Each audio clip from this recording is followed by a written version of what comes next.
Disavowed, the Birthright Series, Book 5. Written by Bridget E. Baker, narrated by Jill Araya. 1. For 6,500 days, my mom took care of every single thing that went wrong in my life. When Shemekah threatened to attack, she eradicated their armies and leveled their military bases. When my hair tangled into a snarly, unmanageable knot, Mom delicately combed it out. When an assassin shot a dart at my leg, she batted it away, and then removed the assailant's head from his neck slowly, so he suffered for placing me in danger. Not that I knew about the torture.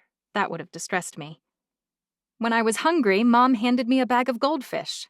The rainbow kind, because I preferred them to all the others. I closed my eyes on a fluffy down pillow every single night, knowing that I was safe, treasured, and valuable. Until Mom died. Although my maternal safety net vanished, my belief that others would help me persisted. I trusted that my family and friends would buoy me up, sacrifice for me, guide and direct me. The faith Mom instilled in me, the optimism, it didn't evaporate like water on a hot pan.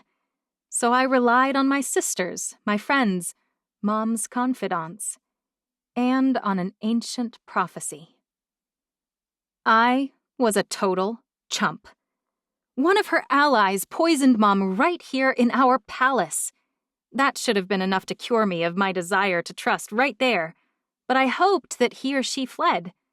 Like a child, I hoped that I was no longer at risk. Not here, not in my home.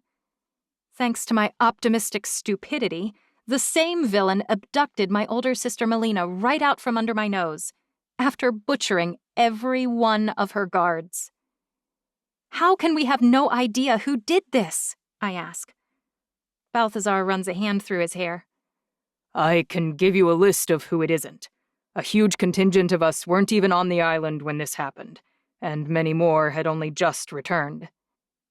The idea that anyone would defy my mom's former chief security officer and my warlord this way baffles me. In 9 centuries, Balthazar has never known defeat, other than Mom's assassination. Gather every guard who has watched that villa in the last few days and compile a list of people who were present. I also want to know who could have modified the guard placement around Melina's cottage. I close my eyes. I'm no closer to rooting out the traitor who killed my mom today than I was on the day she died. And if Melina's accusation in the security feed is correct, the same person just killed 24 more people on my watch. And he or she did it alone. Technically, the chief security officer should be doing this, Balthazar says. I slam my hand down on the table. He's in the infirmary because I blew up my friends. I think you can step in for the time being. Balthazar's eyes widen. I drop my voice to a whisper. Just do it, okay? As badly as the sheltered, scared little girl inside me wants to trust someone, when I look around now, I don't see allies. I see threats. I see risks. I see liabilities. Even Balthazar, my mom's brother-in-law, is suspect. After all, he returned to Ni'ihau just before I did. He might have had time to butcher those people himself. And if anyone has the capacity, it's him. But why would he want Melina's people dead? What does he stand to gain from her disappearance? I wish I knew what motivated the people who have surrounded me my entire life. My 6,500 days are nothing compared to their several 100,000 days for Balthazar and Alora. Even those close to my age, like the twin sister I've wasted years hating, the fiancé I love to kiss but struggle to trust, and my best friend who concealed a secret almost my entire life, are hard to comprehend. And how can I trust someone I don't really know? Although, the one person who has told me the least about himself may be the person I trust most. At least Noah's honest about how little he tells me. but I haven't seen him since I reunited the stones and blew all my close friends and family to Kingdom Come. He might not even be alive. I shudder at that thought, which in turn makes me wince at the pain it causes in the unhealed wound in my side. Whoa, Balthazar says. What happened to you? His fingers barely brush against the injury. I leap away. The pulsing in the place where Edika scored me with her sword beats like a second heartbeat, heavier when I breathe, but constant, unending. I glance down to see what tipped him off.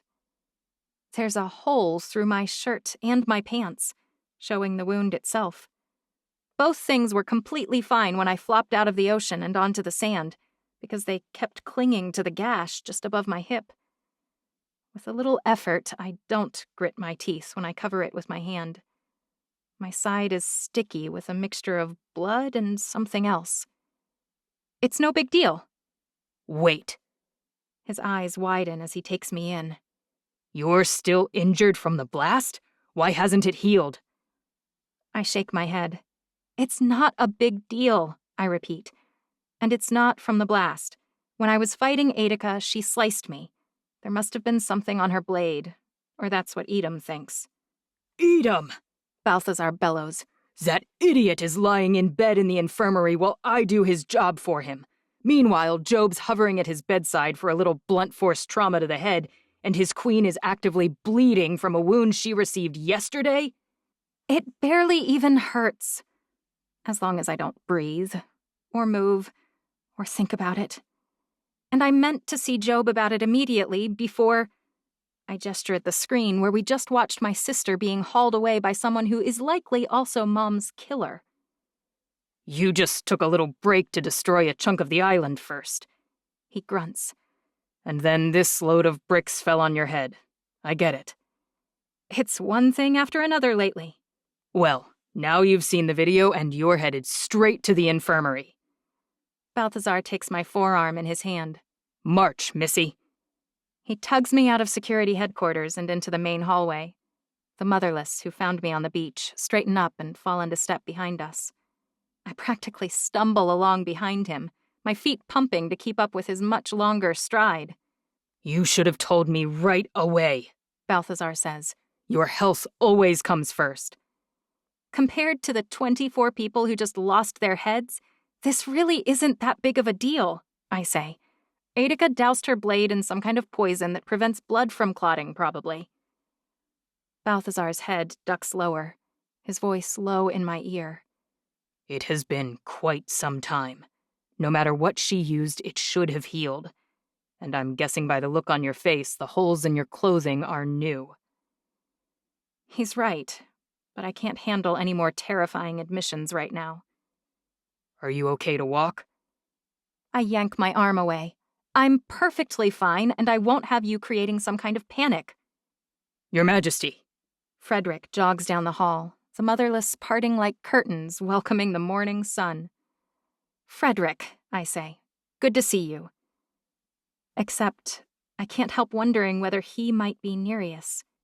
He and Mom were quite close, and he has watched over me tirelessly since her death.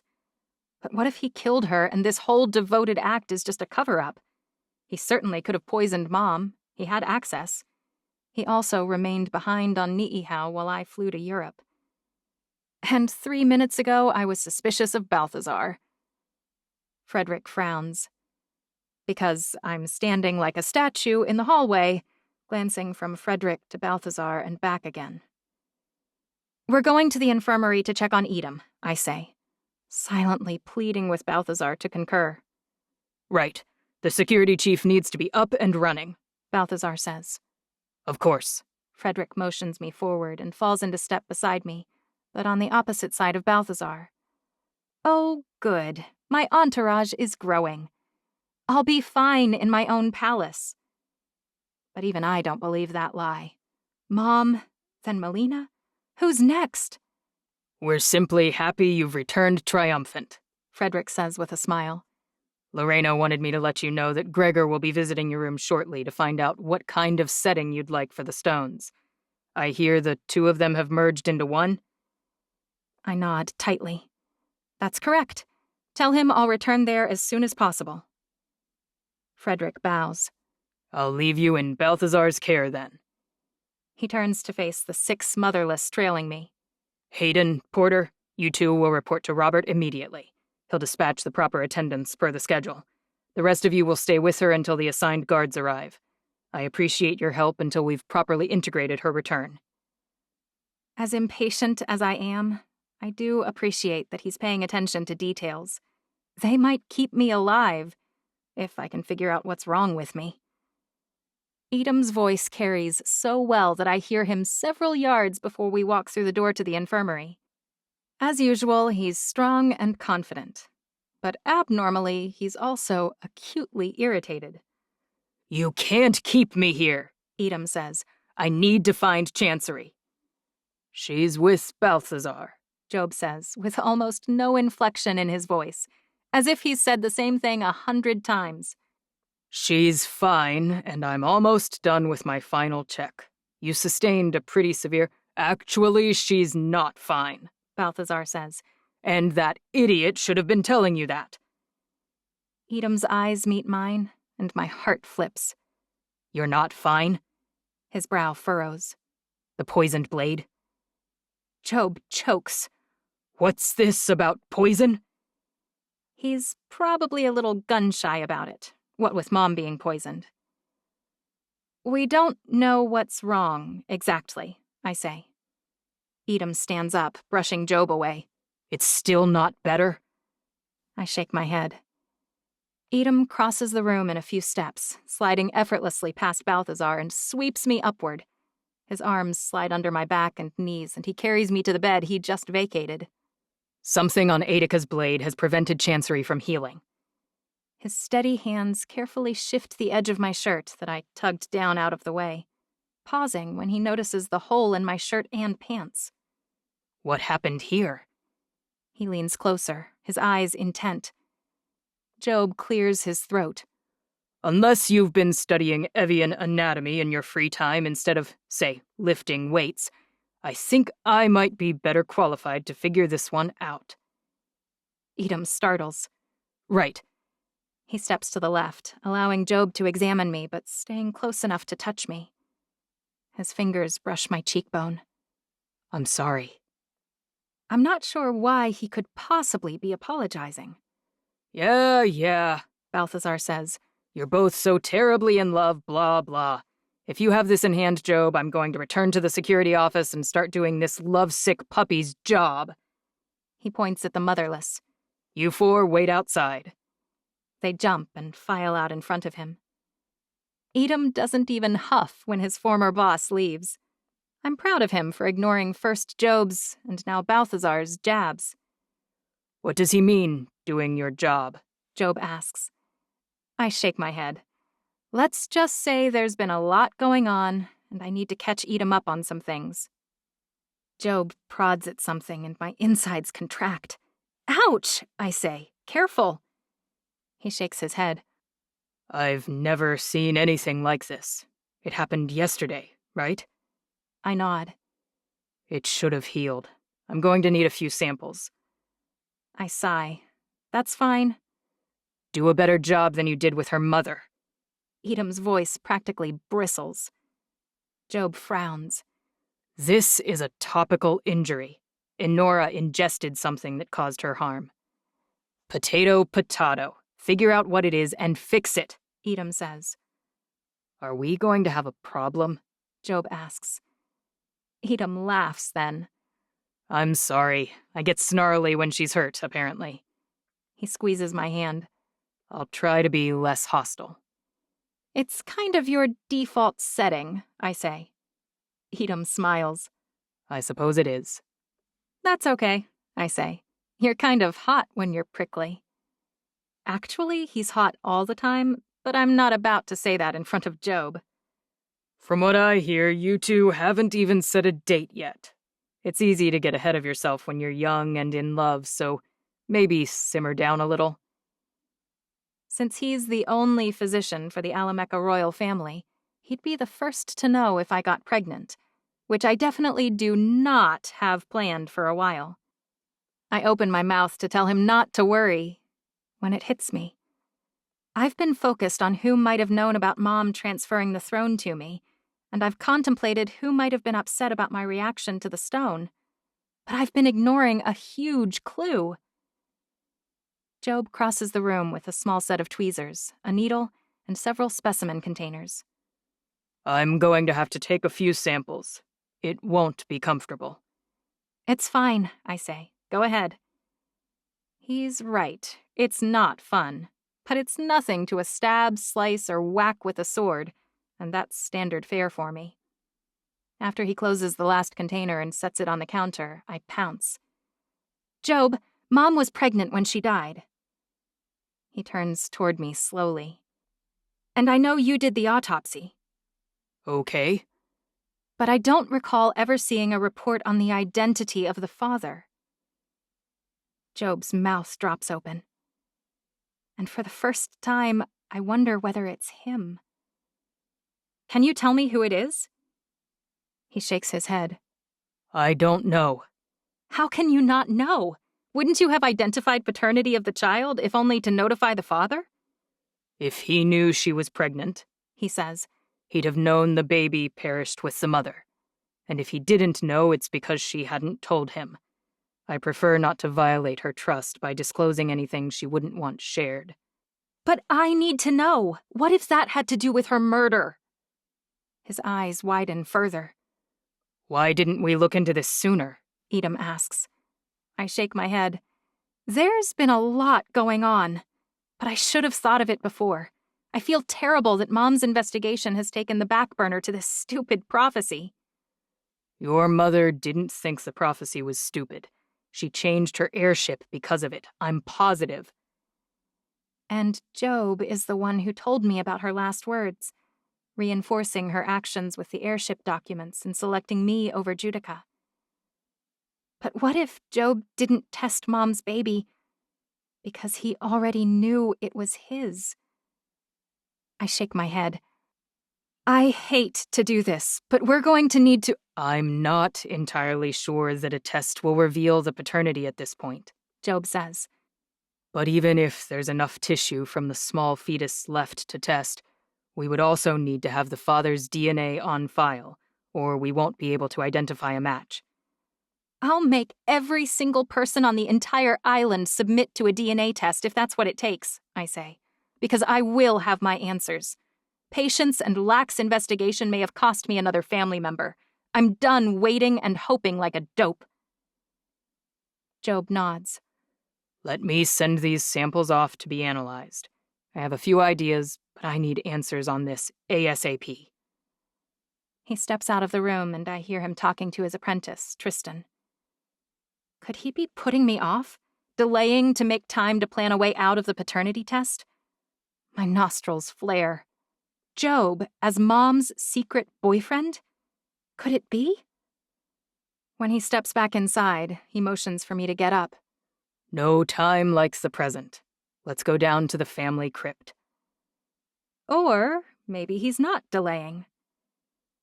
The walk down to the crypt below the main palace is 236 steps. I count every single one because each of them jars my injury. But I don't whimper, and I don't whine. By the time we reach the bottom, guilt surges in my chest. I haven't been down here to pay my respects to Mom, not even once since the funeral. Probably because, to me, Mom is much more present in her study, or her library, or her secret vault, not down here in the final resting place of her inert body. But when Job unlocks her vault and opens the solid door, I step closer. I duck my head to make sure, but it doesn't alter what is right in front of me. Or rather, what isn't. Mother's vault is empty. 2. Whose job is it to provide security down here? I ask. Job has the key, Edom says. Job swallows. I don't believe we've ever dealt with security breaches down here. Job meets Edom's eye. You don't provide any guards or patrols for the crypt, I assume. Edom shakes his head. I've never heard of Evian's grave robbing, and certainly not here inside the palace. It's a desecration. Who would take Mom's body? And why? Where are the closest cameras? Edom points toward the main entrance. At the top of the stairs. More than 200 steps up. Could her body have been moved from one spot to another? I ask. Or misplaced? How many vaults are there? Job sighs. I'll certainly check, Your Majesty, but I doubt you want to stand here while I open hundreds of these. He gestures at the rows and rows of small doors. All royals are eligible to be interred here, should they choose.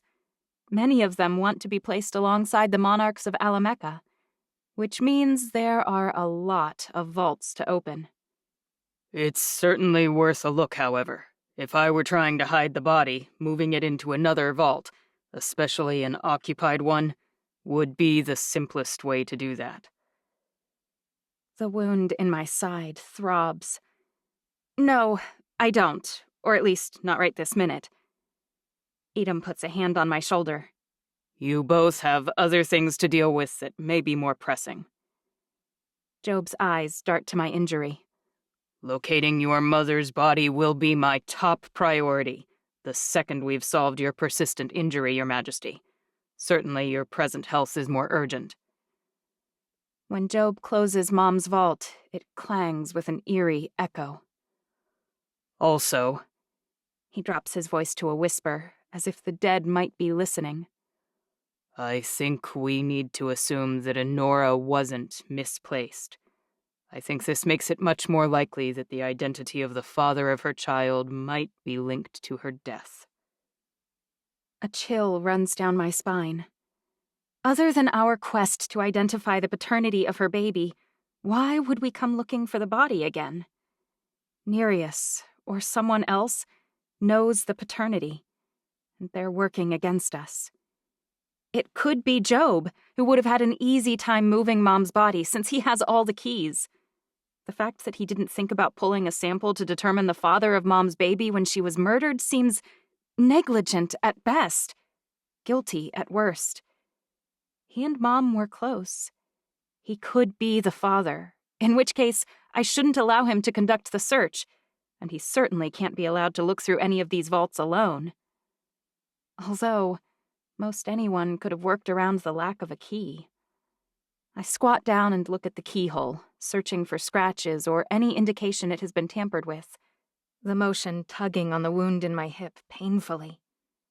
I see no signs, but I'm no expert. Edom, I want guards watching the crypt, and a camera in this room. No one may enter without my permission for any reason, including guards and all security personnel. I'll search the vaults myself as soon as I have time. Job's eyes widen. You can't do everything yourself. But I don't trust anyone else to handle the important things. Not even Edom. Not entirely. I'll return to my room until you figure out what can help me.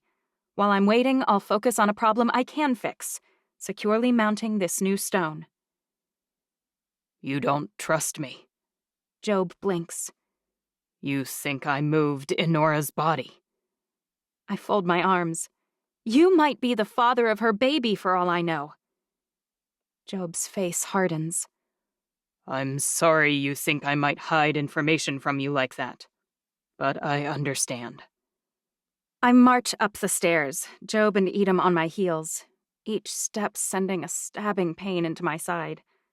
Once we reach the main hallway, they fall in on either side of me, with my guards splitting to walk in front and behind. Job peels off first, headed for his lab. Edom takes my hand then, but it doesn't reassure me. I feel disconnected from my own body, so unsure of who I can trust, who I can believe.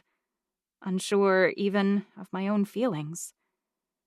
When I reach my doorway and Edom continues onward, it's almost a relief. I duck into my room with a sigh. I need some time to think through everything and everyone, to decide who to trust. There must be someone. 2 of my guards take up their position outside my door, and 2 follow me inside to ensure the room is clear. Alsted and Javier will take up a post outside the back door that opens on my courtyard. But my room isn't empty. Both men reach for their swords before I can stop them. "It's fine," I say. Judica jogs across the room and hugs me tightly. "You're okay, and you still have the stone." Normally, a hug from my reserved, almost severe twin would lighten my heart.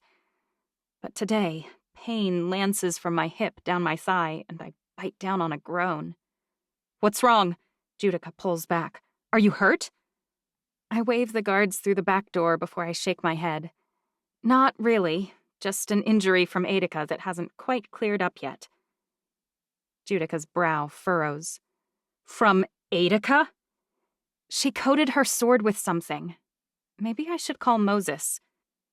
Our brother was sold to Shanoa and was married to Edica's heir, Vela, right up until Edica killed her own daughter for betraying her to me. He may know what she might have used.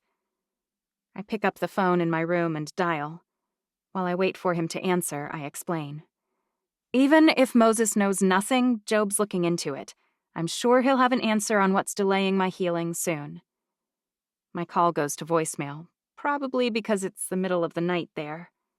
I could call the main line for Shanoa and ask them to wake him, but his life is hard enough right now without getting no sleep. I hang up. Judica sits down on a wingback chair. "That's terrifying. And also, I want to get some of it for our next battle." Her eyes sparkle. My twin hasn't changed a bit. There's some comfort in that. A knock at the door reveals Gregor, here to devise a setting for the modified Staridium. His head nearly brushes the doorway into the room, the enormous muscles in his forearms flexing as he lugs a box full of specialized equipment. "How tall are you?" The words rocket out of my mouth. As a child, I never felt I could ask without being unbearably rude. But now that I'm queen... Gregor's mouth turns upward into a half smile. 7 feet 6 inches. "That's a little disappointing," I admit. His eyebrows rise. "I mean, there are humans who are at least that tall, right?" I'm tall enough that even here in this fabulous palace, my height is irritating. Shower heads are too low, door frames are a frequent nuisance, and impertinent children hassle me. I can't help giggling. I like that he's mocking me, even though I am who I am, like he just doesn't care. "I hope you're not referring to me." He shakes his head solemnly. I wouldn't dream of it. Gregor crosses the room to Mom's desk and sits. He points at the other chair. I'll need to see the new stone to determine what can be done with it. It's not quite double the size of Mom's. I think a ring will still suffice. I pull it out of my pocket and set it on the desktop. Gregor leans closer, his hands at his sides. "I'm not my mom. You can pick it up. I know you won't try and steal it." Judica steps closer. "And if you did try, towering giant or not, we'd mow you down." Gregor laughs and picks up the stone. It's a real honor to be touching this. His eyes widen at the stone. It flashes, but only faintly. It's a miracle. It has no fault lines visible to the naked eye. He looks through his loupe. And even magnified, I can't see any place where this was recently rejoined. It looks like one single seamless stone. What are my options for a setting? Gregor places the stone back down on the desktop. You're right that another ring is the simplest option to keep the stone in contact with you and visible to your supporters. I brought a handful of settings that I can quickly modify for its use. I nod. Seems prudent. When you acquire more stones, we can discuss other options. I'll begin working on some other ideas immediately. He holds the stone in his palm. Because something 3 times this size won't be practical as a ring. Don't delay on that, I say. His massive shoulders hunch, his enormous hands surprisingly nimble. Judica watches him like a hungry hawk, and yet no part of me worries that she'll take the stone for herself. Which gives me an idea. A month ago, this wouldn't have been true, but things are different now. I cross the room to Mom's desk and sit down. I pull out a pen and write a note. Dear Edom, I know you may not understand this, but you're the one who most deserves an explanation. Things since Mom died have been hard, too hard. I do care for you a great deal, but this life isn't for me. You know that I've always hated every part of ruling. The prophecy increased the stakes, and everything has amplified, the bad growing even worse. But this isn't about me, or how my life has turned into a nightmare, broken up only by the bright spots of time I spend with you. It's about the future of our family. Alameka isn't safe with me as the queen. Judica, no matter what Mom thought, is a far superior ruler. I am truly sorry for the pain this will cause you. But please understand, it's the only way to set things right. Yes, it's cowardly. Yes, in some ways, it's also cruel. But like Mom, I need to put the family first. So I am ending my life, because it's the right thing to do. I deeply regret the pain this causes you. Yours, Chancery Alameka. I fold the note in quarters and wait until Gregor finishes the setting. Luckily, he's remarkably fast, which is exactly why he has the job in the first place. He hands me the new ring, and I slide it onto the middle finger of my right hand. Gregor watches silently as the stone sits, black, on my hand. And then the flashes begin, pulsing just as they did when it was a single stone.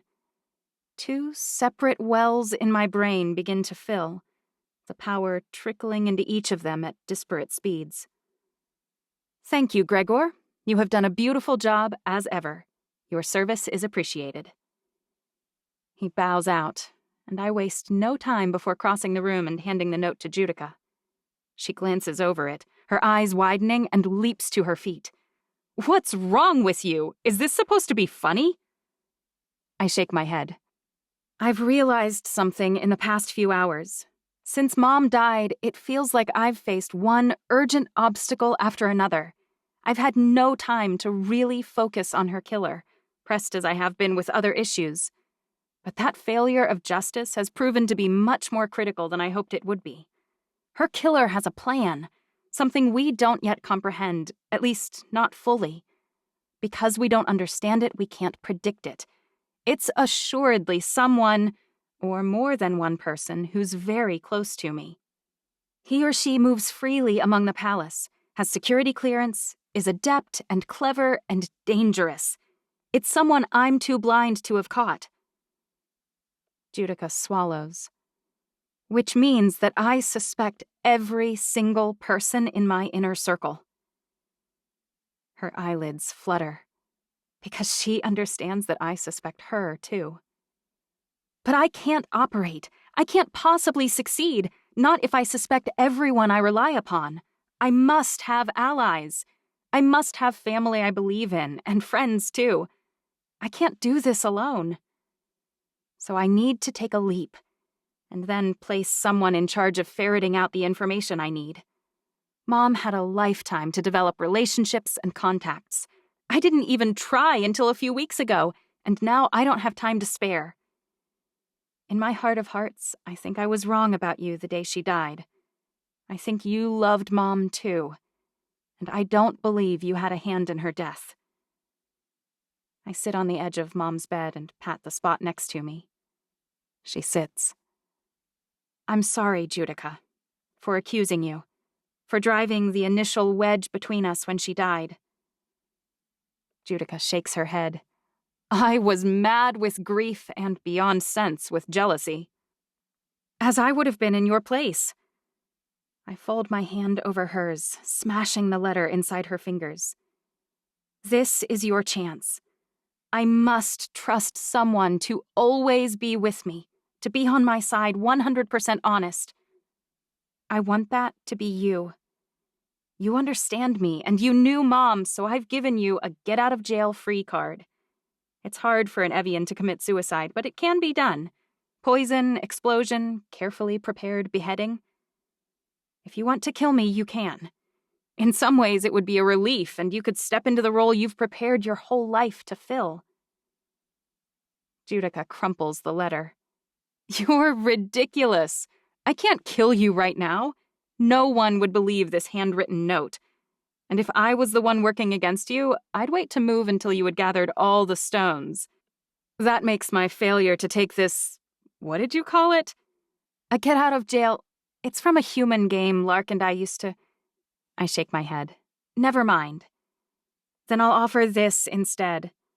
I don't mind abdicating to you. You can have the throne. I don't even want it, now or after I join the Stones. Judica wraps an arm around my shoulders. I know you don't, and I can't even fathom that feeling. I want to rule. I want to tell everyone what to do. I burn with a desire to set things right. I'm constantly irritated because I know that I can do things the best way possible and everyone else is screwing things up. I would love to take over the entire world. She flops backward on the bed and her voice drops to a whisper. But your reticence is likely why God selected you. It has been generations since any leader of an Evian family loved and trusted first and foremost. I'm not sure if any other queen has been motivated by a genuine desire to help people, all people.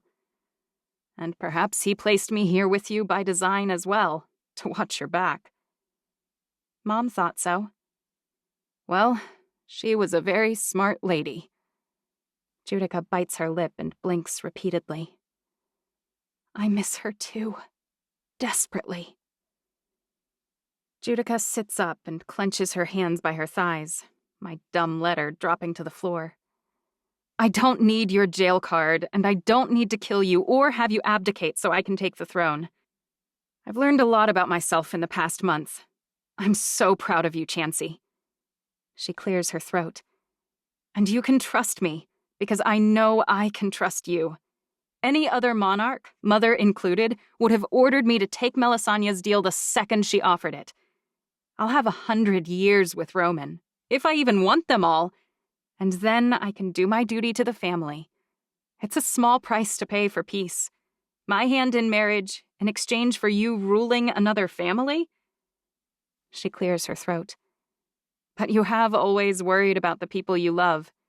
You always look for a better way. So I'll do whatever you need me to do. I'll hunt down Nereus and I'll execute anyone who deserves it. You can sleep well at night, knowing it was my call each and every time, not yours. I'm not trying to force you to do my dirty work, I say. And nothing can shift the weight of such decisions from me, not really. I know that, Judica says. But if I could, I'd take it. Wow, who thought we'd ever be this obnoxiously caring?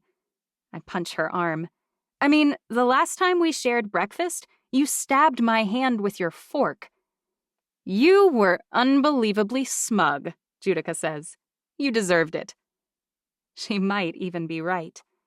Still, I prefer this to the threats and glares. Judica scrunches her nose. Not me. In fact, you're lucky there aren't any forks lying around. Life is all about balance. I roll my eyes. Speaking of... She stands up and begins to pace. I know you don't want to hear this, but I think Nereus may be Melina. I laugh. You haven't seen the video. Judica stops and pins me with a glare. I have seen it. I saw it the second I landed. Balthazar's freaking out. You think Melina answered the door for herself and then killed 24 of her own people, after which she, what, had someone drag her outside and pretended to resist? Judica shakes her head. Aline, her wife, wasn't among the dead. Think about it. It's brilliant. Aline leaves, then she comes back and Melina answers the door. They kill their own people, and then Melina pretends it was all done by some Nereus person we can't see. Aline left? I ask. When? She left for a jog a few moments before the hooded figure shows up. What better way to sell the story than to kill her own people, including her brother-in-law? It's a pretty major commitment, but far, far stranger things have happened. Then Aline drags Melina away. Everyone thinks they're dead or missing, and our nefarious sister has free rein to skulk all over an island she knows like the back of her hand, enlisting the aid of her evil henchmen on the island to do whatever she wants. When she finally resurfaces, she can point the finger at anyone she wants, and you'll believe her. Could Melina have moved Mom's body? You're taking a button and sewing a shirt on it, I say, just because you want it to be her. Judica shakes her head. That's not my only theory, but it's a strong one. You didn't see her in Austin, I say.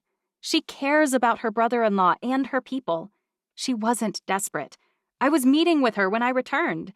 I think it's much more likely that I did see her in Austin, a side of her you haven't seen. You think it's more likely that someone terribly deadly snuck past our defenses? Remember, it also has to be someone Melina knew and trusted if it wasn't an act. And then they destroyed 24 Evians without any resistance before marching back out. I gulp. On the other hand, Melina's people probably wouldn't resist her if she attacked them. Just think about it, Chancery. Consider it, that's all I'm asking, and I'll keep my mind open to anything else that makes sense. We have a lot of evidence to parse through, I say. No one has analyzed the crime scene, but I'll consider your ideas as we do. You should probably also know that I think the father of Mom's baby might lead us to Nereus. And when we went to pull a sample to do a DNA test, Mom's body was missing. Judica frowns. You've asked, Edom is posting guards and no one but me is allowed down into the crypt. Yes. A banging at the door startles me. Come in, I say. Judica's hand goes to her hilt, in spite of the guards stationed outside. Looks like we're all a little on edge. Job bursts through the door. It's coagulative necrosis. Excuse me? I've isolated the issue. I didn't even realize that something like this existed. Job's eyes flash, and he talks even faster than normal. Adica found a bacteria that aggressively secretes alkali cells when it's in a humid, warm environment, like your body. I don't speak nerd, Judica says, in spite of a basic proficiency in biochem. Dumb this down. Job shakes all over like a dog. If she had coated the sword in a basic substance, not basic as in simple, but as in acidic is the opposite of basic, then it would have burned through your flesh quickly and eventually stopped. The wound would have recovered almost as fast as normal. Okay, like drain cleaner, for instance. Would have burned my arm and then gone away? I ask. Right, Job says. But Adica found a bacteria that secretes alkaline cells, and they reproduce in your wound, essentially releasing these cells non-stop, which is why it probably hurts quite badly. This doesn't sound promising, I say. Oh, on the contrary, it's fascinating. Truly revolutionary, in fact. Job steps closer, his eyes intent on my wound. Judica huffs. What's the treatment? That's what we want to know. And how soon can we implement it? I ask. Oh, right. Duh. Job straightens his shoulders. Unfortunately, the only way to repair the damage is to remove all of the infected tissue rather aggressively. You'll then need to regrow what has been... Job clears his throat. Cut out. That sounds... Judica forces a pained smile.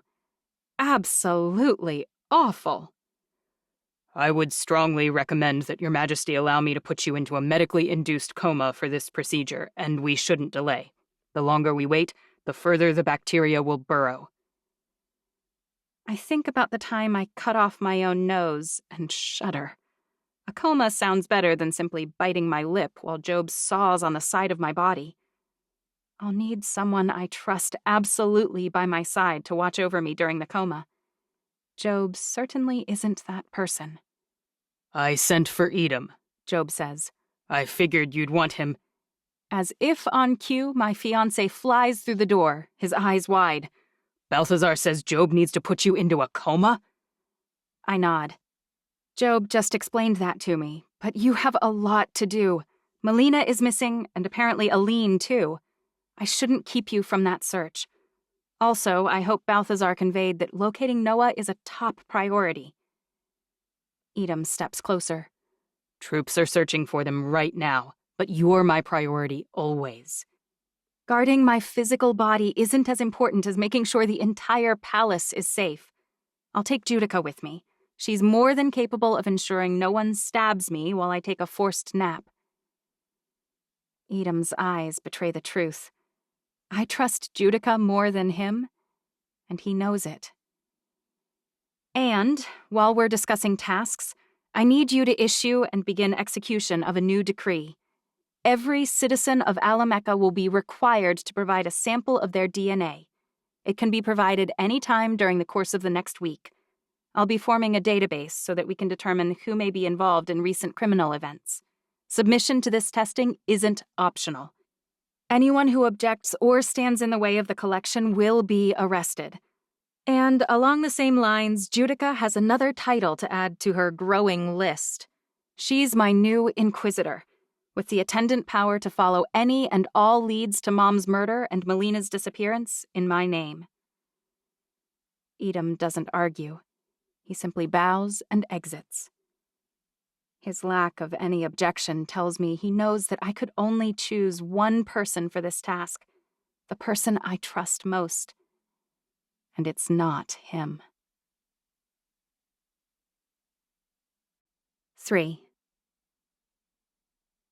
Edom's a top priority, I whisper. The first person you clear. We're walking down the hall toward Job's infirmary, my guards only a few paces ahead and behind. Judica's eyes widen. Edom, in particular, won't appreciate me prying into his personal life. He already hates you, I say. It's not like he will hate you more. My twin barks a laugh. That's true. I'm beginning to think this might be the best job I've ever had. It's the first job you've ever had. Judica glares at me. I'm on the council, I was heir, and I still am. I roll my eyes.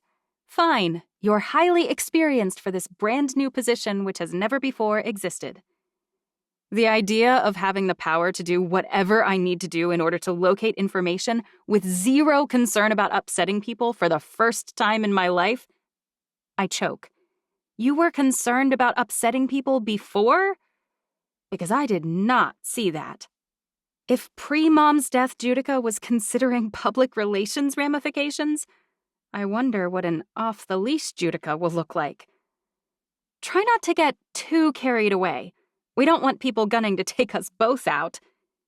Judica's mouth curls up. I hope they try. She wants people to try to kill her? You're a little bit deranged. That may be the meanest thing you've ever said to me, Judica says. I stop walking and try not to wince at the throbbing in my side.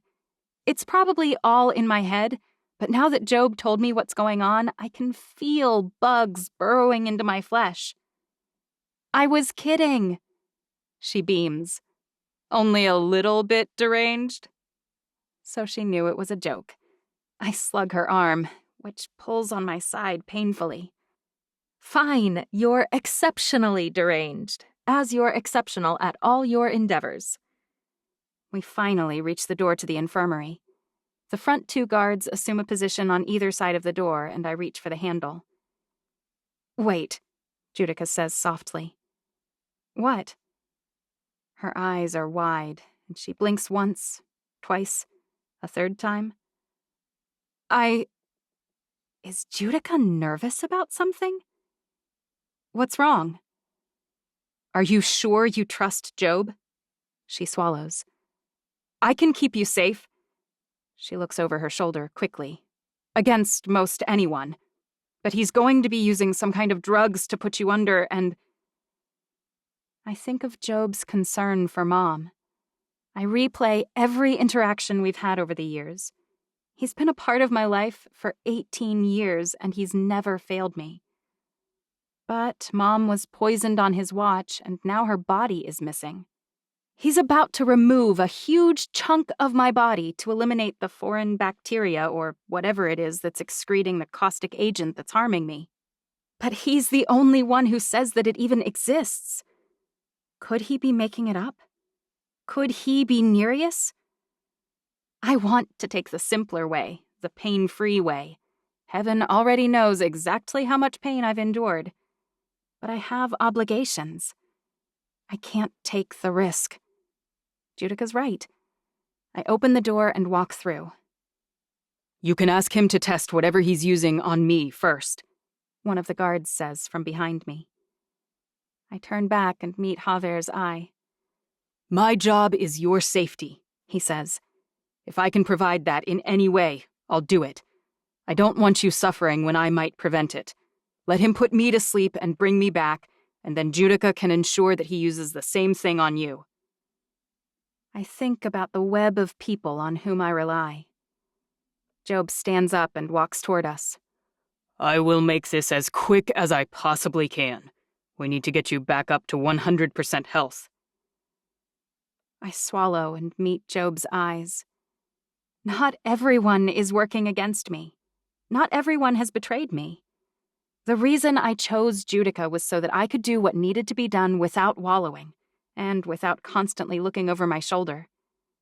If I refuse the anesthesia, if I demand Job show me that he's not working against me, I tell him that I don't trust him.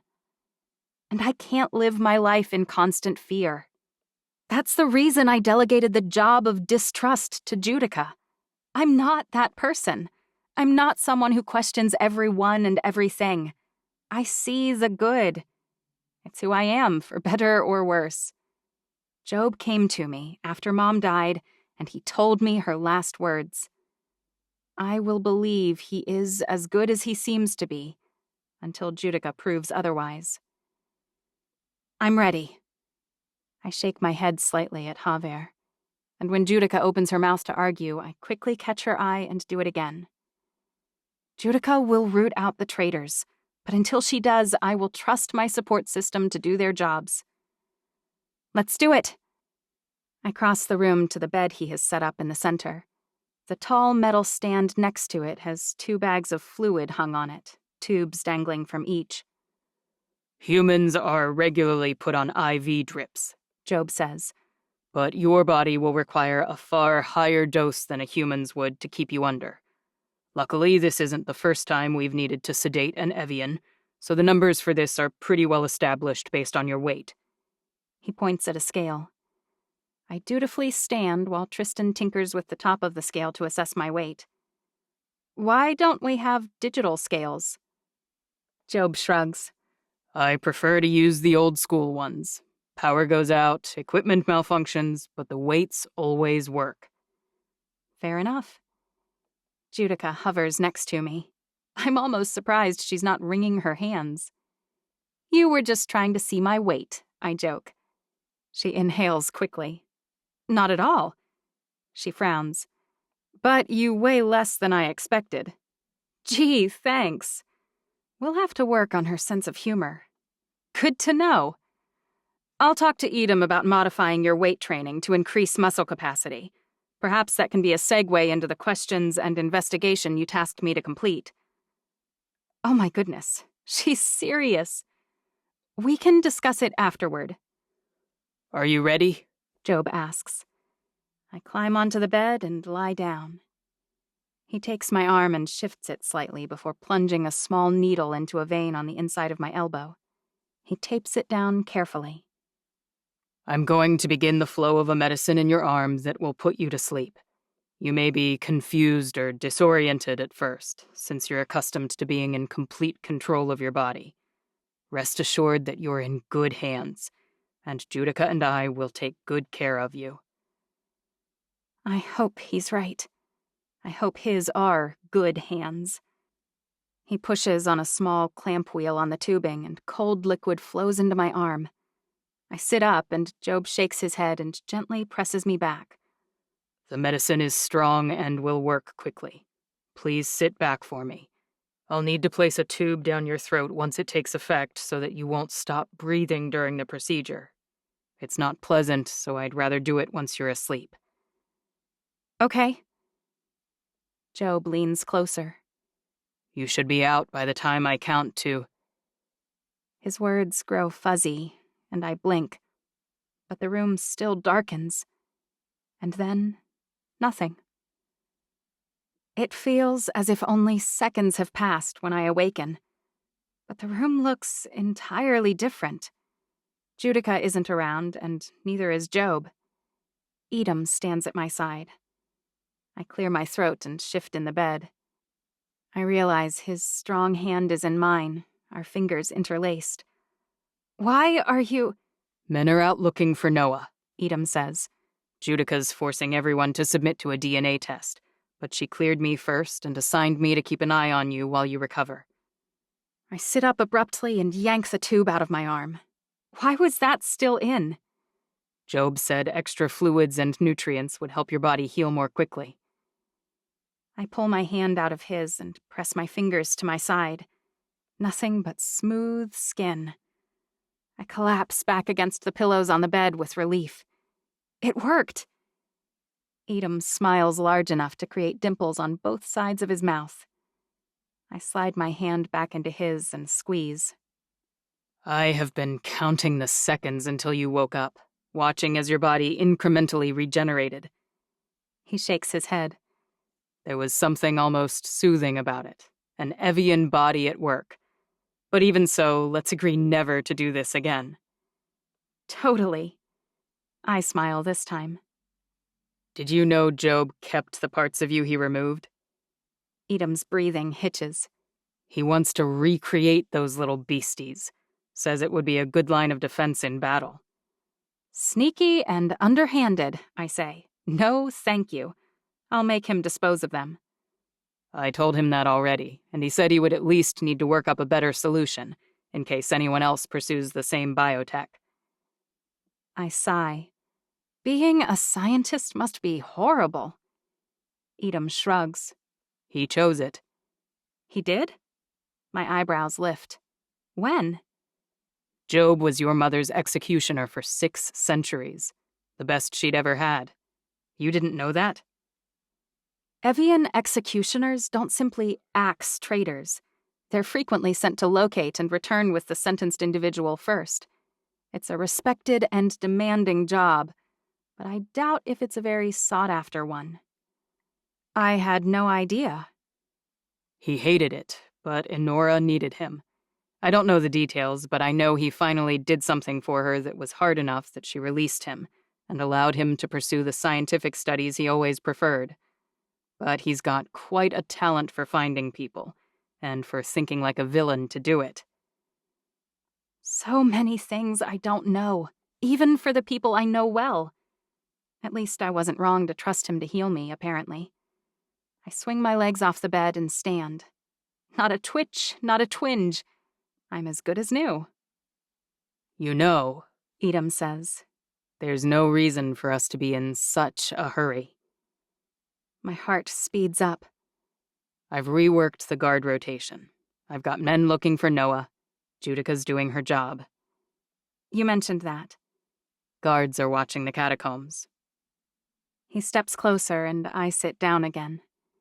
Edom braces his arms on either side of me, and heat from his body radiates toward me. His face lowers and his arms contract, and suddenly I'm staring into his eyes. It has been such a rush since you agreed to marry me that we haven't even talked about it. I gulp. I want to make sure this isn't a simple reaction to Noah. You aren't marrying me because you feel betrayed by him, right? His clear eyes press more than his questions. His fingers splay against the mattress, brushing against the side of my thigh in the process. I made this decision myself, I say. I chose you. His eyes light up. The corner of his mouth hitches upward slightly. Then you won't mind if I ask why. Of course not. I lean forward slightly and press my lips to his. His entire body shifts then, his arms curling around me like a hand scooping water from a stream. His mouth is warm against mine, insistent. My heart soars, my brain spins. Edom's arms lift me up, and he sits down, settling me onto his lap. His hands shift, one of them into my hair, tugging me gently closer, cradling my cheek. The other arm wraps around my back, his hand encircling my waist. I never want to leave this place I've found against his side. But Edom pulls away slowly and shifts me to a space next to him on the bed. My brain is raspberry jam. My heart is an overworked racehorse. My lungs are a vintage car motor. What? I clear my throat. Why did you stop? I didn't ask you whether you're attracted to me. His gorgeous, full lips purse. I already know the answer to that. He scoots over another inch, and I want to follow him, but pride keeps me in my place. I asked why you chose to marry me now, finally. What changed? I don't... Pain blossoms in my lungs. It feels as though someone has thrown a chest full of gold coins on top of me, or like an arrow has punctured my heart, preventing it from beating. My lungs contract, but I can't breathe. I try to inhale and wheeze instead. Wheeze is the wrong word. When I try to suck in a deep breath, it's like I'm trying to vacuum a swamp. My lungs slurp, and watery snot fills my chest. Edom grabs my forearms. Chancery, what's wrong? I shake my head, and the room spins. I can't form words. My fingers tremble and grow cold. The room darkens, and I'm no longer with Edom. I'm somewhere dark, so dark, and cold, so cold. The pressure on my chest grows, encompassing my entire body, like I'm deep underground. But I'm wet. Every part of me is wet. I try to scream, and salty water floods my mouth and nose. My lungs aren't full of snot. They're full of salt water. The pressure is the weight of the water. Maybe I never resurfaced from the blast. Melina wasn't taken and her people weren't killed. Was all of it a hallucination? In reality, am I dying? Down here, deep in the ocean, in the dark, in the cold, with no one to love me or hug me or even miss me. I'm utterly alone. I am dying, alone. When the realization hits me, I surrender to it. There's nothing I can do, so why try? But I don't die. Not yet. My brain has no oxygen, my body is clearly trapped, but I'm still alive. I force my arms to move, marveling that they can, and discover that a pole has punctured the right side of my chest, pinning me to the ocean floor. How long can an Evian survive underwater without being able to breathe? I don't know. And I have no idea how long I've been here already. Something pulls on me, tugging me upward.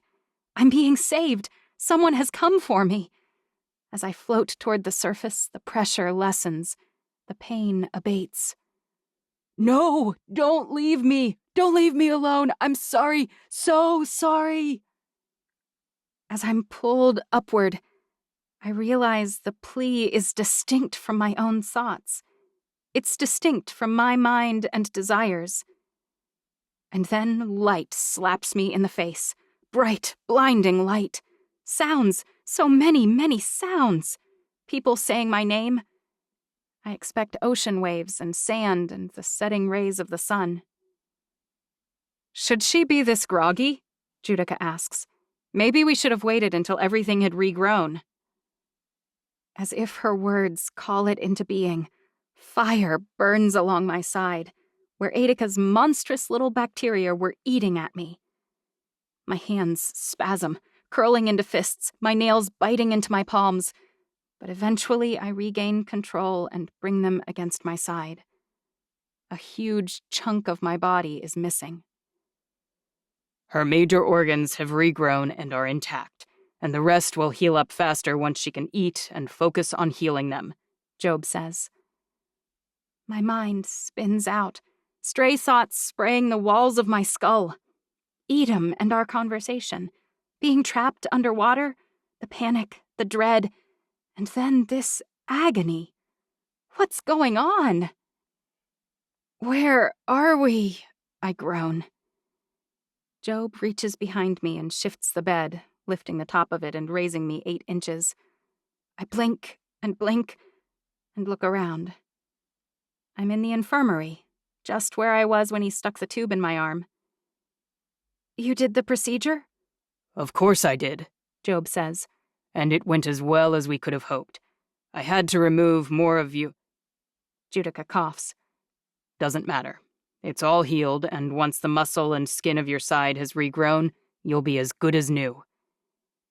Was Edom here? I cough. And should my throat be this scratchy? Your throat will heal soon, Job says. The intubation can be rough, and your body's prioritizing. But don't worry, there's nothing else that should slow your healing. No more nasty bugs of any kind. And Edom? I ask. Judica frowns. You told him to keep working. I lift one eyebrow. He hasn't come to check on me? Maybe his voice during the procedure prompted the vivid dreams. Job shakes his head. No one has been here, other than my assistant Tristan and your sister Judica. And me, of course. It felt so real. Was any part of it real? I narrow my eyes at Job. What did you do before you became Mom's physician? Job's mouth drops open. Excuse me? Are you asking me? No, what did Judica do before becoming Mom's doctor? I roll my eyes. Yes, you. I haven't thought about that in a while. Job sits back. I was Inora's executioner. For centuries. 6 centuries? I ask. Job nods. You've been searching your mother's old records? No, I say. Never mind. Are you all right? Judica asks. Fine.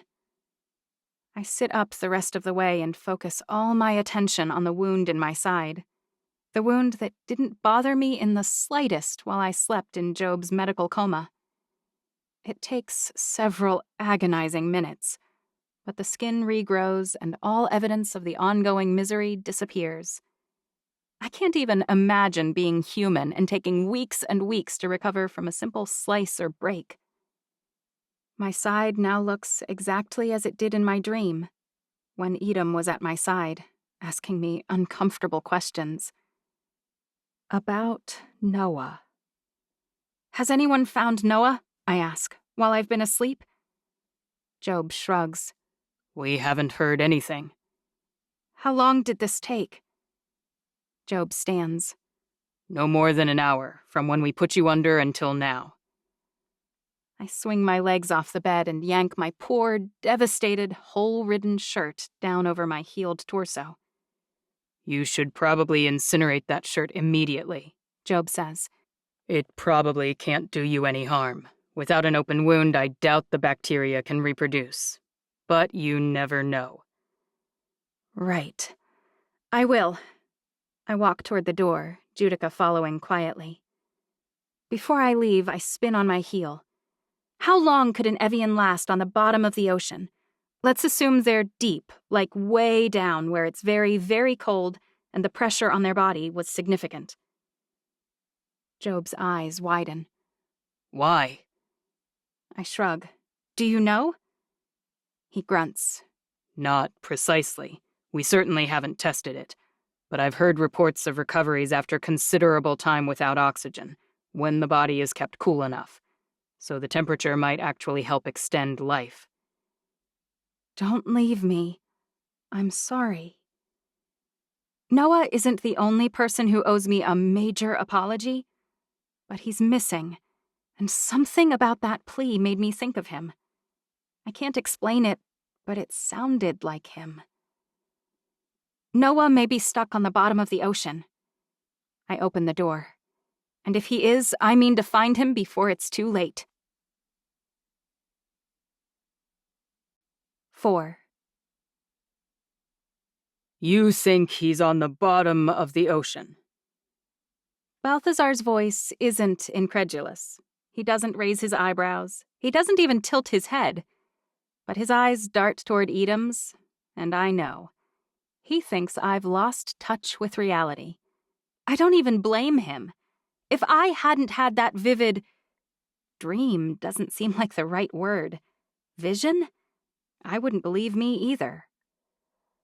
I believe he is extremely cold and trapped by some kind of pole or something deep underwater. Yes. And you know this because of a dream you had?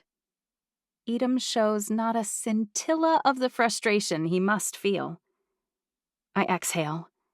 I'm aware of how it sounds, and that's why I asked everyone other than the 3 of you to leave. You were there, Judica, Balthazar says. Did you notice anything? Trumpets sounding in the background, maybe? An angel in the window? Ah, finally the sarcasm I expected. There aren't windows in the infirmary, Judica says. And no, I noticed nothing at all while Chancery was in the medical coma, which was exactly the point. Her body didn't experience the horrible pain and trauma from the procedure Job performed. If this was a message, it was for her alone, clearly. You believe me? I hate the hesitation in my voice. I believe you're the only person alive who can use those stones. She points at my finger. The stone, I guess. Flashing on my finger, bigger, but otherwise the same. I believe God chose you. So sure, a message telling you where to look? She shrugs. I've heard and seen stranger things, this week even. But I also think it's distinctly possible that your mind's recalling something about that blast that you subconsciously interpreted as Noah heading out to sea. We checked the closer areas already, knowing it was a possibility. The mind is an amazing thing. I wouldn't rule out the possibility that it's a message from you to you, which is also valid. Either way, it looks like we're going to be investigating this possibility further. Balthazar brings up a map on the main security screen. This shows the bathymetry. You are making that up, Edom says. Balthazar scowls. It's the term for the topography of the Earth underneath the water taken by multi-directional sonar. So no, I'm not making up a play on my own name. He points. In these darker places, the Earth underneath the water is low enough that the water would be very cold. If we indicate the blast location... He gestures for me to show him. I mark the bluff on the map. We can create circles that focus on the deeper zones of the ocean and sweep them in expanding circles. I'll divert our search teams to underwater rescue, Edom says. The teams were looking for Melina, I ask, or for Noah? Both, Edom says. I didn't have enough people to send 2 different sweep crews. I tasked them to be on the lookout for anything and everything out of the ordinary. Does everyone know what happened to Melina and her people? Edom shakes his head. They know Melina and Noah are both missing. I wasn't sure what additional details you wanted to share. I think it's fine to disclose that Melina was taken by someone, and that Noah hasn't been seen since the blast. We'd better not waste any more time. Edom prints off the page that shows the circles around the blast site. I'm coming, I say. Judica stands. Absolutely not. You just woke from a procedure where Job cut a huge chunk out of your body, and you're Empress. Did you hear where I said you're the only one who can use those stones? The only one God speaks to? I roll my eyes. A chunk I've already regrown, and I'm not going off to war, which you let me do twice already. I'm following my fiancé to help locate one of my supporters. And if it really was a vision, I might remember something that could help. I stand up and march toward the door. I'm not asking permission, I'm ordering. You'll begin your new duties while I'm out there. Get me my core group of people ASAP. Core group? Balthazar asks. Judica's my new Inquisitor. She'll conduct an investigation into every person on the island if necessary, beginning with a group of scientists who will be taking DNA samples from every single Evian in Alameka. Balthazar lifts his eyebrows. I step toward him, my voice low when I say, Mom's killer will be brought to justice. Nereus will be revealed and this family will be brought to order. And if I have to behead half my council to make that happen, so be it. Balthazar grunts. You were supposed to be the sweet one, the kind one, the one we could guide and advise. He laughs. Your mother is beaming up in heaven. I really hope she is in heaven. I've begun to wonder. Edom motions for me to exit first and taps a comm on his ear. My guards fall into place in front of and behind us as we walk down the hall, Edom giving directions efficiently. By the time we reach the beach, 4 motorboats are waiting, all of them manned with a captain and 4 divers.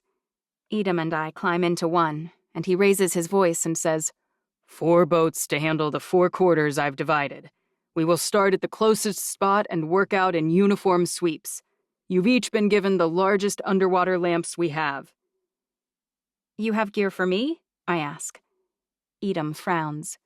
Your best bet is to wait on the boat with me. If they find him, you'll be close. We will all be in communication via the radios. I'll know the second they find something. I don't argue. Lorena races toward us from the palace. What now? Your Majesty! I don't sigh. I don't grimace. Yes? Moses has called twice. He says it's urgent. She waves a cell phone in the air. Edom cocks one eyebrow. He didn't call you directly? I smack my head. I lost my cell in the ocean. He could have called me over and over without any success. I hold out my hand for the phone. Chancery? My brother's voice is 99% panic. My heart sinks. Yes, I'm here. I've been calling for an hour. What's wrong? Please don't be anything major. But I know it is. Why else would he hound me? There's been a revolution, small scale and disorganized, but our leadership here is in such disarray that it was a near miss. He drops his voice to a whisper. Nearly 200 royals are currently awaiting trial for treason. What losses did we sustain? Several dozen of Shanoa's royals, mostly those under 100 years old, refused to fight alongside their family members and joined me. Some of them died. A few of the troops you left. Only 14 casualties on our side, thanks to the defectors. One of them, Peter, risked a lot to warn me. But it's ugly, Chancery. Really ugly. His voice is barely loud enough for me to hear. I can't hold them all for long, not safely. They're going to break out and cause more issues. By issues, he means deaths. I swallow hard. I need to be there with him when he tries them. I need to show the people of Shanoa that I'm not Aedica, that I care about them. I need to win them over. But Mom's killer is loose here. My friends and family are betraying me. I'm surrounded by enemies. Mom's body is missing. 2 families are allied against me openly. I have 4 more stones to secure. My sister's missing, her people dead, and her wife at large. Something snaps inside my chest. God wants me to be merciful? Kind? I'm supposed to recast the mold and repair the damage? How am I supposed to do that alone? I haven't eaten in... I can't recall. Haven't slept in a bed in at least 2 days. Noah might be stuck on the bottom of the ocean thanks to me. And if God is warning me, why isn't he giving me time to do anything about any of it? I can't fly to Europe or Africa, not now. Which means I'm backed into a corner. Moses, I can't come. It'll be several days before I can. I'm so sorry to ask this of you, but You're going to have to try them on my behalf. Outwardly base your decision on something, some kind of evidence. But you'll need to weigh each person based on your knowledge of them. If you think mercy will turn them, show mercy. I close my eyes. But if you have to execute each and every one of those 200 rebels, do it yourself and tell them it's my decree. We can't afford any more rebellions, not right now. My brother is silent for a moment, a long moment. I wonder whether the line has cut out. Thank you. For giving him the power to do what needs to be done. I believe in you. Show mercy when you can, but do what you must. Utter destruction. It feels like it's already here. I hope this is the right call. Oh God, please let this be what you want of me, I silently pray. I'll call you as soon as I have a new phone. I'm in the middle of something time-sensitive right now, but as soon as I can, you and I will talk about the direction we need to take. I hang up and hand Lorena her phone. Lorena's head is bowed. I apologize for chasing after you like that. Lorena has silently and efficiently run the entire island for as long as it has been our home base, more than a century before I was born. Even so, I know virtually nothing about her, or why Mom trusted her to coordinate all the sensitive administrative details of our lives. Thank you for your devoted service. I appreciate you racing out here with that, truly. This isn't a good time, I can tell, she says. But... She glances at Edom. What? I ask. You can say it. Franco has been trying to manage it without bothering you, but I believe we have reached critical inroads. What now? This is something to do with the humans. As my head of governance, Franco manages all issues regarding the humans' ruling shell, managing the humans the majority of mankind believes make all the decisions. Some months ago, a new virus emerged in China, Wuhan to be precise. A chill runs up my spine. Early reports suggested that it could and would be contained. But there's no ruling family in China to see to that. It's spread, Lorena says. And it appears to be spreading more every day. Our early models didn't reflect an accurate contagion level or the impact it would have on humans. Evians are unaffected? I ask. Of course. I inhale and exhale slowly. So it hasn't been a priority. Their stock markets are not doing well, but we don't worry overmuch about small adjustments. It's a long game for us, after all. But it has gone beyond that. Quite a few humans have died in China, the Middle East, and Italy, which again wasn't our concern until yesterday. She swallows. And now it's spreading into America and the UK. People are dying? She nods. Quite a few. Edom clears his throat. When I return, I want a meeting with Franco. Tell him I asked for it. Don't detail your interference in any capacity. In fact, we need a council meeting to address all that has happened. Let them know to be on notice. I'll meet with him first, and I expect hard numbers, modeling of what he's preparing to combat the impact to our people, and a defense of his actions in concealing this until now. Lorena bows. Yes, Your Majesty. It's a privilege to serve. Right. Let's go, I tell Edom. Minutes creep by slowly in the boat, the sun beating down on us from above. Sweat runs down the back of my neck. The divers resurface periodically to report that there's nothing to report. I check my watch every 3 minutes. None of which helps. A million things demand my attention, but here I am, crippled with fear that Noah is pinned on the bottom of the ocean. Why? Edom asks softly. So softly that the pilot at the front of the boat doesn't shift a hair. He's far enough away we can't even hear his heartbeat, not on the back of the boat. Why what? I ask. Why have you become so unfurled about Noah's disappearance? I'd be just as upset if you were missing, I snap. Edom's eyebrows pull together. I'm your fiancé. I hope you'd be more upset. Of course, I say. Of course I would. I take his hand with mine. I'm sorry. It's like I'm carrying 100 tons around and staggering under the weight. I need someone I can say anything around, someone who isn't interpreting whatever I say the wrong way. Edom's eyes soften. Of course you do. Please forgive me. I'm that person, I swear it. I'm scared, I admit. I haven't caught Mom's killer, and now that same person has killed Melina's people and taken her. Moses is barely hanging on against local rebellions. I have no idea who I can trust, or what I'm supposed to be preparing for. What is this utter destruction? What's facing us?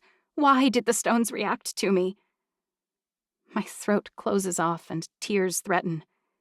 I'm such a baby, not at all equipped to fill my mom's shoes. My voice drops to the barest whisper. The only thing I'm doing perfectly, uniformly, is failing. Edom shakes his head and yanks me against his shoulder. I want to mow down anyone who threatens you. I want to eviscerate everyone who scowls in your direction. I've never felt like this, and it scares me too. But I know you, and I know God does too, which tells me that you will sort this out. I know you will. I breathe in and out, the familiar smell of steel, sweat, and resolve that accompanies Edom centering me somehow. Thank you. And that's why I'm happy to submit my DNA to Judica, and then I'll patiently undergo any and all interrogations that she wants. She can have my phone, my computer, my login codes. I'll surrender it all. You already know the worst things about me. You know the deepest, darkest secrets in my life. The only thing I haven't told you yet is how jealous I get sometimes, but I'm working on that daily. Because I love you, and I have faith in you, and you deserve more than me, but I am here, and I will improve. I needed to hear that. A diver surfaces, then 2 more. 60 seconds later, the last diver from our team reaches the boat. We've cleared the entire area, Todd says. There's no sign of wreckage and no sign of any life other than marine. I close my eyes. Have I been wasting everyone's time? Did I send Moses to handle my dirty work alone for no reason? Maybe I can video conference in as a show of support. Head back, I say. Now. Edom calls the other boats one by one. They've all cleared their sections. I try not to sink into despair. Am I losing my mind? After issuing the command to return, the boat picks up speed. We haven't gone far when my ring flashes and the wells in my head vibrate. I can't think how else to describe it. Stop! I shout to the captain. But it will take too long. Noah's below me. I know it. I don't think or ask permission or anything else that will waste time. I leap over the back of the boat and into the water before anyone can stop me. The warm water slaps my face harder than Judica could. I ignore it and swim downward as fast as I can, feeling the wells in my head. When I swim to the left, they still. To the right, they buzz. I head down to the right. Light dissipates. The temperature drops in shelves as I paddle and kick downward. Pressure builds in my ears. And yet, down I go. My hand is barely visible in front of my face the first time my body tries to force me to take a breath. I suppress it and keep on kicking. Something brushes against my leg and I nearly scream, forcing out all the remaining air in my lungs. I choke a little and blow air out my nose to regain my equilibrium. Salt water floods my nasal cavity anyway, and my eyes sting. I push onward, my eyes adjusting to the utter lack of light and the sting of the salt. The stone on my finger is pulsing, but the light is so erratic and the waves and odd angles send it skittering in unpredictable directions. When a shelf of cold water surrounds me, I know I'm close. The wells in my brain hum. He's here. I know he's here. I wish I could call for him. It hits me then that I might be able to call out after a manner and create some light, too. I reach into the well from Mom's stone, the first one, and I dip my fingertips inside, figuratively. I pull them out, shove the energy together, and push it downward as hard as I can. A pulse of energy leaves my body, but the water immediately extinguishes the fire. A quarter second of light followed by nothing. I hold my hand out in front of me, as steady as I can. The flashing from it provides flickers of light, not much, but enough to see why the divers found nothing. An entire chunk of the island, complete with an upended tree trunk, lies on the very bottom of the ocean. It's far, far too heavy for me to move it. At least it should be. I beeline for the trunk, a black squid zipping across my path. I startle and nearly drop my hand, but I continue onward. As I near the trunk, I dip into the other well of power, the new one. I empty the whole thing out, prepared to blast the entire area away. Then I worry that such a large impact might hurt Noah. I pull back and send a large pulse, as large as the one that sent my friends flying backward before, directed toward the trunk. I follow it up with another fireball to try and illuminate the entire area briefly. It blinks out as fast as the last, but I make out the shape of an arm. It has to be Noah's.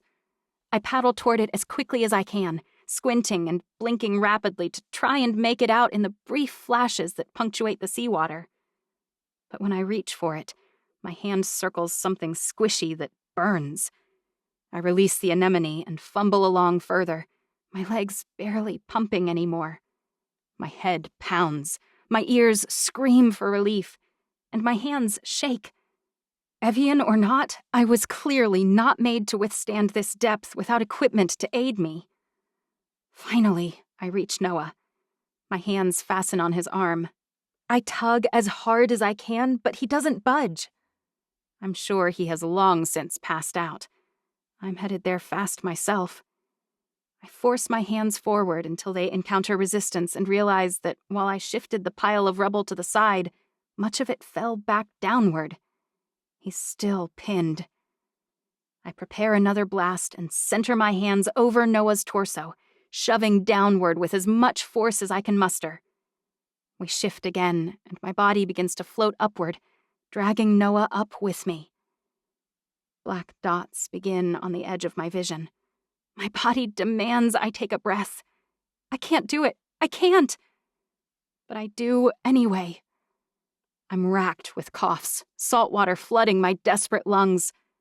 I release Noah, unable to control my limbs any longer.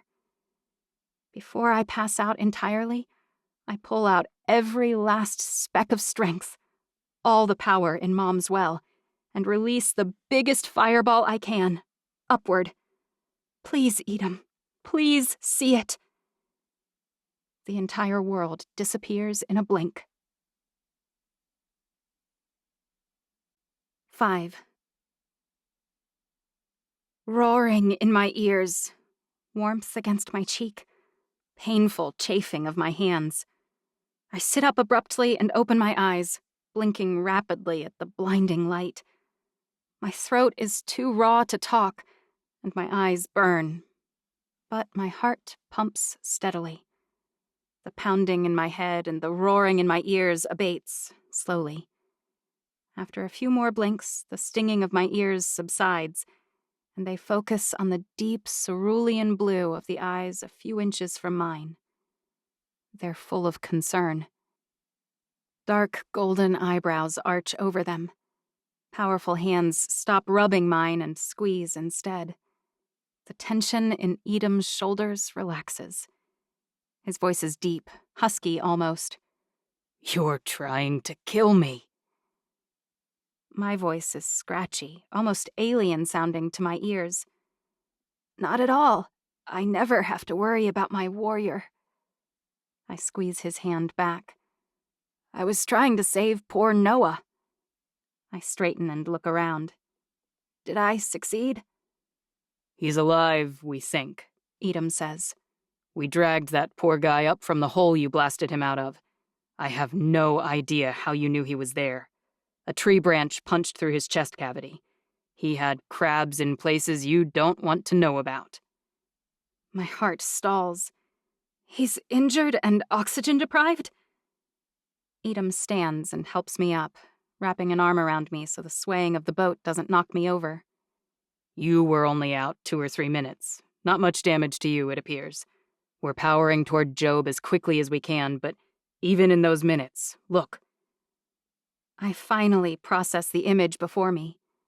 The divers have cleared the back seat of the boat, and Noah's lying across it with a blanket over his torso. His usually copper skin is pale with a bluish tinge. He looks horrible. Move the blanket, Edom barks. Todd peels the blanket back, and I prepare myself, but it's not quite as bad as I expected. Noah's shirt is shredded around an 8-inch diameter wound on the right side of his chest. Blood burbles from it, and I cry out. No, that's good, Edom says. It was all blue when we pulled him out. No blood oozing at all. He wads up the blanket and applies pressure to the top of the wound. It means he's warming up and healing. He's right. It might look awful, but color is actually returning to Noah's face. Is there anything else we can do? Todd throws his hands up. With what? I don't know, I snap. A blood transfusion, maybe? We don't have those kinds of supplies, Edom says. But I radioed ahead and Job... When Edom cuts off, I turn toward the front of the boat where the shore rapidly approaches. Job's in the sand with a gurney, next to a stand with tubing and bags hung on it. I love Job. I want to stay near Noah, but I'm in the way. I back up so Job's crew can load him onto the bed. Job attaches a tube to his arm with a needle near his elbow. Is that what you used to put me under? I ask. This is an IV, Job says. Intravenous therapy. You can send medicine into someone like I did to keep you in the coma earlier, or you can send nutrition and energy, which is what Noah's body needs if it's going to heal from this. The fact that he's already healing as he warms up is very promising. And the wound to his chest? I ask. It's bad. Job prods the area, pulling debris away, cutting fabric, disinfecting. Noah doesn't move at all. But look. He leans nearer. He's breathing. I don't need to lean close to know he's trying to breathe. The watery rattle coming from his chest isn't confidence-inspiring. Should it sound like that? Job shakes his head. It shouldn't, but the fact that he has started is promising. He should... Noah begins coughing, and Job shifts his body so that his head is sideways. He does it just in time, because Noah begins to spew pink fluid from his mouth immediately. Is this normal? There is nothing approaching normal about being underwater for hours. Job calmly pats Noah's back while he coughs and hacks. I can't keep watching and doing nothing. So I look downward and notice that the wound in his chest is closing up. In fact, the wound is now less than an inch across. Look! I clap my hands. He's healing! Tears streak down my cheeks. It feels like the first good news in a week. Job smiles at me. I think we're past the worst of it. If he's sitting up and coughing, I think there's still brain function. As much as there ever was, Edom mutters. Still kicking puppies, I see, Edom. Noah collapses into more coughing. But I'm delighted. If he's there enough to make fun of Edom, Noah's going to be fine. I shove past Job and wrap an arm around Noah's shoulders. I'm still having trouble breathing, Noah says. My heart accelerates. I'm sorry, I shouldn't have shoved Job out of the way. Not at all. Noah's mouth curls into a smile. I certainly don't want him to resuscitate me. No? I ask. It's done mouth to mouth. He reaches out and touches my lips. A shiver runs up my spine. I nearly drop him, and he deserves it. Oh, shut up. You're ridiculous, Edom says. Don't make me cut you up moments after you're finally healthy again. Old man, I must still be weak yet. I'm actually almost happy to see your stupidly pretty face. Same back at you, Edom says. You gave us a real scare. I knew you thought I was pretty. Edom scowls. Don't make me punch you. Noah's smile doesn't even look very pained. That blast when you joined the Stones. Noah whistles. Was anyone else injured? I spent 5 minutes with Job poking at me, Edom says. So you really spent an hour? Noah asks. Edom laughs. Something like that. Noah looks at Job. Can I yank this thing out yet, or what? Job leans over and pokes at his chest. At least he has a sense of humor. I'd recommend allowing the entire bag to process. But what do I know? I'm merely a physician for people who won't listen to me. Mostly I poke at ungrateful patients and storm off in a huff. Noah whispers so loud, I'm convinced they could hear him at the palace. Dude, I'm trying to look tough in front of the girl who just saw me dragged up from the depths of the ocean. She didn't watch you get dragged up, Todd says. She was unconscious. I'm sorry, Noah says. Who are you? I'm the diver who rescued Her Majesty. After she leaped from the boat without warning, dove 3,000 feet down, and used her royal ring to shift a ton of rubble and rescue you. Wait, Noah says. You were in danger? He manages to raise one eyebrow and scowl at Edom at the same time. Kind of impressive, actually. No one expected her to jump off the boat, Edom says. This one's not on me. I've been dying to ask her how she knew you were down there at all. We had already swept the entire area. I can't explain it. If I say that I felt a tugging or a humming or a buzzing from the power wells in my brain, everyone will think I'm bonkers. Or worse, Edom will think I'm saying that I have some kind of cosmic connection to Noah. I can't handle any more drama right now, not of any variety. It was the stone. Noah points at my finger. It warned you. My mouth drops open. Why would you say that? Noah shakes his head. I can't say more. His idiotic promise to his family. I'm beginning to hate knowing that he knows things that he won't tell me. I have a lot to do. I stand up. Now that I know you're safe, I'd better get to it. I march away, Edom scrambling to catch up. First, you're diving into the ocean with no warning to save him, Edom mutters. And now we're giving him the cold shoulder and racing away like he's the enemy. Want to clue me in on the play? I sigh and force myself to slow down. I wrap an arm around Edom's waist, and his arm wraps around my shoulders perfectly. It's exactly what I need. Someone I'm virtually certain supports me in every way. His cryptic comments just tick me off, that's all. He knows more than he'll tell me, and I can't figure out why. If he's on your side, and he certainly acts like he is most of the time, why not own it? Edom shrugs. I can't work it out either. I was terrified he was dead, Edom. I don't know what that means, and I don't want to hash it out right now, but my disgust with this is real too. I want you to know how much I appreciate knowing that you're on my side all the time. Edom doesn't say a word the rest of the way back, which is exactly what I need to prepare for my next battle, the one against my own council. Lorena is standing outside the council chamber, arms folded across her chest. Exhaustion rolls over me like a wave, threatening to do what a gazillion tons of ocean water couldn't. Pull me under. I stumble on the smooth marble floor. Edom's arm pulls tighter around me. This can all wait. You need to sleep. I need a shower, I need food, I need sleep, but not until after I bring my council into line. Not until I've checked in with my brother. He just survived a coup, not many hours after I left him to rule in my stead. Edom stops, his arm effectively halting me too. You are the ruler of a third of the world, maybe more. But you're not omnipotent. You're not omniscient. You need rest or you will collapse. You can't save anyone else from a heap on the floor. I just had an hour-long nap, I say. A medically induced coma during which Job hacks several pounds away from your insides is not a nap. I shrug. It'll have to do.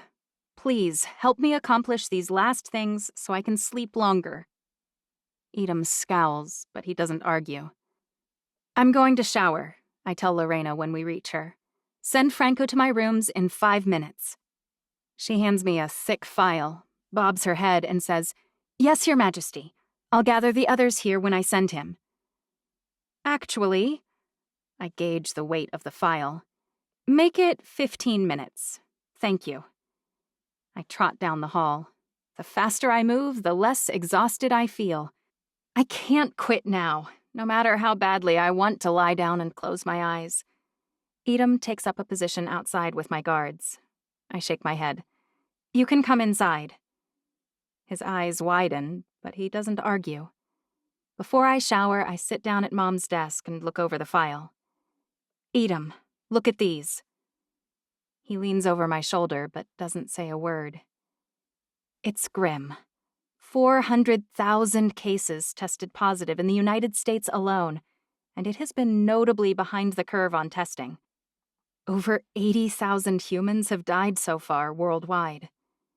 Italy's mine now, and it's horrific there. And China's been on lockdown for 10 weeks. I hope Noah's family is all right. Since they seem to be Evian, I'm sure they're fine, but still. The deaths are predominantly older humans with underlying health conditions, but not all of them. The projections for the future infection rate are abysmal.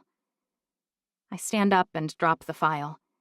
You can keep reading if you want. I'm no longer sure a shower will help, but I'm going to try. Edom stays in the office portion of my rooms while I shower and change into clean clothing. Somehow, being clean brings me a second wind. I wish it could clear the fog from my brain, but some things can't be helped. I shove through the doorway into the office. If I say anything especially thick, put your hand on my knee and squeeze. I'm too tired to think of a better signal. I laugh. Can you do that? Edom smiles. I'm always happy to put a hand on your knee, but I'm so tired myself, I'm not sure how much help I'll be. Let's make this quick, then. I point at the door. Invite Franco inside. I sit on Mom's desk chair and sling my arms up on the armrests, my hands resting casually on the ends. My ring is flashing brightly, as if it can sense my mood. Your Majesty! Franco bows deeply. Why didn't you apprise me of the pandemic before now? He coughs. This SARS-CoV-2, COVID-19, whatever you want to call it, it's killing my people. If you meant to conceal it from me, why haven't you at least begun to mitigate the impact? Humans? Franco tilts his head and lifts one eyebrow. Only humans are dying. Like all these viruses and bugs, Evians are entirely immune. I stand up, but I don't scream like I desperately want to do. Humans are my people, too. He splutters. And it was your job to keep them safe and to keep things running smoothly. I swallow. It's April 7th, and this emerged in China in November.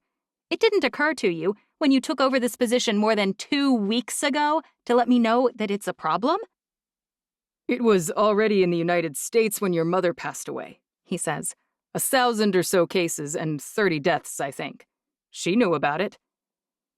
I close my eyes and count to 10. But you and I never discussed it. I knew nothing about it, and your response, judging by this, I point at the pile of papers, has been woefully inadequate. Pandemics are difficult on the economy, but this one is almost exclusively killing the older, sick humans, the ones who are a drain on the entire system. In many ways, it's actually a mercy to both them and to us. I slap him. His entire cheek flushes bright red, and his eyes flash angrily. I ought to execute you for utter and complete negligence, and that's the best thing I can assume about the job you've done. No one expected anything like this, he says. Past viruses have been contained. And this one, why is it different? Edom asks. For one thing, it's much more virulent. It lasts longer and appears to be far more communicable among the humans than past illnesses. For another, it's deadlier. But mostly, Franco says stiffly, it spreads at an alarming rate. If we hadn't ruled it out as a military movement, I'd almost say it was released with purpose. My eyes widen. A virus that only eliminates humans, and the weak ones at that. Nereus? Could it be? Was Mom's death only one prong in a coordinated attack? Have I been entirely blind, not even realizing the world is under attack? Am I to be placed on trial? Franco's nostrils flare and his heart races. Not presently. He may be guilty of nothing more than prejudice against humans, which wasn't even frowned upon until I took over. Well, that and idiocy. While that may render him a lousy selection for my council, execution might be a little hasty. We are all attending a council meeting right now. Before we go, I want to hear your plan to mitigate this and protect our humans as much as possible from here on out. He nods. We did issue a shelter-in-place order, or at least we encouraged the states to do so. I have other plans in place, and we're making great strides already. From what our experts tell me, we had 2 options to pursue. There was a third, to contain it like we did with past outbreaks, but by the time I took over, that already seemed unviable. What are the 2 options? His brow furrows. The first, with a virus this communicable among humans, is to do nothing. It seems to be impacting the already ill and elderly most significantly. The idea is that the virus will tear through the population, most of whom will be just fine. The economic suffering will be sharp and then recover quickly. However, the loss of life may be steeper. But herd immunity will develop quickly, and it will essentially knock the effectiveness of the virus back from then on. I would liken this first option to jumping into the cold ocean water instead of easing in incrementally. But if this kills people, won't hospitals be overwhelmed, worsening outcomes? Franco's face drains of color. Please tell me you didn't choose that option. The second option has dramatic downsides as well. It involves quarantining the ill and the sick, because the virus sheds before symptoms, and some people are asymptomatic. We essentially had to lock down nearly everyone in the country. Even the humans hated this option, most of them. I shake my head. So we are stuck, pants half on, not really doing option 1 or 2? He clears his throat. Something like that. No solution is perfect. Humans are fragile creatures, easily injured. The idea with that second option is that less people will die because the spread will slow and the very ill won't overwhelm hospital resources. It does seem to be working. New York had a very bad day, but other places are plateauing. What was your plan? I ask. You clearly didn't mean to botch things this badly.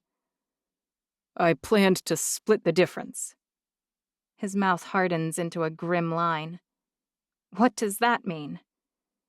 In the UK, I chose option 1, and in the United States, we implemented option 2 with varying degrees of success.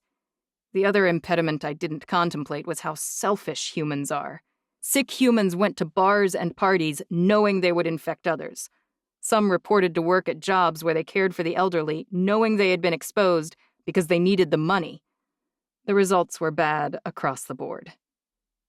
I grit my teeth while Franco outlines the problems with both approaches and then details testing, immunization, protection for healthcare workers, and treatment plans. Please tell me you've halted option 1 in the UK?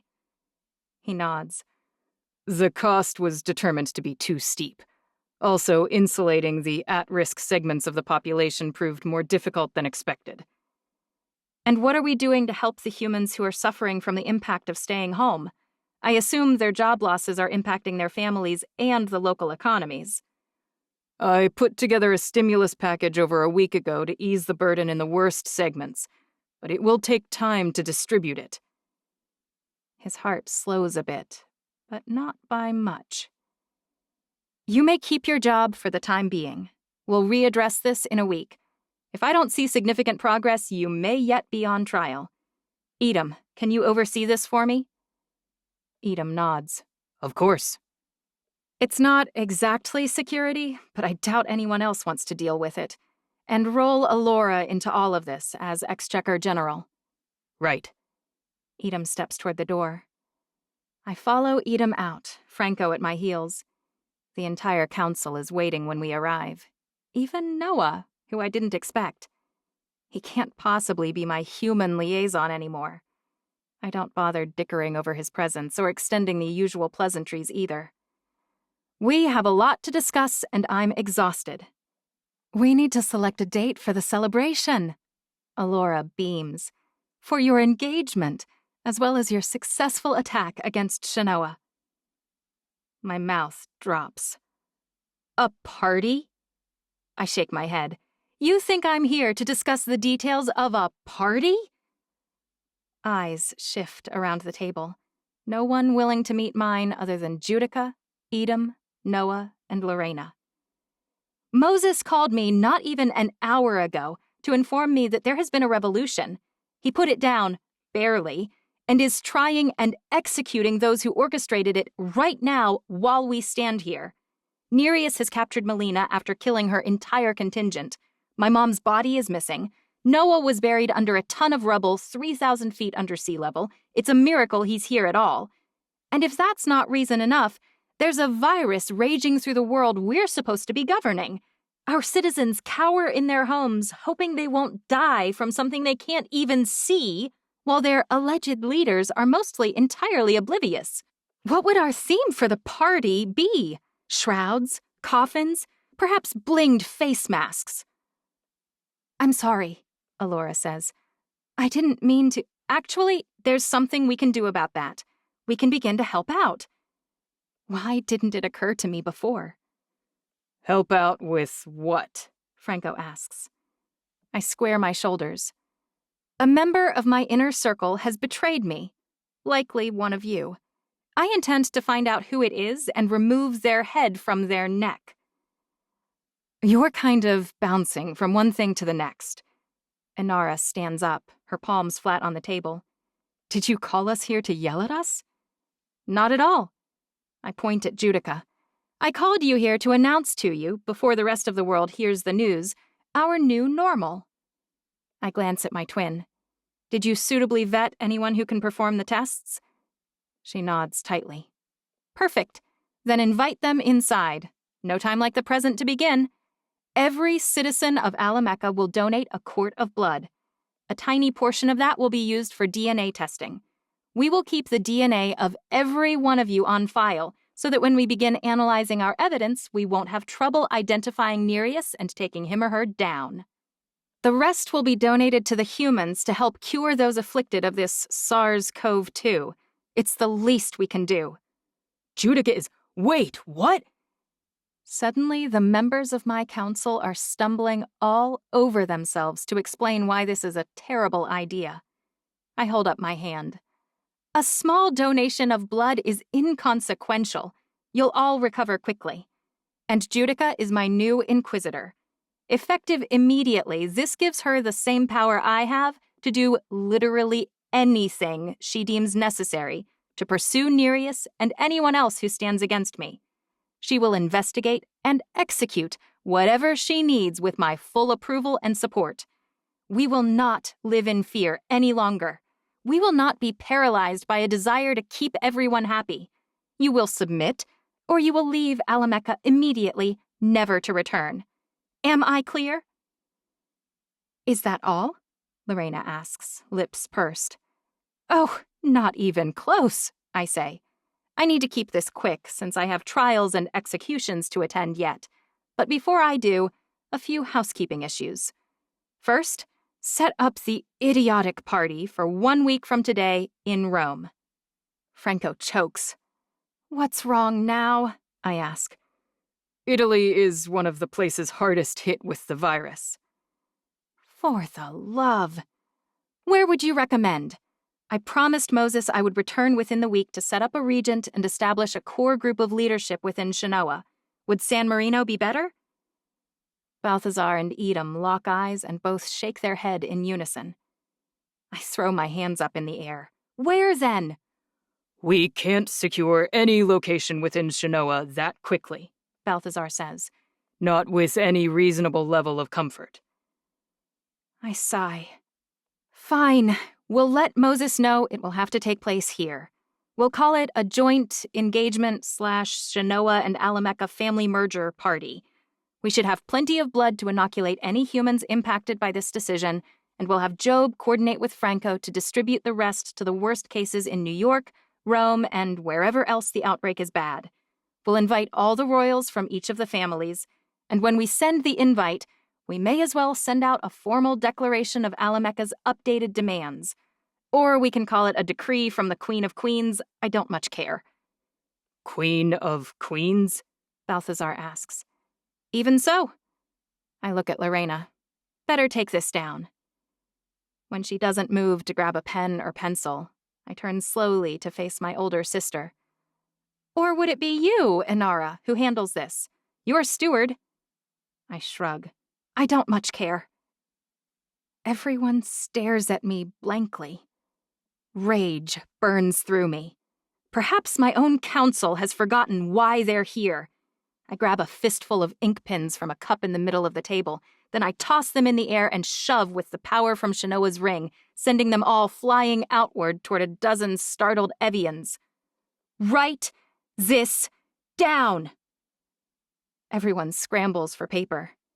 Inara yanks an ink pen out of her forearm and heals up the puncture wound, which is more satisfying than it should be. I should feel horrible for throwing a tantrum, but I don't. Maybe there's more Judica inside of me than I realized. First, royal children will all select their own spouses, male or female, right alongside non-royal Evians and humans. Obviously, there will be no more sales of children under any circumstance. Second, females are no longer preferred in any capacity. My youngest child will rule, whether it's a boy or a girl. Every single law will be rewritten to reflect this, for both humans and Evians. Male and female are different, but neither one is better than the other. It's long past time for males in our society to receive protections, and the females among the humans to be similarly safeguarded. We allowed them to be subjugated to keep the humans easy to manipulate, but it's wrong. It has done unbelievable damage over the millennia. No more. Third, humans are valuable. They will not be mistreated by us, not anymore.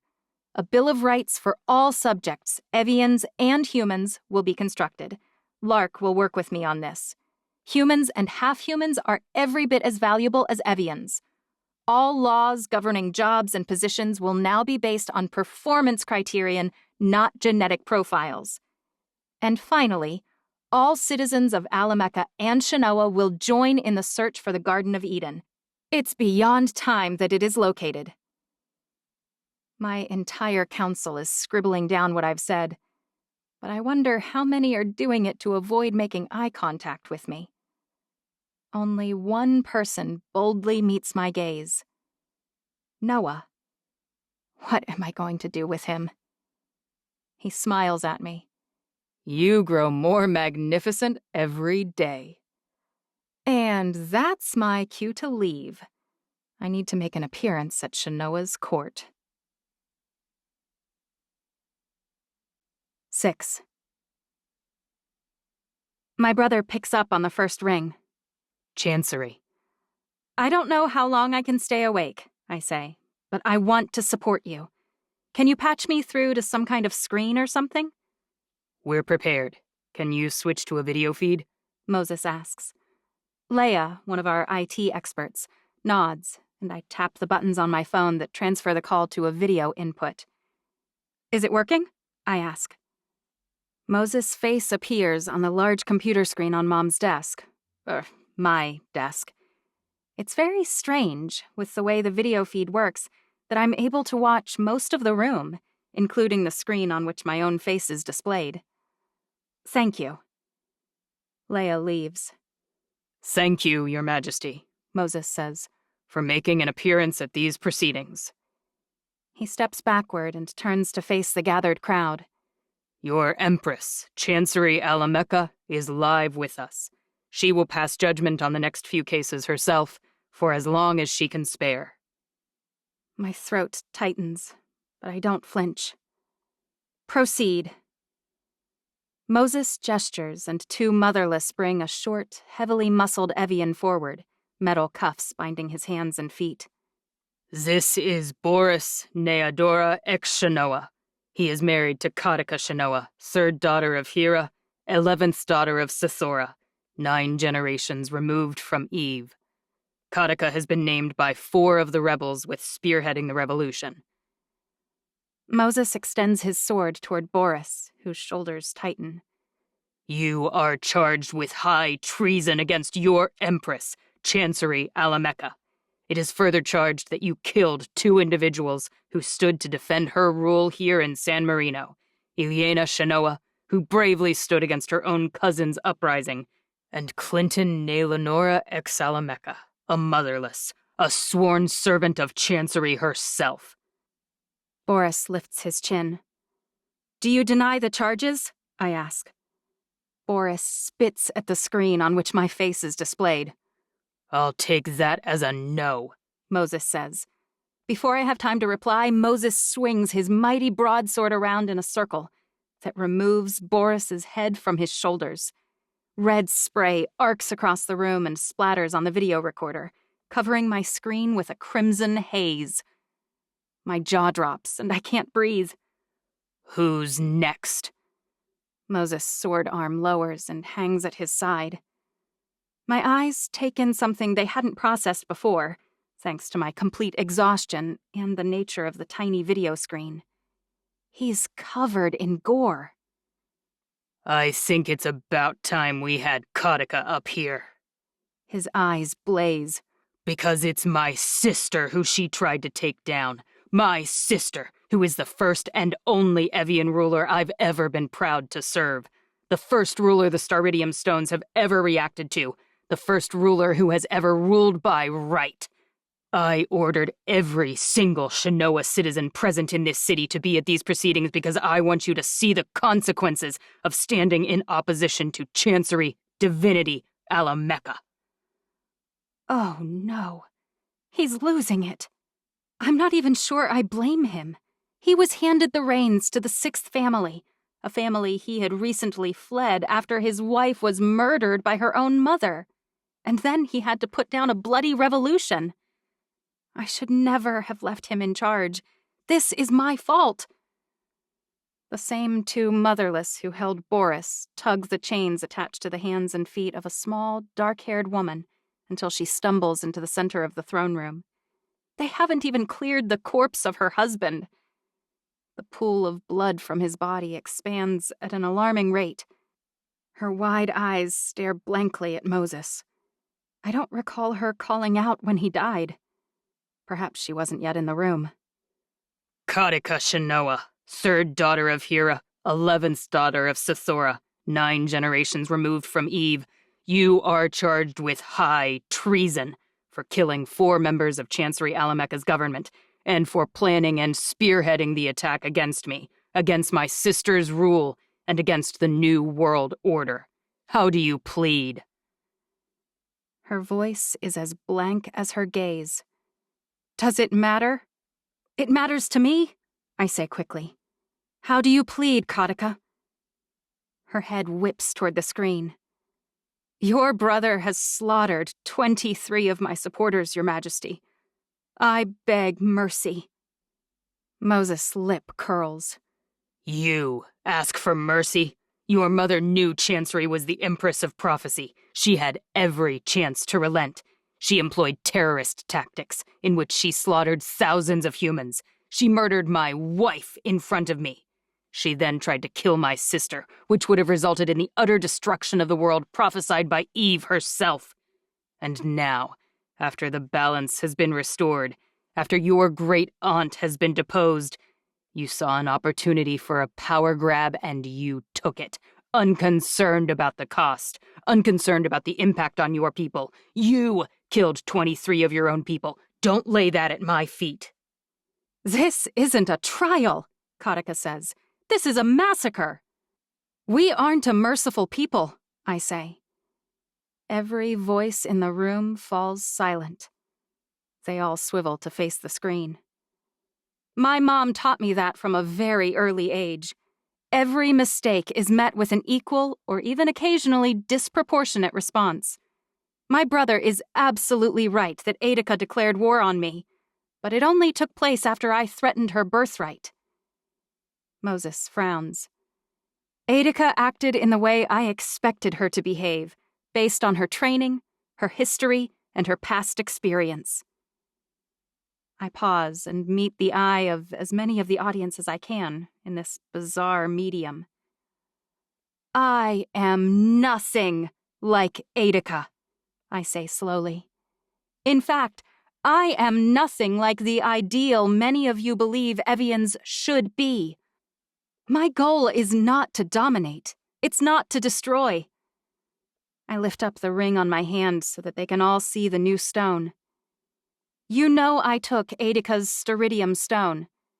What you don't yet know is that not only does it react to my call, not only does it bow to my command, it is rejoined with my mother's stone and now made entirely whole. Moses takes a step closer. I accommodate him and move closer to the video camera. If you were here, you'd be able to see, as my jeweler did, that my mom's stone and Aedica's stone are seamlessly rejoined. You can't see where one ends and the other begins, not anymore. Today, not even an hour ago, I issued an edict. It details a lot of changes. These will be very difficult for you to process. They may not feel right. They aren't what you've been raised to believe. But I need us to find a better way. I tilt my head. Oh, Moses, my sweet warrior of a brother. You were torn from your family when you were only weeks old. Then your wife was robbed from you, from us, far too early. You protect, you serve, and I love you for it. But rage and destruction have never been my path. I hold up my ring and the flashes in its surface pick up speed. My path is one of healing, which is why I am going to pardon every single one of you who will come forward now.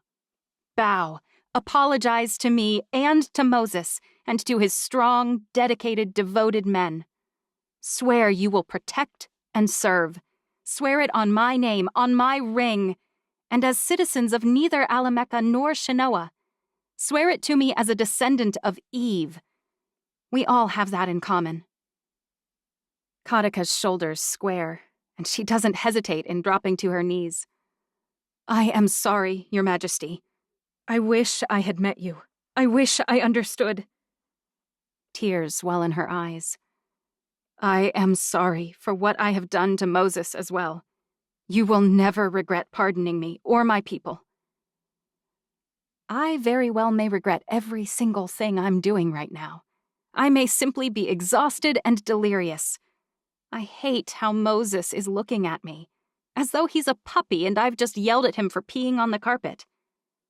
I'd like it to be clear that Moses was absolutely right, under the law and under my mandate, to execute every last rebel. He witnessed and endured your attack firsthand. Kautika swallows hard. I meet her eyes. Will you actually be able to forgive him for his actions today? knowing your own behavior precipitated it? Karika stands up and holds her palms out. I am willing to offer myself as a sacrifice for my people, if that will help you forgive them. They followed my lead. I don't want any more killing. Humans are dying the world over right now, thanks to a virus we haven't yet sourced. I'm disgusted with the death and violence. What I need is supporters. Swear to me, now. Make me believe it. Karika kneels again, and she shouts her oath. I, Karika Shanoa, a 9th-generation daughter of Eve, swear on the mother of us all that I do pledge my life, my sword, and my resources to Chancery Alameka. I vow that I will support her against all foes, now, tomorrow, and for the rest of my life on Earth. Further, I offer of my own accord that I personally support her vision as far as I understand it. Evians have long needed a course correction. Boris and I... She chokes up. We saw an opening and we took it. We didn't understand. My ring flashes brightly, and I decide to try something. It probably won't work, but if it does... I look at the 2 unlit torches on either side of the empty throne. I accept your vow, I say, and I am sorry I am not there myself to do it. I think about the room on the screen in front of me. I was there not long ago. I imagine the weight of the stones, the smell of the cypress trees outside, the solid, cool feel of the tiles under my brother's feet. I accept your apology as well. I reach into Mom's well and lift my hands. I throw sparks at the torches, and they catch fire on the screen. My heart soars, and my hands shake. Moses' eyes widen, and he drops his sword. It clatters loudly against the tiles I was just imagining. Murmurs spread around the room. Before I have a chance to speak again, people all over the room drop to their knees. Karika shouts, Chancery Alameka! The citizens assembled repeat my name.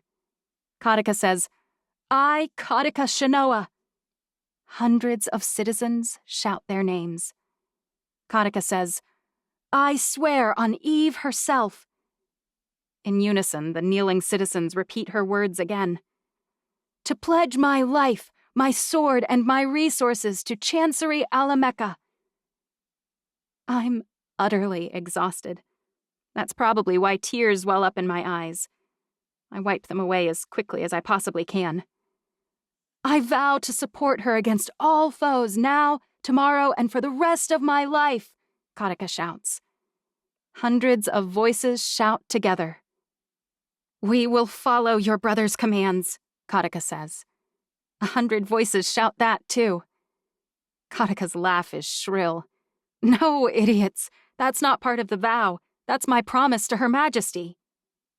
Laughter, like a balm, fills the room. The fury seeps from Moses' face, replaced with wonder.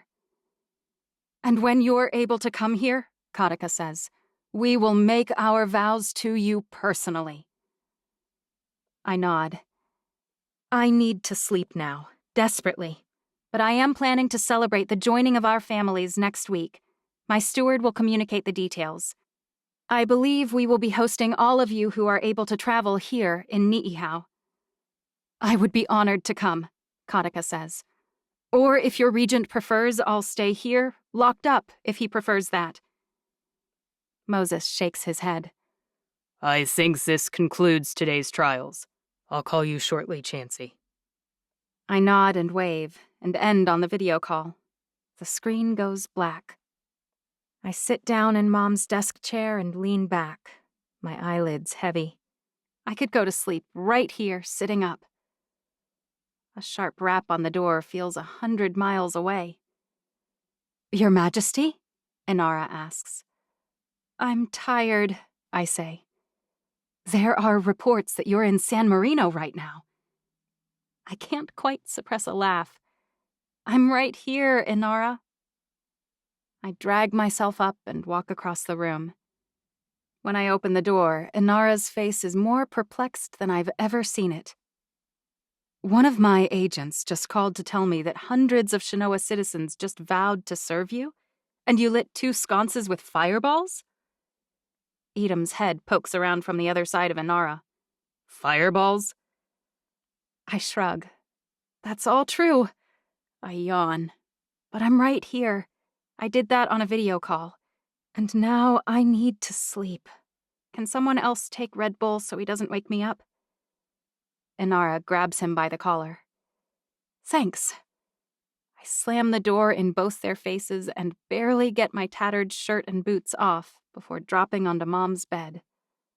I fall asleep the second I close my eyes. The sun beats down on me from above. Sweat trickles down my brow. You're so young and stupid. Etika ducks and swings upward, her sword biting into the side of my body. I'm young. I dance away, playing for the moment I need to heal my side. But it doesn't heal. My limbs shake and slow. Your sword's poisoned, I slur. I shake my head to try and clear my vision. And stupid. Etika showcases beautifully white teeth when she smirks. A dagger thunks into my chest, slicing my heart nearly in 2.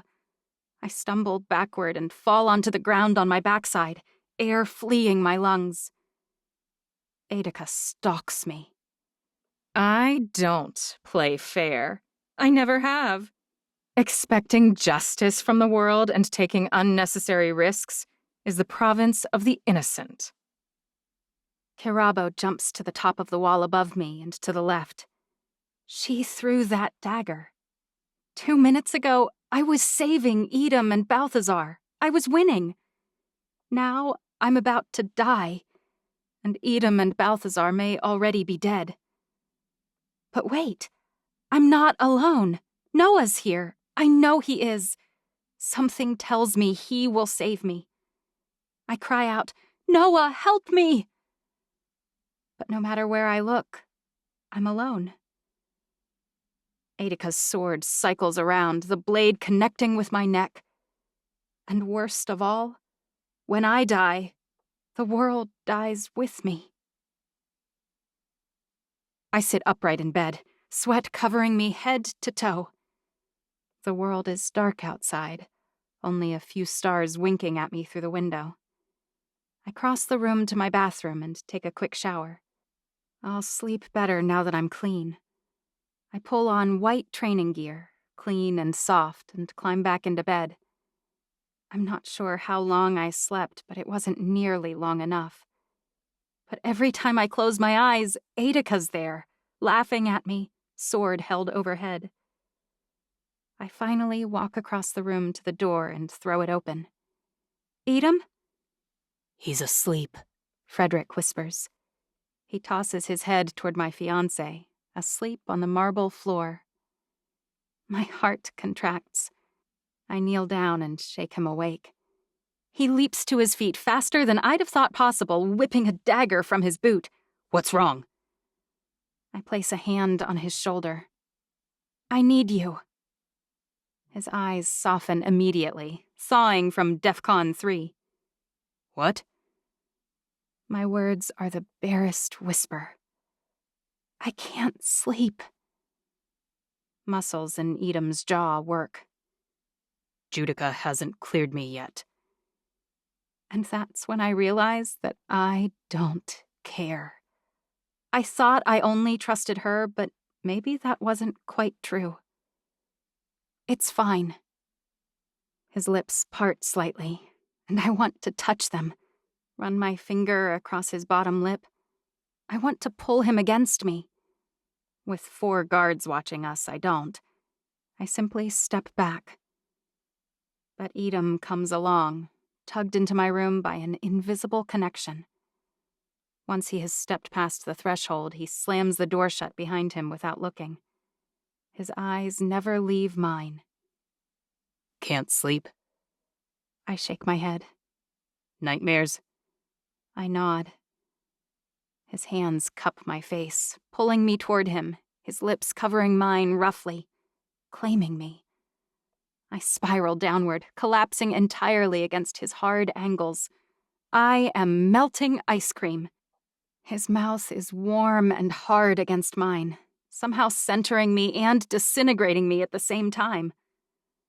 A groan from deep inside his chest sends a shiver down my spine, and I pull back enough to see him. Without sunlight streaming in from the windows or any lights turned on in the room, I can barely make out his sharp features, but I know them by heart. His eyes follow mine, sparking in the low light. I was beginning to think you had changed your mind. About? I ask. Me. His hands circle my waist and lift me up, and he carries me effortlessly to the sofa a few feet away. No. I should say more, reassure him. I should tell him that my fingers long to touch his lip, to run down the planes of his chest and spread across his abdominal muscles. I should explain that when I close my eyes, I see his face, his eyes staring at me exactly as they are now. But my words aren't working right now, so I kiss him instead. And then I sink deep into oblivion, healing, strengthening oblivion. His arms encircling me, his heat against my chest, his scent all around me. Nothing can harm me when Edom's close. Nothing. The world is full of beheadings and traitors and danger and fear and fury. But not this room. Not this sofa. Not Edom's embrace. Until he pulls back and air rushes to cool my skin where his mouth has abandoned me. What? You couldn't sleep. His voice is a low rumble against my hand where it rests on his solid chest. Now I don't want to sleep. But your body needs rest. He pulls back further. I fist his shirt in my hand and yank him closer. What I need is you. A smile spreads across his mouth, revealing perfect pearly teeth. I'm not going anywhere. And I won't lie, I needed to hear that. But there's no rush, not between you and me. He leans down and kisses me softly and withdraws again. Tell me why you couldn't sleep. We'll fix that first. There's time for this once the world is sitting on its axis again. My heart hammers in my chest. Confusion, frustration, and tenderness battle for control. I'm not even tired. His hand brushes my temple. You've slept 4 hours at most. You're exhausted. Why did you wake? I had a nightmare. I shove away from him and begin to pace. Edica was taunting me back in San Marino, and then she killed me. His eyebrows rise. You actually died? I nod. Because... I shrug.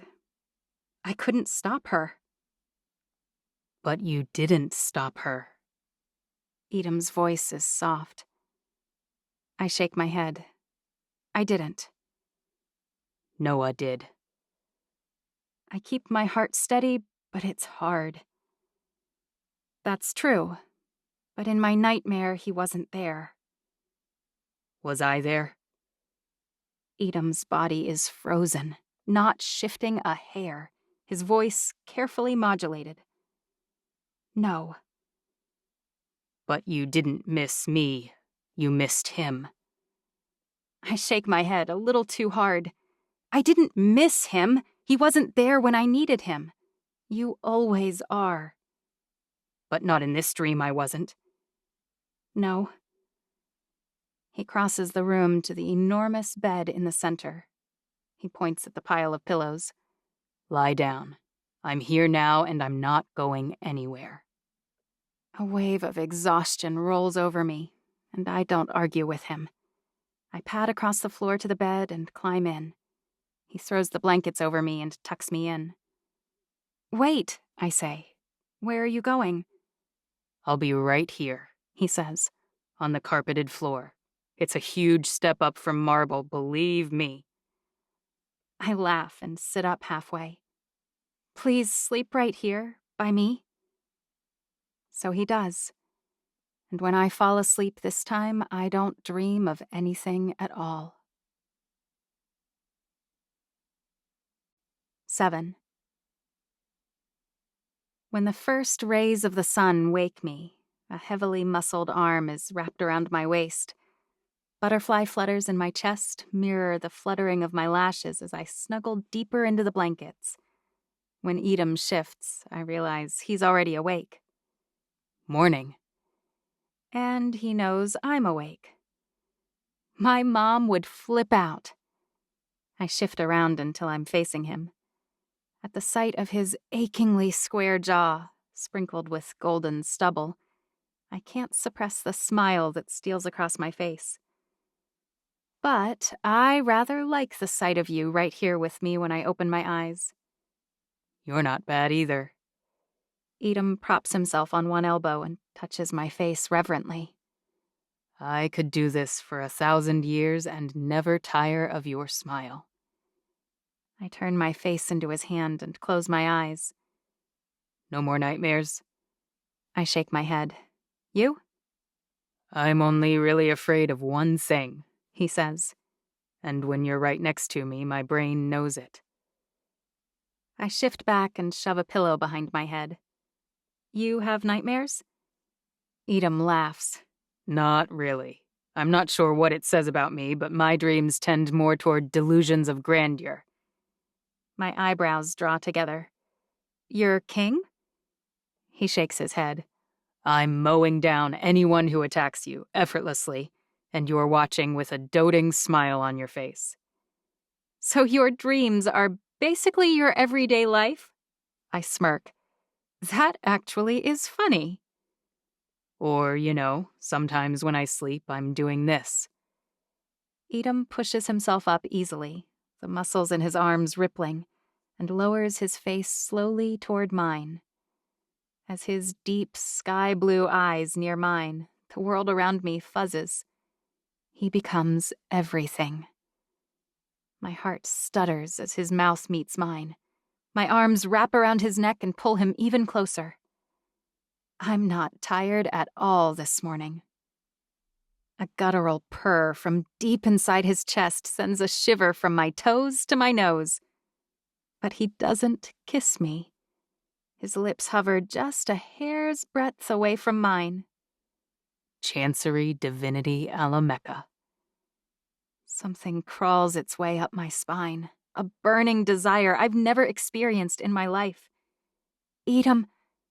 He kisses me then, slowly, heavily, as if we're holding the world at bay, one kiss at a time. And I realize that we are. As the thought strikes, concerns pile up around me. Mother's body is missing. A traitor is here with us. Noah is who knows who. I'm at war with 2 families. My brother has PTSD, my sister is missing, and a virus is tearing through the humans I'm supposed to be protecting. Utter destruction. Edom rolls to his side with an exaggerated sigh. I sit up. What? Where did you go? His lips are pursed, but his eyes are bemused, thankfully. It's not you, I say. You're like a double chocolate brownie with gelato and whipped cream. And nuts. I poke him. He sits up. No caramel sauce? I slide up next to him and put a hand on his chest. But my life is a gasoline-drenched dumpster fire right now. Everything keeps piling up, worsening by the minute. I can't turn off my fears. They just crowd in closer when I try. He leans toward me until we're nose to nose. I know you can't, and I love you for caring. Truly. Edom climbs out of bed, and I follow suit. I'll go check on whether we've made any progress with the search for Melina, he says. But when he opens the door, Judica's waiting for me. Her eyes widen, taking in my mussed hair, my training gear that I obviously wore as pajamas. Her eyes immediately track toward the bed. It's not like that, I say. She brushes past Edom. None of my business. I sigh. But I thought you might like to know that based on our analysis of the video, we're virtually certain that Nereus is a woman. I grab the doorframe that leads into the bathroom. That's good news. Is it? Judica raises her eyebrows. I'm going to meet with Balthazar, Edom says. I wave in acknowledgement, and he closes the door. I did not expect that. Judica's compressed lips give away her suppressed enjoyment of my discomfort. I told you already, nothing happened. He didn't sleep in here right next to you? Judica looks at the rumpled bed. Okay, then something happened, but not like anything monumental. Last I checked, Judica says, you said you trusted no one on Earth except for me, but last night you slept with Edom next to you all night. She's right. The muscles in my shoulders relax. I was so busy trying to convince her that I hadn't acted in a way of which Mom wouldn't approve that I lost sight of something even more significant. I trust Edom. I'm not ready to discuss what that means, so I ignore it and move on. How do we know Nereus is a woman? I ask. Based on the body shape and movement. Pretty reliable software that analyzes hip width and height, that sort of thing. So basically, we just know. Okay, well, that cuts our list in half. But we still need to figure out who fathered Mother's pregnancy and whether that might be related to her death in any way. I nod. I agree. And why her body is missing, and we need to locate Melina. Judica shakes her head. She's gone. This island isn't large. If she was still here, we'd have found her by now. So you think she left by boat? Judica sighs. I think she's either dead or she had an accomplice who helped her leave. Boat, helicopter, who knows? But continuing that search is a waste of resources. I don't bother arguing. We'll reassess at the next council meeting. Have we made any progress on locating Mom's body? You are searching the crypt today, right?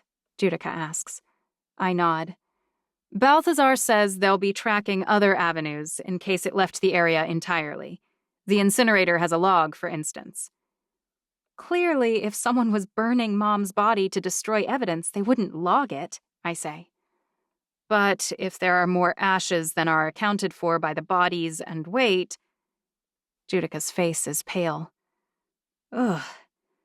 Let's hope that's not what happened. Because if she's been incinerated, there goes our chance to pursue the baby daddy idea. And also I shake my head and frown. As if seeing her poisoned wasn't bad enough. I get angry sometimes, Judica says. About what? I kind of thought anger was her default. That we couldn't stop it, what happened to her. That it all happened to us. Her voice drops to a whisper. That she left us. You hide it so well, I say, that sometimes I forget you're just like me.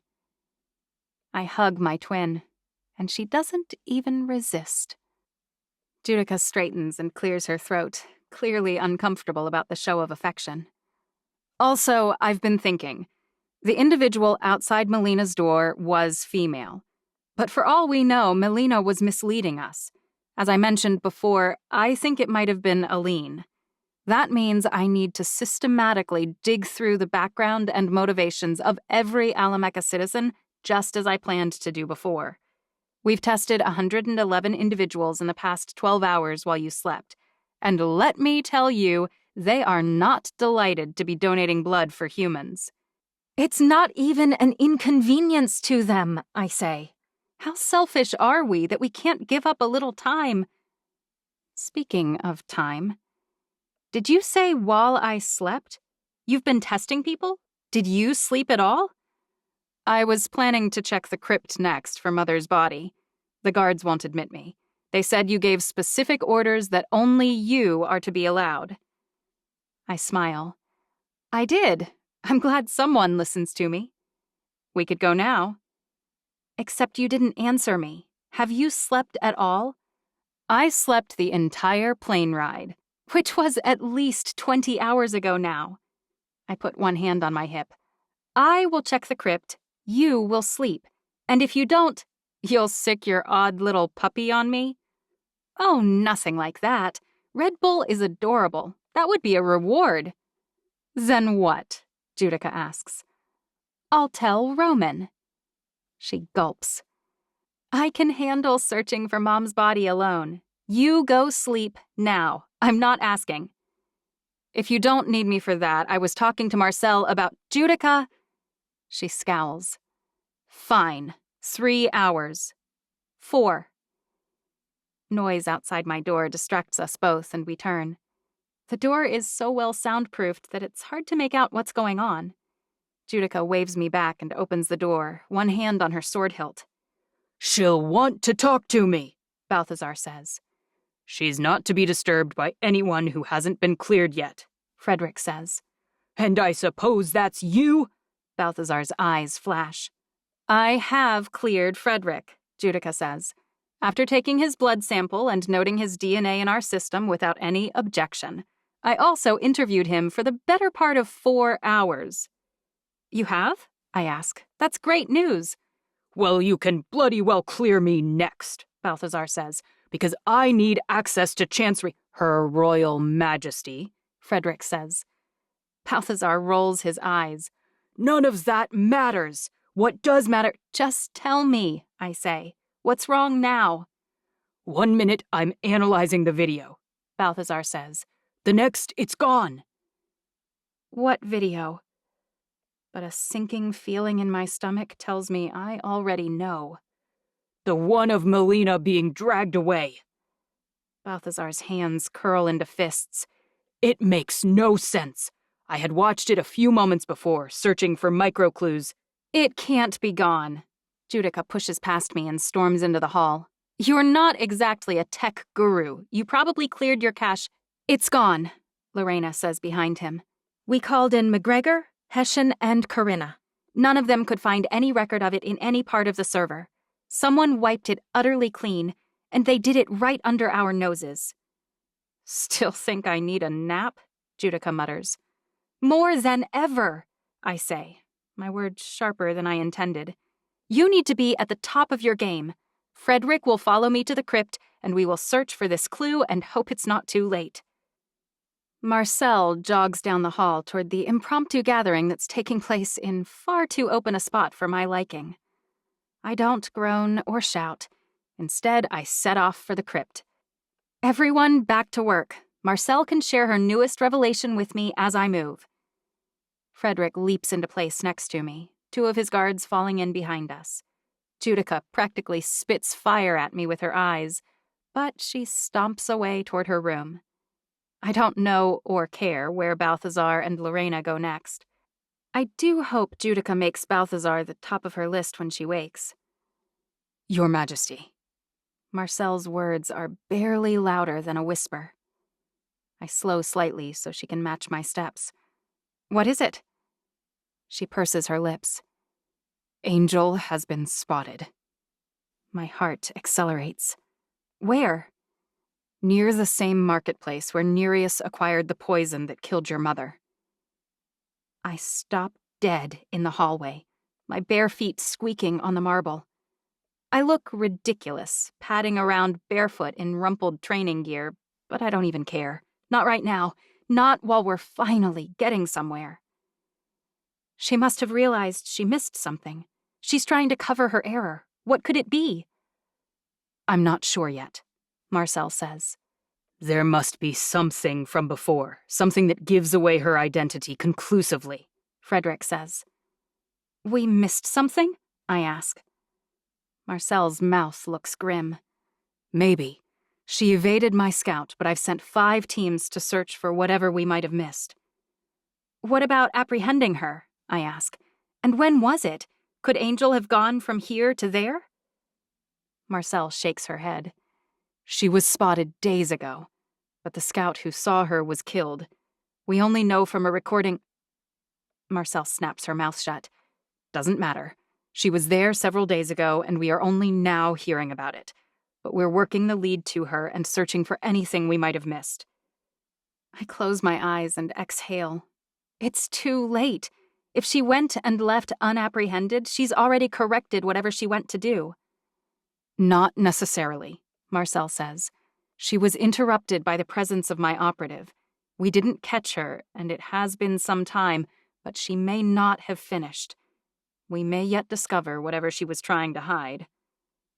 I nod. Good. Yes. Thank you. Marcel bows slightly and turns around. Wait. She freezes. Make sure Judica moves you near the top of the list to clear. I want no doubts about your loyalty, since you run my entire network. I'd be very convincing at covering my lies if it was me, Marcel says. And that's why you'll give Judica complete access to everything, I say. Your phone, your body, your person, everything. I need to know I can trust you. You must really trust Judica. She lifts one eyebrow. I have to trust someone, I say. Marcel takes my hand and squeezes. I'm very sorry, Chancery. It shouldn't be this hard. Your life, I mean. She inhales slowly. You've grown so much, and so much misery still lies ahead of us. I vow that you can trust me, but I'll do anything I can for Judica to help you believe me. I nod. As distasteful as it is to tell every single person in my life that they're a suspect and they must bear all their secrets to me, searching dozens and dozens of crypts which house decaying corpses, is worse. Like, way worse. After we've checked the very last one without any sign of Mom's body, I want to take a shower in rubbing alcohol, burn out the inside of my nose, and then curl up in a corner and bawl. The oldest ones smelled the best, Frederick says. I guess it makes sense, but I hadn't considered it before now. I wish I didn't know what decaying bodies at a dozen different time frames smell like. At least I didn't shower before coming to do this. I want to be cremated. Frederick laughs. I'm not kidding. Well, if your mother had been cremated, there'd be nothing to look for, I know. Frederick shrugs, and I realize he's a decent candidate for the father. How close were you to Mom? His eye twitches. Did you ever kiss her? His eyes widen and his pupils dilate. His heart accelerates. He shakes his head. I did not. But I wonder whether he wanted to. Did Judica already ask you all this? He nods. She did. I breathe in a sigh of relief. I'm Red Bull to her death. If Judica says he's good, I can let it go. All right. You're supposed to be training with Edom and Balthazar in a handful of minutes, he says. To learn to use my new powers. I grunt. How exciting. To everyone but you, it is. You need to decide whether you'll allow your subjects to watch. They're dying to see you in action. I might be as excited as everyone else, if I hadn't blown Noah into the depths of the ocean and badly injured Edom the last time I tinkered with it. Not this time, I say. But once I've figured out exactly what I can do, they'll be welcome. Can you pass that along for me? Frederick nods. On the walk back to my room, my brain compiles a list of things I need to do. Read and study in Mom's sanctum. Review a list of my supporters and discuss with Judica her plans for vetting them. Prioritize who she should assess first. Confer with Franco regarding the plague and its impacts. Ensure he's taking aggressive enough measures to contain it. Review things that have been falling by the wayside as a result, in governance and the integration with Shanoa. Meet with Moses to discuss ways to win over the Sixth Family's royals, and finalize our steps for improving the situation for every citizen of their family, human and Evian both.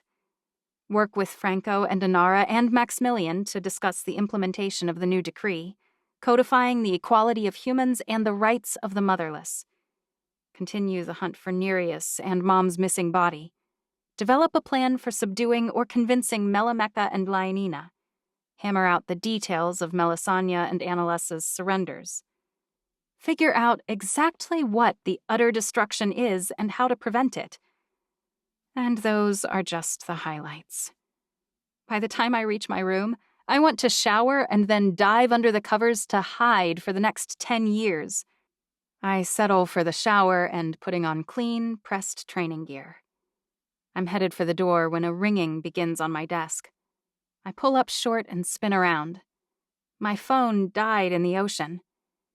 I walk slowly toward the desk and look at the source. A new iPhone. The caller ID says Annalesa. Looks like my phone has been replaced. No matter how badly I'd like to screen this call, I need to pick it up. Hello? Chancery, darling, I received your newest decree along with your party invitation. Oh. I wait for her to tell me what she wants, but she doesn't say anything else. Finally, I ask, "Are you coming?" Annalesa tisks. That depends entirely on you. How so? Your decree, my dear.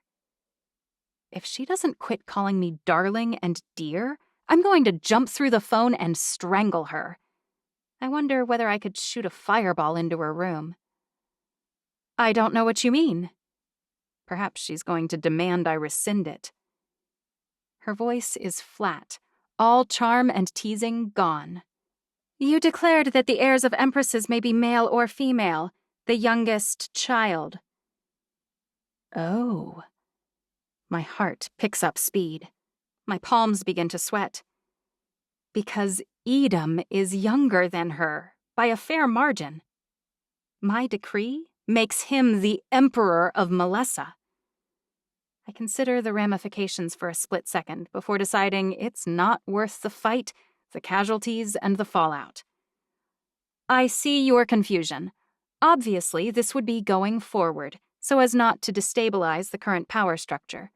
But even beyond that, Edom, as my pledged consort, wouldn't be eligible to rule Melessa. No one is contesting the legitimacy of your rule. Is this going to be a problem? As long as you don't make it a problem, it should be fine, Annalesa says. I have every intention of allowing you to continue to manage Melessa under my supervision, I say, just as we agreed. Very well, Annalesa says. And then, as if I've thrown a switch, her charm reboots. I so look forward to seeing you in a few days, sweet Chancery. Until then, she hangs up. 8. In spite of my clear instruction, several clusters of people are gathered in the training room when I arrive. My gaze cuts toward Frederick. He shrugs. I told Edom. Those 4 are assigned to train here the same time as us. Edom points. And I'm entitled to see how it's going. It might be crucial to our war strategy, Balthazar says. Same, Inara says, but for political maneuvering. Her hands are laced behind her back, her eyes full of innocence. And you? I turn toward Alora and Marcel. It's important to managing my assets, Marcel offers. Alora laughs. You're all ridiculous. We're here because we want to see what you can do. That's why I'm here, Noah says. I figured you'd be hiding as far from here as possible after what happened the last time, I say. Glutton for punishment, Noah says. That's me. I raise my voice so the dozen people present can all hear. When I joined the Staridium, an explosion propelled me far offshore, sheared a cliff face off the island and into the ocean, and buried Noah under a ton of rubble on the bottom of the ocean. I'd recommend that you clear out while I work on learning to use the power. No one wavers. Edom steps closer. You're a historic prophecy come to life. Inara clears her throat. In time of great peril, when the lives of women and men shall fail, the eldest shall survive certain death to unite the families. She comes in a time of blood and horror, in a world overrun with plague and warfare. She shall command the stone of the mountain, be it small or large. Its power shall destroy the vast hosts arrayed against it. With the might and power of God, the eldest shall destroy all in her path, and unite my children as one. Only through her blood can the stone be restored to the mountain. Together, with the strength of her strongest supporter, she shall open the Garden of Eden, that the miracle of God shall go unto all the earth to save my children from utter destruction. I plan to record what I witness and share it with generation after generation, Alora says. Can you fault us for being willing to risk the danger? You've survived certain death 3 times by my count, and now you're commanding the stone of the mountain, small and then larger. I mean, it's pretty monumental. And you flung me into the ocean, Noah says, but you saved me too. I groan and climb into the sparring ring. Edom leaps in behind me. We begin today as we always do. Her Majesty observes melodics, and she warms up with standard forms. He signals, and Balthazar keys one of the harder warm-ups into the main computer, Shostakovich's Symphony No. 5 in D minor. Sweat has beaded on my brow by the time it concludes, and I don't know whether I'm simply drained from the past few days, or whether the presence of an audience wears on me. Certainly the weight of that prophecy does. When Edom and I move on to actual hand-to-hand, he takes it ridiculously easy on me. After his 3rd slow strike, I slide underneath his guard and punch him square on the nose. I used to cringe when I heard a bone break, but I can't quite keep the smile off my face as blood flows down his lip and chin. He wipes his face on the shoulder of his training gear and beams at me. Ready to step it up, I see. I shrug. Can't look like a cream puff in front of all these people. By the time we're both quite a bit more blood-spattered, Edom calls a halt. Time for a little 2-on-1, I think. Balthazar swings up and into the ring so quickly my head spins. Oh! I didn't expect him to participate.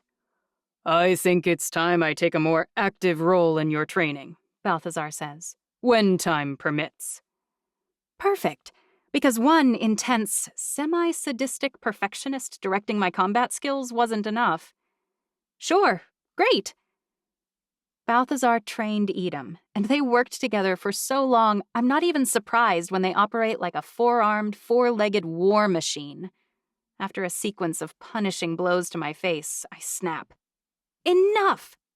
One tiny pull from the new staridium well, and they both fly backward against the ropes. Edom beams. Balthazar's expression isn't even smile adjacent. He's a cat, mouse in his paw, about to take a bite. He's a wolf, tearing into the haunch of a deer. He's positively triumphant. That was... He leaps to his feet. Do it again. I do. This time, I don't wait for them to batter my face before sending them flying backward. By the time Edom halts our efforts, I realize that several members of my audience are filming, their eyes wide. Great! Now the world will know. Which might be for the best. So far, only Annalessa has reacted to my decree and invitation, and her reaction wasn't super supportive. Maybe a little reminder of who I am and what I can do will encourage the reticent. Okay, Edom says. I think we need more opponents to get a feel for what you can do. I'd love to see whether you can push outward in a circle, for instance. Noah leaps into the ring without waiting for an invite. I'm happy to help, he says, but are we sure she should be using the power so often? Edom shifts slightly so that his body squares off against Noah's. It's subtle, but he's sending a message. He's in charge. Oh, you're probably right. The last time I got a new weapon in my hands, I did nothing with it. I figured when I was in the middle of a battle would be a good time to learn. No reason to get so testy, Noah says. I'm simply asking if we have a good feel for the cost of using the staridium. What does that mean?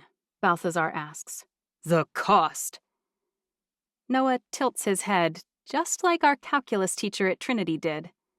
Everything has a price. Surely you know that. I beg to differ, Edom says. When you own the world, many things don't have a price. And Chancery owns the world. How do you mean? Noah asks. Name something, Edom says. She can eat whatever she wants, for instance. No price to her. Noah shakes his head. Untrue. We're Evians, so sometimes you forget the price, or it seems inconsequential, but it's still there. Anything she consumes is something no one else can eat, and it requires time, resources, and effort. It takes Lark's dedication and supervision to ensure that it's safe, and it takes a taster, be it a dog or a guard or a boyfriend, to ensure that it won't harm her. Beyond that, every bite has a caloric value. She's active and healthy and Evian, so those calories melt away. But if she lay in bed doing nothing and ate all day, she would gain weight just like a human. Don't mistake small payments for no payment at all. He's babbling, Balthazar says. Noah shakes his head. Do you know where Chancery's new power originates? No one answers. What about you, Princess? Do you know? I think about the wells in my head. I think it's coming from the stones. They provide me with a certain amount of power, and they're limited to that amount. The power refills at a rather steady rate after I use it. I appreciate your concern, but I think Edom's right here. There appear to be no negative ramifications to my use of the staridium.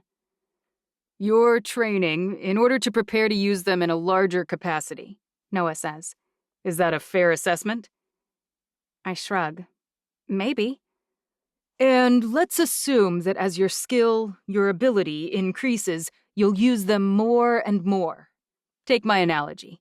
Eating a handful of cookies before bedtime may have no noticeable impact on your physiology whatsoever. But eating a truckload?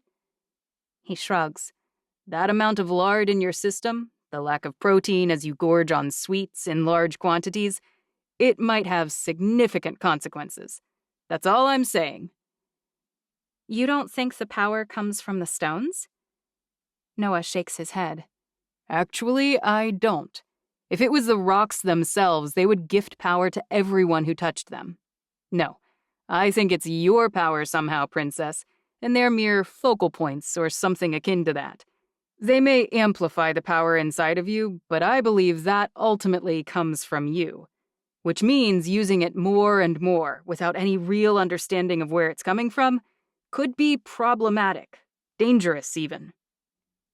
Edom steps closer to Noah. You think that by training her, I'm endangering her? Noah rolls his eyes, for all the world like a human teenager.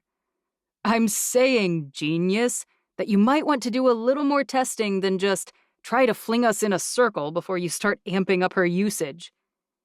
She may put herself or the rest of us at risk if she can't use her abilities to their full potential, Edom says. It's in the prophecy that she controls them. Have you thought of that? I'm going to save you some time and a headache, too, probably, Noah says with a half grin. If you've thought of it, I've definitely considered it, analyzed it, weighed, and made a logical determination. Because I'm 10 steps ahead of you. Just assume that from now on. A muscle in Edom's jaw works.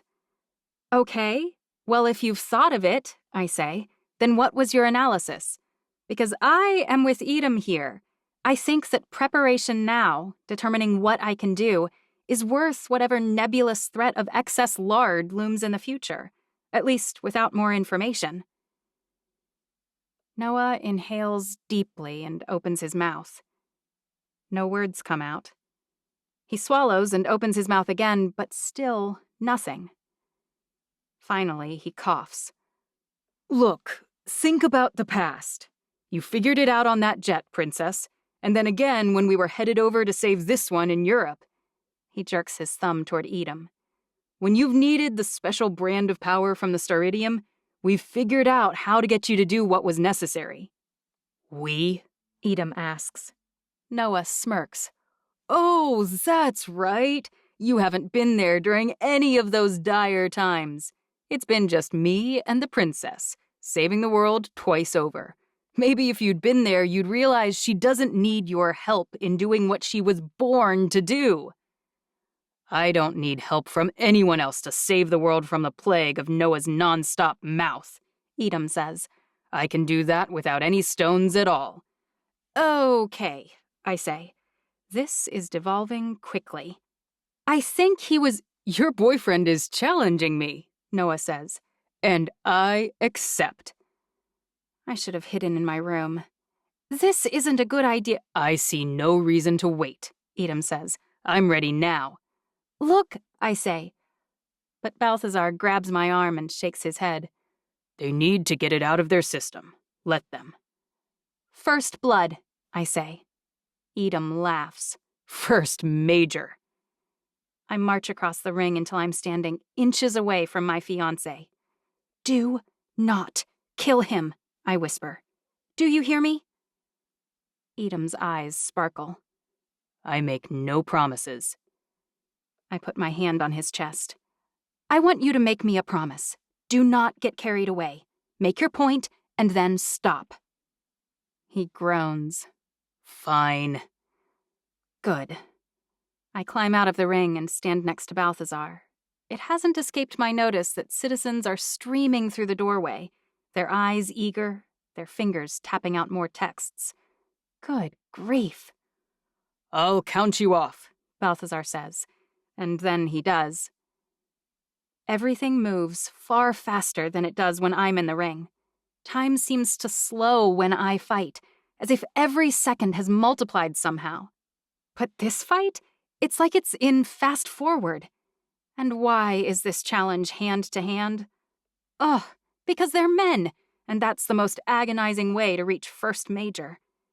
Edom lands a blow on Noah's cheekbone, shattering it, I'm fairly sure. Noah spins around, covering his retreat with an impressive back kick I didn't expect. Men don't use kicks often enough, in my opinion. It doesn't buy him much time, but it's enough. When he turns back toward Edom, his face is healed, faint purplish bruising the only evidence of which cheek was smashed. Edom plays with Noah for a few moments, their interchange resembling the one on the jet when Noah came out as Evian. But then Noah says something to Edom. I'm too far away to understand exactly what, but something about his sister. Whatever it is, it pisses Edom off, and the entire gambit shifts. Edom's blows fall harder, faster, sharper, and with increasing frequency. Noah kept pace before, but not now. No one can keep pace with this. And yet Edom's still measured in his ferocity. He breaks Noah's right foot. Noah hobbles back, but his sluggish reaction allows Edom to break his left arm, and then his nose, and finally his leg. Is this really necessary? It's like instead of finishing it, Edom's running Noah through a meat grinder. I open my mouth to object when Balthazar takes my hand. They need to work this out. But they aren't, I say. Edom's just tenderizing him. This is how men work things out, Balthazar says. I shake my head. No, it's not. Men can— He squeezes my hand. Some men may talk things through, and Edom may be able to do that with you. Eve knows that Noah could talk the hind legs off a donkey. But you're asking Edom to deal with having his rival around, supporting you, advising you, hovering around you, forever. And it's harder because Edom respects him, however grudgingly. Let him do what he needs to do to come to terms with your friendship with Noah, or whatever it is. Interrupting now won't help either of them. Trust me. So I watch, my nails digging into my palms, while Edom pulverizes Noah, like rapid-fire torture, only Noah's not about to spill his guts figuratively, only literally. And then it happens. Edom breaks both Noah's kneecaps at once, and Noah falls to the arena floor. He can't possibly heal the damage quickly enough, so it's time. Edom has to break his spine, and this will all finally end. Edom drops to one knee as a matter of simple logistics. His arms reach for Noah's neck, his hands twisting. And in that moment, something strange happens. Something that leaves me blinking, confused. Somehow, Noah shifts, almost imperceptibly. Edom snaps his neck, but at the same moment, Noah smashes Edom in the nose, driving up and into his brain. Both men fall to the mat. I swing in and rush to their side, unsure who's in more imminent danger. Broken neck, nose smashed upward and into the brain. In my entire life, I've never once heard of a challenge to first major ending in a draw. But as I watch, both men heal their injuries at almost the same time and climb to their feet, like the world's most macabre synchronized swimming performance. I defeated him, Edom says. Sure you did, old man, Noah says. And now you can tell me exactly how your brain smells. So that's a new skill for your resume. What is he even talking about? Edom asks. If you two are done beating your chests and throwing fecal matter, I'm done. I've got a list longer than my arm of urgent tasks. I spin on my heel and storm out of the room. Edom falls into step with me by the time I reach the hallway. Don't be mad. I ignore him until I reach my room. I yank him inside and close the door. Never again, I say. Edom's eyes flash. Never defend myself? I shake my head. Never attack one of my supporters because you're jealous. Jealous? He fumes. You think I attacked him because I'm jealous? I close the space between us and grab the back of Edom's head. Didn't you? I yank his head down to mine and kiss him. His anger quickly shifts, and his arms wrap around me, pressing me so tightly against his long frame that I can barely breathe. Not that I need to. Edom releases me. I was jealous. I have been for weeks now.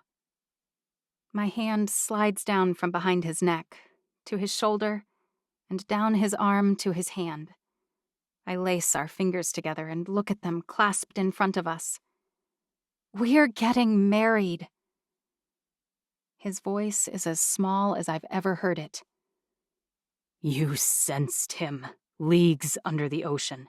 You dove away from me and nearly drowned yourself to save him. God sent you a message to save his life. A vision. He chokes.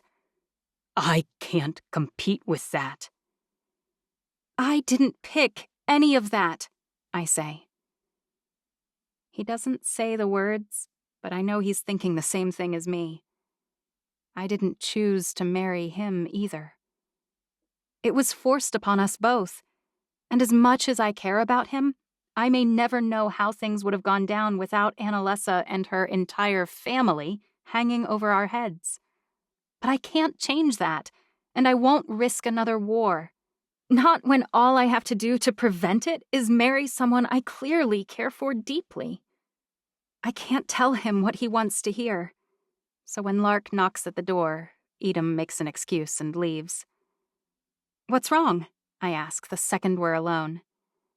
Judica cleared me, she says. That's a good thing, I say, but it's hardly a surprise. You were near the top of the list for a reason. As my chef, I need to be sure that you're doing your job. She waves her hand. Right. It was mostly just questions about how upset I am for my mother's death, that sort of thing. I sit on the edge of my bed. And? Lark sits next to me, closer than anyone else would sit. She throws an arm around me. It was my mom's fault.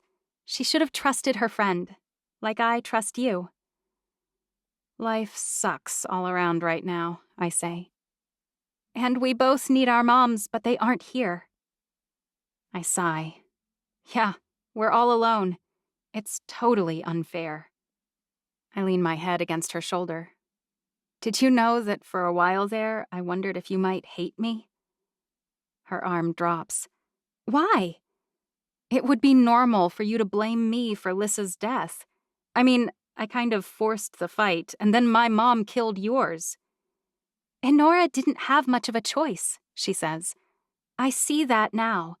Mom backed her into a corner, and she couldn't spare me and Mom. Inara knew Mom would choose me, and that you would too. It took me weeks to see that, and I won't lie and say it doesn't hurt, but that's like blaming the butcher, not the rancher, for the cow's death. I raise my eyebrow at her bizarre metaphor. Or whatever, she laughs. The point is, you love me and you loved my mom. You did everything in your power to help us, and I would never blame you. But something is wrong, I say, or you wouldn't be here outside of mealtime when you know I'm drowning in problems. I could be here to check in on you. Lark frowns. Have I really been that lousy a friend? You were giving me space, not making demands. You're the best kind of friend. I tilt my head. But just tell me what's up. Trouble in the kitchen? She shakes her head. No, but I gave my DNA sample yesterday and I donated blood. Okay, I say. And I went back today to donate again, and they won't take my blood. I frown. You donated yesterday. Right, and I figure if I donate every day, then I can help more humans. I may only be half Evian, but I heal well enough to regenerate my blood, and mine will help the humans. I know it will. Actually, if the full-blooded Evians had half her heart, the world would be a better place. But they won't take it? Like maybe they don't have enough time? She shakes her head. They said they don't think I can regenerate quickly enough, and if I donated, I'd be endangering myself. But I think they just don't believe my blood is good enough. Lark has spent her life among Evians, being taught that humans are trash. But now she wants to take her time and give of her body to help them. It's one of the reasons I love her, and I'm embarrassed I didn't think of it sooner. Come with me. By the time I'm done chatting with Judica's medical staff, they're already changing the signs to welcome voluntary donations from any and all residents of Ni'ihau. Thank you, she says. No, I say, thank you for trusting me to set things right and taking the time to make it happen. One day, Lark says, more of your people will understand. We may all be different, but we really are in this together. 9. You're absolutely positive? I ask. Edom nods. I weighed and measured it myself. There's an extra body's worth of ash? Hugo clears his throat. It's not actually ash, he says. That's a misnomer. It is? My eyebrows rise. Hugo shakes his head. What's left at the end of the cremation is this. He opens a container that's full of grayish-white chunks and lumps. Chunks that strongly resemble bones. I grimace. Are those bones? Yes. After the soft tissue, hair, organs, and skin have burned away, the dried bones remain. Gah. But people scatter the ashes from containers afterward. I've seen that, on human television shows at least. Is this a human-Evian difference? Have you seen a blender? Hugo asks. I may never drink a milkshake again. It's much larger, of course, and stronger, too, he says, intended to process the bones into something more palatable.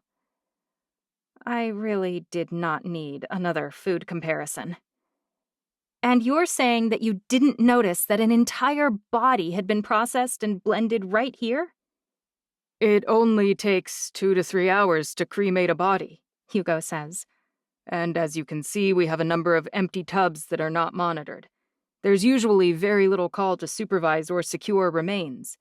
We also very rarely have cremations. We mostly have the facility because your mother decided she didn't want to outsource the few that we did have." "Who's that?" I point at the box. Hugo smiles.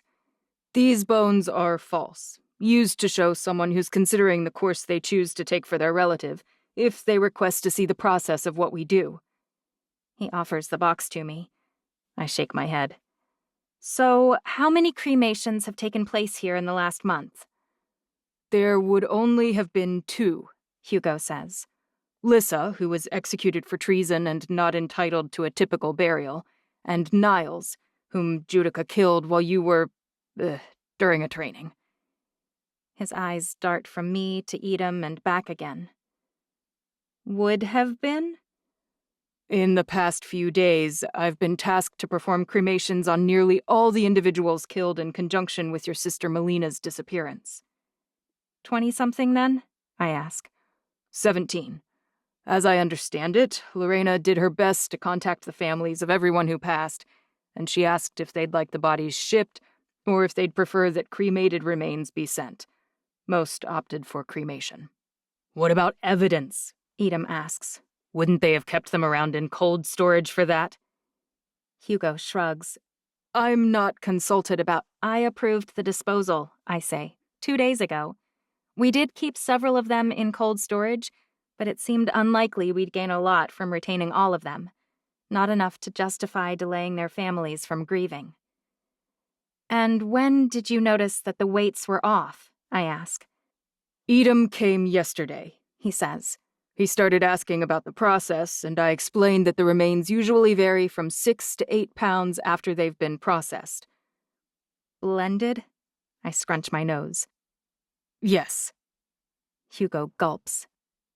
"But when I began weighing them this morning to prepare them for shipment to the appropriate families, several of them weighed nearly 9 pounds. I pulled out the log and saw that, somehow, weight had been added to a number of containers after the remains had been processed. If I had simply copied the weights we originally recorded, I would never have noticed." "Wait, someone added ashes to all 17? I ask. "No," Hugo says. "To 7 of them, it appears. If they had been more patient, we might not have noticed. Had the weight of one been distributed to 17 separate containers, I might have written it off as an accounting error. Or if they had selected to distribute extra only to the smaller weighted containers. But I've almost never seen more than 9 pounds of remains after processing. That, combined with Edom's questioning, made me look closer." "But if you identify which 7 had extra material—" "We've done that," Edom says, "and that gives us a time window. The processing, at least, had to happen after those 7, but likely before the others, and be spread over the remains available at the time." "If we hadn't noticed Mom's body was missing—" "He might not have gotten sloppy," Edom says. "These might have been shipped out and we'd never have figured it out. To be clear, we have withdrawn samples from each to be DNA sequenced, but we still won't know for several days whether it is, in fact, the remains from Her Majesty that have been added." "Thank you, Hugo," I say. "I appreciate your help." "Edom ordered that we prepare the samples," Hugo says, "and I have them for you right here." He indicates a box. "Judica and her team of scientists will know what to do with them." Edom walks me out, and once we reach the hall, my guards fall into step around me. 10 of them. Why are there more guards today? I lift my eyebrows. "We have another stop to make. I thought we might need some backup for it." "We do?" I pulled the video feeds from the relevant times, and there's one person who was coming in and out of the crematorium at the right times. Only one person. I bite my lower lip. "Not Hugo. He seemed so awkward and so nice. Please not poor sweet Hugo." "Not Hugo. That guy is there far too often, but I assume he would have been less forthcoming, less eager to figure out why the weights were off. Or he could have told me that 9 pounds is within the typical parameter, which he didn't. No, he's the one who helped me figure it out." "Then who?" I ask. "Job's assistant, Tristan." He would have had access to Job's crypt keys, too. My heart accelerates. And we're going to question him? Edom nods. I thought you might like to be present. I would, yes. I make a conscious effort not to race, and I moderate my heart rate. For the first time in weeks and weeks, we may be closing in on an answer to Mom's murderer. Edom stops in front of a door and tosses his head to order the guards to move to either side. He knocks. Tristan opens the door, his eyes widening as he takes in the group. He throws the dagger so quickly that I barely realize it's flying my direction. Javier throws up his hand, the dagger slamming into his palm. Edom kicks Tristan in the chest, and he flies backward into the back wall. He shoves the blade of his sword against Tristan's throat. I could kill you for attempting to kill Her Majesty and not feel a pang of guilt. But then you'll never know why I did it. Tristan doesn't look concerned, or guilty, or scared. He looks smug. Why did you do it? I ask. What are you asking about, exactly? Tristan raises one eyebrow. I speak past gritted teeth. Why did you steal my mom's body and cremate it? Tristan smiles. Past debts. Debts to whom? I ask. Who made you do it? No one makes me do anything, he says. I serve voluntarily. I serve to cleanse the bloodlines. Edom releases him and spins him around toward the wall, presumably to bind his hands. But Tristan gets one hand free and sticks something in his mouth. Wait, I say. But it's too late. He has swallowed it. Call Job, I say. He can't kill himself. I need to question him. Javier, injured hand and all, sprints down the hall. But by the time Job arrives, nothing can be done. Search his belongings, I say. Find out everything we can about him, about who he might have owed, about who he could have been working for or with. While Edom and Judica focus on tracking down everything they can about Tristan, interrogating Job and everyone else who has worked with him, I throw myself into my training. After an arduous warm-up, with sweat rolling down the side of my face, I say, I need to do some damage today. Balthazar nods. I totally understand. How about we try some hand-to-hand? My mom was married to his brother for centuries. Alora and Inara's uncle, my almost uncle. Balthazar has always been a legend. Something about breaking a legend's kneecaps improves my mood. Why are you so upset? Balthazar asks. Shouldn't you be pleased? We're drawing closer to answers, finally. Are you happy? I ask. That he died so easily, so quickly? Tristan was a pawn, Balthazar says. Pawns go down all the time. What we need is the person pulling their strings.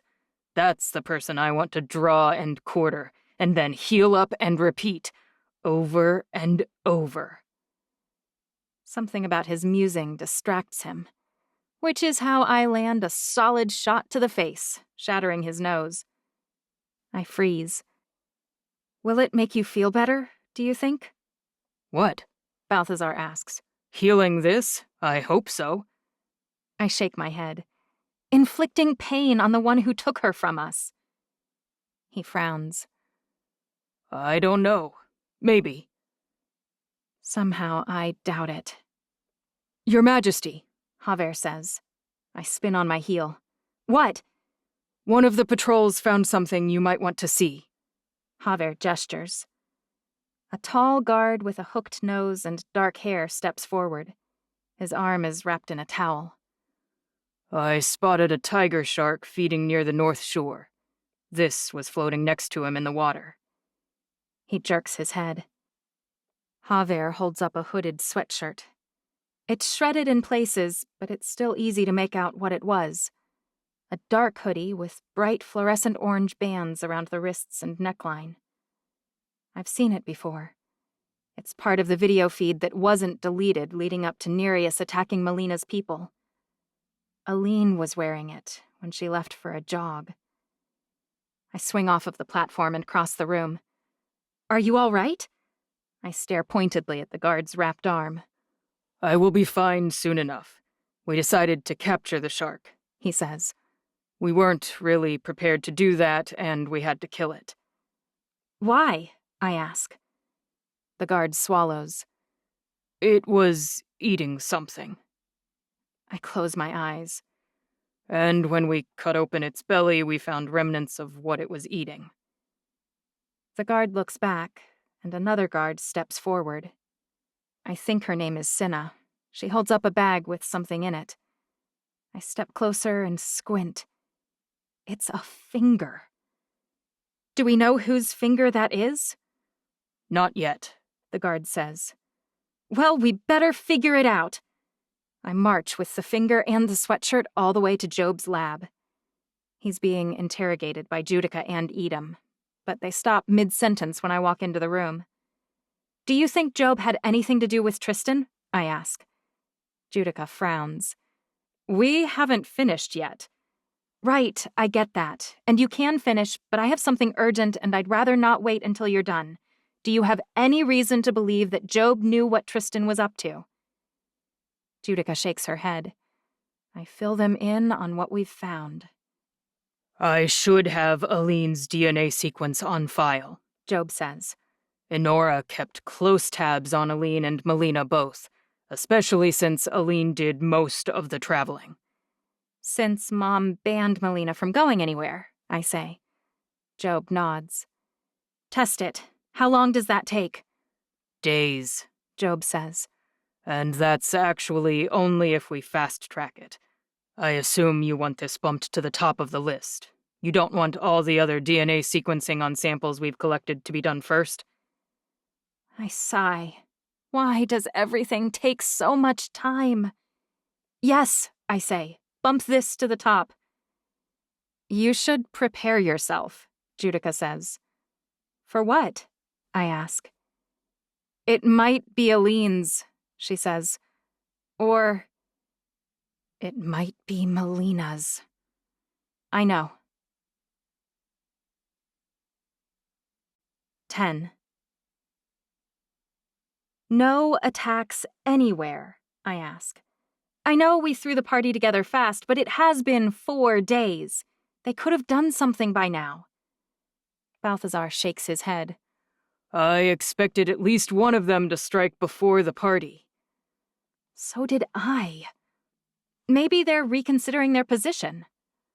Melameka and Lainina aren't stupid. Balthazar paces back and forth. They refused your invitation for a reason. They know this isn't a simple celebration of destroying another family, and they know something like this has never happened before. I didn't destroy... Balthazar ignores my protest. They either need to press their positions now, before you've shored up alliances with Melessa and Lenora, or they'll be forced to wait and see how that shakes out. Since there hasn't been an attack yet, we can assume it's the latter, which means they'll have emissaries reporting back on what happens tonight. I gulp. You'll be concluding any formalities necessary to bring Annalisa and Melisania over to our side, yes? Balthazar frowns. The council has been pressing hard, but Balthazar has spearheaded that pressure. I suppose it makes sense. If negotiations break down and Lenora doesn't come to our side peacefully, it's Balthazar who pays the price. I need to talk to Judica. I promised her time. Judica's smart. She's strong, and she always does what needs to be done. That's exactly what I'm worried about. Doing whatever Alameka demands has been her lot in life. But I don't think what has been is always what should be. I'm not convinced it's the right path. Trading away something that doesn't belong to me doesn't feel like the right way to unite the families. One woman's hand in marriage in exchange for ruling an entire family and obtaining another stone? Balthazar lifts his eyebrows. We're definitely on the right end of the bargain. I sigh. Which means, of course, that it's not the real reason Melisania agreed. I sit down and prop my elbows on the pristine table in Balthazar's Spartan war room. No, she's joining us because she sees that it must be, and she's carving out as much power for herself as possible in the new regime. And one of her main demands is a permanent familial union, Balthazar says. Access to your heir, your Inquisitor, your twin. It's not an inconsequential demand, and you need to accept it at tonight's party. Speaking of, I say, I need to approve final details with Lark and Lorena and then get dressed. I stand up and walk past Balthazar toward the door. He grabs my hand. Please be prudent tonight, Chancery. The hair on my arm stands up. I will not force my sister to give up all hope of happiness. Balthazar shakes his head. I would never dream of dictating affairs of state, Your Majesty. That's not what I mean. He drops his voice. But your Inquisitor hasn't yet cleared even a tenth of the residents of this island, and she isn't even 100% sure that the ones she has cleared don't mean you harm. No matter how much time is spent and how much digging is done, none of us can ever really peer inside the head of another person. We can't know their true motives. The tension leaves my shoulders. I'm not in charge of security anymore, and no matter what you may fear, I'm not bitter about that. I appreciate that a single person can't do everything. I also believe Edom is competent and capable. Balthazar releases me. But you need to let him take care of you. No charging off without guards, no unnecessary risks. I barely survived your mother's death. I'm an old man, Chancey. I can't lose you, too. I bob my head. Nothing rash, I promise. Thank you. Judica, Edom, Lark, and Lorena are all waiting for me right outside the door. It finally occurs to me why Mom never seemed flustered by anything. She was pounced upon daily, hourly even, by one problem after another. Eventually, it's so constant that it hardly suffocates you at all. And almost nothing surprises me. Not anymore. No, I tell Lorena. I don't mind the change to the color schemes. And no, dogs will not be allowed for anyone but ruling monarchs and their heirs. No one else can bring pets of any stripe.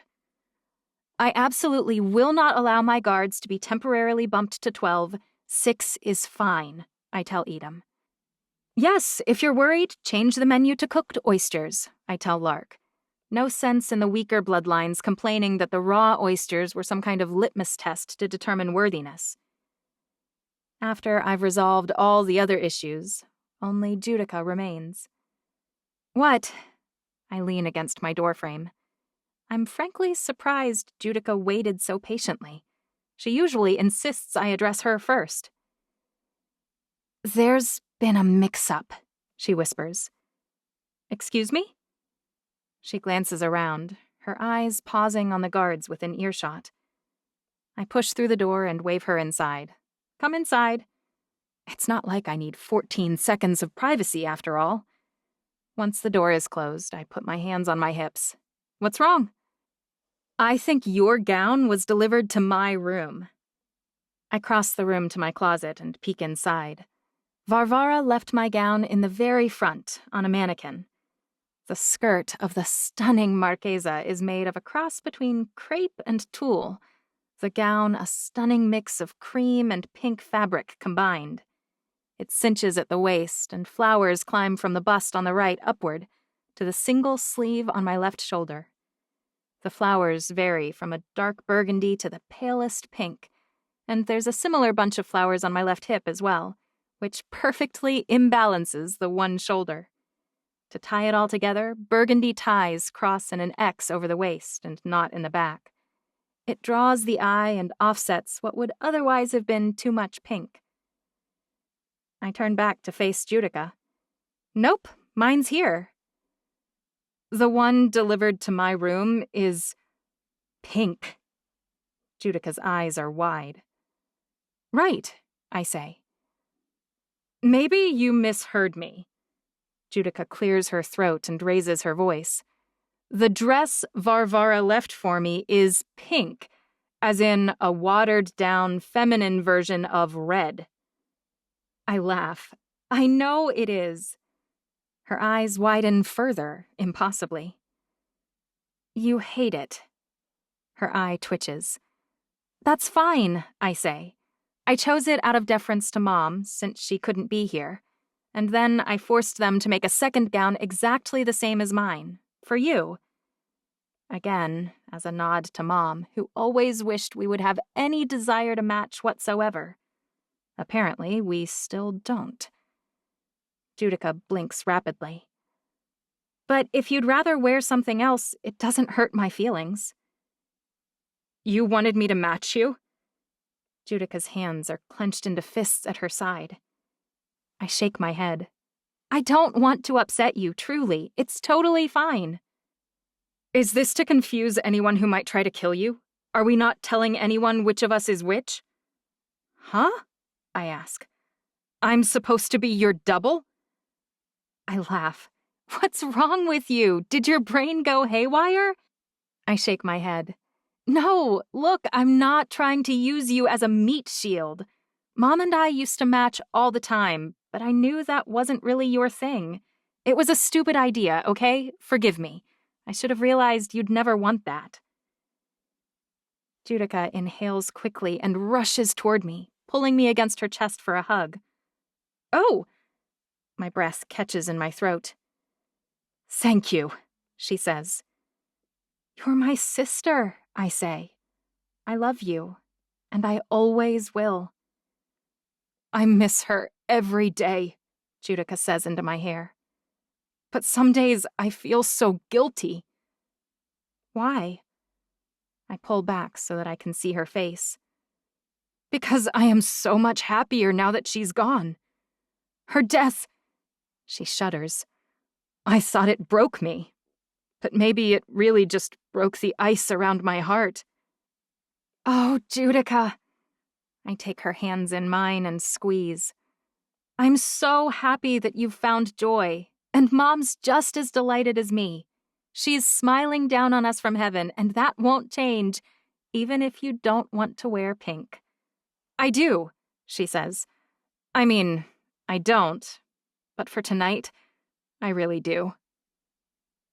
I wipe away a stray tear and beam at her. Even better.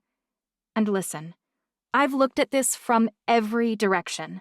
No matter how I evaluate it, I don't think we need you to agree to Melisania's terms. Control over your choice of spouse just isn't going to be a make-or-break-it deal. So I'm going to refuse that component.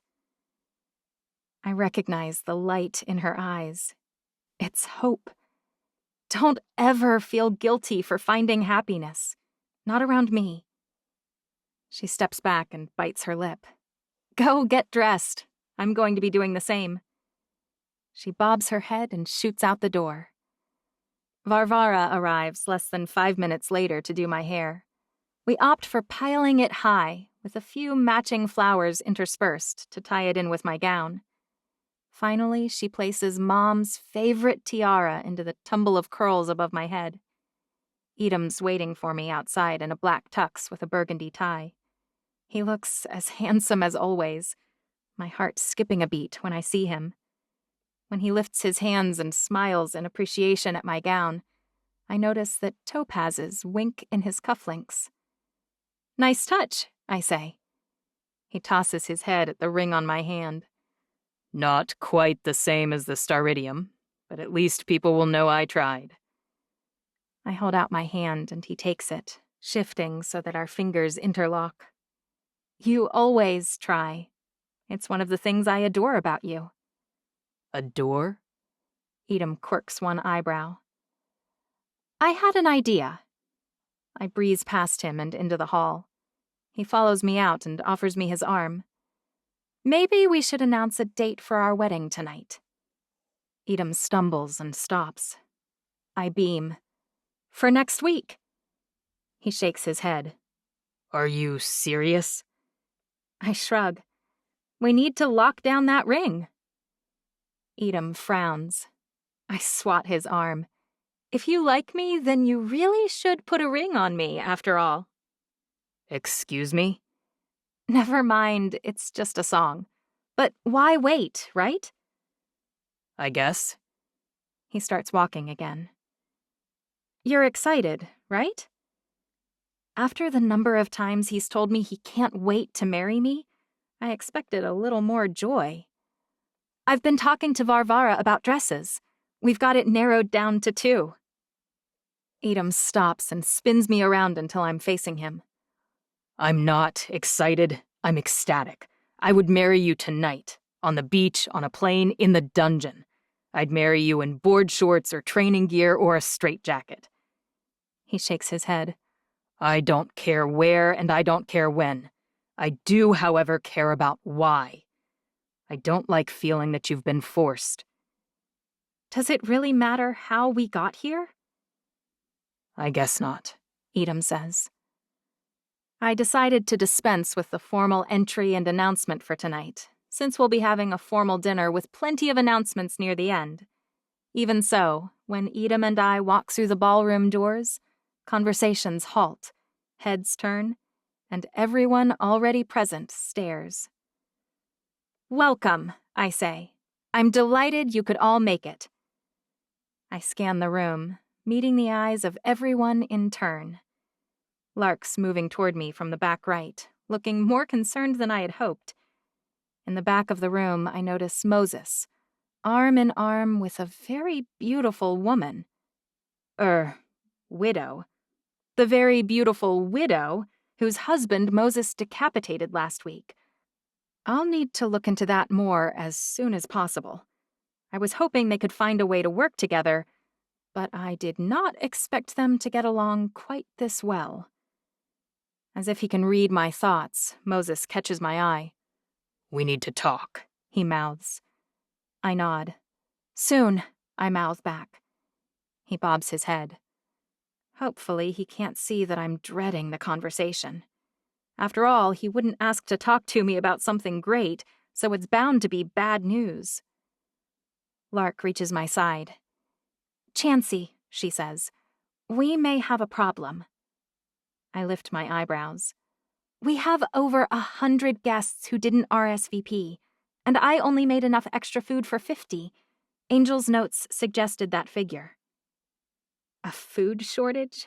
That's her concern? Make a few huge pots of macaroni and cheese, I say.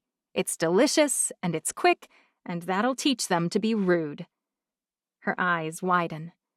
And if anyone complains, let them know you did it on my orders. The corner of her mouth twitches. And you can be the one to serve it to them. I dare one of them to complain. Lark smiles. I wish I could be out here the entire night. You are so spectacular. But in case I miss the big announcement, she leans closer. Congratulations.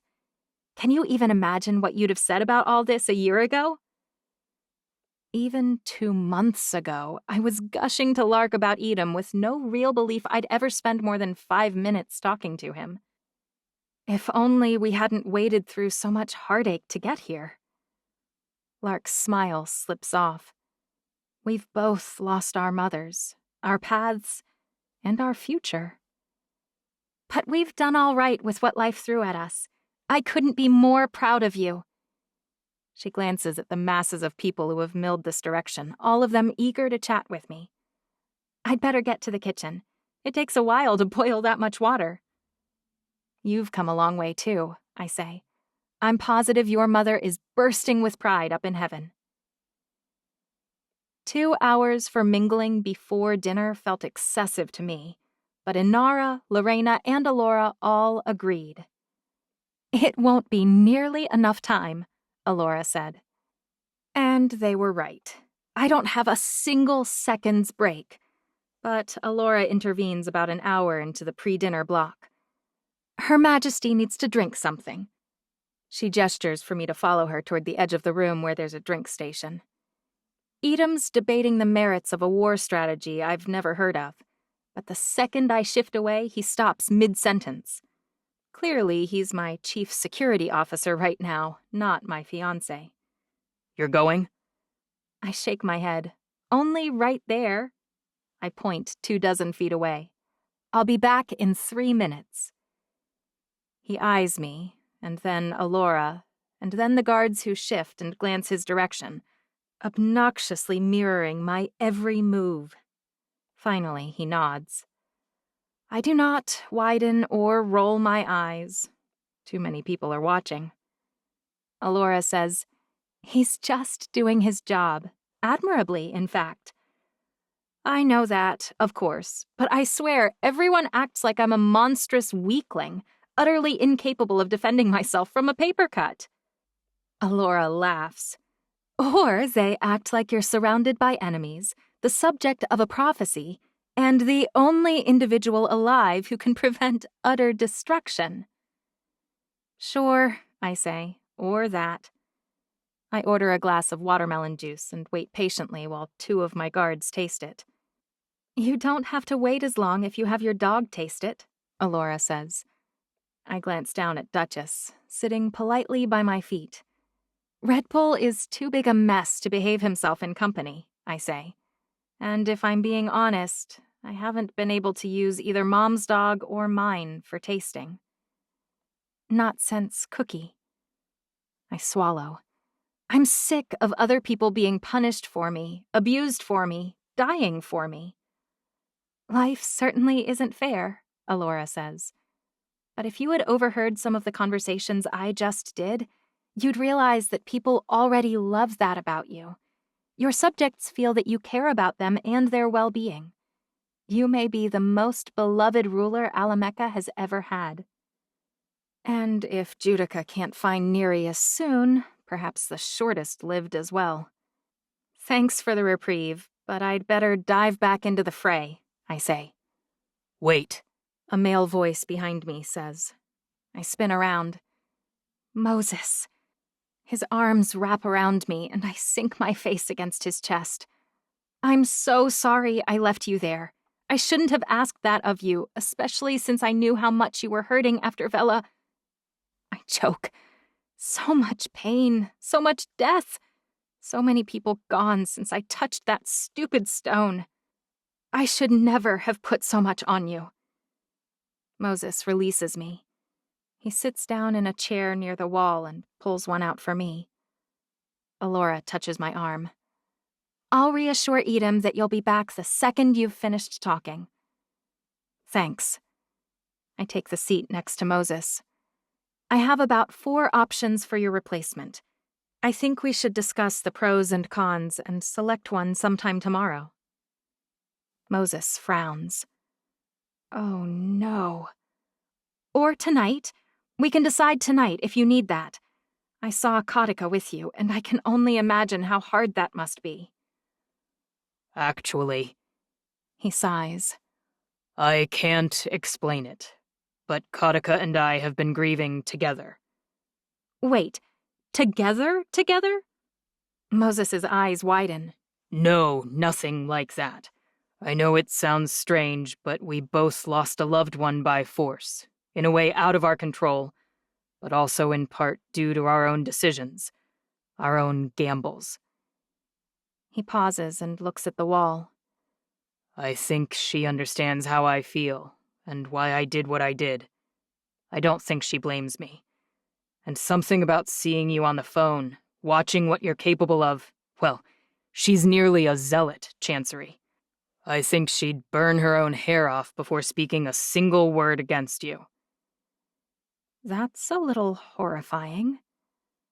Okay, what's wrong then? He leans toward me. Kautica had quite a network of individuals who answered to her. Okay. One of the largest groups that came to her aid when she put together the ill-advised rebellion call themselves the Sons of Gilgamesh. Sons of Gilgamesh, I ask. Like the Sumerian king? The one who supplicated Utnapishtim, the immortal survivor of the flood, to grant him eternal life. Okay. This group is big, Moses says. And they recruit heavily among disenfranchised, banished, or displaced Evians of all varieties, pushing purity of bloodlines and the corrupt nature of the leaders. In Shanoa? Moses grunts. In all 6 families, if Kataka understood correctly. The immortal survivor of the flood. And Nereus is the god of the sea, whom Heracles wrestled in pursuit of knowledge. Coincidence? I clearly need to find out more. I wanted to offer myself, Moses says. I'm motherless and I'm far from you, over in Europe. If I intimated that we'd had a falling out, they might approach me. I could try and find out what their goal is, and who their leader is, and their endgame. It's a brave offer, and a kind one. Although I trust Moses to support me to the bitter end, I'm not entirely certain he can handle the stress I've already heaped upon him. I shake my head. Bringing me the information was enough. I'll work with Marcel to develop an approach. Thank you again. And about ruling Shanoa. I know you're worried about me. He sighs. I totally understand why, but I really do want to help. I think, the rebellion aside, it has been really good for me to have something important to do. It helps me to add value somewhere. It helps him not to feel worthless, like he suspected he was most of his life. I understand that sentiment all too well. I'd like to continue, at least in an interim fashion, if it's all right with you. Maybe give me a week before you reevaluate. Well? I also think your selection of me has been a huge rallying point for the motherless, and for other Evians who have long felt neglected and overlooked. I've had hundreds of other men petition to join the motherless. They want to pledge to you? I ask. He barks a laugh. Not me, no. They want to fight for you. It was bold of you to declare that you'd accept us and that you were changing the world. But you didn't just say it. The very second you had a huge position open, and 4 sisters nipping at your heels, you gave control of that placement to your brother. For the first time in 6,000 years, a male is ruling one of the families, even if it is only in your name. A rallying point? Because I'm doing exactly what I said I would do and treating him as an equal? Are things really that bad? All right, I stand up. We'll reevaluate in a week. I lean closer. It's not about me wanting to replace you. It's about doing what's best for my brother. I care for you. The world may see the position you're filling as a badge of honor, but I know what it really is. A target on your back and an anvil strapped to your chest. I wish I could do more. Moses' hand goes to the hilt of his sword. But for now, I will do every last thing I can. That's what worries me. I cross the room, angling toward Edom. From the corner of my eye, I notice Judica, in her bright pink dress, an exact replica of mine, staring intently at Roman. His dark arm is wrapped around her shoulders. He's telling her something urgently, but it's not making her happy. She shakes his arm off, and her face hardens. I need to talk to Melisania. I'm sure Judica's preparing to do something noble, and Roman's upset about it. I glance at the clock. Dinner is in 15 minutes. Not much time to chat with Melisania. I scan the room, finding her in the far back corner. I'll never get all the way over there without it being patently obvious I've trekked over to talk to her. So much for casually bringing something up. It'll devolve immediately into a straight-up negotiation. When I reach Edom's side, I realize who he's talking to. Marde, Melisania's heir. The heir I'll be displacing with any kind of peace deal. Until then, anyway, she says. Until when? Your Majesty. Marde curtsies. I'm glad you could come tonight, I say. Are you having a good time? She nods. I am. I can't think of a single way to subtly ask her how she feels about her mother's offer. But subtlety has never been my forte. A sledgehammer it is. Are you upset about the offer your mother made me? To surrender Lenora's sovereignty in exchange for a handful of assurances? Marday's eyes widen. You really are as blunt as they say. I shrug. I suppose I never learned to hide what I think and feel successfully. Her deep brown eyes meet mine. It's refreshing. I displaced my sister. I know it's a difficult thing to endure. Marday's lips compress. I won't even blame you for hating me. She snorts. You're easy to hate. Her eyes dart beside me to Edom. You have the perfect fiancé, the strongest, most impressive family. Your rival fell in behind you, tamed from a feral cat into a domestic one, if what everyone says is true, by your kindness. As if that's not enough, you recently waltzed in and took over another family just like that. Something that hasn't happened once in thousands of years. I don't bother arguing. But, here in person, you're so disarming. Her lips twist. If it helps, she didn't want any of it, Edom says.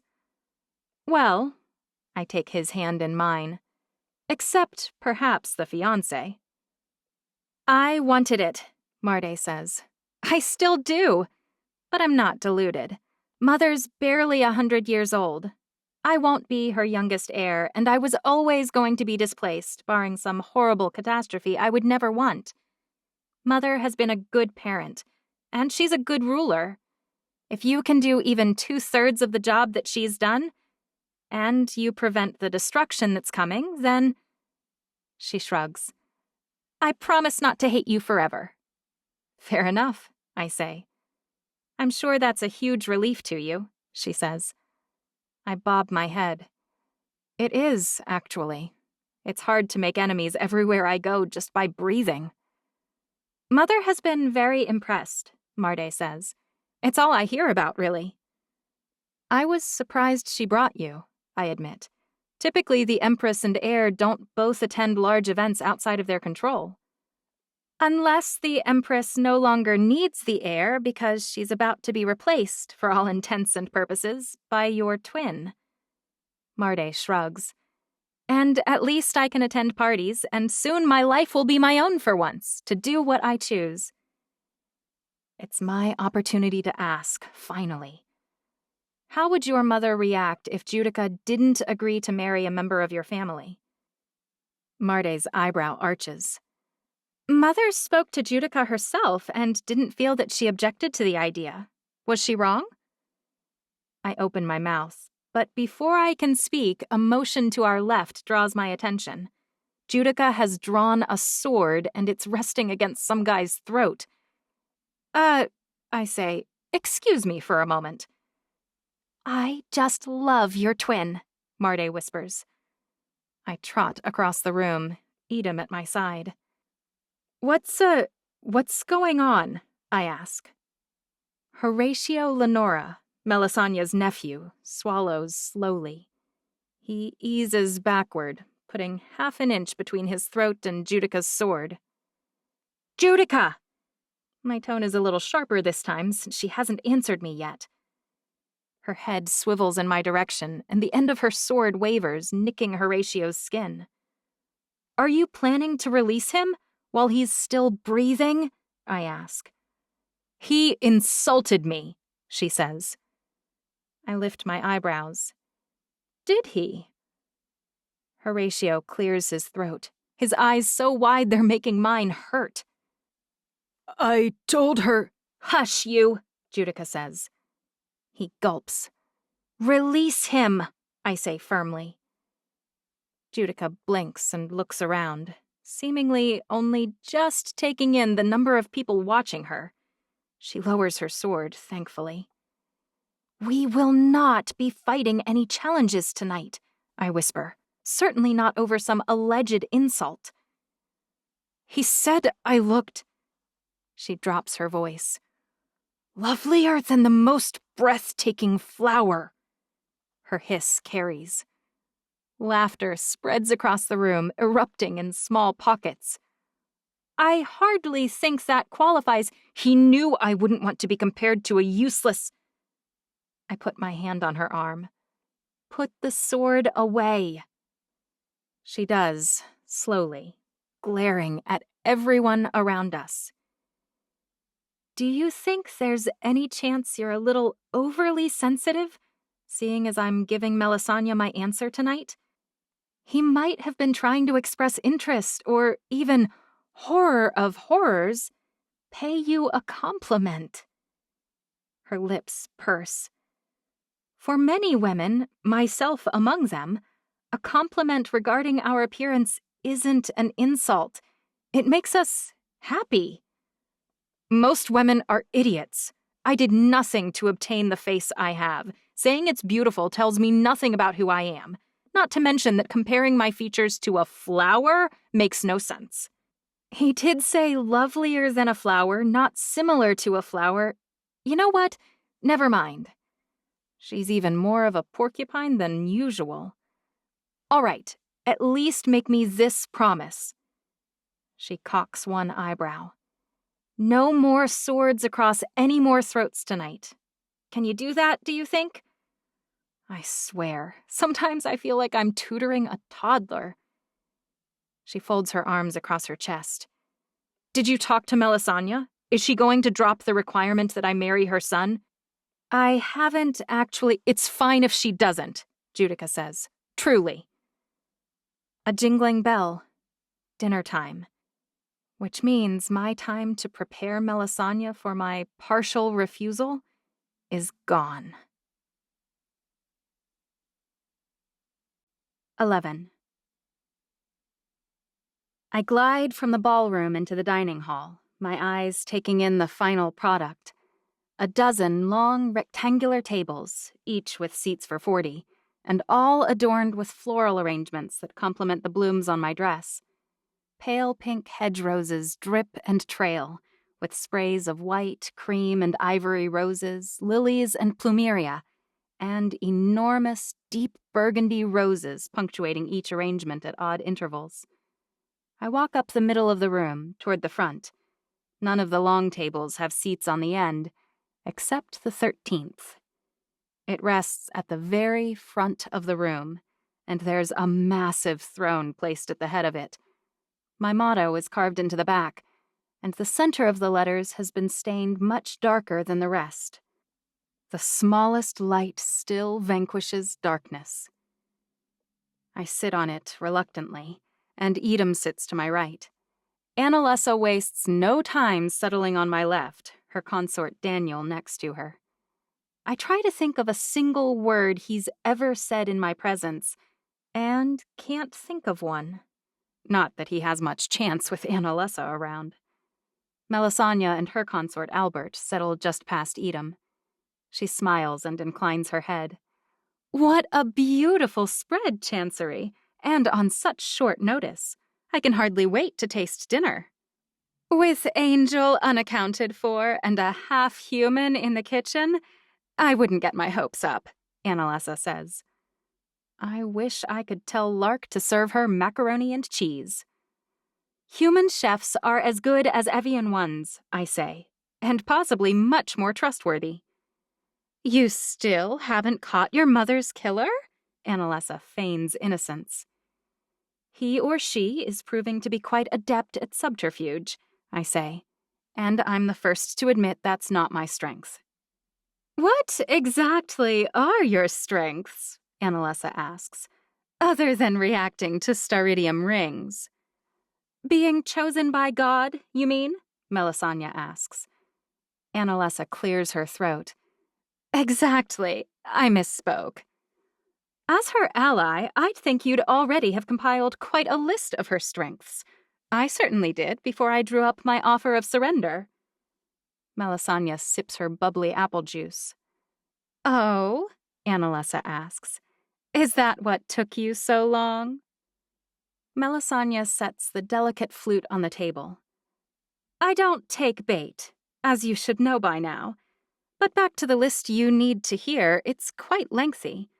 After all, she's only been Empress for a few weeks, but she has already conquered another family, one that declared war on her. She sparked and then welcomed a flood of powerful refugees, our strongest men, in fact.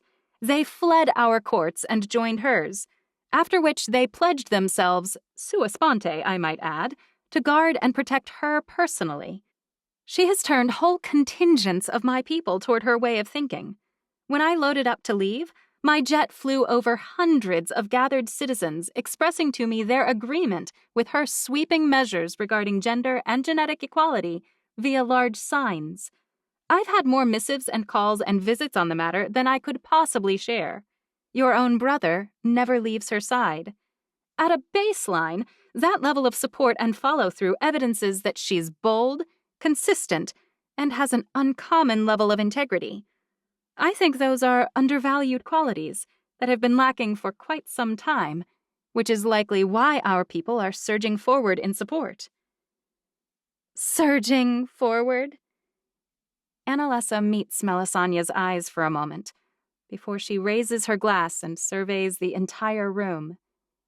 Every seat is now filled, every eye turned toward our table. Quite well said.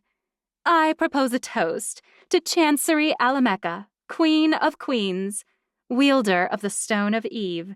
May our alliance never die. Speaking of alliances, I say, in a much lower tone than the two of them have been using, I need to speak to Melisania. Perfect timing, she says, since I'm right here and always eager to speak to you. I've given your offer of surrender a lot of thought, and I am willing to agree to every single term with one modification. Melisania's face is far too smooth, far too calm. My sister Judica has met your sister, Judica says, is prepared to do as Melisania has requested. I agree to spend the requested time in Lenora and to marry one of your sons. I close my mouth with a click. I glance from where Judica is sitting entirely too stiff in her seat next to Roman, who won't meet my eye. Have they fallen out? What's Judica doing this for? Melisania bursts out in laughter. Judica's in love with someone. Judging by her behavior, it's her escort to this very party. Roman, is it? Yes, Your Majesty, Roman says. Oh, never mind the titles and formal nonsense. Melisania narrows her eyes. You love her, do you? Prickly demeanor, sword-swinging, and all? Roman inhales sharply. I'm not insulting her, you understand. Lenora appreciates passion in all forms. But I need you to tell me one way or another. Do you love her? Roman clears his throat. Love feels like an insufficient word to describe what I would sacrifice for Judica Alameka. I just love this more than I can say. Melisania stands up and holds up her hand. Chancery Divinity Alameka, if your delightful, horrifying, obstinate twin will agree to spend the same amount of time with me, I'm prepared to hand this ring over, as well as my rule of Lenora. I only wanted to make sure that you weren't passing me over. The last thing I meant to do was create a situation that will foment discord among your family, or sour our relationship before it begins. I'll waive that one term gladly. She removes her ring, the stone darkening to black, and holds it out to me, pinched between her thumb and forefinger. I glance at Judica. A tear rolls down her cheek, and she doesn't even wipe it away. Thank you, I say to Melisania. We won't soon forget your flexibility or your kindness. I reach out and carefully take the ring, not touching the stone. I place it in front of me at the table. You won't put it on? Melisania asks. The first time I touched Mom's ring, I set her closet on fire. When I joined these two, I hold up my hand, I sheared 30 tons of rock off the back of the island. Melisania's eyebrows rise. I thought I'd wait until after dinner, at least. She laughs. That might be for the best. Melisania turns toward Judica. Well, with as anticlimactic as all this has been, you could at least kiss the boy. After all that, Annalessa says, I think we deserve something spectacular. Judica gulps. Knowing my sister, PDA is far worse than, say, being flung into a pit of vipers. It's probably worse than the threat of execution. I clear my throat. It would hardly be appropriate. Roman stands up and pulls a box from his pocket. It's far too large to be a ring box. In fact, I'm not sure how it fit in his pocket in the first place. Judica, my warrior, my friend, your life has changed this year, more than either of us could ever have imagined. Many of those changes have been hard on you. I'm shocked my twin isn't reaching for her hilt or slamming Roman up against the wall. Judica's sitting utterly still, entirely calm, her eyes fixed on Roman. You were always the scariest boss I'd ever had, and the most stunningly beautiful. But when life tossed you against the rocks... Roman shakes his head and swallows. I can't explain it, really. Somehow it exposed the iron beneath the iron. He sighs. I'm not great with words, but I want to tell you how much you dazzle me. You are the singular joy in my life, and I... He opens the box to reveal a dark tiara, set with onyx stones and adorned with tiny swords. I thought a ring would be boring, maybe remind you of... He clears his throat. He really stinks at this. I don't know, this just fit. You may not be Empress of Alameka, but you're Empress of my heart, and you always will be. Cheese alert! Oh my goodness, Judica must hate this. Except Judica isn't squirming and embarrassed, or even angry. No, her eyes are wrapped with... Could it be joy? She sets the tiara on the table and attacks Roman, kissing him so fervently that I turn away to give them a modicum of privacy. Except no one else in the room is looking away. And Judica and Roman don't seem to care. Well, I say, that was an exciting few moments. Apparently my sister is engaged, and also Lenora has surrendered. Alameka is pleased to accept the surrender and delighted to welcome our new ally into the fold. For all intents and purposes, most of the day-to-day operations won't change, as I will rely on Melisania to manage things much as she always has, with competence, dignity, and care. And everyone is still staring at my sister, who is making out rather loudly 5 feet from me. Also, I yell, congratulations to my sister, who is clearly very pleased. Judica and Roman spring apart. Her face flushes, as I expected it to in the first place. She stands up abruptly. I've lost my appetite. She spins on her heel and walks out the door. Roman bows to me and follows her out. So much for looking older and more regal than our age. I wave for Lark to begin, and servers place salads in front of each guest. Roman and Judica return before they've cleared the entrees, and if Judica's hair looks a little messy under her new and somewhat unorthodox onyx tiara, well, everyone seems as pleased about her newfound joy as me. As soon as dessert is brought, I stand up, ready to make our big announcement. I want to say again how happy I am that all of you came to celebrate the joining of Alameka and Shanoa, as well as the addition of Lenora. It has been a difficult few months for Alameka, with the loss of our monarch and my reaction to the ring.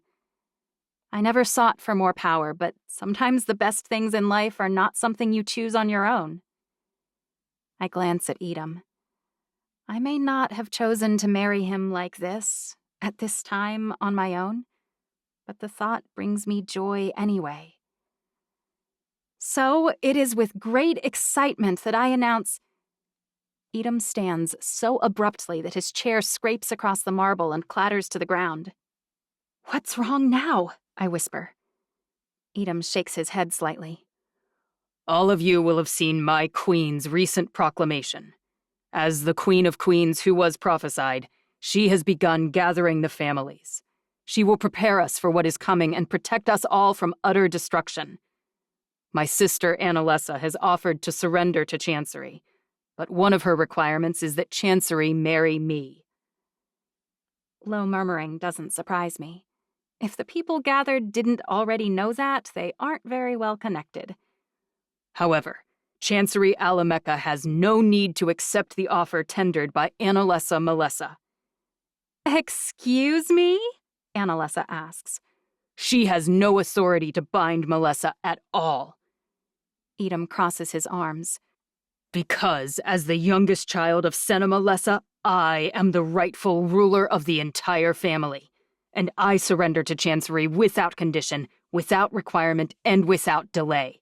And if Annalessa disagrees with my decision, as my heir, she's welcome to challenge me. Oh, no. 12. Annalessa springs to her feet and draws her sword. Her consort Daniel does the same, as do more than 100 Melessa citizens around the room, which, of course, prompts all of my allies to stand. Edom and I are probably the only people in the room without our swords drawn. You swore to me, Annalessa says, her eyes flashing, her blade shining in the incandescent lights. You lured me here under false pretenses. I didn't, I say. I'm not going back on my word. You aren't? The wobble in her voice tugs at my heart. Because my brother has no right to challenge me. I don't recognize it. I flatly refuse to recognize it at all. Which is an act of war against me, to refuse my proclamations. What a tangle. She trusted me, and she believes I betrayed her. In her mind, I lured her here only to yank the rug out from under her. I had no idea Edom intended to say any of that. If you don't accept Her Royal Majesty's declaration, you don't accept her, Edom says. You no longer hold the cards here. I should have invested in a muzzle, but as I didn't, I ignore him. I was standing up to announce our wedding date, I say. I will not be forced into a wedding, Edom roars. Not when I'm the rightful heir to Mother's throne, an heir you sold, an heir you then went out of your way to turn into a traitor. No piece of dirty laundry left unaired today, for heaven's sake. Edom, Annalessa, please sit down, both of you. No one listens to me. Some queen of queens I've turned out to be. A movement to my left catches my eye, but before I have time to do anything about it, someone hurls a dagger at Daniel's throat. Blood gushes from his neck, pouring down the front of his tux. I follow the trajectory to where Noah's seated at the end of the table. He was about to do the same thing to you. Noah points at Daniel's hand just as it releases its hold on a wickedly jagged dagger. Look, I say, it's not time for... But it's too late. The swords were already drawn. I should hardly be surprised when 550 gathered warriors begin swinging. I step onto my throne and dip into the new well. I send a pulse through the entire crowd. Sit down! Half a dozen of them drop their weapons, and many more cry out, but they all freeze. Sit, or I'll graduate to fireballs! 1,000 eyes widen. Trust me, you don't want me to do that. Burns are miserable to heal, and these are worse than usual, I hear. Everyone sits. Annalessa, am I to understand you don't recognize Edom's claim to your throne? I ask. She agrees with me, colorfully.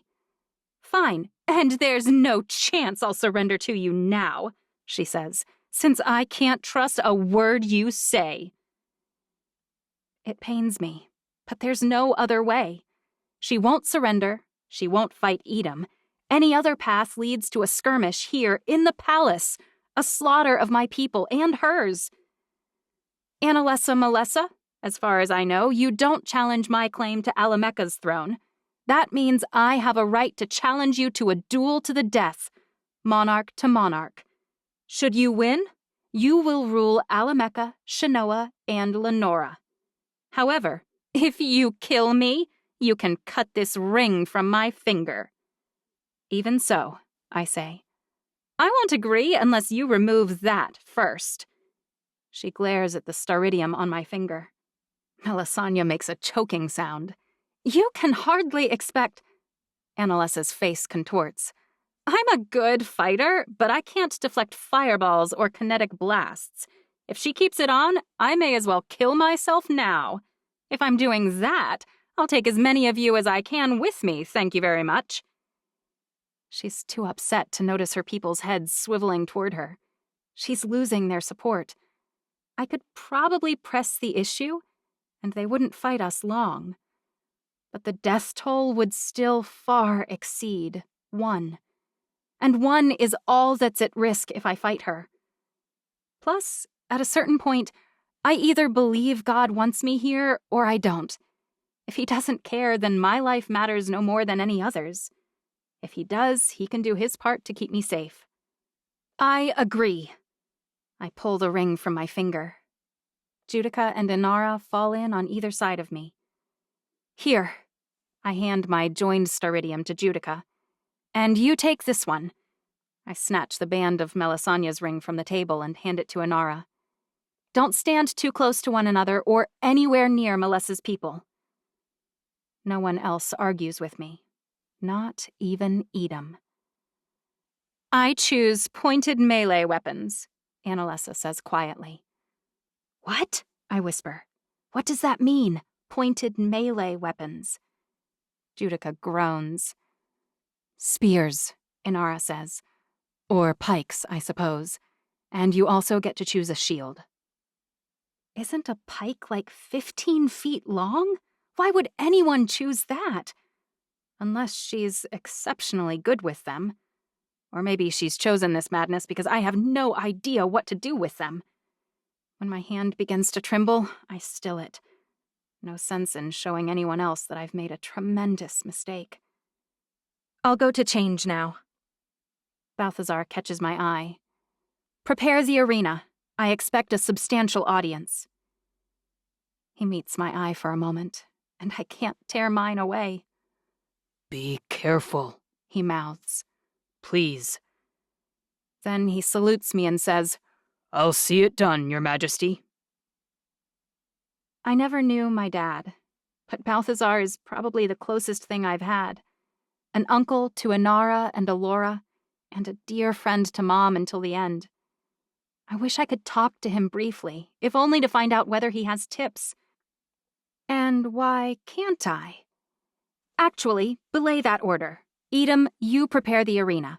Balthazar, please accompany me to my room. His eyebrows draw together, but he nods. Judica and Inara walk on either side of me, and Balthazar follows. Once we've reached my room, I wave everyone inside.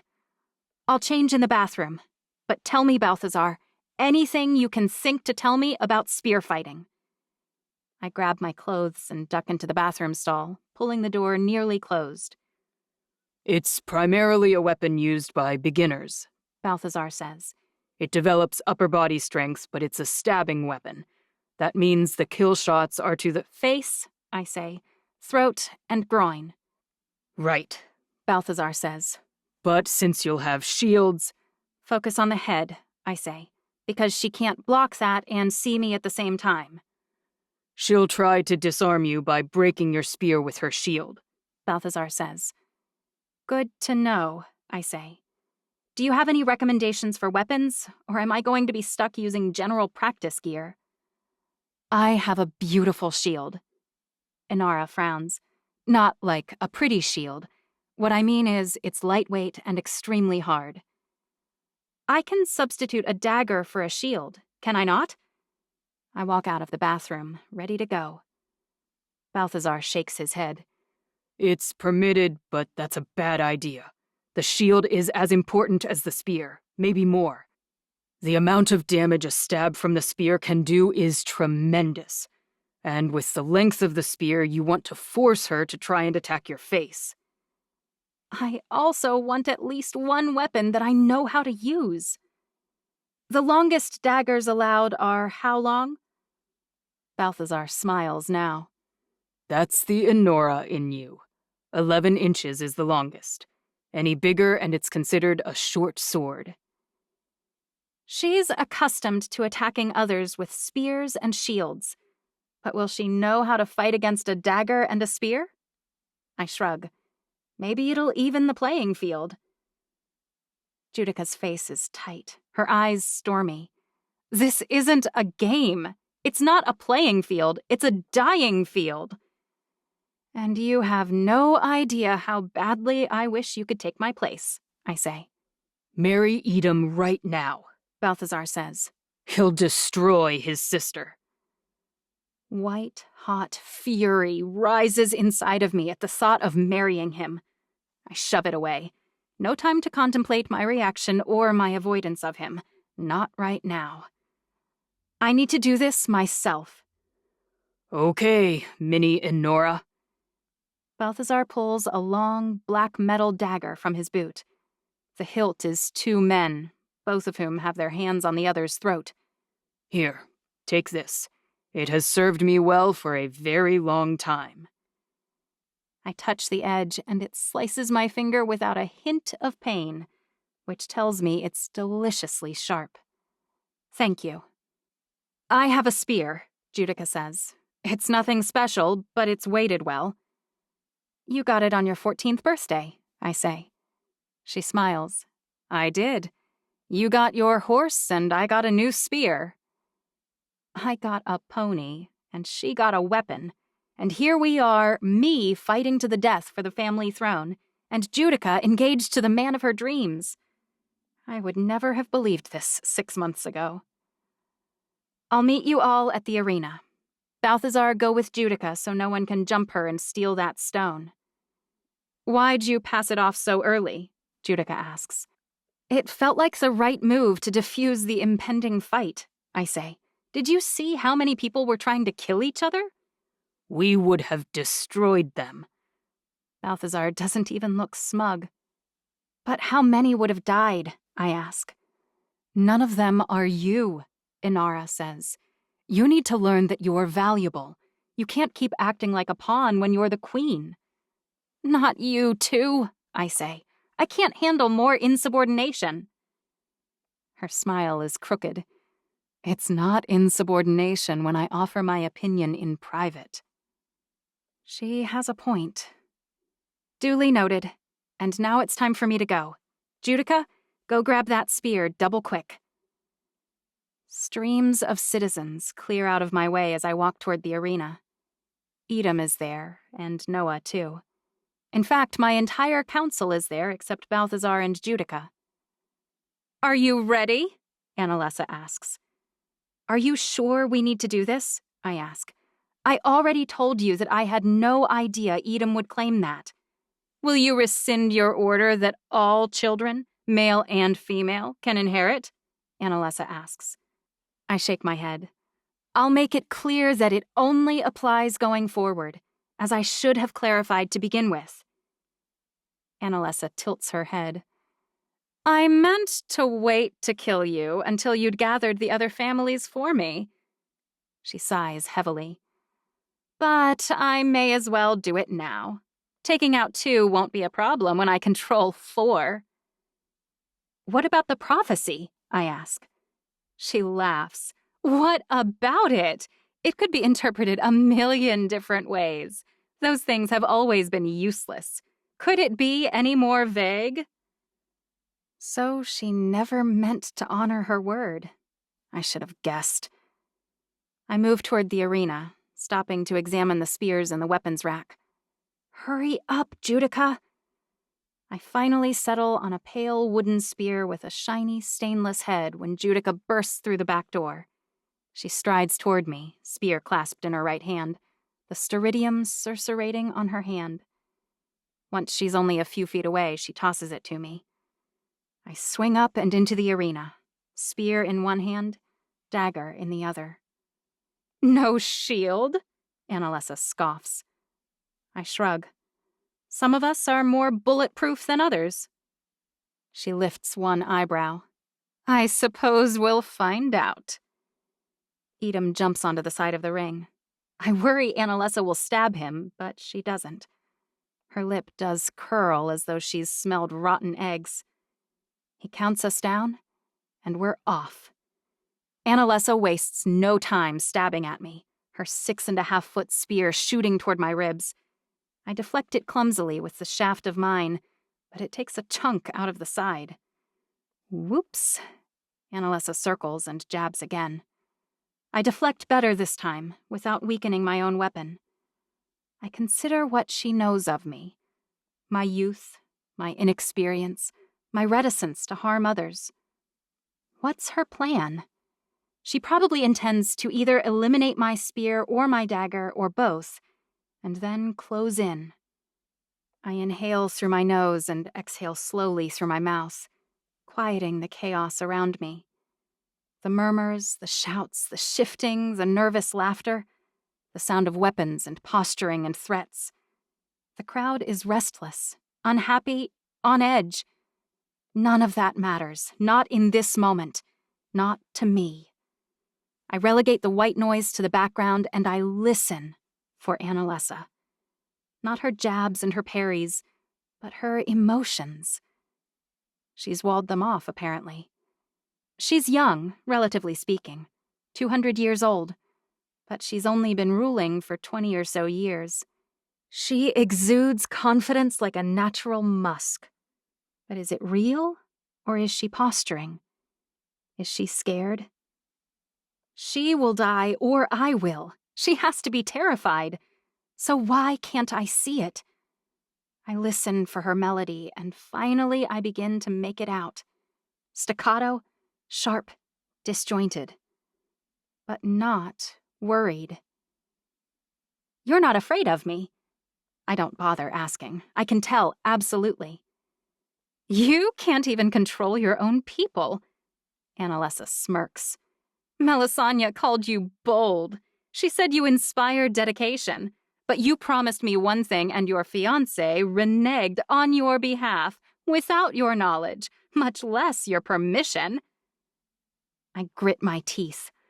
The strength in people lies in their agency, their ability to make choices. When you take that away, you've weakened the world, the family, and the governing body in that order.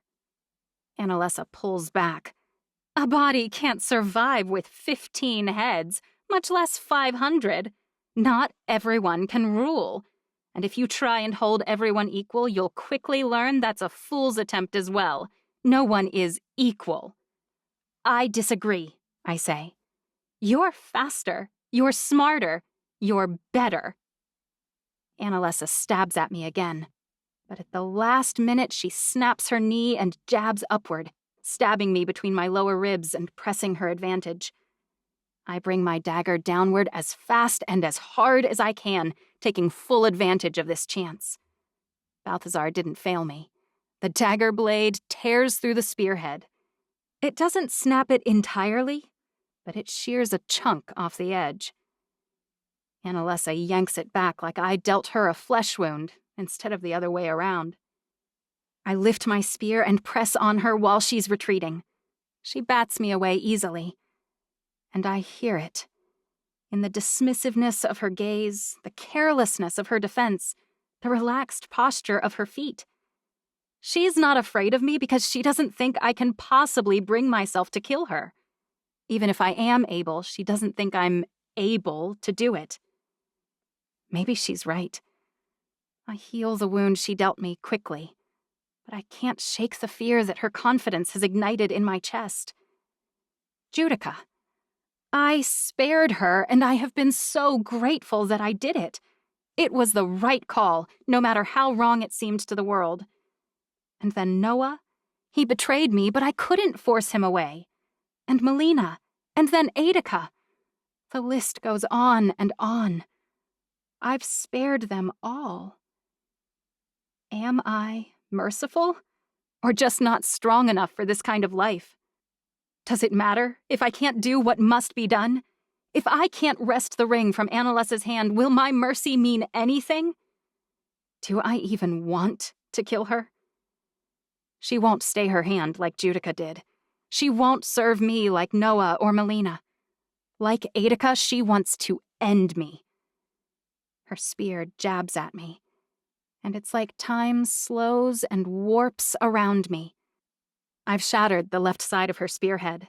A huge, jagged chunk is missing, destroying the balance, but it can still slice, maim, and kill. Like that spearhead, am I flawed? Is there an important chunk of me missing?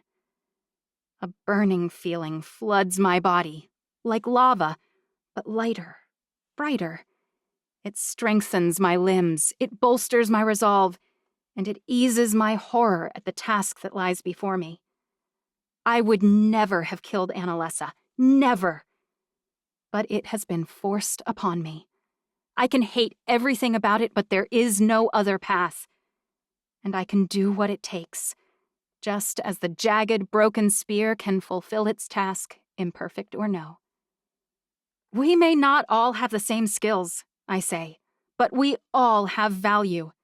And that's the point. I go on the offensive then, for the first time. My spear jabs and she parries, but this time I don't try and press any advantage, because her harmonic line founders. It's time. I hurl Balthazar's violent dagger at Annalesa as hard as I can, and it flies steady and true, and lodges in her throat. It's not a kill shot, but it's a debilitating one, and eerily similar to the shot Noah took at Daniel not half an hour before. I leap across the space that separates her and ram my spear into her shield, twisting and yanking it away from her. I throw it out of the arena and shove on the handle of my dagger, forcing downward, shoving her to her knees. I grab my dagger, removing it from her throat, watching transfixed, while blood spurts from the wound I made. Before she can begin to heal the damage, I wrest her own bloody spear from her hands. It's slick from head to shaft with my blood she spilled in an attempt to kill me. I don't want to do this. I stand over her and raise my voice. This is not my way. This is not a triumph. But sometimes it's better for one person to die than hundreds, thousands, or even millions in a protracted war. So today, I'll do what I must to bring justice and safety to the world. Annalesa's throat is healed, and her eyes flash. But I'm holding her spear, and I don't care what she thinks of me. Not anymore. She doesn't know the first thing about Chancery Alameca. I flip her spear around and stab it straight down, severing her spine between C7 and T1. I force myself to watch until the light fades from her eyes. I may hate myself forever. And tomorrow I may not be the same girl who walked into the ballroom tonight. But I can do what is asked of me. No matter how distasteful, no matter how dire. I am not defined by the expectations or dismissiveness of others. I reach down and yank the staridium ring from her finger. I hold the black stone over her head. I, Chancery Divinity Alameca, hereby claim sovereignty of Melessa by right. I look around the arena, but no one meets my eyes. Not Noah, not Judica, not Lark or Frederick, not Balthazar, and especially not Edom. In some ways, although I defeated Annalesa, it feels like Chancery Divinity Alameca died tonight. 13. Are you going to put it on? Someone in the audience asks. Yes, put her ring on, another voice urges. The ring, someone says loudly. The ring, the ring, the ring. The onlookers take up the chant quickly. A hunk of rock, a blasted, cursed piece of rock that forced me to kill a radiant daughter of Eve. I hate that prophecy to the marrow of my bones. I hate it for forcing my hand, for warping the world around its proclamation. I wish Mom had destroyed it before I ever saw it. Or that Edom hadn't done what he did. Or that Nereus hadn't killed my mom. Or that I had been able to talk Annalisa into scaling back. The senselessness of her death washes over me. But instead of cleansing me, I feel filthy. I feel polluted. It makes me furious. I don't trust myself to speak, so I shake my head instead. It's a simple movement, but they all fall silent. Between my thumb and forefinger, I'm holding Annalisa's ring. A staridium stone passed down from Eve to Mahalesh, and Mahalesh to her daughter Melessa, and on through Edom's mother Senna. It was fought over by Senna and her twin Denna. Hundreds of thousands died during the 100 Years' War because of this stupid rock. I'm gripped with a compelling desire to hurl it as far from me as I possibly can. I hate it. These stupid black rocks and Eve's horrible prophecy have ruined every day of my life. Put the ring on, they say. The gathered crowd wants confirmation that I'm the chosen queen, the one who should be ruling. They want the carnage, the ugliness, the horror to mean something. But all I can think about is that utter destruction, a looming threat I know nothing about. I'm entirely unprepared to protect anyone from it, much less everyone. I consider Shanoa. Humans within its control were being executed en masse until I showed them the power of the stones. Evians were being executed for rebellion. The citizens of Shanoa and the leadership were at odds, but my control of the family halted the unrest, at least temporarily. As much as I dread the spectacle, a display today might prevent similar bloodshed in Melessa, now that their leader has also died because of me. I hold the ring out. Judica! Judica jumps into the ring, slipping on the bloody pool expanding around Annalisa. She doesn't even acknowledge it's there. Oh, how I wish she had been the one to react to these stupid rocks. But the joined stone barely flickers on her hand. Take this. I hand her Annalisa's ring. But we want to see you. No, can't you? I hold my hand out. You're all welcome to follow me outside, but you will follow at your own risk. When I added Shanoa's ring to Mom's, the blast was such that many of us were hurled into the ocean. I gesture for Judica to give me Mom's ring back, and she does. I slide it back on my finger with a profound sense of relief.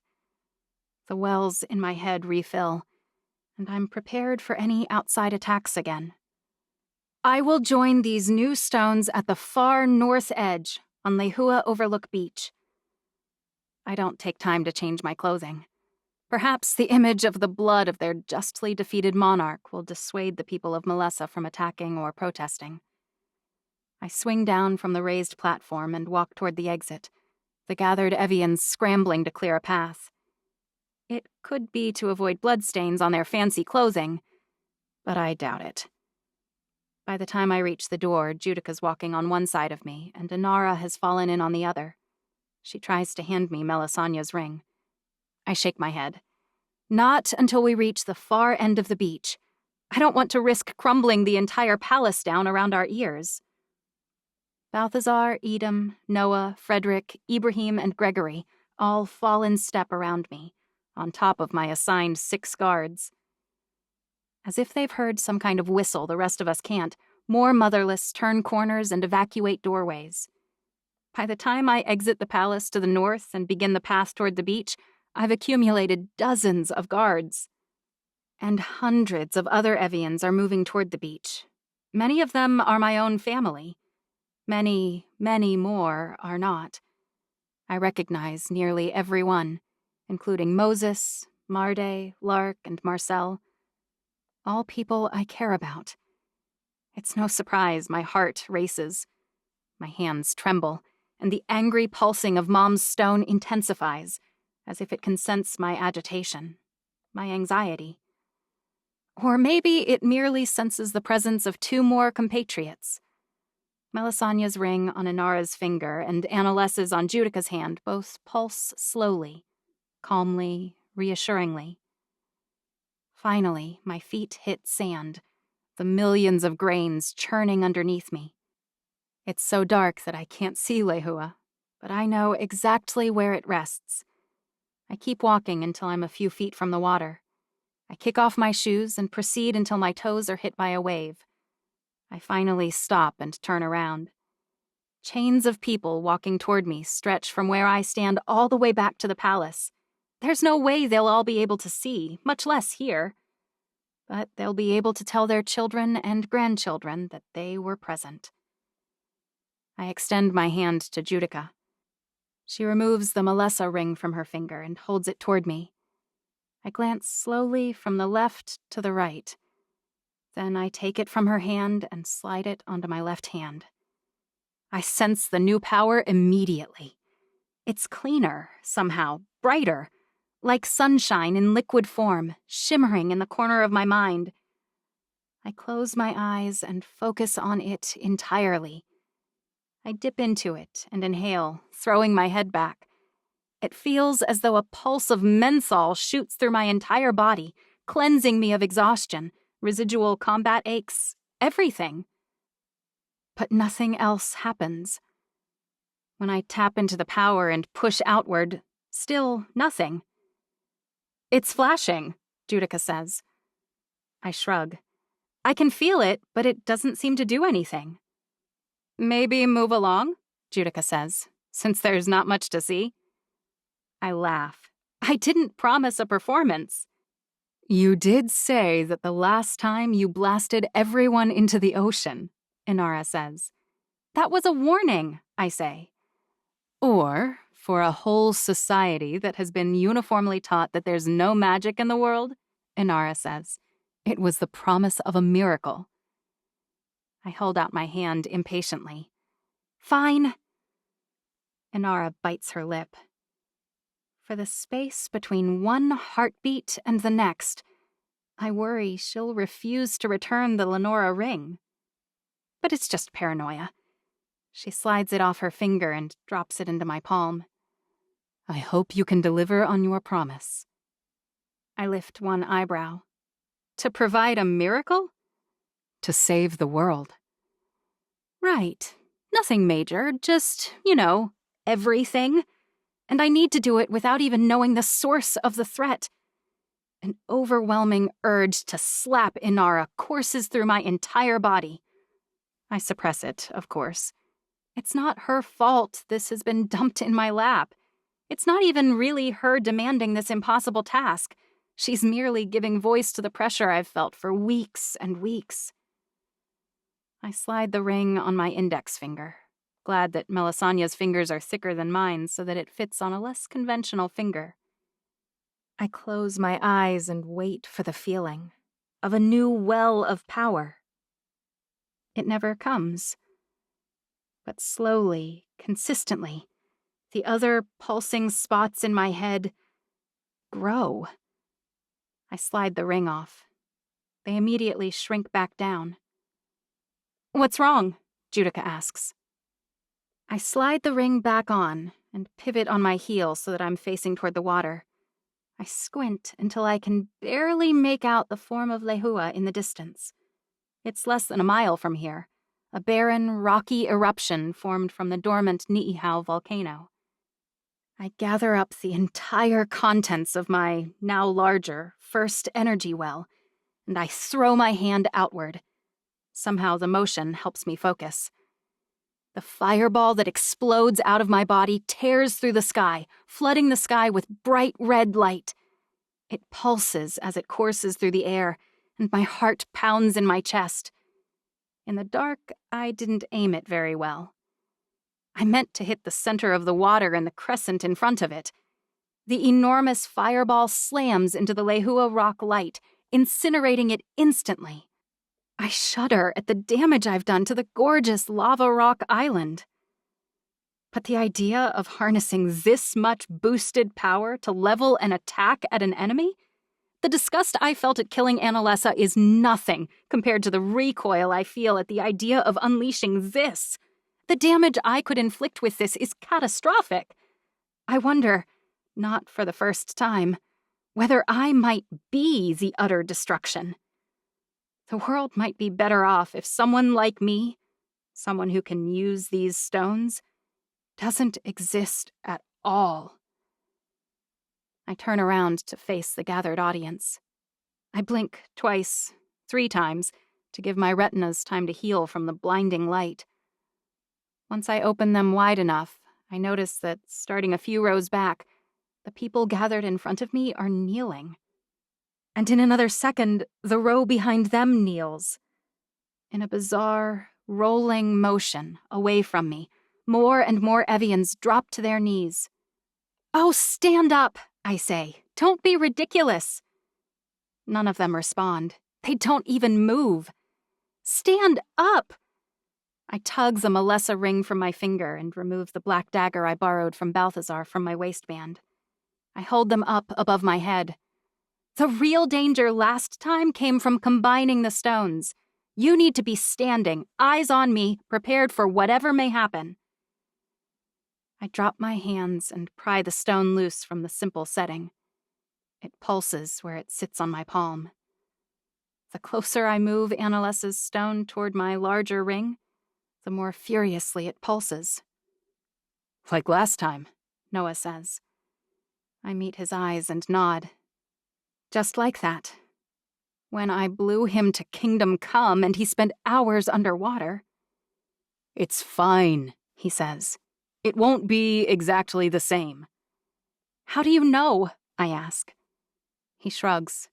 "I don't, but it's hardly helpful to tell you to brace for killing half of us, and we're not standing on a cliff this time, so that's got to help."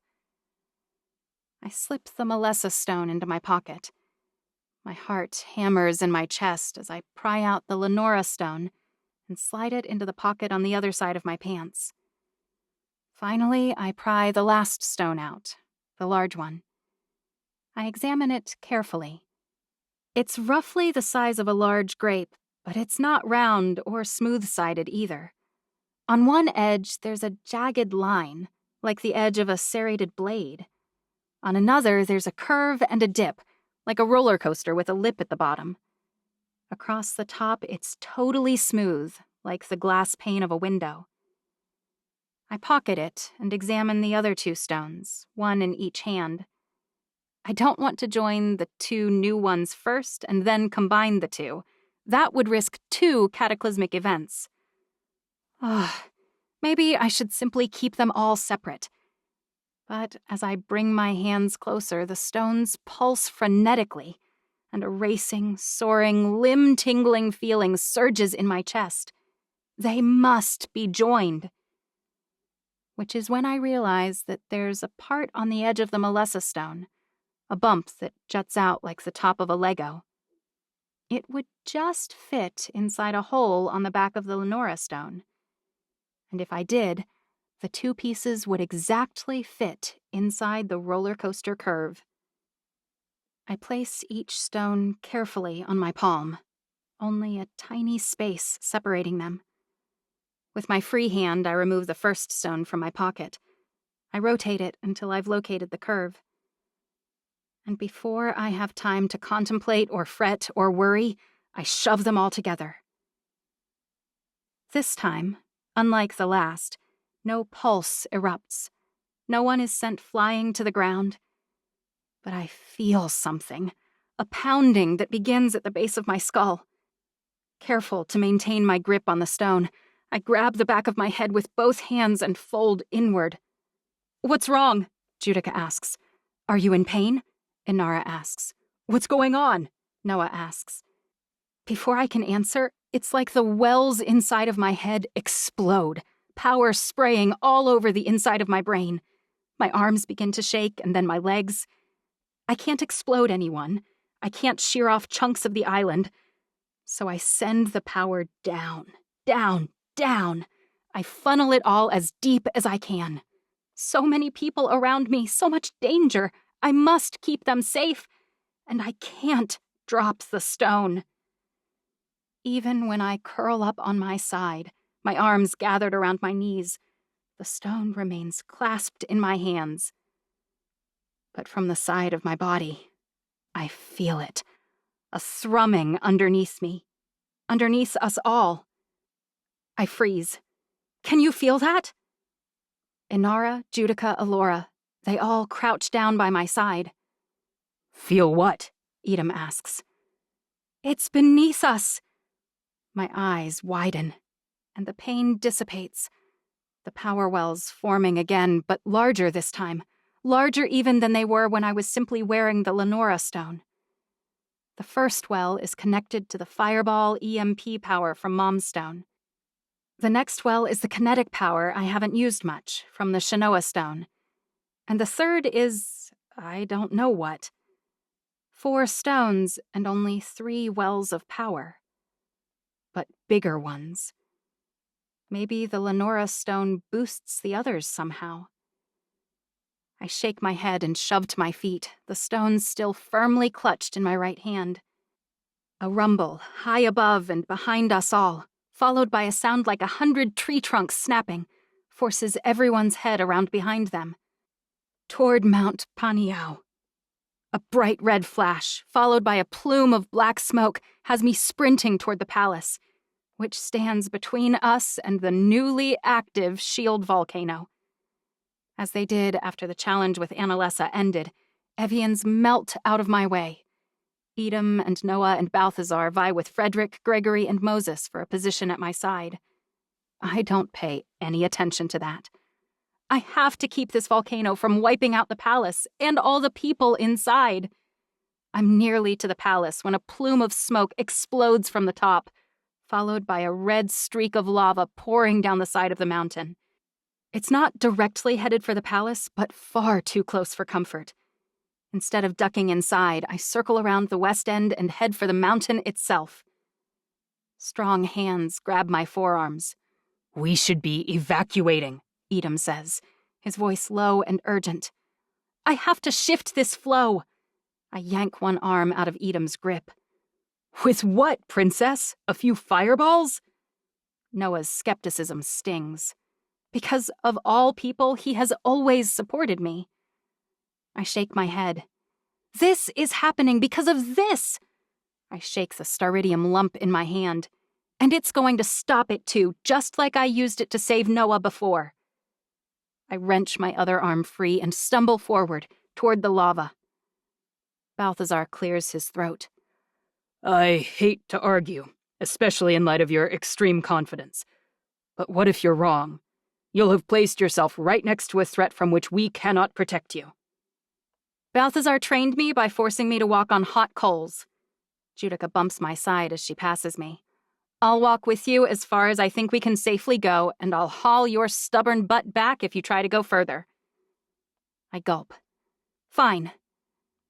This time, when Judica and I begin jogging toward the mountain, no one stops us. And in spite of their complaints, Noah, Edom, Balthazar, and Frederick accompany me. No. I stop and point at Edom, Frederick, and Balthazar. You 3 need to manage the chaos back at the palace, help the visitors to leave, and help the residents to get on boats if they'd like, or at least to relocate toward the water. I brace myself to argue the point, all the while lamenting the forward progress of the lava. But they merely salute, spin on their heels, and jog back toward the palace. Judica and I run until we've reached the base of the mountain. My lungs burn as I inhale smoke and ash. Judica stops and I follow suit. No closer. She coughs. I nod. What's the plan exactly? She asks. I shake my head. You have no plan? Her eyebrows climb. Not per se, I say. But I have telekinetic powers and a fire ability, sort of. And I caused this. There must be a way to fix it. I'm not trying to be argumentative, but I don't think you really caused it, Noah says. I mean, your joining of the stones set it off, maybe. Like the reunion had a power signature that triggered this reaction. but I'm not sure. Shut up, Judica and I say at the same time. Noah's mouth snaps shut. I squint and peer as well as I can past the smoke and ignore the heat rolling toward us in waves. I probably can't do anything about the eruption, but if I can redirect the lava flow to make sure it doesn't head our way, I focus on the top of Mount Paniao and try to sense the flow. Nothing. I focus on the crater that has opened up in the earth on top of the domed volcano. Noah said that the pressure from the formation of the joining of the stones had to go somewhere, like the power from the ring went somewhere. And I think about it. He might not be wrong, but it might still be my fault. Because last time I fired that energy off, in the same way I used the telekinetic force in that second bucket, it flung half the cliff face into the ocean and my friends along with it. This time, in my fear, in my desire to protect the gathered crowd, I funneled it downward into the heart of the earth. And now all that power, that force, that roiling energy had nowhere to go but into the core, powering it upward along the path of least resistance, where there had already been eruptions in the past, eruptions that created this very island, Mount Paniao. I groan. My fireballs won't help. A stream of lava shifts and turns toward the palace. I dip into the Shinoa well and pull hard. My heart skips a beat, and then another. Stop, Noah says. Why? I ask. What else can I do? He clenches his fists. I don't know, but I can't believe this power is just floating around in the air, and I know it's not coming from those inert rocks. My eyes widen. You still think it's coming from me? He shrugs. Maybe. He's worried that somehow I'm putting myself at risk. The lava streams downward, popping, melting, boiling. No matter where it's coming from, the Staridium power is our only hope. I pull on every single drop of that power and shove it toward the stream of lava, pushing it away from us and out toward the ocean. And it works. As the stream pops and jounces and sears its way down, an invisible wall shifts it slowly sideways until it joins the other flow, the one that's already steaming and hissing its way into the ocean. I gulp. And now what? Noah asks. You're going to stand here forever, shoving any lava that might hit the palace into the ocean? Yes, I say. If I have to, I will. Noah shakes his head. It's only a building, princess. Evacuate. I inhale and exhale, my breath jerky. He's right, Judica says. No, I shout. He's not. He doesn't understand. Judica touches my hand. But I do. Her eyes are wide, filled with tears. It's our home. A sob racks my chest. Every single memory I have of Mom. I shake my head. So I'll stand here and I'll do whatever I have to do because it's not just a building. It's my only home. Noah's arms wrap around me. I understand. He doesn't argue with me anymore, but he does bolster me with the strength of his arms. I shift another stream of lava, this one much harder to move than the last. And when a third streams our direction, my hand shakes. The well is only half full from the last big push. I'll need to wait momentarily. I let the lava flow a little further down than I have in the past, but it's not too near us, not yet. A huge eland screams and bounds our direction from the bush above and to our left. It barely reaches us before it collapses, one leg and the side of its body melted. Mom never should have brought all of the exotic animals to the island a few years before I was born. But they have thrived, and here we are. I looked into Annalessa's eyes and ended her life. But this, I can't stomach this. Not now, maybe not ever. The smell rolls over me then, and I curl inward, my right hand clenching around the stone, my left collapsing into a tight fist. What good is having all this power if I can't halt the destruction right in front of my eyes? I've never felt more powerless, not since I watched my mom's still body, unable to do a single thing to help, powerless to heal, to repair, or to turn back the clock. But a pulse in my head beckons to me, as if that useless well that did nothing actually does something. I plunge into it and shove the power toward the eland. And faster than an Evian could heal, the burns recede. New flesh replaces the burned, charred, stinking mess, and hair grows on top of that. The eland scrabbles against the rocky ground for a moment and then shoves itself upright. It looks at me for a brief moment, and I almost see recognition in its eyes before it bounds away, toward the palace. "It's a healing power?" Judica asks. "The first ring? The one that did nothing?"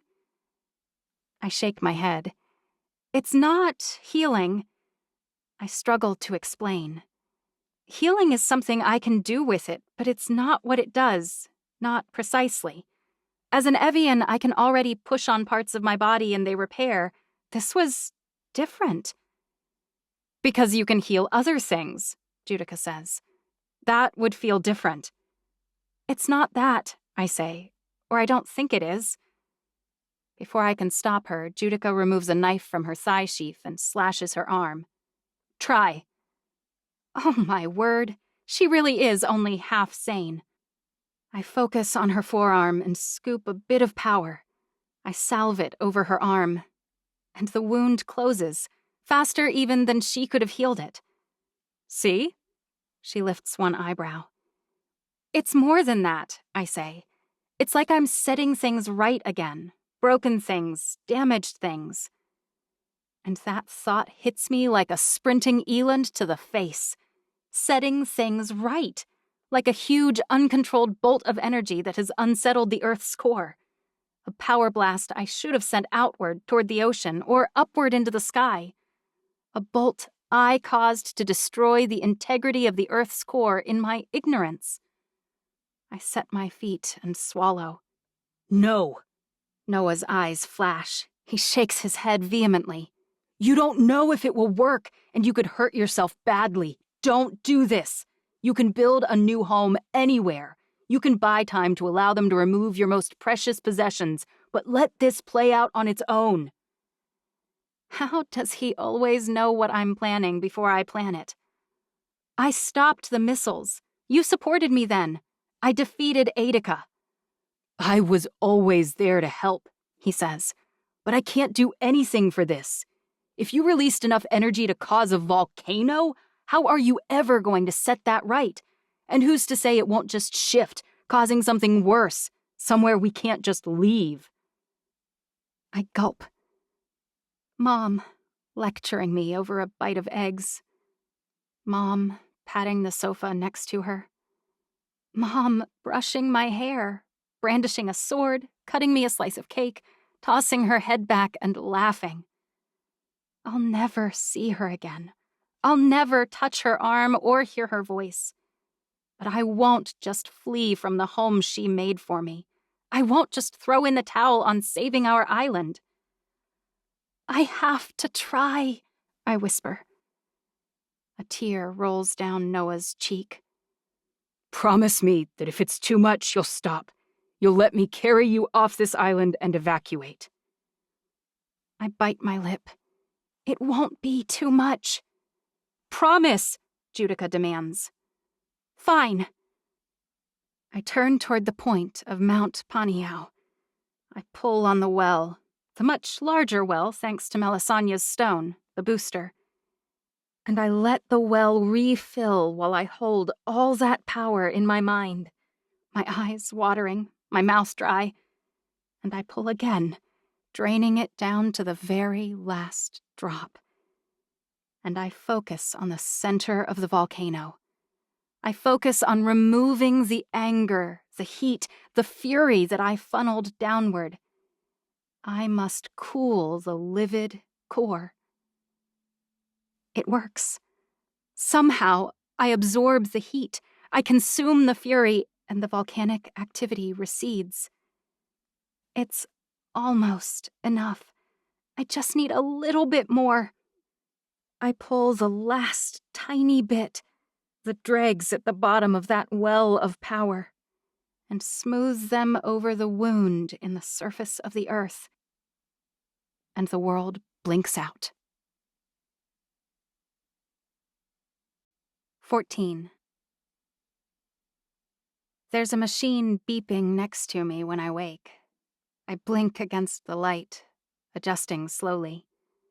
Why is it so bright in here? Hello? Chancery, Inara says. Thank goodness. I clear my throat. Everything about me feels fuzzy. What happened? You used that.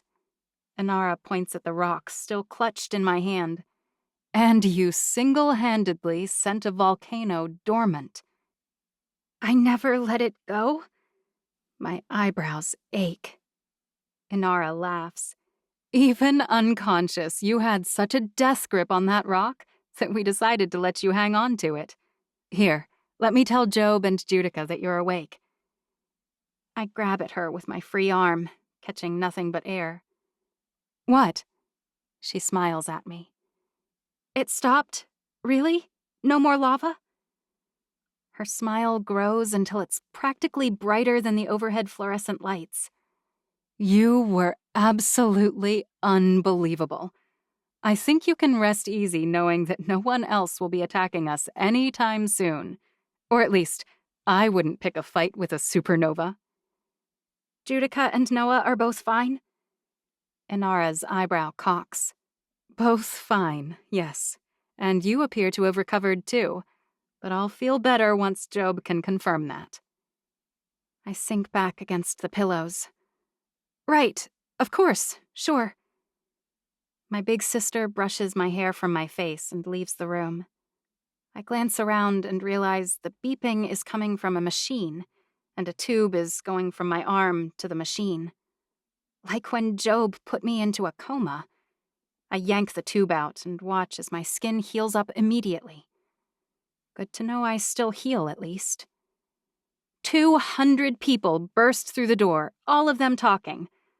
Or maybe it only feels like that many.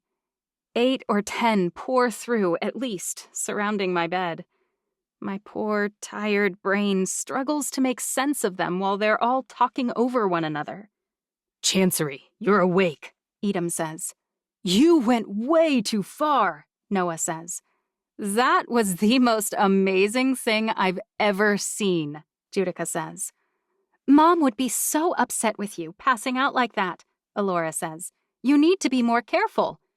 Now step back and let me examine her, Job grunts. I haven't even seen her, what with you lot crowding around. Balthazar shoves Edom to the right and Noah to the left and pushes through. Does she look all right? Frederick asks. And at what point will I be allowed close enough to her royal fanciness to give her a hug? Lark bounces on her toes, her face appearing over the back of Alora's and then disappearing in alternating fashion. I laugh. At least no one is upset I'm awake. Quite the contrary. Edom leans against the side of my bed, taking my free hand in his. Job circles around and lifts my arm up. Push against me. He shoves my arm down, and I resist. A little weak, perhaps, but I imagine a few solid meals and she'll be as good as new. I see that you've already liberated yourself from the bonds of the nutrition-replenishing IV. His eyes berate me, but I don't care. I force myself upward and stretch, dislodging Edom's hand in the process. The hurt in his eyes stings, but I don't take his hand back. Not here, not now. I think I'll rest better in my own room. I swing my legs over the bed, noticing the dark, brownish-maroon stains on my pants and shirt. Killing Annalisa feels like something that happened a week ago. How long was I out? Job glances at the clock. 3 hours, 3.5. The middle of the night, and I'm so hungry I could eat an entire eland. I lean around Alora until I see Lark. Can you bring something to my room? She nods. Anything. I'm just so happy you're alive. My internal monologue triggers the memory, and the smell of the burning eland flesh turns my stomach. I want carbs. Lots and lots of carbs. Lark jogs toward the door. That I can handle. Everyone fusses and fusses, but finally I escape. I'm opening my bedroom door when Edom catches up. Can I talk to you? His eyes meet mine. His soulful eyes, the eyes that I hoped would look at me exactly like this for years. I nod. He follows me into my room. I'm sorry. The words burst out of him before the door has even closed. I shake my head. I don't want to talk about this right now. I know you're tired. I'll wait. But when you're ready to talk, so am I. I just needed to tell you that I'm sorry. Words. He's offering me words. I killed her, Edom. I stabbed her with a spear. I ended her life and watched the light leave her eyes. I hurl the staridium across the room and it thunks against the carpet. You did that to me, and it changed me. It hurt me. It was so senseless, so unnecessary. I know. If I could take it back, if I could undo it. But you can't. There are no take-backs in life. You know that as well as anyone. You saw my mom die, and you lost your mom. Things can't be undone, and you didn't even talk to me about it beforehand. He squares his shoulders, but his eyes are broken, shattered beyond repair. What? I ask. What did you think? What did you hope would happen? Because if you think that it's fine with me that you didn't mention your plan, that you hatched this plot to, I don't know, wrench Melissa from Annalesa's control. I tighten my hands into fists. Did you hate not having your own title? Do you want power that badly? Edom stares at the ceiling. Do you not know me at all? I guess not, I say. Not if you'd burned down everything we had just to... I don't even know. You, he chokes. You are the only thing I have ever cared about, ever since I got to know you well enough to realize, how did that have anything to do with me? It had everything to do with you. He walks toward me and then stops short. You were forced to marry me. You would have done it to save a single person, with as kind as you are, but to spare a war? You couldn't have done anything different than what you did. I may as well have marched you to the altar with a knife to your throat. You've always done everything in your life to save other people, but this isn't such an easy thing. And then the window opened. Your proclamation, it set the world right. And I realized that you shouldn't have to marry me just to have what I would freely give you, what I should already have had. I loved you, I say. Loved? Edom swallows and turns around slowly. He starts toward the door. Stop, I say. He freezes, but he doesn't turn. I am angry, Edom. Furious doesn't begin to describe it. Knowing what you know about me, you set events in motion that forced me to murder someone. Someone who was voluntarily giving me everything I needed already. Someone respected by her people. Someone whose countries were completely settled. And now there will be rebellions and recrimination and hatred. Every single time I close my eyes, I'll see her. Proud, an ally, a strong, capable leader, lying on the ground. I close my eyes, the vision playing behind my eyelids even now. Edom doesn't mention that she meant to betray me. He doesn't defend himself at all. And I find that my anger isn't muted by reason, by logic, or even by his lack of response. I ended her life.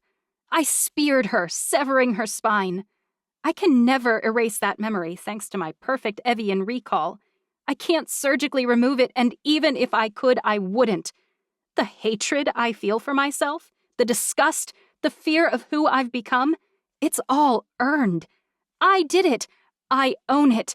I am transformed.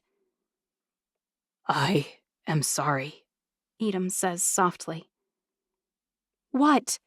I ask. He turns around, eyebrows furrowed, lips parted. What did you think would happen? I ask. What was your best-case scenario? I thought I would fight her, He says. I thought that I would be the one murdering her, and for me that's nothing new. That's already who I am. I've killed often and exceedingly well. And that's when I realize that we have more problems than I even knew. Killing her changed me, Edom. I know it did, Edom says. and I know that's my fault. I didn't mean to hurt you or change you. I meant to spare you. I loved you before, and I love you still. But I wonder whether you see the real me, because killing my own sister wouldn't have kept me up at night. He closes his eyes. You're so good, so light, so you. He opens them again. I've never deserved you, but I think now you see that too. So I won't argue with you or try to convince you. And I'll be who I am, a weapon at your side, a shield before you, a dagger in the heart of your enemies. And if that's all I am, I can live with that. I just hope that one day you can forgive me. It wasn't my plan to burn us to the ground. Edom's eyes well with unshed tears. If you only believe one thing I say, let it be this. I couldn't start a life with you on a foundation built from brokered deals and peace treaties. If you marry me, I want you to do it because you can't imagine being with anyone else. Because you see who I am, and you still love me for it. I don't try to stop him when he leaves. My heart aches from the effort of being still. But when Lark arrives with a mountain of muffins, I collapse into sobbing. She doesn't ask me a single question because she understands. She pats my back and then she sits with me while I consume my weight in baked goods. Eventually, I collapse against the pile of pillows on my bed. Today felt like 100 days crammed into the skin of one day. You're such a poet, Lark says.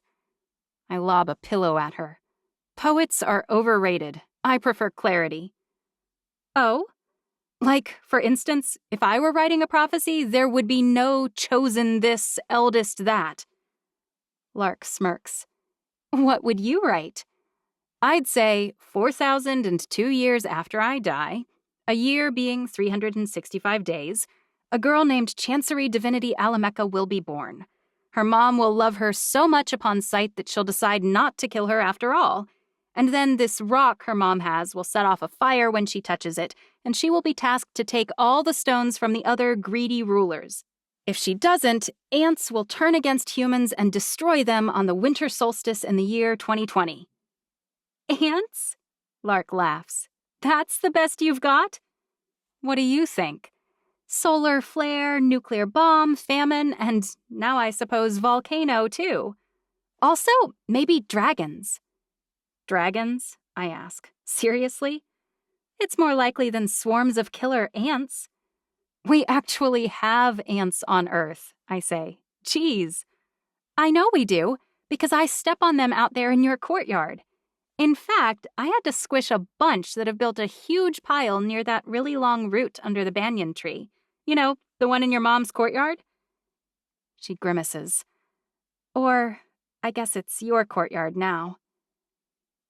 The banyan tree above the bunker. The bunker Mom showed me that I almost forgot about. Or more likely, that I blocked. I bolt upright. Oh no, the bunker! The what? Lark asks. It's this underground safe house Mom had built. Only me and her, and I think maybe Judica have access to it. I'm hoping the volcano didn't damage it. Lark frowns. It didn't even reach the palace. But the ground trembled. I felt it. A few good shakes and that entire thing might have cracked. I should check it out, seeing as I'm almost the only one who can.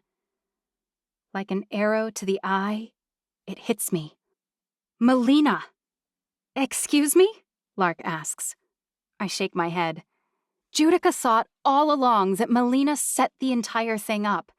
She believes that Melina killed her own people, had her wife drag her out, and then pinned it on Nereus so that she could hide here on the island and move around unchecked. I discounted the entire theory because where on earth could Melina hide on this tiny island that we wouldn't find? She couldn't escape, and there's nowhere else. I swallow slowly. And we found her girlfriend's sweatshirt, and I assume any day we'll have confirmation that Aline was eaten by tiger sharks. Lark stands up. But you think that maybe Melina had access to this underground hideout? The hair on my arms rises. I don't know. Maybe. It was keyed to take Mom's air. Would she have changed it after Melina left? Lark frowns. Well, in the morning, I leap up and cross the room toward my back courtyard. I won't be able to sleep. And it's not like I can call Edom back to help me. He's not my security blanket. Not anymore. Oh, Lark says. You're going now? I turn around. Should I not? She shivers. No, I mean, that's great. I lift one eyebrow. What? She offers a half smile. It's just... Yeah? She gulps. It's really dark. You're going down into a hole in the ground in the early morning? She shivers again. I laugh. Oh, please, you big baby. At least take that. She points at the staridium where it lies on the carpet in the corner. I mean, and a sword or whatever, just in case. Large spiders? I ask. She frowns. You haven't been down there in how long? I shrug. Since before Mom died. I recall my last memory in there, working with Mom to master my ability with her stone. It's fine, honestly. You suspect your sister might have murdered her own people and may be hiding down there, she says. That sounds fine. I laugh. It's more of a conspiracy theory. I mean, if Aline is dead, then Melina probably is too. Nereus probably removed her, tortured her, and... I choke up. I've been thinking this, of course, but admitting it aloud... I close my eyes. It's more like I'm hoping she's in the bunker. But if she is, then she's a sadistic murderer. Lark's right. Maybe I better come with you just in case, she says. Unless you don't want a half-human defender. I can call your guards.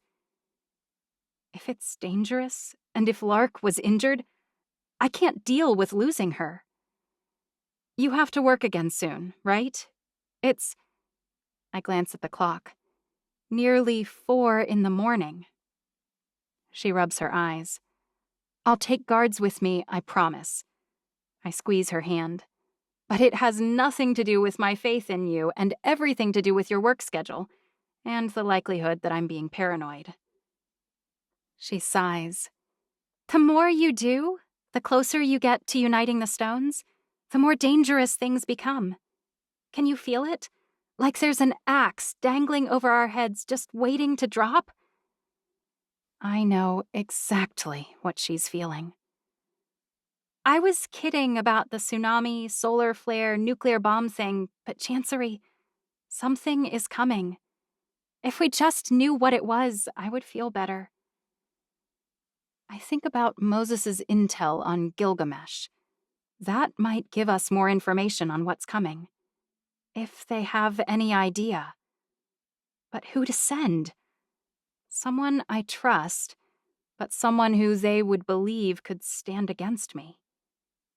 It hits me then. The perfect person. Lark, Before you go to bed, can you ask Edom to come to my room? Sure? I ignore the question in her tone. Not enough time to unpack that baggage right now. I'll completely break down again. Thanks. She's not gone 5 minutes before there's a knock at my door. I swing it open. Edom's gorgeous face is filled with hope, like I've decided in the space of an hour to forgive him. Ugh, maybe calling him here was a mistake. Come in. He does, although clearly that wasn't the reception he was hoping to receive. Watching the guarded look steal over his features stings. I have a favor to ask. Anything, he says. I can't. I swallow and start over. I may not understand. I meant it when I said anything, Edom says. You don't need to be nervous. If your favor is slit your throat so I won't hurt every time I look at you, I'll do it. Okay, this isn't helping. I turn and look out the window. Maybe if I can't see him.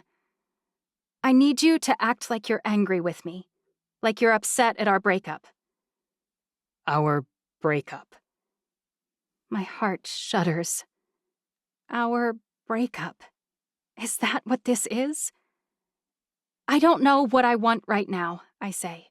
But I need this to be a breakup, and I need you to put out feelers for a group.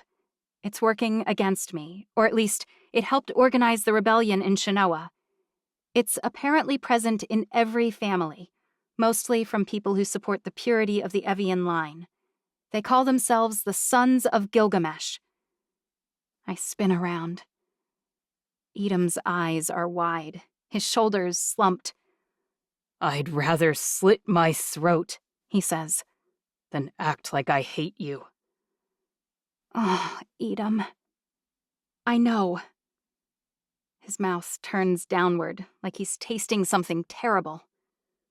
But I'll do it. Thank you, I say. My biggest problem right now, other than Shemeka and Adora, is figuring out exactly what the prophecy is predicting will happen. I'm hoping that digging into this insurgent group might help me figure that out. I need your permission. I shrug. For what? If I find the leader and they mean you harm, I'll eliminate them. All of them. I inhale. Edom, that's not safe. You can't go in and try to destroy an entire multi-family group of rebels. Why? I step closer, drawn to him like a magnet pulled toward iron. It sounds, I don't know, kamikaze. He lifts his eyebrows as if to say, so what? I can't have this discussion with you right now, I say. So I don't have your permission? He sighs. To eliminate your enemies? No, because it puts you at risk. His smile is sunrise after the darkest night. It's the first breath of oxygen after a near drowning. You do still care, even if it's just a little. I care so much it might crack me open, I whisper.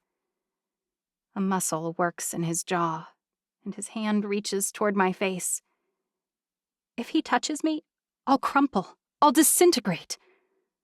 But before his fingers brush my skin, he drops his hand. I'll do anything you ask, Your Majesty. Now, forever. Maybe a little less on the pledges and devotion, I say, since you hate me. I'm not sure how convincing I'll be. He steps backward. But I'll try. Stick to grunts and scowls, I say. I imagine you'll be all right. Less is more. A simple complaint here, a grumble there. Why do you think they'll approach me? He asks. You're in charge of my entire security team, I say.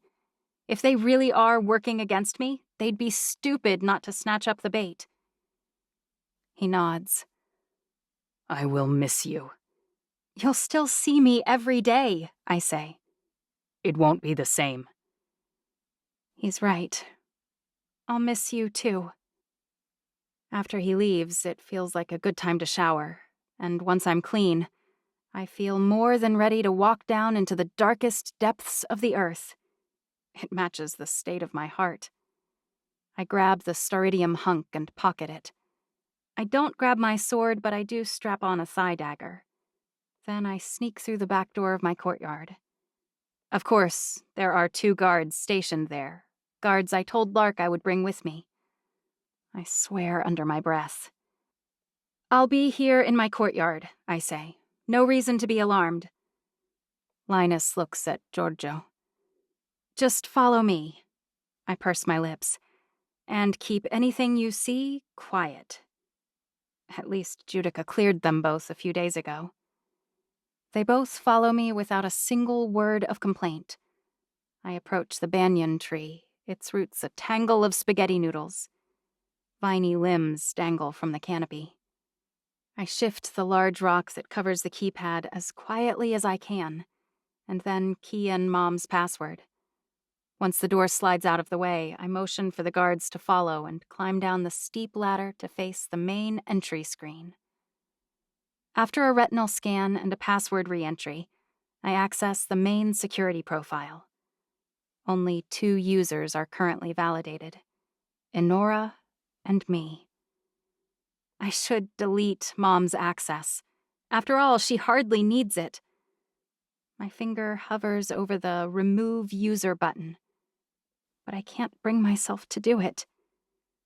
I close it out and enter the bunker, leaving the door cracked. "If you hear me, shout. If you hear anything at all," I say, "come after me." Both guards nod. I walk on, unspeakably depressed that the only other person who could enter will never breach my safe space. In fact, in light of that, the bunker doesn't feel very safe at all. Because what brings me joy, peace, and comfort can't be found in a hole in the ground. Being alive isn't the same thing as living. I walk inside quietly, slowly. The lights click on, their fluorescent hum at once unnerving and reassuring. It sounds just as it did before, when Mom brought me here. "Melina?" I call out, just for kicks. "Are you down here? Hiding out, plotting and scheming?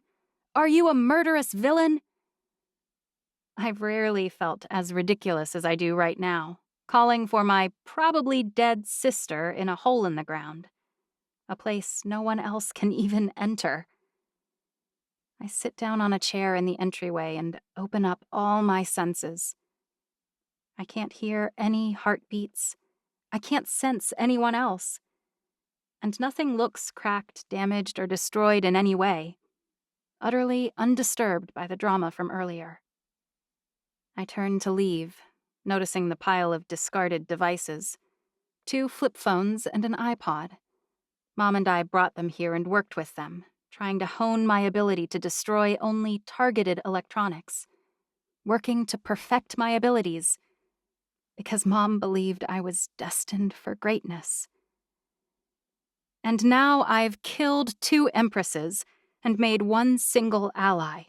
I've flooded Alameka with refugees, and it seems inevitable that we'll be at war with Adora and Shemeka soon. Oh, Mom, why? Tears flood my cheeks, hot and fast. Why did God want me? Literally anyone else would be better. You would have done a fine job. Judica, even Melina, who was taken right from under my idiotic blind nose. I shake my head, tears dropping onto my shirt. I'm not a warrior. I'm not a brilliant strategist. I'm a bumbling idiot, feeling my way around with guesswork and hunches. I alternate between wanting to hide down here in a hole and run away forever. I spent a week after you died imagining I might never return. And today I created a volcano because I have absolutely no idea what I'm doing. But Mom doesn't have any advice for me. No one does, not really. So after a good long cry, I dry my tears and I exit, sealing the door closed behind me. And then I climb up the ladder and reposition the rock. I thank my guards. And finally, I go to sleep for the night just as the sun begins to rise. Alone, scared, and entirely unqueenly in every way. 15. If Mom had died the way she should have, from old age, with advance notice, after telling me goodbye, I can imagine what she'd have tasked me to do. Start at the back of the library, she'd have told me. Work your way forward. That way you'll learn the history of our people, the true history, right from our ancestors' mouths, or hands, as it were, yourself. I'd have done it, too. I walk down the aisle between the rows and rows and rows of books. I'm only 6 generations removed from Eve herself, and as the first family, even Eve's writings, the originals, are here. Although, technically, they're copies of copies at this point. But we had the originals before they disintegrated from age. I slide out one of the slimmest tomes from that early period. The words are in Adamic, but I translate them into English easily. Translating into Adamic from English and back again was one of my earliest lessons as a child. The role of mother seems insignificant in so many instances compared to the other tasks set before us. Giving birth to a child is messy, unglamorous, and in many instances also tedious. Beyond that, all of my children replicate it without much effort. And yet, doing it properly, raising children with a balance of discipline and love, it's a mixture of science and art. Oh, how I wish I had learned better, faster, and without the need to experiment on my own. I've made a right mess of things, and I'm not sure any of it can be undone. It's so hard to remake a thing once it's already been made. Impossible, really. I snap the book closed. I'm not here to pretend that Mom died in the ordinary course. I'm not here to peruse the wealth of knowledge at my fingertips or philosophize about parenting and discipline.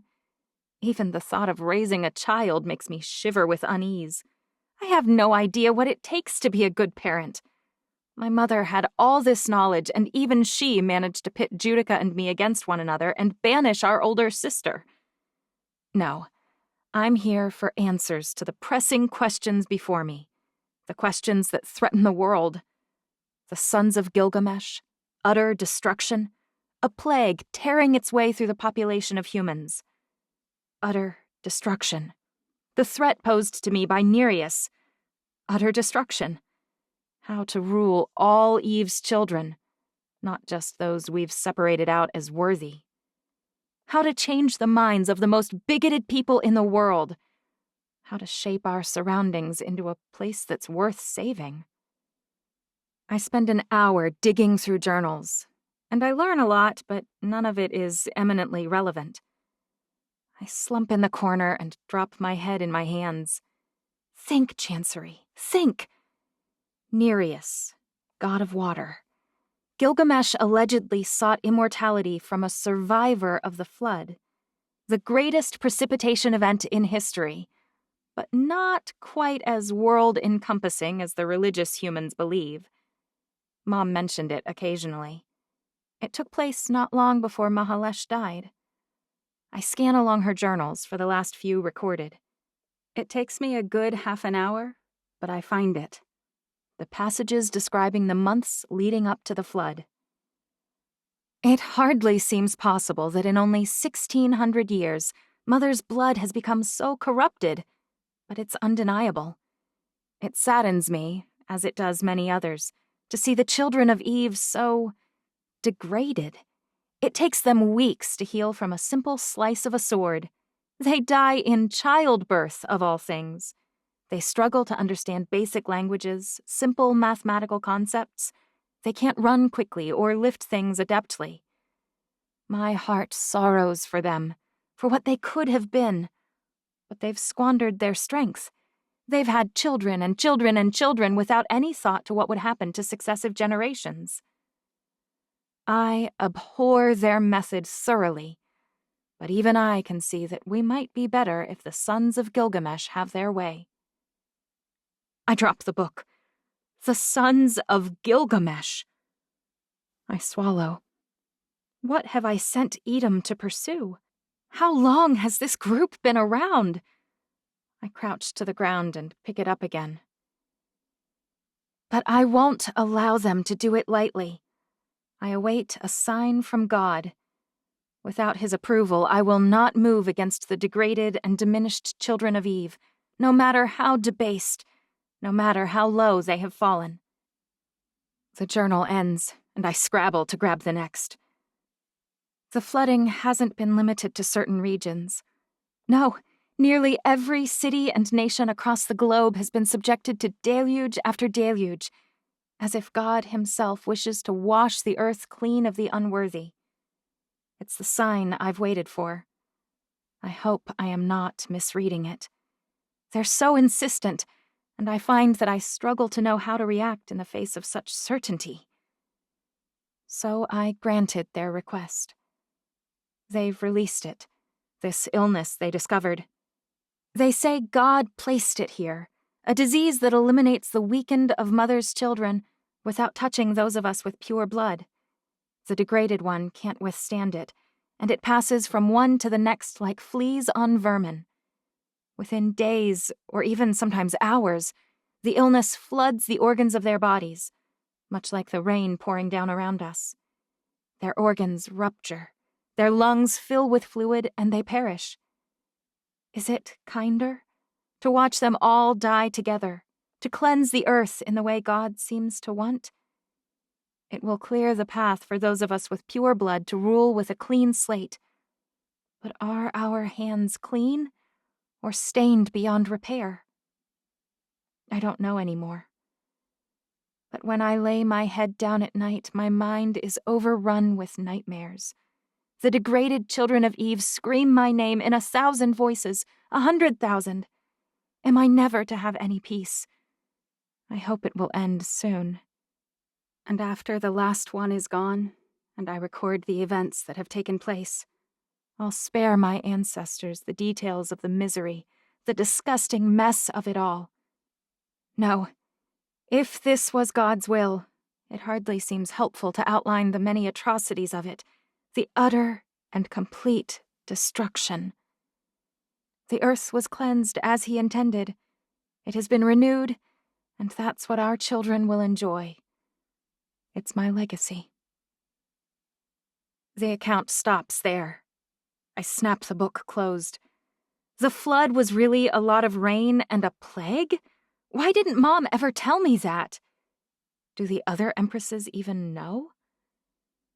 I think about the plague ravaging the humans now. The sons of Gilgamesh. Nereus, god of the ocean. I close my eyes. Is it happening again? Unlike Mahalesh, I will never believe that humans are worthless and must be eliminated. I shudder at the thought. Mahalesh may be my ancestor, but she can't possibly have been guided by any kind of god I could follow. And clearly the purity of bloodlines does nothing to ensure the right view of the world. My job must be to prevent a repeat of this. And now I worry anew about this recent plague. Could it be another illness orchestrated to wipe out the earth? How can I stop something if I don't even know where it's coming from? Now, more than ever, I need to find Nereus and the sons of Gilgamesh. I need to puzzle out a connection. I must identify my enemy and prepare for battle. I wish Mom had scanned all of this in so I could digitally search it. But of course, once it's digital, it's accessible by anyone who can hack a system. But right now, it could all be destroyed in a fire. Plus, I have a tendency to believe that extra knowledge will help more than it will hurt. But without having reviewed everything myself, there's no way to know what exactly may be in here. Ugh, no easy answers. I finally emerge, prepared to demand hard data on what exactly is going on with this SARS-CoV-2. Inara is waiting for me. There's news. Judging by the grim set of her mouth, it's not good. What kind of news? She hands me 2 letters.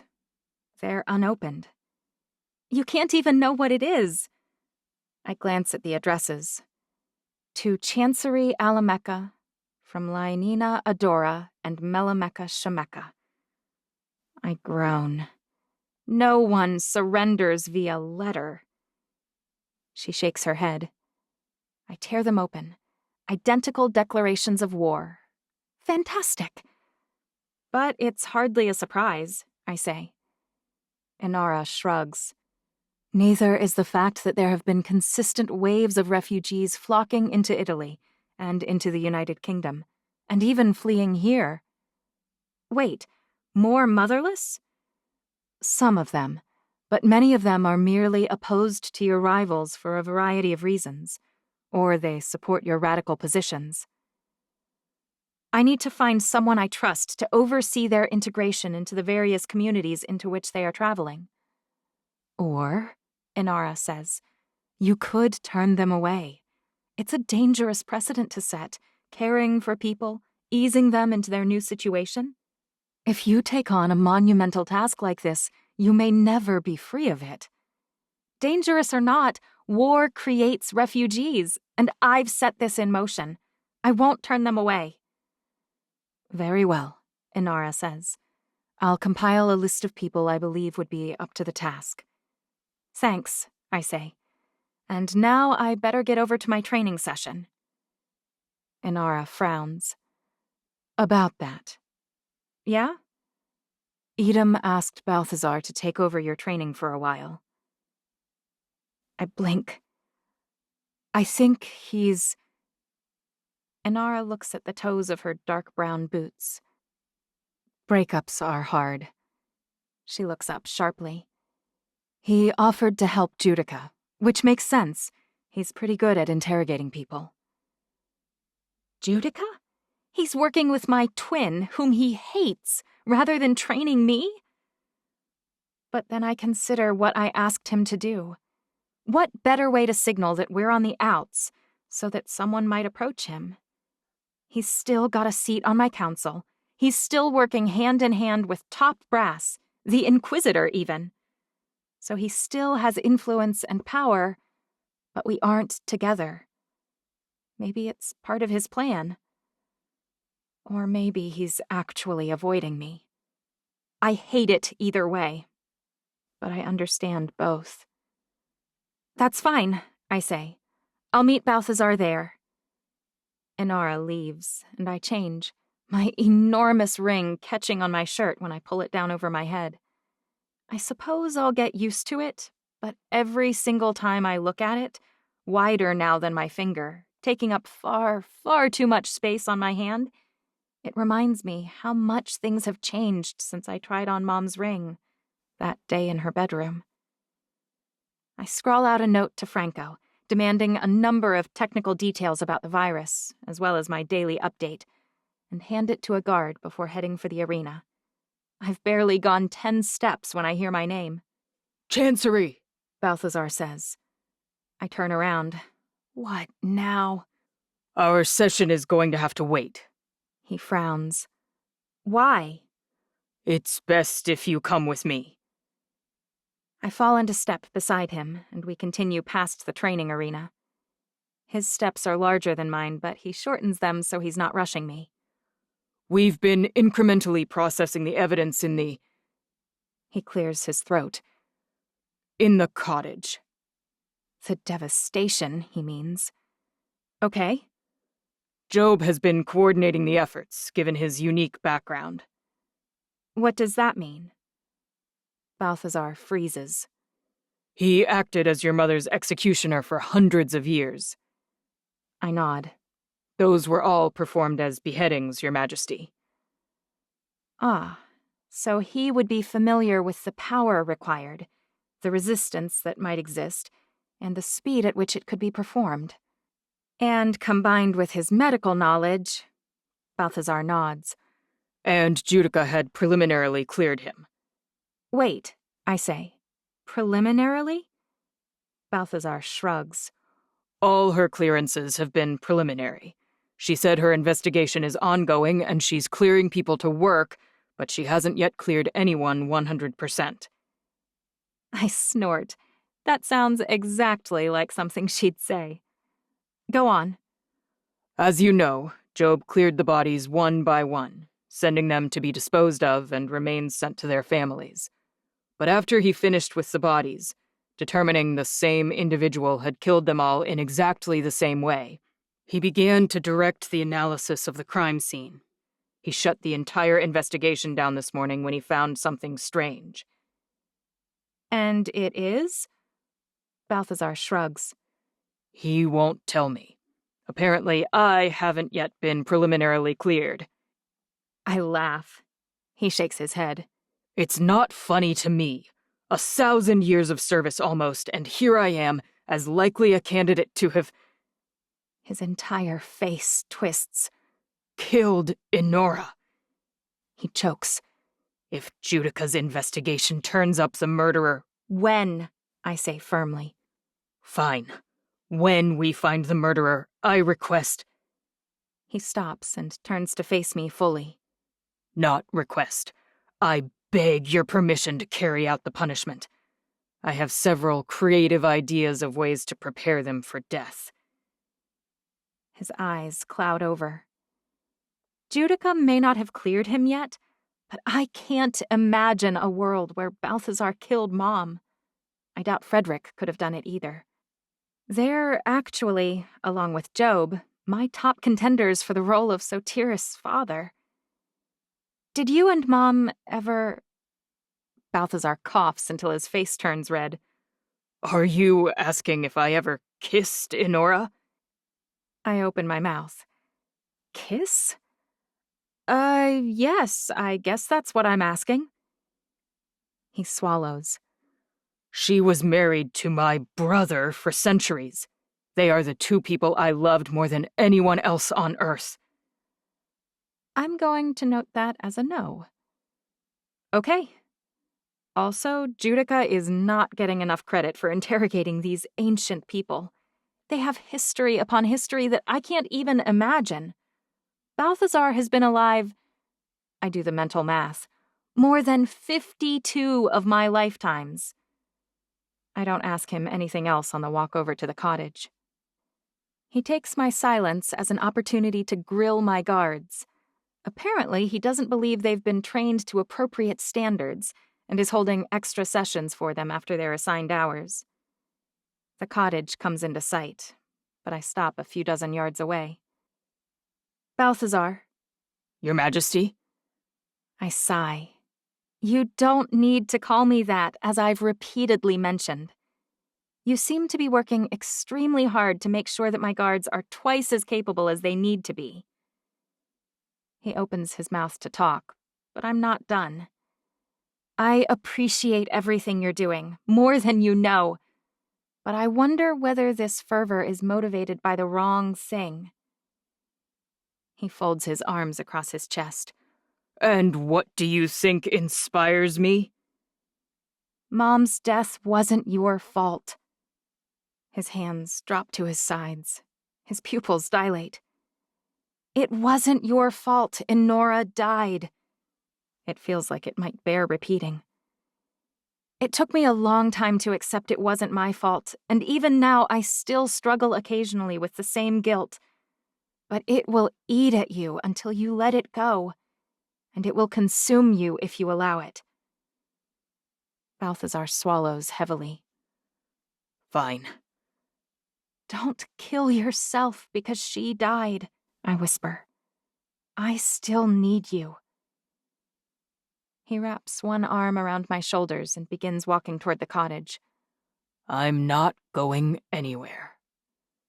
Noah jogs up just as we reach the front porch. Mind if I tag along? I heard from Judica that there's been some big piece of evidence. He's talking to Judica now? Maybe she's thawed since discovering that he's Evian, although she is still investigating him, whatever that involves, in conjunction with Alora's investigation. Apparently, Judica's applying pressure to both to hopefully yield some helpful information. I can't blame her. They're clearly connected somehow. The cottage looks entirely different on the inside than the last time I entered. The furniture's gone. The bodies thankfully are too. And there are small carts with swabs and cotton balls in jars in each room. "What's the new development?" I ask. Job bows. "Welcome, Your Majesty. I'm delighted to see you looking entirely recovered, and the volcano remains dormant." He blinks. "It really is a miracle. I wish I had less going on here and I could spend more time examining it myself." I lift my eyebrows. "Right," Job says. "The news." He spins on his heel and crosses the room. I follow him toward the fireplace. "If you sit on the brick here, you can look up into the flue." "The flue?" "Well, technically, the entire escape is the flue," Job says. "It's the tube through which the heat escapes." I sit on the brick and turn, looking upward at the damper. There are papers shoved up inside it. "You didn't pull them down?" Job shakes his head. "I'm assuming this cottage was regularly cleaned. This may be something Melina held as important. I thought you might want to be the first one to see them." My hands shake as they reach upward. Job clears his throat. "What?" I ask. He hands me a pair of gloves. Duh. I put them on and carefully shift the damper and remove the papers. I set them on the brick hearth, spreading them out slowly. They're photographs of some kind of archway, or perhaps a sequence of archways. "It's ancient Sumerian." Noah tilts his head. "Or perhaps Amorite?" He leans closer, his breath shifting my hair slightly. "Do I even want to know why you can read Sumerian?" I turn my head slightly. Noah's dimple shows up on one side of his cheek. I love his knowing half-smirk. "Care to take a stab at what it says?" He points. "I think that symbol means healed, or maybe repaired." I lift the image toward him. "Gloves," Job says. Noah pulls on a pair and takes the image from me. Which is when I glance downward at the rest of the papers. "Oh, wow, it does mean healed, I think. Look!" I lift up the next page, which contains handwritten notes. Balthazar and Job both lean closer, nearly crowding Noah out. "Someone else was also a student of the ancient languages," Noah says. I guess so. I wonder whether it was Melina, and if so, why she hid it. What exactly are we looking at? Does anyone know what the archways are from? "I assume these are the gates around the Garden of Eden," Job says. "And this is the prophecy rumored to be written upon them. It's supposed to be a companion to the prophecy you read before." The one that proclaims me as eldest. The one that threatens utter destruction. My eyes scan the handwritten notes hungrily. "My children, the pure and precious, a task I give you, a price for your power. The strength of my children will fail, but will also be restored, or all shall perish. The eldest ascends, against mighty and furious enemies, with the help of the lost. The family lost and the family youngest, opposed before, but together in the end. After the lost is found, the eldest must trust, and together lost and eldest will enter the garden. Only death shall renew life, and must be freely given, or all will end. The rift must be healed before the bisection in convergence of the ringed with the largest and smallest in the 7th generation, or the time is past and the end begins, never to renew." Great! More nonsense! The lost? My hands tremble, so frustrated I want to shred it into bits. Why? Why are these all so obtuse? "It's the timeline," Balthazar says. That sets the boundaries for the destruction predicted in the other prophecy. I focus on the words again. Something about the bisection in convergence of the ringed with the largest and smallest in the 7th generation. I shake my head. Why not just give an exact number of years? Why does it always have to be so hard? Astronomy is more precise than reliance on the record-keeping of men, Noah says. Besides, maybe Eve didn't know the year. Maybe she worked with what she had. An urge to slap him grips me. You seem to know everything. Why don't you just tell me what it means? Noah frowns. I'm trying to help any way I can. Are you? I ask. It doesn't feel that way to me. Tell me what you think that last line means. The bisection in convergence. I'm not sure. But the ringed is likely Saturn, and the largest is Jupiter. It could be referring to the convergence between the two planets, which only occurs once every 20 years or so and is due this fall sometime. Job whips out his phone. December 21st of this year. Whoa, I say. Does that mean we have a timer on this? I've got 9 months to save the world? Job shrugs. Maybe so. I gulp. That doesn't seem too dire. I can work with that. Noah peers at the image. Assuming this is accurate. What does that mean? I ask. He shrugs. I mean, these images, they look like they're in a cave or something. What would the archways leading into the Garden of Eden be doing in a cave? I snatch the image out of his hands. He's right. And wouldn't the inscription on the Garden of Eden be an Adamic? Noah asks. I frown. So this whole thing may be some kind of trick or a red herring. Melina hid it, Balthazar says. And whatever Judica may believe, I don't think she was trying to fool us. I think this is probably legitimate, which means that might be an accurate timeline. It's not legitimate, Noah says. Believe me, I know because... He chokes, but manages to spit out a few more words. I've seen... He falls to the floor, his knees drawing up against his chest, shudders racking his entire body. Foam drips from his mouth, and his body flails like a fish on shore. He's seizing. I drop to my knees in front of him and cast around for a stick, a spoon, anything.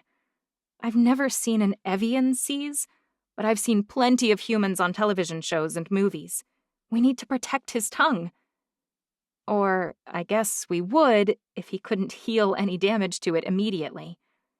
I settle for simply cradling his spasming head in my lap. Relax, it's okay. I stroke his hair in a way I hope is soothing, but my heart rate has spiked and my hands are clammy. This is not normal, and I have no idea what's going on. I look up sharply at Job. His heart is racing, Job says. He's definitely experiencing a seizure. You are indispensable in a crisis, I say. Thanks for stating the obvious. Now do your job. Job crouches down, clutching Noah's arms and legs, trying to still them. It does nothing. Have you ever treated anyone who was seizing? I ask. Trauma, sure. Partial beheadings, severed spines that aren't healing properly because a foreign object is still lodged somewhere, absolutely. Poisoning, fetal distress, all yes. But seizures? He shakes his head. Move then. I pull Noah closer and whisper in his ear. It will be okay, Noah, I swear. I think on what he was doing when this started. He hadn't eaten or drunk anything. He was holding the same papers I held with gloves over his skin. He was telling me he had seen the archways into the garden? Has Noah seen them? The real ones? Does he know where the Garden of Eden is located? As Noah's body begins to relax, my brain kicks into high gear. I worry that steam might be pouring out of my ears. I think furiously. He's from China. I've assumed he was part of a family comprised of rejects, exiles, and refugees. But what if he's not? I felt him beneath me when he was drowning. I had a vision, for heaven's sake, telling me to save him and where. I've always felt drawn to him, and he has been helpful, insightful, almost unbelievably so. He tried to prevent me from working with the stones, alleging that they might not be the source of the power, concerned that somehow using them might harm me. Why would he think that? Noah's still trembling, only half alive, his skin abnormally pale. Was he convulsing because he tried to tell me something he wasn't supposed to tell me? Why did I feel drawn to him? Why have I always believed him, trusted him, felt some kind of kinship I couldn't explain? Mom's voice echoes in my head. The records report 7 stones, she said. The hairs on my arms rise. 7. A suspicion rises in my brain. I can't contain it, but I can't interrogate Noah with an audience. I can't be 100% sure of Job or Balthazar either, I suppose. Not 100%. Once Noah's trembling has finally subsided, I stand up. Job, make copies of all of this and distribute them to the council. Tell them not to share it yet. We need to convene a meeting to determine our next steps. We're at war with Shemekka and Adora. It's time we prepare to defeat them. And this might help us develop our attack plan and timeline. With my help, Noah stands. And you're coming with me, I say. You've got some questions to answer. 16. Noah doesn't argue with me during the walk back to my room. Not a single joke, not a quip, and not even a sarcastic remark. Job may have cleared him to leave with me, but I'm not so sure he's all right. I wish I could give him more of a break to recover, but even if we have until December, that's not much time to unite the families and figure out how exactly to stop a group I know nothing about. And I feel as if I'm actually onto something, finally. I push through the doorway to my room and refuse to allow the guards inside. Noah follows, his eyes darting left and right nervously. Calm down, Noah. No one expects the Spanish Inquisition, he says. Huh? Never mind. Now that I'm standing across from him, alone, my suspicion feels nearly delusional. Earlier, when you started to... Convulse? Noah asks. Was it because you tried to tell me something that you couldn't share? Noah stares me in the eyes. His are nearly indigo in this moment. What do you think? I think you're on my side, I say. But I've been angry with you. I've trusted you mostly, but never all the way. Never like I could trust Judica, for instance. Or Edom? Noah lifts one eyebrow. I inhale sharply through my nose. I can't think about Edom, not right now. You haven't been willing to share anything about your family, or what they're doing in China, or what their goal is. He nods. And even now you won't tell me? He shakes his head. What if I ask you something? I ask. Can you say yes or no?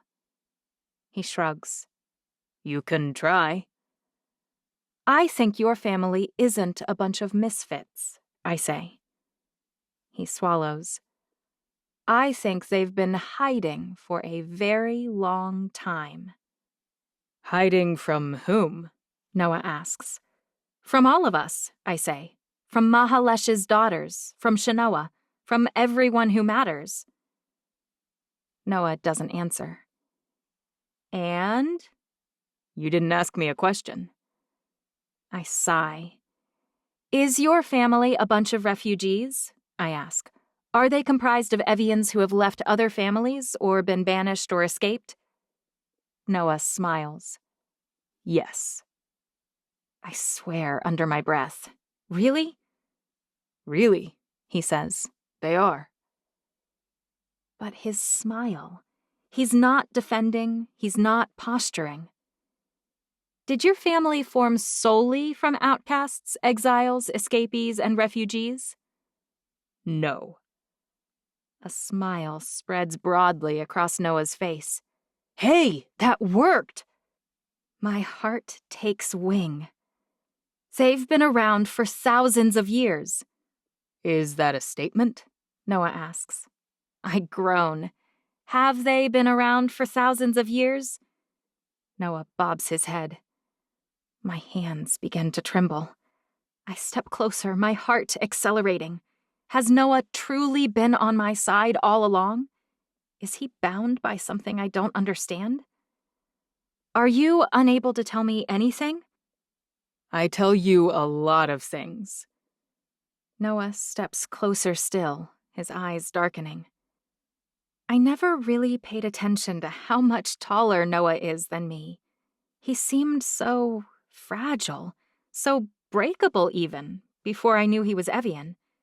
And since he has grown, expanded, he has a presence now that he never had before. I think about his ability, one I've now tried to replicate over and over without success. I reach out and touch his forearm. It's warm, solid, and wrapped in solid muscle. I swallow. You feel more solid than you did before. He nods. Yes? You're bigger? I pause. Have you been lifting weights? He laughs. No. Then what? I ask. Training with Edom? His laughter is sharper this time, angry almost. I didn't need his help. This nearly feral Noah is new to me, but he doesn't scare me. He thrills me. Does your family have the 7th stone? I ask. Noah opens his mouth. He takes my hand in his. He clears his throat, but he doesn't speak. Can you say yes? I ask. He shakes his head. And without warning, without time to even think about it, I grasp his shirt at the collar and tear it apart, as hard and as fast as I can. At first, I blink and blink and blink at his beautifully dark chest. It's larger than I suspected, bulkier. But then my eyes focus on the dark cord I've seen around his neck. A cord that holds a flashing stone against the skin of his sternum. You, I whisper. You have the 7th stone. Noah's eyes bore into mine, intent, serious. That's why I felt you, I say. It saved my life. Noah agrees. And it allows you to look any way you want? Noah gulps, my eyes transfixed on the muscles in his throat. And then he shifts, like a mirage. Suddenly it's not Noah the Evian holding my hand. It's skinny human Noah. I drop his hand and stumble backward. You can't. The reason. I don't. It's a lot. Skinny human Noah says. I breathe in and out and in and out. I want to explain, Noah says. But you can't, I say, because somehow your family has kept you from sharing information. He nods. Can you at least tell me what you call yourselves? Noah opens his mouth. My name isn't actually Noah at all. He coughs. It's His skin turns white and he falls again. And somehow, in the fall, skinny human Noah is replaced with strong, tall, Evian Noah. The convulsions last longer this time, but eventually they abate. I stroke his hair until his color begins to return. I'm sorry, I say. I'm so sorry. He closes his eyes. It doesn't seem to kill me. I wonder if I can write things down. Let's rest a bit before we try that, shall we? I ask. You haven't taken the stone yet, Noah says. I'm not a thief. You are the eldest, Noah says. I believe that. You didn't give it to me. He closes his eyes. You can't. I can't. If I take it from you, what will happen? He sits up. I don't know. Hopefully nothing. Who gave you the stone? He lifts his eyebrows. Right. Did your mom give it to you? He shakes his head. Your dad? I think back on the imposing figure who stopped on Ni'ihau. Noah nods. Is it yours, or do they expect it back? He laughs. Gah! Does your dad expect you to return the stone? Absolutely he does. And he runs your family? Noah's face crinkles up. Something's wrong with the question. I think about what I know of Noah, the respect he has for me, for women in general. Your dad runs the family, sort of, but with your mom by his side? He smiles. Yes. So your family is pure Evian, which means you're like me, only a few generations removed. Are you 7th generation? He beams. I am. Wow. And your dad sent you here because he knows the prophecy. Alora. She introduced us. You've known who I was then all along, is that right? He shakes his head. But you suspected. We did. It seemed likely what with the eldest moniker. I have so many questions and no idea which ones he can answer. I don't even know where to start, I say. But most of my questions have to do with the garden and the full prophecy and what's coming. He sighs. Most of which I probably can't answer. It kills me that you can't, I say. I'm not going anywhere, he says. We have time to try and figure this out. And my dad and mom really do support your efforts, if we can just work out the details that are getting in the way. Like the fact that I turned their spy? Noah frowns. I was never a spy. I was tasked to connect with you because... You can't say why. He growls. You have no idea how obnoxious it has been. I scoot closer and lean my head against his shoulder. I've been blaming you for not really being on my side. I would hand you this stupid rock right now if I could. I imagine fighting Noah to steal the stone from him. If trying to tell me a few basic answers sends him into convulsions, what would happen if I wrested it from his control? I don't even want it, I say. At some point, I'll meet your family. If your dad gives me his blessing, we'll work something out. My dad's not the cream puff he seemed when he flew out here. His horrifying human father act was a cream puff compared to the real guy? My eyes widen. I could tell he was a tough negotiator even then. And it hasn't endeared you to him that I've switched allegiances. Well, if they aren't opposed to me, I say, then why are they so mad you support me? I was supposed to He chokes and seizes again. When they stop this time, he's pale, and his hands continue to tremble. Don't push it again, I say. It hasn't killed you so far, but... He frowns. But if they tasked you to do something with me, maybe bring me to them, maybe guide me, and instead you cut off contact with them and you simply support whatever I do... My hand flies to my mouth. Oh my goodness, you've basically been... Disavowed? Noah laughs. Yeah, that's right. Disavowed, disowned, and probably, if they ever get their hands on me again, destroyed. I'm so sorry, Noah. I feel like this is my fault. No. He shifts so that his eyes lock on mine. Never apologize. Not to me. You're radiant. You've navigated the most complex maze of half-truths, complicated ancient prophecies, avarice, prejudice, and violence that any empress has ever been hit with. Truly, my dad should be here right now, bowing and begging your forgiveness for not crawling on his knees to help you at the very beginning. You didn't say that to him, did you? I whisper. Noah tucks a stray hair behind my ear. I might have. I close my eyes. No wonder his dad hates me. When I open my eyes, Noah's closer than before.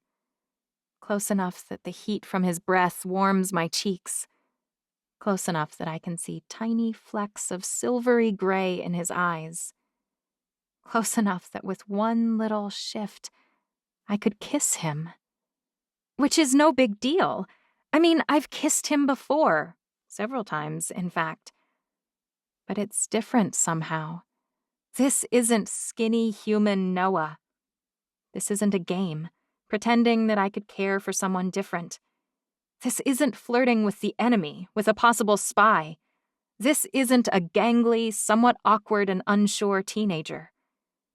No, this Noah is solid. He's steady, he's strong, and he's fierce, and he makes my heart sprint toward the finish. Noah, When his face drops an inch and a half and his mouth closes over mine, I'm sundered, split, shattered, remade. Noah defied his family for me. He rebelled against vows that physically bound him to silence. He risked everything that mattered, everything that makes him who he is. For me. To protect me, to guide me, to support me. The reservations that surrounded my heart, that kept me safe from the cocky, sarcastic kid, my qualms at allowing him close, at trusting him near me, evaporate, smoke, vapor, gone. And I crawl toward him, my right hand reaching up to cup his jaw. It's bristly, it's square, and it shifts as he smiles into our kiss. He groans then, his hand moving to my waist, tightening as if to say, mine. Yes. My hand drops from his jaw to his chest, where I ripped his shirt, my fingers running down the length of his perfectly sculpted pec. He inhales sharply, and I pull back. You have no idea, Noah rasps. How badly I wish I wasn't about to ask this. But I need to know. I gulp.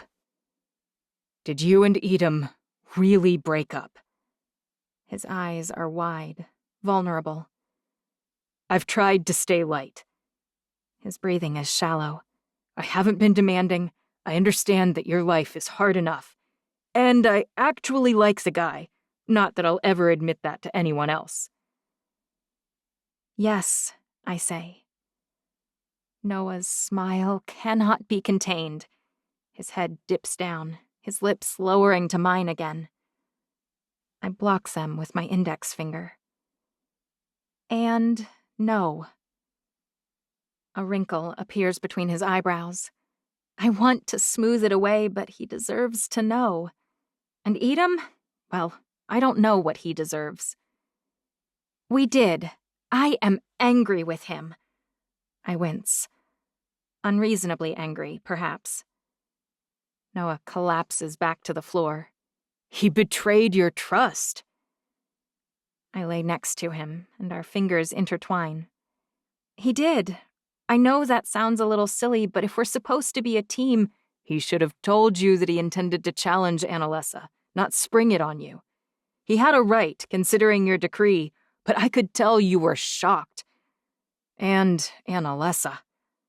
Noah sighs. Sounded like you two had discussed the possibility and you told her it wasn't going to happen. Exactly that, I say. He made me look like a fool. Like my future consort doesn't even respect me or honor my wishes. I think he was trying to find a way to court you without forcing you, Noah says, which I totally understand. But he peed the bed. Noah's laughter is immediate, pure, unadulterated. So, yeah, we broke up, I say. He falls quiet. But I still... You love him. I close my eyes. I imagine his face in my mind's eye. It's messed up, I whisper. Because you feel something for me, too. I try to withdraw my hand, but Noah won't let me. He twists and pops up on his elbows so that he's looking down on me. It is, a little bit. But before you beat yourself up about it, think about your life. You had 17 plus years of preparing to spend the next few decades with your mom, after which you figured you'd retire to somewhere predominantly human, like Alora did. You had to learn to be someone who wouldn't threaten Judica, or she'd double down on her plans to kill you. You fantasized about the freedom and novelty of human culture, admiring your sister who did that for real. Then bam! Suddenly all of your plans are out the window. He reaches out and traces my eyebrows one at a time. You've been on a roller coaster the last few weeks, and you've managed not to hurl so far. But is it any wonder that part of you, the part that wishes for the crown, that wants to make Inara the Merciless proud, the avenger of the humans, wants to stand with the ferocious, pedigreed, perfect Edom at her side? You sure are smart, I say. Then what part of me is responsible for this unspeakably strong pull I feel toward you? His dimples both break out this time. Oh, that's easy. It's the parts of you that like unbelievably good-looking, dark, handsome strangers. The mystery, the humor, the skill. He flexes his bicep. I mean, I'm the whole package. Who can really compete with that? I swat his arm. I'm being serious. So am I, he whispers. Which is why I'll explain a little more. You've always mistrusted Edom, almost as much as you liked him. First, he dated your sister. Then you find out he was working for Annalisa all along. Sure, he changed sides, but he took his sweet time telling you about it. You caught him. He didn't confess. And then when you finally believe in him, he pulls that stunt. But you're part of a secret family and you've been concealing a staridium stone that no one even knew existed. True. Noah presses his hand to my forehead. But you know here and here. He moves his hand to press on my sternum. That I would never betray you. I never have, not once. I've told you every single thing that I could, the very second I could conceive of a way to tell you. He's right. He has. And that's what makes me right for you. In New York, when you needed a friend, someone to make you laugh, someone who would love you whether you picked to live among the humans or to fulfill your destiny, that was who I was. I roll my eyes. You would not have flown away with me, hiding out from everything. There's no joking in his eyes when he says, I would do it right now. You wouldn't, I whisper. Try me, Noah says. I swallow. I couldn't let all those people die. And that's why I love you, he says. But I'm not as gloriously caring as you. I'm far more selfish. I always have been. But for once, I found something that eclipses my love of myself. I laugh. You did? He holds my gaze. My stomach flip-flops. I reach up and trace the line of his lips slowly.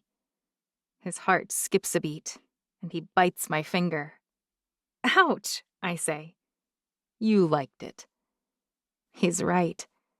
It's the mixture of attack and defend in Noah that draws me to him. He'll never hurt me, but he won't hold back either. That's the real difference between human Noah and this one. He's whole now, and he's dangerous, and he challenges me, always. He shoves backward and stands up. But until you see it, until you know it, burning down deep inside, I won't cause you to collapse like a dying star. I will never do you harm. Are you saying you won't kiss me? Noah yanks me up to my feet and kisses me full on the mouth. He pulls back, his lips moving against mine. I would never say something that stupid. I smile. What then? I'm saying... He buttons up the 2 button survivors on his shirt. I try not to gawk at his gorgeous skin through the gaping holes. That all this, he gestures at his chest, is off limits until you know what your heart wants. I'm saying take your time. And until you know what you want, I'm here. Like I'll always be here. No matter who or what you choose. Because from the second you showed up at Trinity, all nervous about whether you fit in with a bunch of humans, I knew. You were Empress of a 1/6 of the world. And yet you were also an indescribable mix of unsure and ferocious, retreating from harming others and attacking in their defense. I had no idea what I was doing then, and I don't know much more now. I pop a hand on my hip. But it sounds like you just want to take care of me, which is a stereotypical male response. Take care of you? Noah snorts. Please. I'd guard your back, but you don't need saving. You're the most capable person I know. Unlike every other ruler I've met, you're also honest about your limitations. That's the real reason that from that moment forward, there has been no one for me but you. 17. I still need to train, and to talk to Franco about the virus, how it works biologically, if they have an idea of its source, possible solutions to slow the spread, progress on a vaccination. I need to meet with the council to discuss the declarations of war, our attack strategy, and on and on and on. Whoa, what happened to you? Noah asks. Same thing that always does, I say, overwhelmed at how badly I'm falling behind. Noah looks at the small table at the corner of my room, where my breakfast tray is still resting. He picks up an empty plate. Are you hungry? I ask. He shakes his head and begins to spin a plate on his finger. See how easy that looks? I tilt my head. It does look easy, what he's doing, effortlessly spinning a plate on his index finger. I'm sure you just make it look easy. He shrugs. You could do it. It's simple balance. Okay. He picks up another plate with his free hand, still balancing the spinning plate on his index finger. That first plate represents the normal business of ruling Alameka. You were trained, overtly or not, by your mother from birth. You could do it. It might wobble or slow or go a little too fast, but you'd be fine. You'd work out a balance and a rhythm, and you'd spin the heck out of that plate.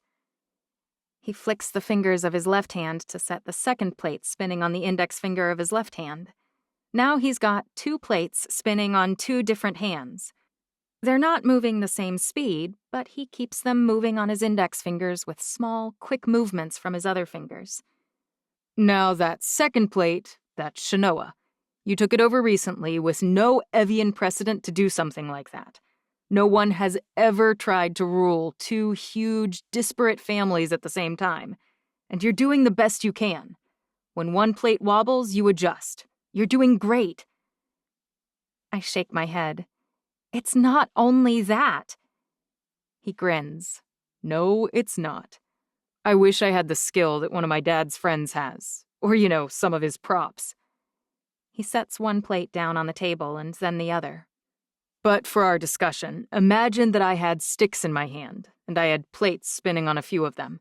I could balance one on my knee, one on my nose. Okay. Where is he going with this? You have dozens of plates spinning right now, he says. Can you spin them all at the same time? Compression bands tighten around my heart, and I shake my head. That's the problem. There's only one of me. Noah wraps an arm around my shoulders. There is only one of you. His expression is full of something. Not pity, not chagrin, not regret. Then I recognize it. Empathy. Compassion. That's a nice analogy, I say, but I don't see how it helps me. You do what you'd do if you were performing with plates, Noah says. You spin the one that's about to fall. I don't want any of them to fall, I wail. Of course you don't, but you're only one person, Noah says. Ask for help and prioritize. There is no real balance, not in life, not in death.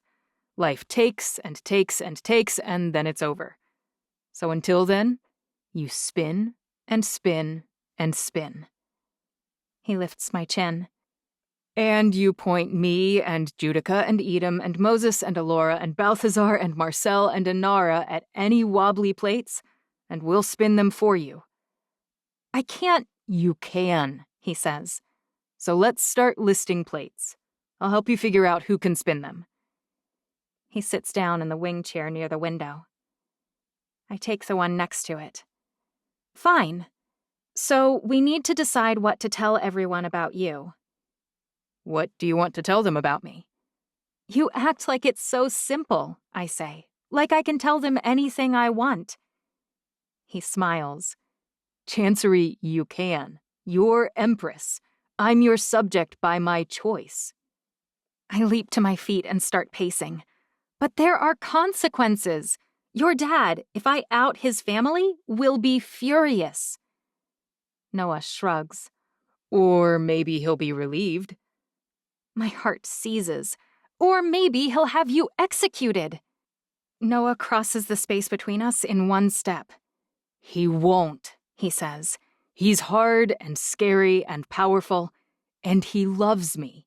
And I happen to be right next to the most powerful woman in the world. Plus, I'd like to see him try. I can escape from anywhere, remember? He taps his chest. I squint. I see nothing there anymore. No bulge, no cord, nothing. He chuckles. Habit. Suddenly the stone winks back into view. I keep it hidden, always, he says. Too many people know what Steridium looks like. It has become second nature at this point. Wait, does that mean... Do you know something about how it works? Does it pull power from me, like you said? I don't know. Like you, I'm the first person in our family that it has ever reacted to. He beams. Hey, I said that without repercussion. My eyebrows rise. So wait, can you say anything now? Hope rises within me. Mahalesh also had a son, to whom she gave the last stone, the smallest stone. Noah pauses, blinking rapidly. His name was... And he's convulsing on the floor, foam frothing from his mouth. We really need to figure out what subjects are taboo, I say, as his convulsions fade. I'd really prefer not to fall into one of these fits in front of the council, he whispers. The council? I ask. Or Edom? Both? Noah's smile is weak, but it's there. I'm not telling anyone, I say. Not about your family, not about the stone. His eyebrows draw together. How will you explain my seizure earlier? I shrug. We don't have to, right? If Job presses, let him run some tests. You're as baffled as me. You figured it out, he says. Someone else could too. I shake my head. Mom told me there were 7 stones. She said it confused her, her mother, and her grandmother. But that's not public knowledge. I wasn't aware the Empresses knew. We believed it was a complete secret. Maybe it was, I say. But we have Eve and Mahalesh's records. I think it was an obscure reference in one of those. Noah sits up, but his brow remains furrowed. You want to call your dad, don't you? And warn him? He bobs his head. But I won't, not unless you allow it. We should probably open some kind of communication channel. I hop to my feet and pick up my phone. Do it. Noah dials. Hello, Dad. He gestures for me to sit next to him. I keep my volume set low so that you have to be right next to my phone to hear the speaker on the other end. I scoot over next to him, cross-legged on Mom's rug. The nerve to call me, his dad's voice says. I am doing you a service, Noah says, and I obtained permission to do it. Permission? You've forgotten who you are, his dad says. You need to come home immediately. She knows, Dad. Dead silence. I didn't tell her. Just as you intended, I couldn't, not without your permission. You assumed she'd hate me for it and kill me or send me home. You don't know her at all. In fact, it's your absolute confidence that's your downfall. His dad switches to Cantonese. It's my arrogant, disloyal son who is my downfall. Noah flinches. I take his hand and he relaxes marginally. What is the service you purport to be doing? His dad asks. Chancery had an old text from Eve herself that mentioned the seventh stone. The unbridled fury in his dad's tone scares me. Noah may believe his father would never kill him, but I'm not so sure. Is she with you right now? She figured it out, Dad. She knows, but not because I told her. And if she puzzled out the truth, the other idiots could too. He growls into the phone. If your girlfriend doesn't kill them all first. She had no choice, Noah says. Her hand was forced. By her fiancé, you idiot. Are you not paying attention? Why are you still there, chasing a woman who doesn't care for you? Because, unlike you, I don't only love things for what they can do for me. Noah's fingers tighten on mine. He could tell his dad that Edom and I broke up. He could argue that I care for him too. He could tell his dad that he's doing his part in this fight, in this effort to avoid utter destruction.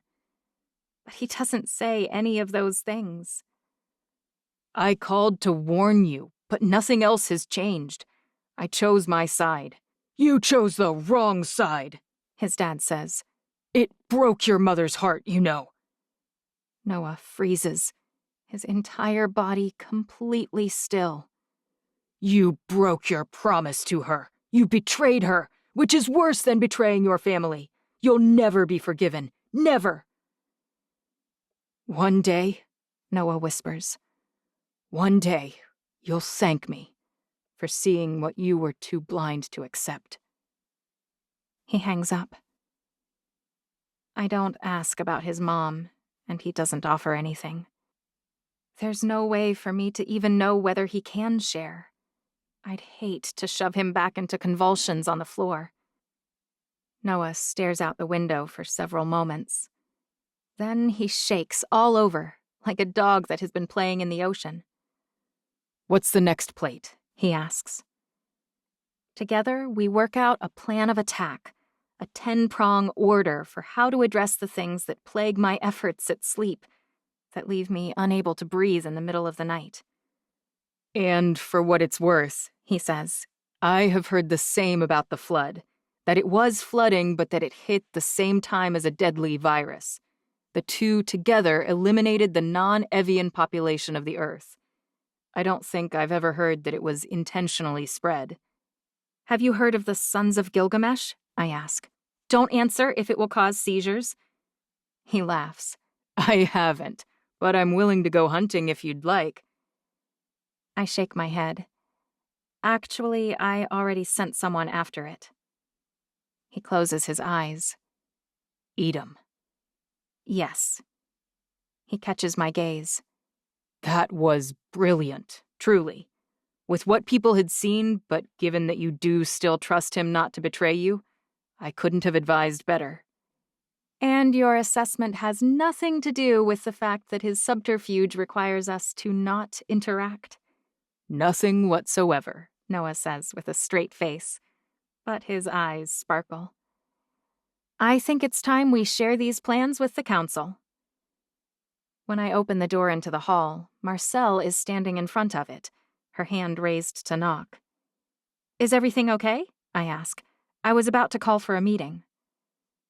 Marcel's eyes are grim. We've had a break in the investigation of your mother's killer. Nereus, I practically lunge at Marcel. Why doesn't she just tell me what she's learned? What am I missing? Noah asks. This is great news, right? Why do you look pinched? I think we should speak in private. She specifically does not address Noah. Come in. I shift so she can walk past me. But Noah can stay.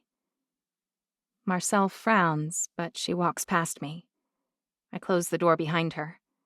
Okay, tell me why you look as if someone stabbed you in the kidney. The head of my intelligence network holds up a thumb drive. I was approached this morning by a long-time asset. They asked me for a favor. She swallows, the muscles in her throat working. And? I agreed. I've brought someone onto Ni'ihau undercover without your permission. She waves at the window into my courtyard, and the door opens. I blink as a hooded figure walks through the door. My guard's outside, I say. Noah draws a sword and assumes a ready position. Your guards are fine, Angel says, drawing back her hood. I darted them, but they'll awaken unharmed in less than half an hour. And I mean you no harm. I never have. My mouth drops open. She surrendered herself, Marcel says. But she did it on the condition that I would help her obtain a private meeting with you before we make her capture public. I didn't have time to consult with you first. I wanted the chance to plead my case before someone decapitated me, Angel says. You're not going to like the information I'm bringing you, and you'll want to dismiss it. I frown. What information is that? I went back in time, Angel says. I located the prior shop of the dealer who sold poison to the individual who poisoned your mother. They noted the name of the purchaser as N in the accounting log. Marcel informs me that you already knew this. I nod. But I found a prior purchase. Her face is grim. It was also noted under the log as being made by N. My breath catches. It was purchased when your mother was pregnant with you in early 2002. Okay. At least we know why she was seen hovering around the site of the shop before. It makes sense she would work to clear her name if she wasn't guilty. I found a video from the old shop location, taken by a camera on the corner, owned by a gas station. I swallow. I brought it with me. She offers me a jump drive. I take it. But I'll tell you what you're going to find. Angel's eyes soften, her mouth turning downward. You won't like it. But the video shows that your sister, Inara, procured the poison that killed your mother. It can't be. Not Inara. I shake my head. That makes no sense. Inara loved Mom. I know she did. Angel steps backward. Watch the video. She glances at Marcel. You can take me now. She doesn't fight as Marcel disarms her, or binds her hands, or guides her toward the door to the hall. And now that she has surrendered, Marcel says, I should tell you both that my team located a video at the same gas station this morning. Angel's features relax, tension leaving her eyes, her mouth, and even her shoulders. But, Marcel says, The video we recovered doesn't show Inara purchasing that poison in 2002. Angel freezes. It shows you, Marcel says. Old friend. 18. I'm going to try both of them, I say firmly, meeting the gaze of every individual gathered in the council chamber one by one. But I won't do it publicly. It's too sensitive, and the investigation is ongoing. Balthazar frowns. You'll allow the council to watch? I nod. Fine, he says. Fine. And before you make any decisions, you should let us weigh in. I won't promise that, I say. But as the trial progresses, I'll heed your counsel. Wondering all the time which of them might be in on it. Because if Inara and Angel are on trial, anyone could be involved. As Inquisitor, Judica says, you can't try your sister, I say. It's too horrifying. You're issuing judgment on them, Judica says. I sigh. I am, and believe me, it's terrible. I won't force you to do that. Then I'd like to defend Inara, Judica says. Represent her, argue for her. That's not skewed at all. She wouldn't have killed Mother, Judica says. I know it, and I feel responsible for this dragging on. I had Angel in my grasp, and not only did she escape, she then captured me. Someone has an axe to grind, and I don't even blame her. Fine, who will represent Angel? No one volunteers. She can represent herself. Marcel's hands grip the edge of the table, her eyes like flint. She didn't take what she considered to be Angel's betrayal of her trust in asking her to bring her in very well. Did she think we wouldn't double-check her story? Every single feed for a 2-mile radius around the purchase from a few months ago was wiped.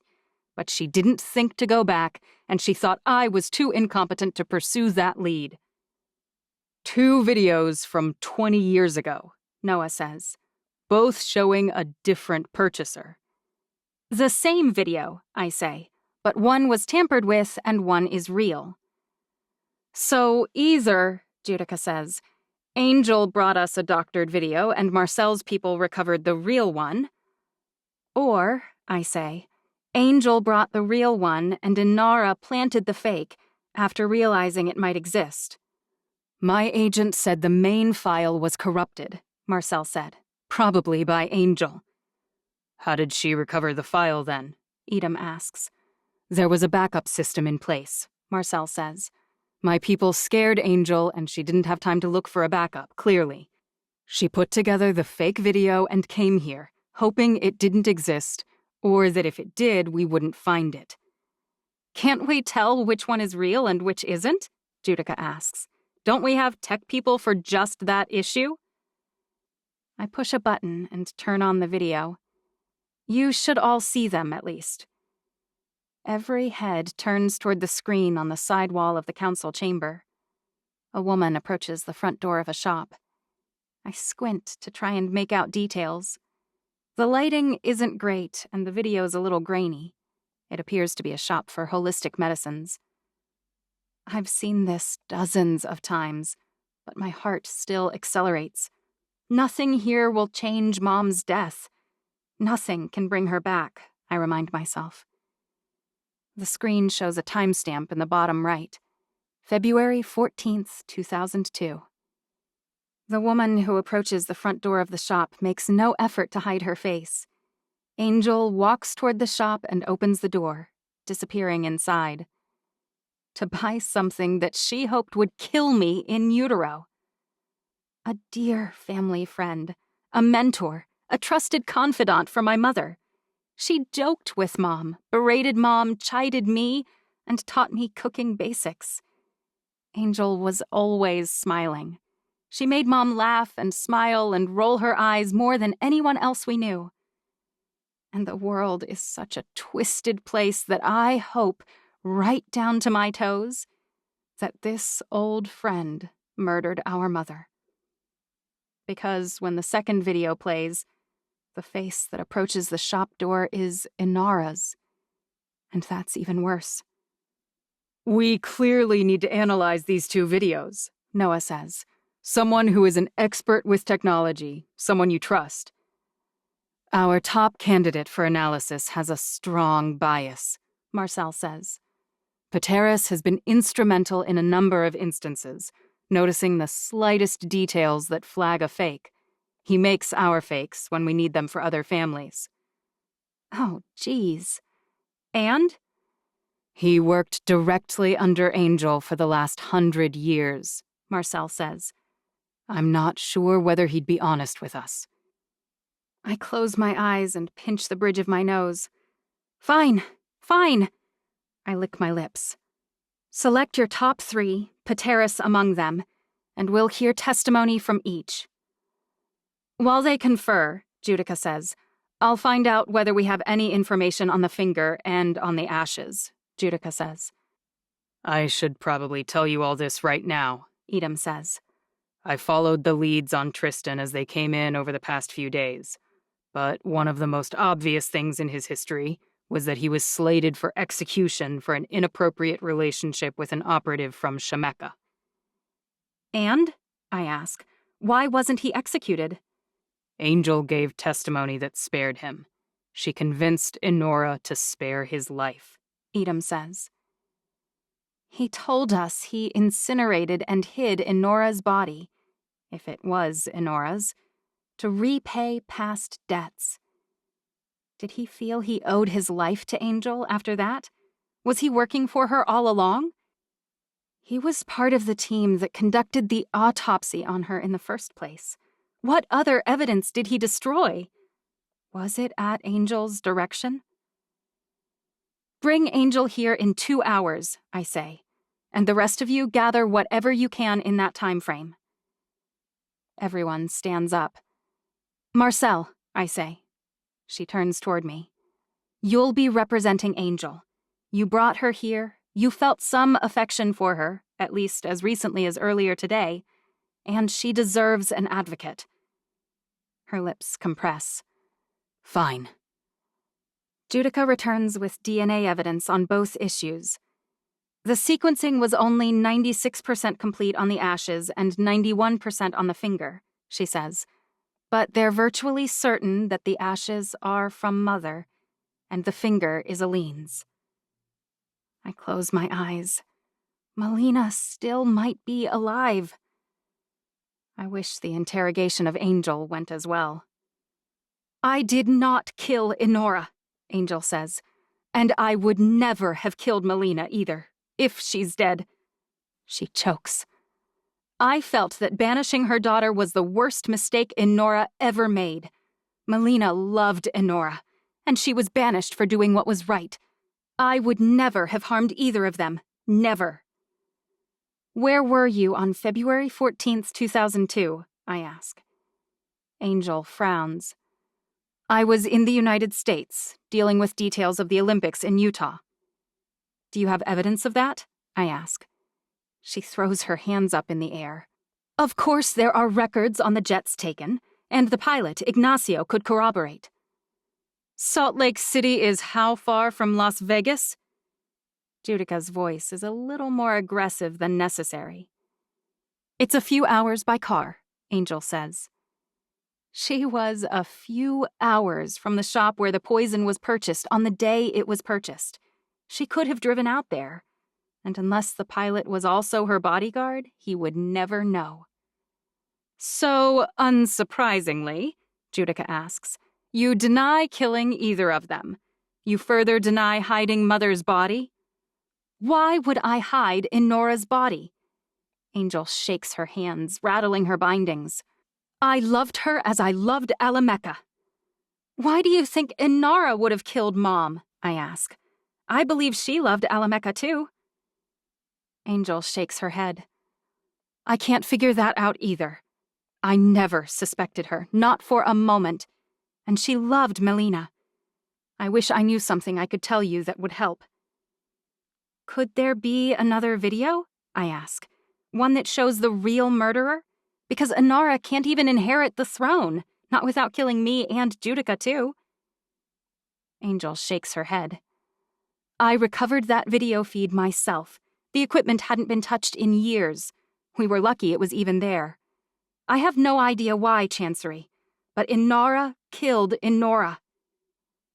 I question her for hours, but I get nowhere. She insists she wasn't on the island. She insists she couldn't have stolen Inora's body or even sent a message to make Tristan do it. In fact, she denies any interaction with him since she helped obtain his pardon. She claims she could never have murdered Melina's people, and she tears up when she hears the full list of how many died. But as she's being escorted back to the holding cells, Job arrives, eyes darting left and right, hands closing and opening nervously. He glances at Angel as he enters the room, his look almost apologetic. What is it? I ask. Angel digs in her heels and stops. I don't argue. She may as well hear what he has to say, as I imagine I'll have to ask her about it otherwise. I pulled a sample of the toxin Angel used on your guards, the paralytic. I raise my eyebrows. It's the same as what we found in Melina's companions who were beheaded. Job frowns. Are you sure? I ask. It's new, Angel says. The shopkeeper's assistant told me about it when I went to interrogate her. I bought the very last of their stock, but you can ask them. They sold it to many, many people. Maybe to the real Nereus, too. The proprietor is dead, of course, and can't tell me what Nereus looks like. I think about the list of wrongs inflicted by this person, either Angel or Inara. She killed Mom, she caused the shopkeeper's death, more than likely, and she murdered 24 people to capture Melina. Take her back and lock her up. The analysis of the videos has been completed, Franco says. I wave at the door guards, and they bring Pateras inside. They didn't confer? I ask. Franco shakes his head. They were asked to analyze the videos in separate rooms. Fine. Proceed. Pateras glances around the room, his eyes wide, his heart racing. I've reviewed both files, and I can't find any of the normal markers that would indicate that either of them have been tampered with. Tell me about the methods you used, I say, in as lay terms as you can manage. The digital footprint explanation will be hard to follow, but I brought some examples to show you of analyzing the video itself. The first is called motion tracking. When you freeze certain screens, you can see that the modified portion, ostensibly the face of the purchaser in this case, is slightly different, or perhaps blurred or far too sharp around the edge. He points at a screen and clicks a button to bring up a PowerPoint. For example, look at this video of Emma Gonzalez. She's an anti-gun activist in the United States. She tore up a target here. The video plays, showing a woman with buzzed hair tearing a shooting target on screen, with several other women behind her. Now, the video was modified, Pateras says. Only this time, notice it's not a target, it's the United States Constitution, making her seem very anti-American. It looks pretty real to me. But if you freeze frame it and analyze the image, you can see that the Constitution is darker. See? He zooms in and shows me some electronic pixel analyzers. I do, I say. Then he blows up images from both Inara and Angel. They don't show any markers. I want to shred something now. How can you not spot the fake? Pateras' mouth turns down. The techniques employed have outstripped our capacity to debunk them, sadly. Which means you are no help at all. He shakes his head. I'm sorry. He stands up. But I'd like it noted for the record that it's my professional opinion that Angel would never have done a single thing to harm your mother or Alameka. She loved Alameka over everything else, and saw your mother as the epitome of all that it represented. Yes, yes. I hope the other two analysts will provide something Pateris doesn't. But they say the exact same thing. So the video is a wash, I ask. Heads of the council nod all around. We have a finger from Aline, indicating that she was dead and her body disposed of in the water. I sigh. We have ashes of my mother, disposed of by Tristan, seemingly, who stole Mom's body from her crypt to prevent anyone from discovering who fathered Inora's most recent daughter. I'm not sure those things point at either of them, Noah says. After all, they both claim they'd never kill Melina or Aline, and we have no way to be sure that Tristan was doing it for Angel.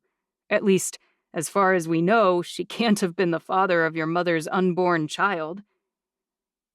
I frown at him for making a half joke. Not the time. Noah clears his throat. The timing on all of this is highly suspect. Angel turns herself in just as you find that video. Well, both videos. Almost like she has someone on the inside telling her it's now or never. Marcel lifts an eyebrow. I hadn't considered that, but I agree. The timing is concerning. You're supposed to be advocating for her, I snap. I want the truth, Marcel says. Same as you. Inara has her own intelligence network, I say. Maybe she knew Angel was going to surrender and made sure her false video was ready. Certainly Angel hasn't been here on Ni'ihau to kill and destroy. But she does have the paralytic, Edom says. And we searched Inara's room after we apprehended her. No trace of anything nefarious. I think about Inara offering me poison to coat my blade before I fought Judica. If she knew to make a fake video, she would have known to dispose of anything incriminating. So we are back to square one? Balthazar asks. What if Inara drove Angel to surrender? Noah asks. They would have known one another quite well. Inara could have applied pressure for Angel to surrender herself, or she could even have promised to defend her, all the while knowing she had an ace in the hole, that you'd eventually find the video Inara planted that vindicates her and implicates Angel instead. Let's think this through, I say. Assuming Angel is guilty, and she needs to pin it on someone, she picks Inara, who doesn't have a motive that we know of. But neither does Angel, Marcel says. Are we positive it's one of them? I ask. Because it seems to me that one of these videos is clearly falsified. Could they both be falsified? A third unnamed suspect? Noah shakes his head. So even the new evidence has gotten us exactly nowhere? I drop my head in my hands. Oh, Mom, why can't we just figure out what happened? Why weren't you honest with me about what was going on? Why hasn't whoever fathered your child come forward? Did he even know you were pregnant? I want to collapse into a heap and bawl again. But I don't. There's no time for that. In the absence of anything conclusive, we allow each of the women to present their case. Angel calls dozens of character witnesses, all of whom insist on being given the opportunity to defend their friend. Angel cut off her hand to spare Alameka. She took a bullet in the lung and the thigh to defend Inara. She nearly died herself when she insisted on tasting a dish that looked slightly off. And on, and on, and on. By the end of their testimony, I feel as if I should be giving Angel a Medal of Honor, not a sword to the neck. But Inara has just as many compelling witnesses who testify of her innocence. She fought in wars, leading the charge for Alameka. She ran operations I'd never even heard of, from the Bay of Pigs to the crush at Kashmir. She risked herself over and over and over. For my mom, for Alameka, even for me and Judica. Hearing how she stopped not one, but 3 attempted assassinations against Judica brings tears to my eyes, and to Judica's, who has to take a short break. We should all take a break, I say. I need to eat something and we'll reconvene in half an hour. Instead of one of the kitchen staff, Lark brings me a tray of food. She closes the door behind her and sets it on my desk. Is everything okay? I ask. Lark bites her lip. Maybe. What is it? Angel and Inara are both in custody, being closely watched. I nod. And you're sure that they can't escape? Lark, what's going on? Someone from the kitchens has approached me, and for that to be fully understood, you need to know that they obey me, but they haven't really accepted me. Okay. The fact that Helena came to me... Lark gulps. She's terrified of Angel. Terrified. What did she say? Lark shakes her head. She won't tell me anything, but she asked for an audience with you. She wanted me to promise her that if you discover that Angel is guilty, she'll be executed. I don't mention that Balthazar wants to draw and quarter the guilty party. And you did. Lark gulps. Bring her to me. I pace until Lark returns, completely unable to eat a single bite. Lark walks in with a tray so heavy she couldn't have carried it alone. A cover, so that anyone who saw assumes Helena helped Lark bring me food I requested. Smart. Helena? I ask the second the door closes. You have something to share with me? She won't meet my eye. You don't need to be afraid. If Angel has done something wrong, if she harmed my mother, she won't be around to hurt you. I'm not sure whether she did something or not, she says. Why do you suspect that she might have? I ask. Helena meets my eyes then, her light gray eyes wide, terrified. Angel may be in a cell, but she's a powerful woman. She's got connections, and they won't disappear just because she dies. No one needs to know of your involvement, I say. I promise. She nods. I saw her, more than once, sprinkling something onto your mother's food. I hate how relieved I feel. Are you positive? She bobs her head. I saw it a few days before your mother passed. Why didn't you tell anyone? Helena takes a step backward, as if she's afraid I'll fling myself at her. I mean, she sprinkles things all the time. She's a chef. But something about this was different. I don't move, I don't threaten, and I keep my voice steady and calm. She pulled something out of her pocket, and it was a liquid of some kind. I'd never seen her do it before. You didn't warn anyone? She's the person I would have warned. I couldn't have gotten in to see your mother. Her eyes are wide. But I watched her carefully. Your mother, I mean. She seemed fine. So when I noticed Angel doing it again the next day, I figured it was something special, a seasoning or a vitamin your mother wanted. I nod. Thank you for telling me. I order a guard to stay with Helena until this has been resolved. I appreciate the offer, Helena says, but I think it would merely draw attention to me. Understood. I close the door behind her. I need to see Inara. I can let them know to bring her next, Lark says. I shake my head. Here, in my room, I need to talk to her alone. Is that wise? Lark asks. If you suspect her? I sigh. I can't kill Angel unless I'm certain she killed Mom. Evidence is so easy to manipulate, so simple to twist. I think that if Inara killed Mom, I will know it. When I open the door, Judica's standing in front of it. Come in. I nod at Lark, and she leaves to deliver my request.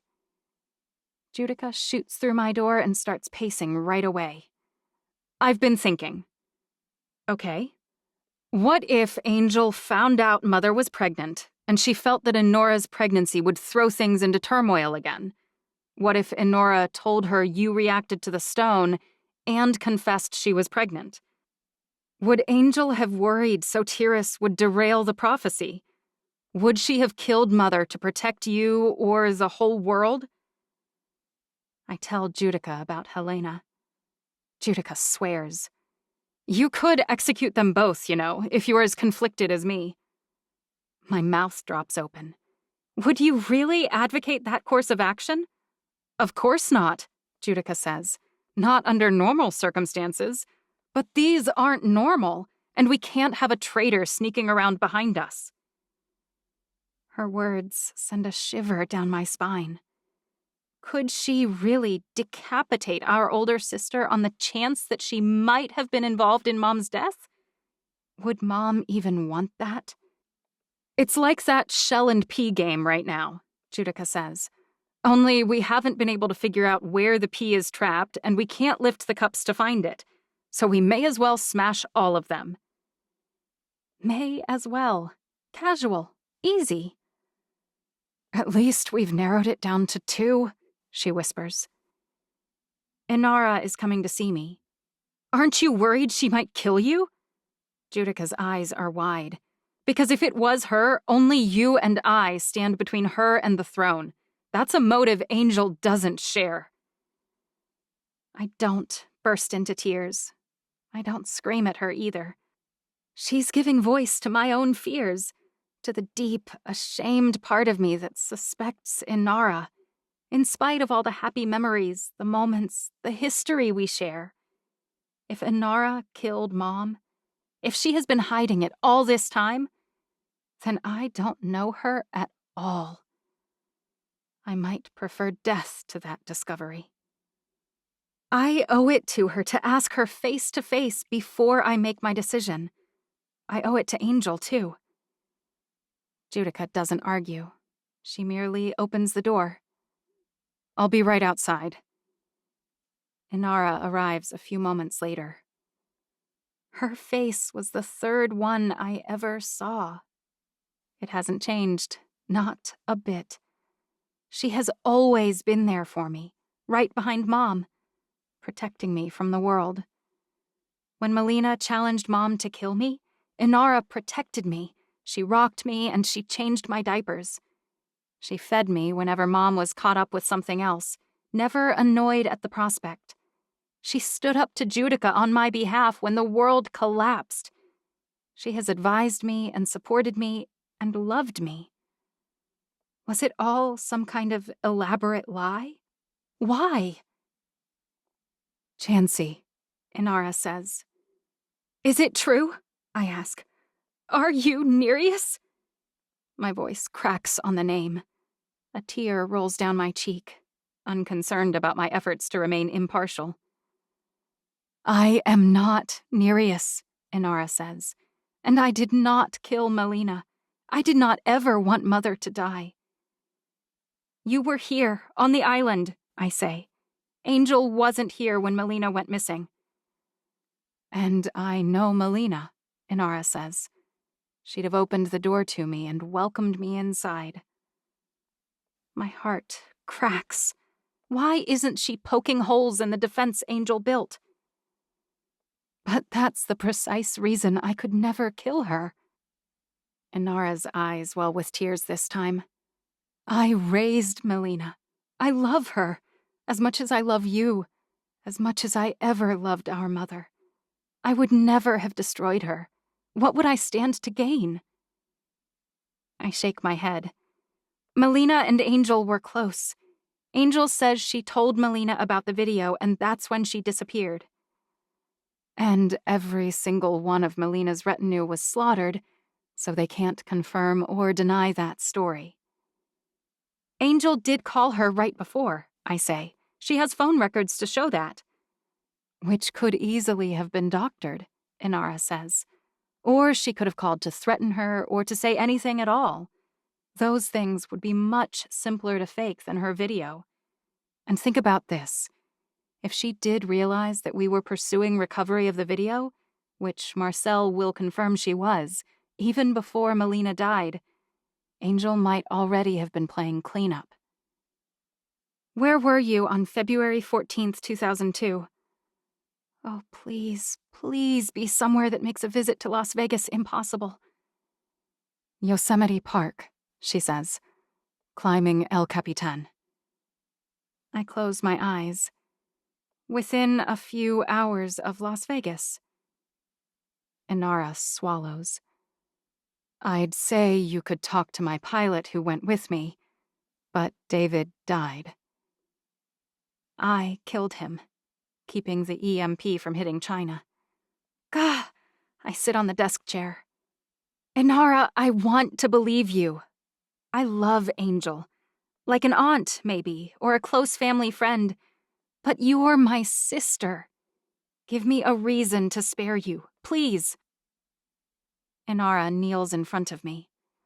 I can't, because whoever wants me executed has made it too confusing. There are 2 believable videos. There's a code name. The trail is too old and too cold at this point. The evidence has been brushed and polished and obfuscated. But you know me, and you know I loved Mother. She chokes. You know I've supported you, and I support you still. If you choose to execute me, I'll walk to the throne unresisting. I saw what these kinds of decisions did to Mother. She grasps my hands. If you believe it was me, Chancy, order the execution and walk away. Don't watch and never blame yourself. Promise me that. I pull Mom's sword from my belt sheath. Inara offered me her sword when I went to fight Judica. She was tortured because she supported me while I was in New York, and now she's not even telling me I'm a fool for doubting her. Inara inhales. Kill us both. You know it has to be one of us. It's the only way to be sure, to know that Mother's killer is brought to justice. It's the same thing Judica said. Our family is messed up. I could hold you both, I say, and look for more evidence. I'm a liability if I'm not an asset, Inara says, and you can't keep Angel locked up. If it's her, she has someone helping her in the palace. She must. If it's her? I'm trying to walk you through the logic. It's all I've done since I heard they found a video with my face on it. I've tried to understand how it all looks to you. I hand her my sword. If you killed Mom, and if you killed Melina, I bawl like a baby. Then you must want this very badly. There must be some reason you need the throne. Kill me. Take it. Judica would never let me. You'd figured that part out, I say, I'm sure. If this is what you want, if this is what you've been aiming for, do it. I don't even want to rule if it means killing my sisters, my family. I won't do it. I might be stupid and weak, but it's who I am. Inara bats the sword away. Mom's sword whams into the rug and slides to a stop. I would never kill you, Chancery. Never. I hug her so tightly that her bones creak. And I could never kill you. Tell me it was Angel. Tell me you're innocent and you believe the evidence against her is solid. Tell me that I'm executing Mom's killer if I execute Angel. Inara hugs me back, her arms as tight around me as mine are around her. I don't want to believe it. I didn't back when Judica had her detained. I spoke to her then, you know. I wasn't convinced. You could hold her too, if you want. More guards, more vigilance. Dig for some kind of motive. She devoted her life to Alameka. It doesn't make sense that she's suddenly turned and torn out her master's throat. But I would expect her to make this last play, I say. Angel has been in charge of intelligence for centuries, but she's also always held a cherished position next to Mom, on her right hand even. Everyone respected her as Mom's chef. True, Inara says. I think she saw this as her only way back. But I won't let her take you down in her bid to return, I say. And I won't let Mom's death go one more day without being avenged. I'm sorry, Inara says. You have no idea how sorry I am. From the beginning, this has been horrible for you, and you're so young. Her lower lip trembles. You've always been so good, so kind, so generous. Don't let this destroy you.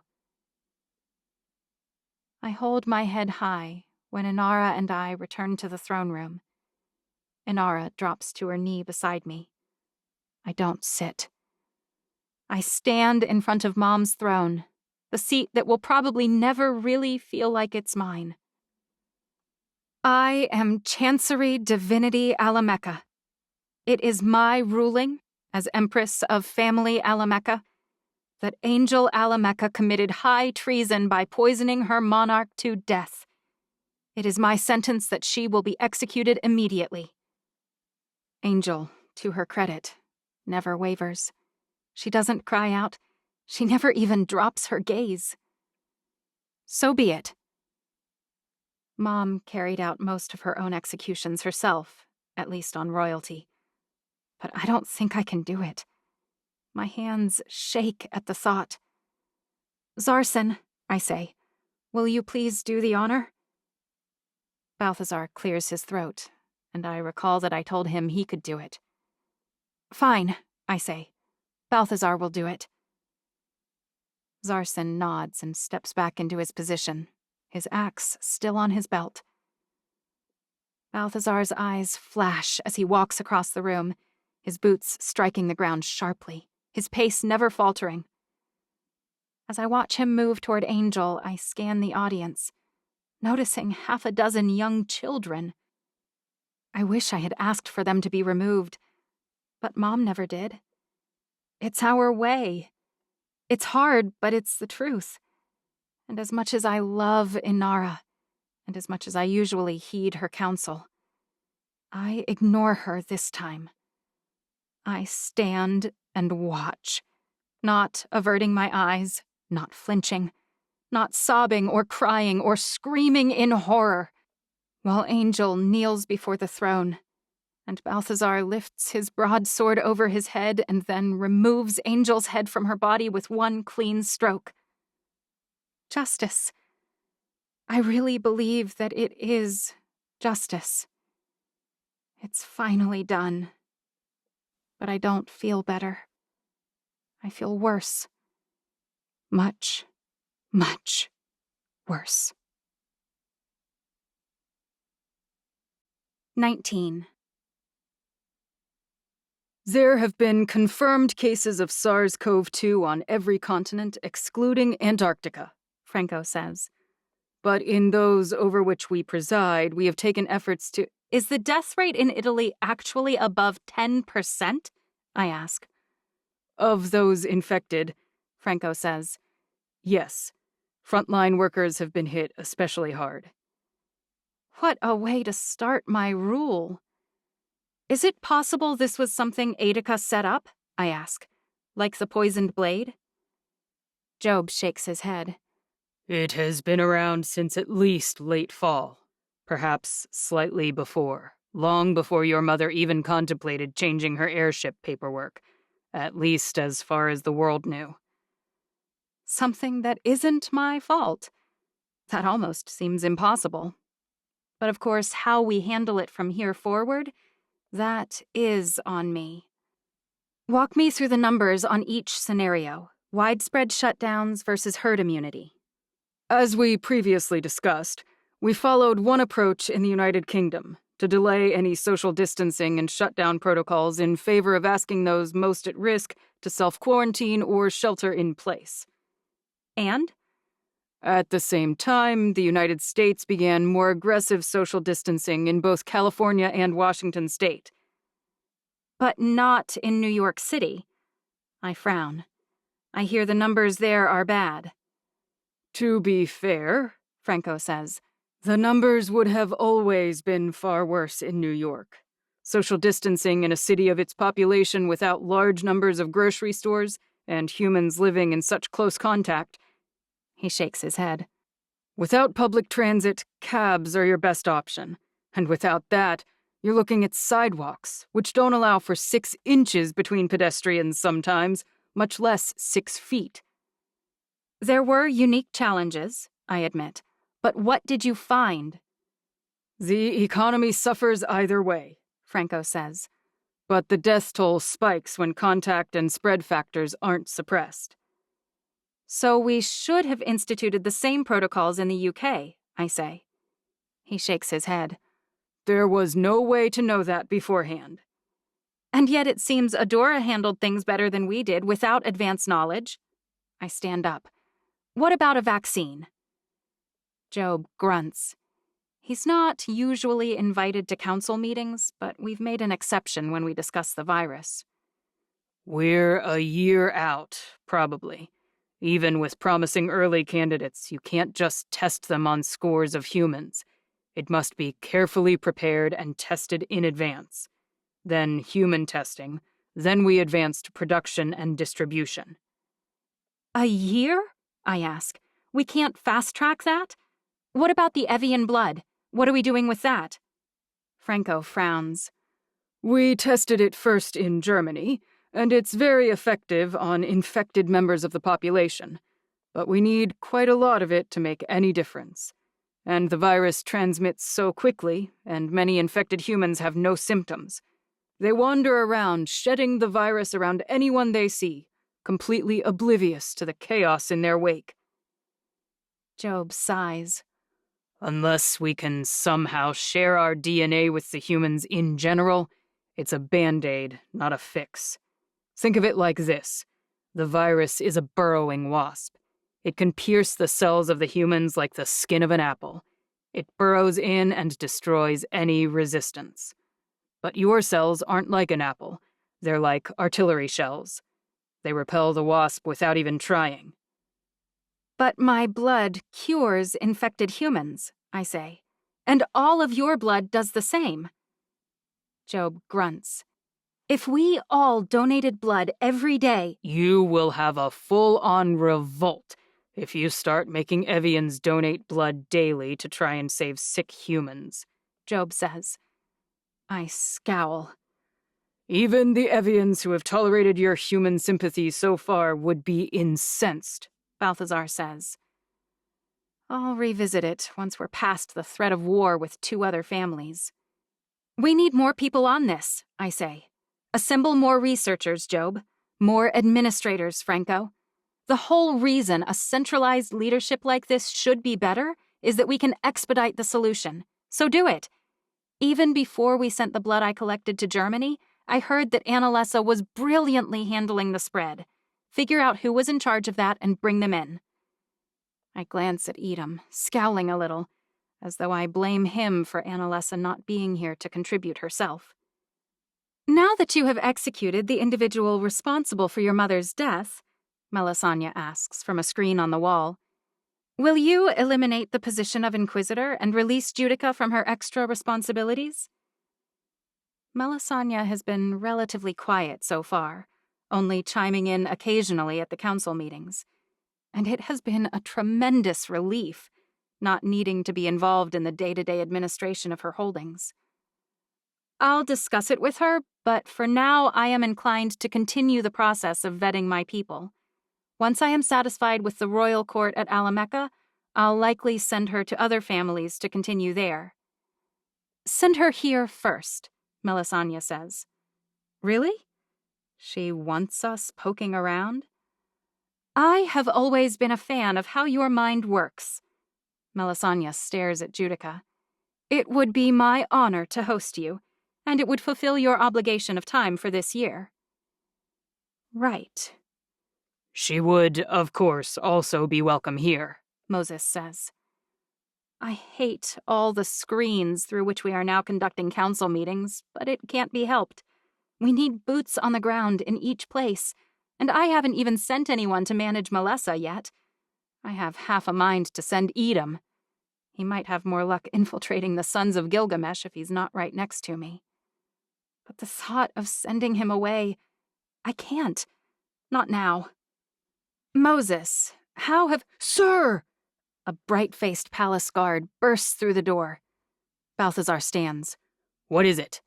We're under attack, he says. Killian called and says ballistic missiles just took out the Manifa Arabian offshore platform. What? I ask. Balthazar's phone lights up. So does Marcel's, and Edom's, and Inara's, and Franco's, Maximilian's. Guards begin hailing Moses and Melisania. Your Majesty! Someone shouts behind Melisania. The Lula Field platforms are under attack. I shout, everyone assess the damage and meet back here in 15 minutes to formulate a response. 15 minutes turns into an hour, but we finally compile a list. Adora and Shemeka hit 42 of the world's largest oil-producing sites, every single one owned by the first, second, third, and sixth families. What does that change about our oil capacity? I ask. It's down by at least 40%, Balthazar says. I should have thought about that as an attack strategy, especially given Melameka's strengths in oil production already. But it's surely phase 1, I say. That's not all they'll do. Edom leaps to his feet. Not if we engage them first, draw their attention away. How? I ask. Adora is quite small geographically speaking, Marcel says. What can we do to put pressure on them? Close off their opportunity for trade? Blockades? Balthazar stands up. You're focusing in too close. We need to think overall strategy at this point. They surprised us with step 1, but we need to contemplate their next options before planning our counter. Too many people talking, too many variables. Edom and Balthazar are already snarling, and Marcel is whispering with Alora in the corner. I haven't even brought Moses and Melisania in yet, and Annalesa's holdings aren't even represented. Balthazar is my warlord, I say. There's no reason for any of this nastiness. I named him for a reason. The rest of you will sit down and wait for him to ask your opinion. The bellows and shouts and growls halt. Balthazar meets my eye. What's your directive? Formulate plans A, B, and C. Work on the drawbacks and benefits of each. You've run simulations on this with Alameka for years. I know factoring in the other families will be hard, but I have faith in your skill. He bows. Consider that you have fireballs, EMPs, and kinetic blasts at your disposal where needed, within reason. I walk out. Noah falls into step next to me. You're not going to stick around, at least for a bit? I don't slow down. I need to stop thinking about it right now. Because? I stop and stare at the toes of my boots. I thought that wearing black combat boots like Judica would help me channel my inner warrior, but it's not working. I resume my path and walk without speaking until I reach my room. Once I'm inside, I fling myself on Mom's bed. My bed. I'm in the middle of a war, and Mom's loss still hits me like a knife to the gut at the strangest times. I wish she was here. Even if she wouldn't take things away, handle the issues herself. I wish she was here just to tell me it will be all right. Because, I finally say, no one in there cares about collateral damage. But I do. And if they've read your proclamations, if they've paid any attention at all, they know that. I slam my fists against the comforter. Whoa, Noah says. Take it easy. You know, that silk coverlet isn't even fighting back. I sit up and smooth the rumpled blankets. How many people have to die before we realize? Noah sits on the edge of the bed. Realize what? My voice is small, uncertain, wobbly. That maybe I'm the problem, not the solution. Noah snorts. Do you know how many wars there have been since Adam and Eve started popping out kids? That's not very respectful, I say. He sighs. It's not, you're right, but this stuff gets depressing in a hurry, and I am sick of acting like the world can't be fun. So I make fun of everything, and the more nervous I become, the more jokes I make. He folds his hands in his lap. I can stop if I make a concerted effort. I put a hand over his. No, it usually helps. Look, my point is that you can control what you do. You can plan for what that might lead to, and you can do the very best you can to head off the worst stuff at the pass.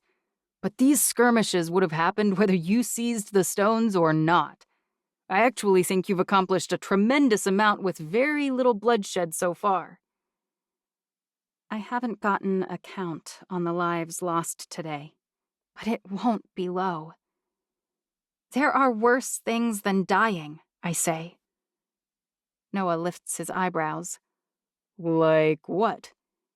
If I sliced your belly open, I say, and I yanked your intestines out of your body, you would be able to keep living with them dangling out of your body, carrying them around in a little rucksack. But what kind of life would you have? He bumps my shoulder with his. I worry about your brain sometimes, you know that? Usually you're all like, hey, sunshine and lollipops and save the cute little fluffy humans.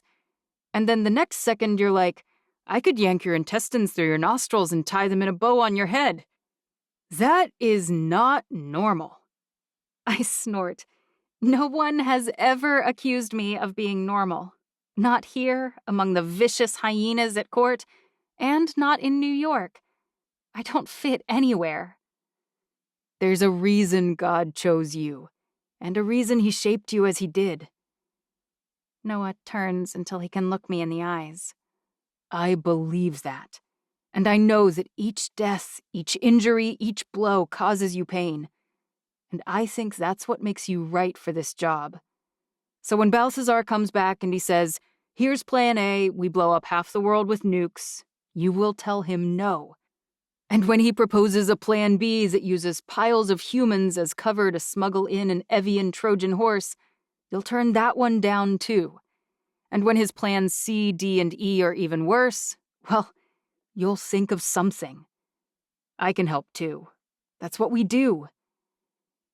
The easiest path, I say, is already obvious. Only no one has suggested it. Huh? Noah bites his lip.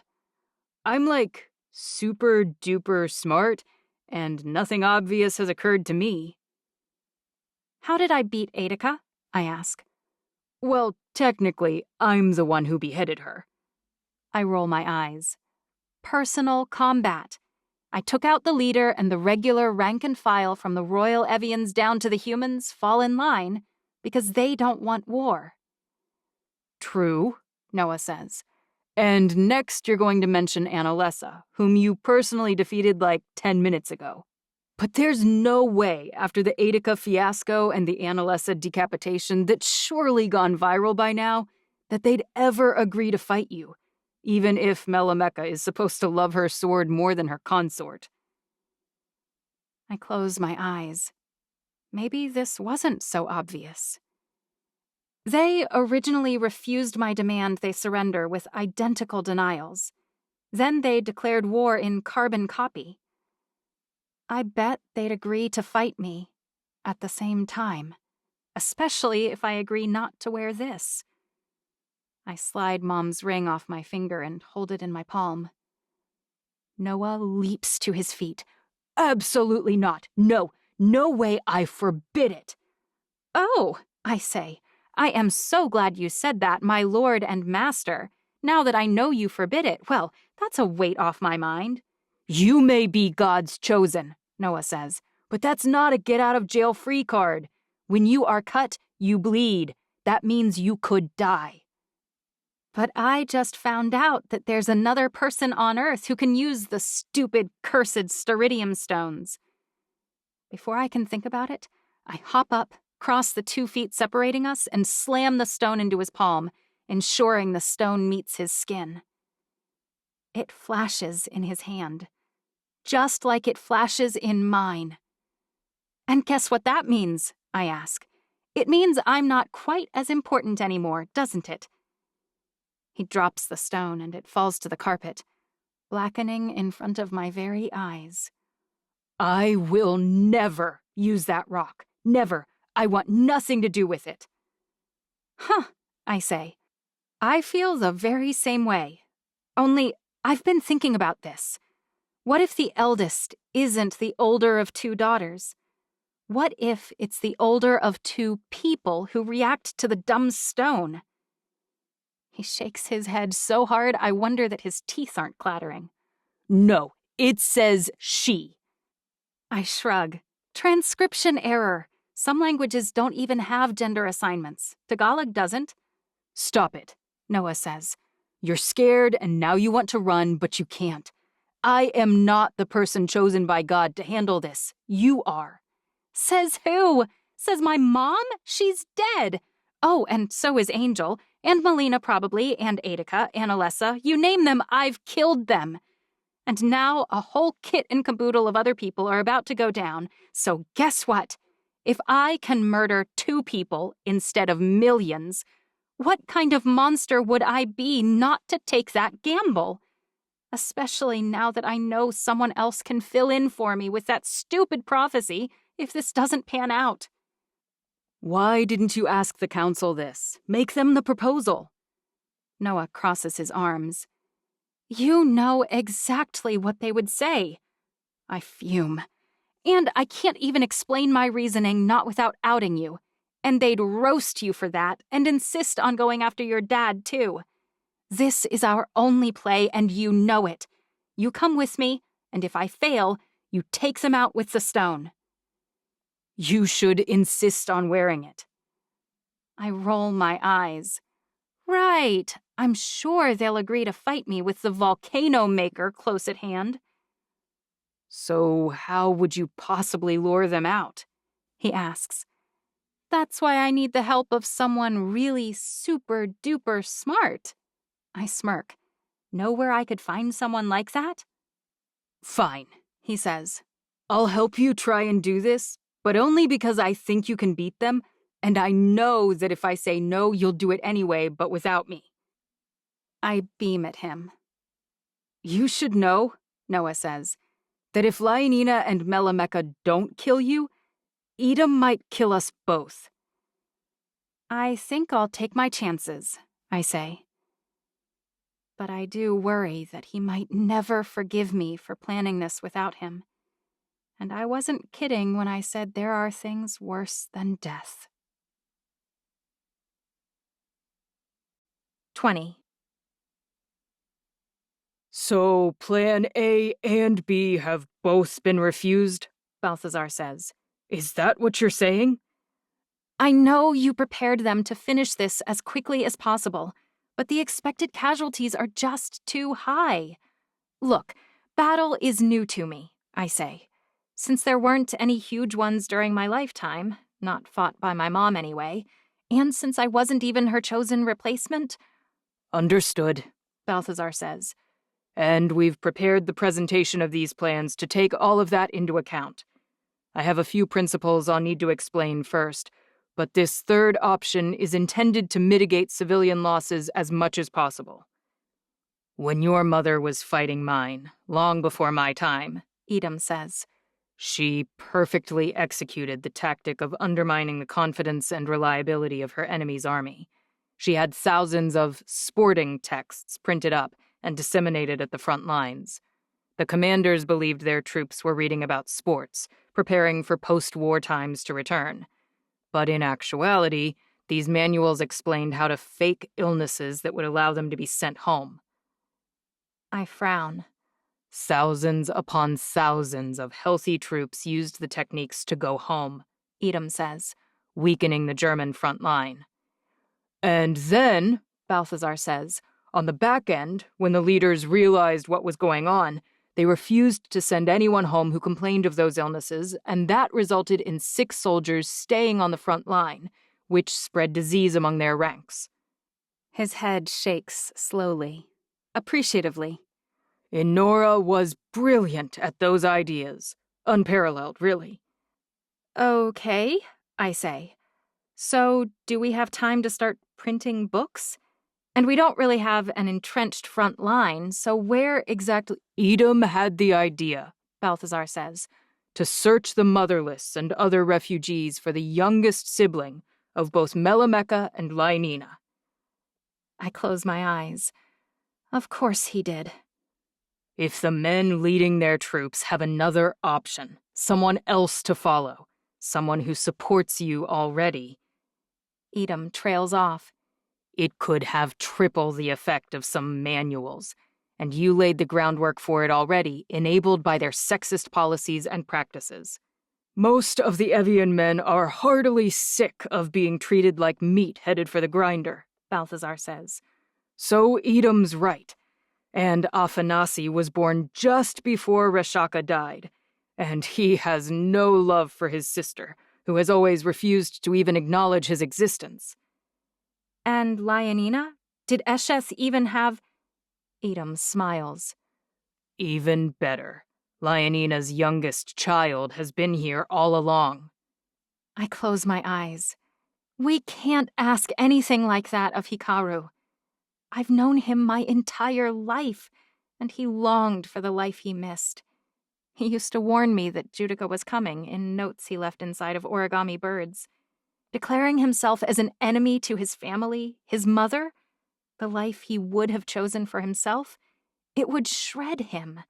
Hikaru shouldn't be crushed, not like this. He volunteered, Edom says. He heard me talking to Afanasi, and he approached me.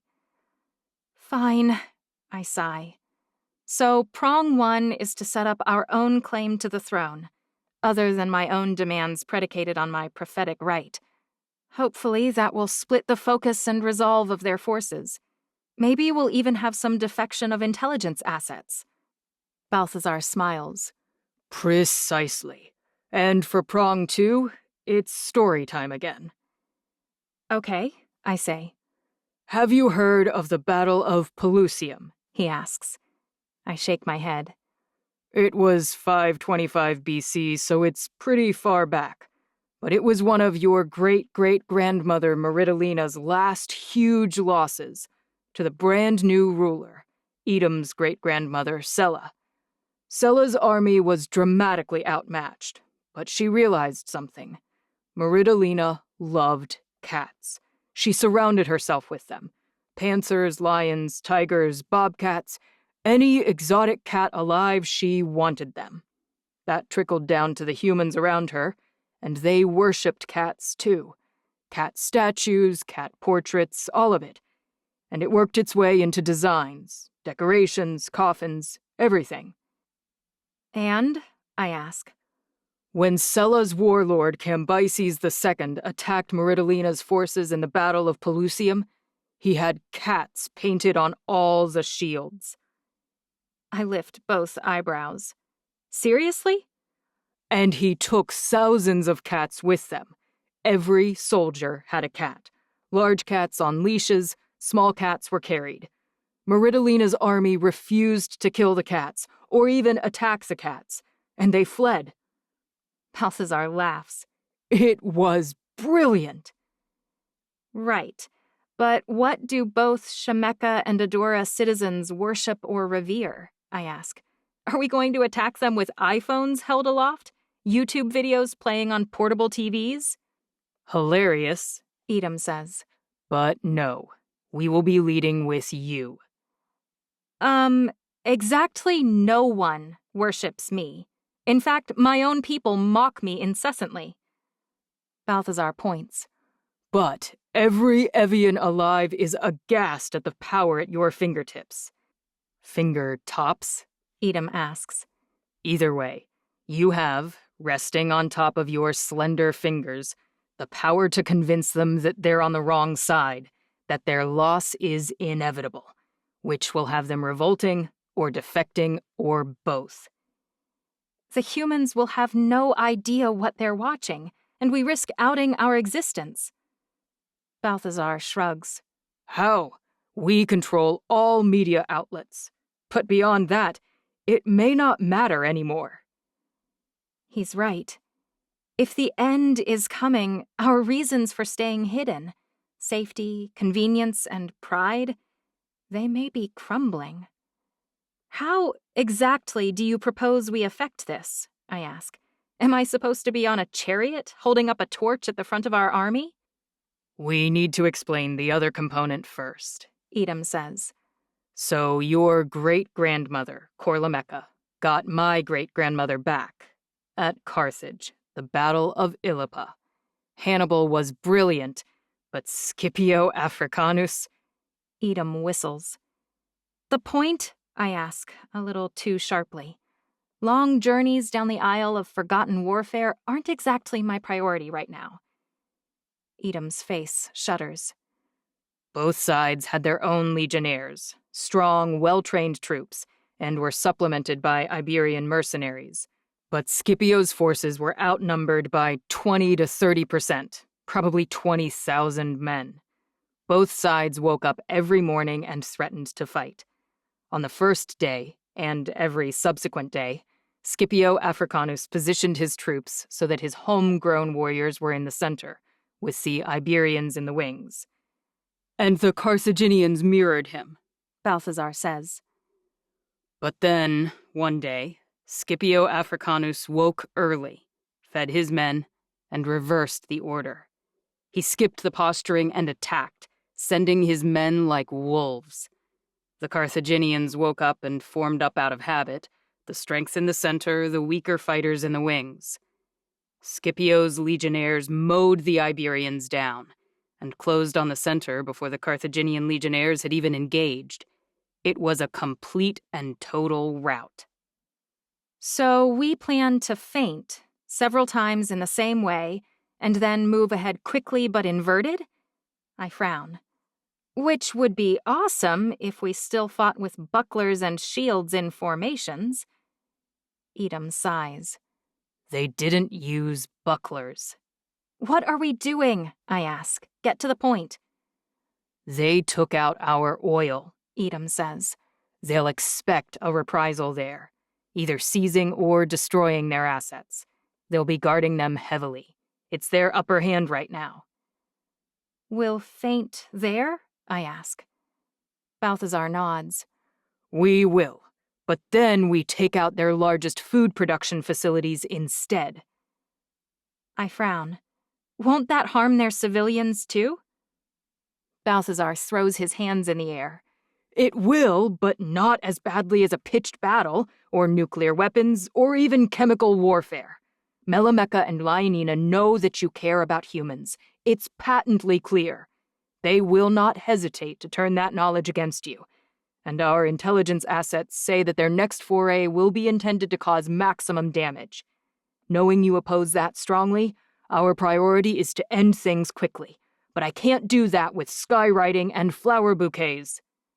What about targeting Lionina and Melamecca? I ask, like we did with Aedica. Too late for that, Edom says. We used the strategy already, and they'll expect it. Which means they won't sit in place and wait for me, I say. They'll be moving, running things from rotating locations. Balthazar nods. It's what I'd do. Fine, I say. Prepare final details and we'll go with this option. I'm out the door and halfway down the hall before Edom catches up. Can we talk? I need to. You've made plenty of time for Noah lately, he practically whispers. Fine, I say.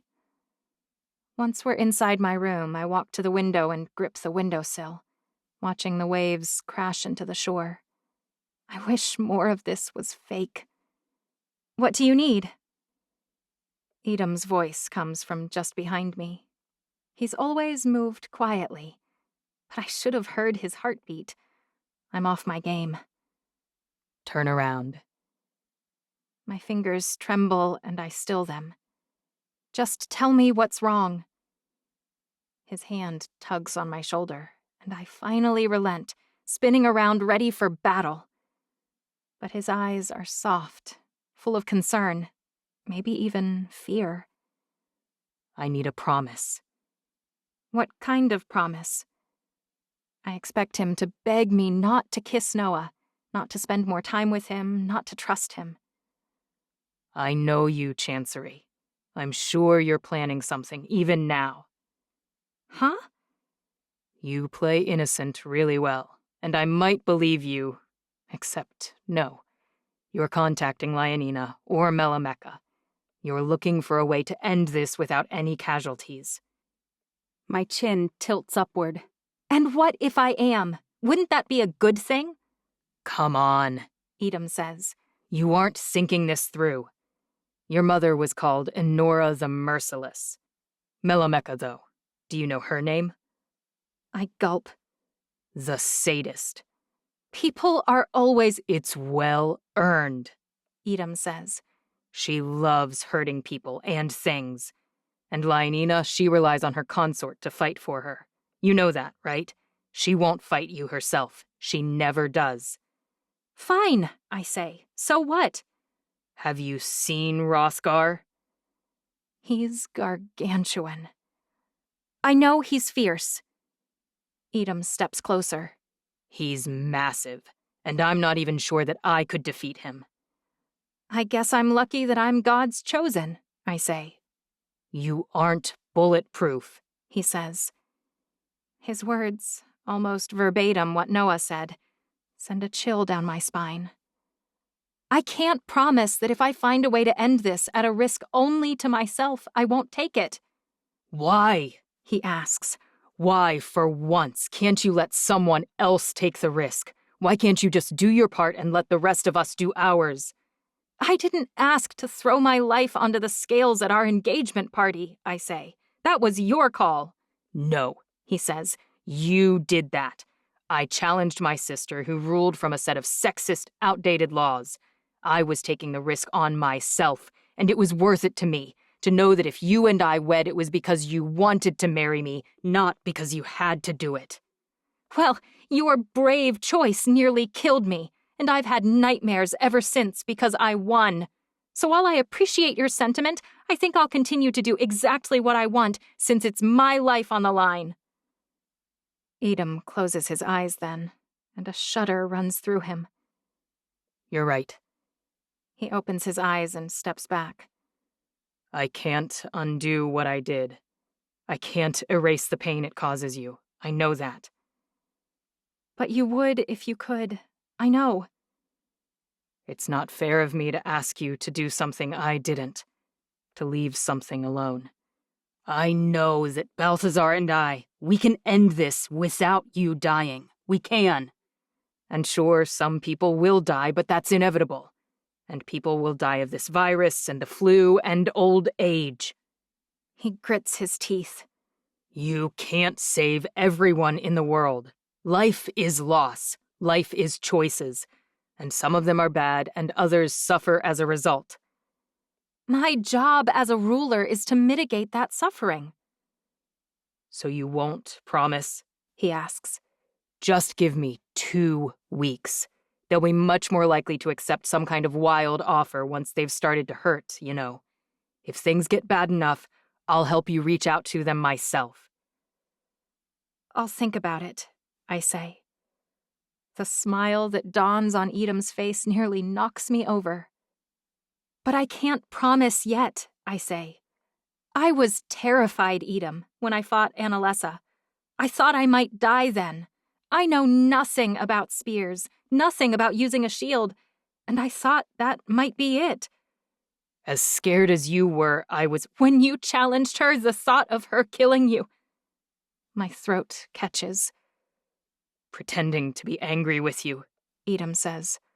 Well, it might hurt less if you just stabbed me, repeatedly, every time you saw me. I know it's a big ask, to act like you hate me. But I need information on that group, I say. Badly. It seems like this organization has been around for a long time. They may be able to tell me what's coming, or they might even be the ones causing it. I think I've been approached, he says. I'm not entirely sure. Oh? I lift my eyebrows.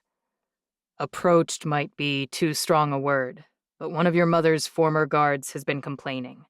It started out mild, but Trevin asked me this morning how you could possibly be around an Evian who pretended to be human. He asked how I could have ever supported your policies on granting humans rights. Could be nothing, I say. Maybe he's just a bigot. Edom shrugs. Could be. Still, I put my hand on his arm. It could be our way in, and that could change everything. Edom's eyes drop to my hand, and suddenly I'm aware of him in a way I wasn't 5 seconds before. His breath on the top of my head, his heart beating steadily next to me, the heavy, corded muscle in his arm. I should move my hand. I should step backward and press my shoulder blades against the solid wood of the window frame. I know deep down in my soul that I can't meet his eyes. Bad things will happen if I do. Muddy things, messy things, confusing things. Even so, when his head slowly rises, I can't look away. I lose control of my limbs, my arms and legs languid, simultaneously heavy and weightless at the same time. His eyes. Oh, Eve, his eyes. Their fury and desire and need and desperation, and they'll consume me if I don't withdraw. But I've already waited too long.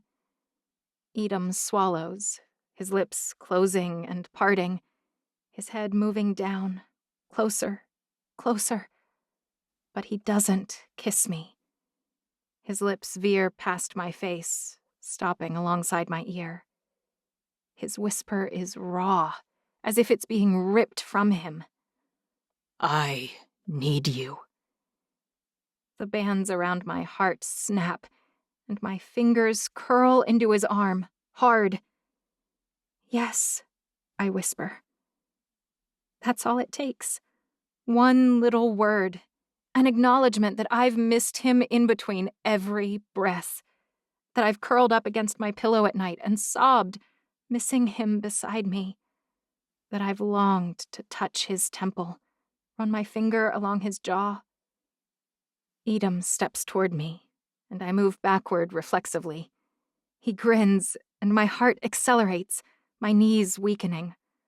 Luckily, my back bumps up against the window frame like I knew it would. He lifts me then, depositing my backside on the windowsill, his hands flattening on either side. His mouth doesn't miss mine, not this time. His lips move roughly against mine, claiming me, and I revel in it. For the first time in days, I feel safe, surrounded, anchored to the ground in a way I never am when he's not by my side. My hands fly to his jaw, the sharp angles I love so dearly, the scruff on his cheek abrading my palms.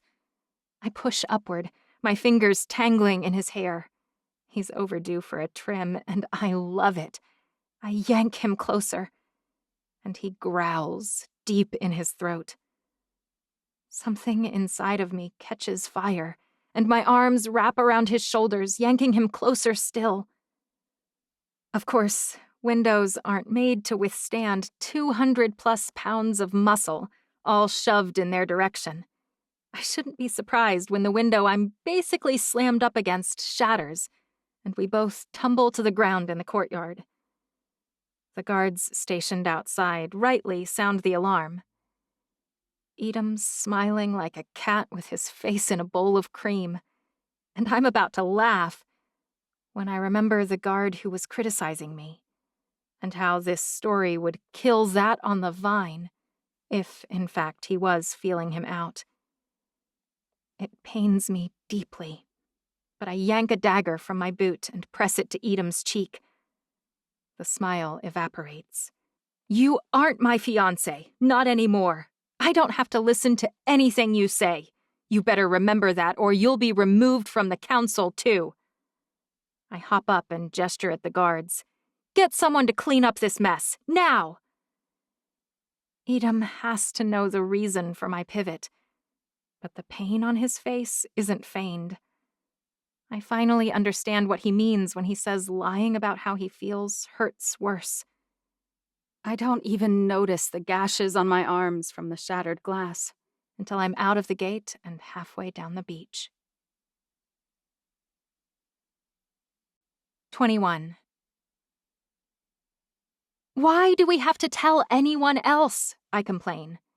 Noah snorts. I may be a perfect specimen, but... He gestures around the courtyard.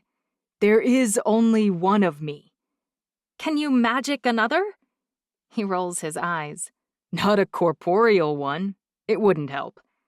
Judica would stop me. It's a simple fact. She and Balthazar have been thick as thieves, and Edom has strangely gravitated toward her as he helps with her investigation of all security personnel. What about Inara? He asks. I feel like she could play a reasonably convincing sadist. She didn't kill Mom, I say for the 12th time. You hope she didn't, he says. That's not the same as knowing. You don't know that I didn't kill my mom. Noah arches one eyebrow. Now who's delusional? Fine. Not Judica, not Inara. Who else can we trust? Certainly not Edom. He wouldn't leave until I promised to wait and see whether the attack strategy is working. Was that before or after you shoved him through the window? Heat rises in my cheeks. Noah knows something happened between me and Edom. He's not an idiot. At least he doesn't press me about it. So far, he has just made snide remarks. What about Alora? I ask. I hear she defeated Balthazar, and she's a melodics master. I could use someone who speaks my language. I learned a modified version of your melodics, you know, Noah says. It's the modified that concerns me, I say. Ours was based on rhythms, not melodies and harmonies, but it's almost the same. You didn't answer, I say. Alora? What about Balthazar? He asks. He's tough, and he has trained warriors for centuries. If you think Edom won't let me go, you should see how fast Balthazar chains me up and throws the key into that somewhat burbly volcano. Noah's eyebrows draw together sharply. Wait, I thought you fixed the volcano. I laugh. Gotcha. Okay, look, we have to bring someone in soon because we may have very little time to train. So go with your gut. Who? Alora, I say. She was always there for me, even when it meant defying Mom. Why didn't you suggest her originally? Because she betrayed me. To you, if you recall. I put a hand on my hip. You can't cast some light on that, can you? Maybe. Noah's eye twitches a little as he prepares for a possible seizure. No harm in trying, right? Very funny. I know that it could very literally harm you, but I need to know if there's some reason I can't trust her. Alora married my brother. Noah blinks. Hey, I could say that. I wonder if I always could have, or if the vow shifts a little as you figure things out. The vow? He shakes his head. That's definitely taboo, I'm sure. But let's see how far I can press. My brother's name is Isamu. Okay. He smiles. He was sent to integrate within Adora. He was supposed to marry someone there and eventually, if he could trust her, bring her back home. So that's how you've survived. Your family poaches Evians from all the other families. He shrugs. Not always, but sometimes. Okay, and he clearly didn't stay there. He did so well in Adora that they sent him on a mission. A mission? Lionina didn't get along well with your mother. You surely knew that already. And Lionina felt that Aemon was making Inara even worse. My dad. She planned to kill Aemon, your sister Melina, and hopefully your mother. She needed to know how Inara and Alora fell on the spectrum, politically speaking, and figure out which one might be easier to deal with. Isamu was supposed to suss out Alora's leanings? As much as he could. And he did, I say flatly. He fell in love with your sister. He said she was the most brilliant, blindingly beautiful woman he had ever met, a North Star amid a bunch of white dwarves. I lift one eyebrow. Isamu is a huge nerd. Okay, so they got married. And they were happy, Noah says. Great, I say. Although I never met him or even heard about him, so that's kind of strange. That's because he trusted her, Noah says. So he told her everything. I gulp. Everything? About our family, who we are, our purpose. Things I don't even know. Isamu didn't have the same restrictions that I have. What does that mean? I ask. Mom and Dad trusted him more. Why? It's a long story, and I doubt I can share it. Let's stay focused. Alora obtained permission from your mother to have him join the family, and then tried to stay as far away from the spotlight as possible. I shake my head. That makes no sense. His cover as a former spy sent by Lionina wasn't great. If your mom pressed, she'd quickly find that Adora didn't know quite where he came from. Things would get dicier from there. So they stayed away from the center of everything, which was fine, until Mom and Dad needed something. What? They wanted me to meet you, and they applied pressure accordingly. Pressure? They called Isamu home, and your sister came, delighted to be invited at last. But when they arrived, our family guards restrained Isamu, and Mom and Dad told Alora they'd kill him if she didn't do what they said. It was a lot of drama. Your parents sound awful, says the daughter of Inara the Merciless. Fair point. Alora agreed to introduce us, and she set things in motion, inviting you to New York to live with her. But when your mom died, it expedited our introduction. Did she know what you intended to do with me? Dad swore to her that I meant you no harm, that we were both involved in the prophecy. So she wasn't given much of a choice, but she also didn't believe meeting you would harm me. Noah nods. I'm ready to invite her to join our training team, I say, assuming she can channel her inner sadist. Okay, Noah says. But one more thing. He screws his face up in the way he has begun doing whenever he tries to say something he isn't sure he can say. They haven't released my brother. Alora is still reporting to them. I close my eyes. So you're on my side, inasmuch as you can be. But if I press Alora about anything and she folds... My parents could punish my brother. Noah's expression is grim. Fine. I won't let on that I know anything. Noah follows me out the back gate and toward the front of the palace where Alora's staying. We've gone 100 paces when Inara shoots out a side door of the palace. She pulls up short and glances from Noah to me and back again. Nothing's wrong, is it? I shake my head. Noah's been training with me, teaching me some things I never learned from Mom since Balthazar and Edom are so busy. Is that the real reason? Inara's eyes are kind. I open my mouth to tell her the truth, that while things are strained, Edom and I are actually fine. Or we will be eventually. But before any words can emerge, an irrational sense of unease steals over me. Which makes no sense. After the trial, I struggled to sleep at all, and Judica went over and over and over Inara's life, turning up nothing that would throw her loyalty into question. I made the right call, sparing her and executing Angel. I know it. And yet... It's easier, I say. It's hard for me to be around him right now, and I think it's easier for him, too. I don't think he'd ever betray me, but I just can't look at him the same. Not anymore. I understand that. Inara says. I'd never be able to forgive someone for going behind my back either.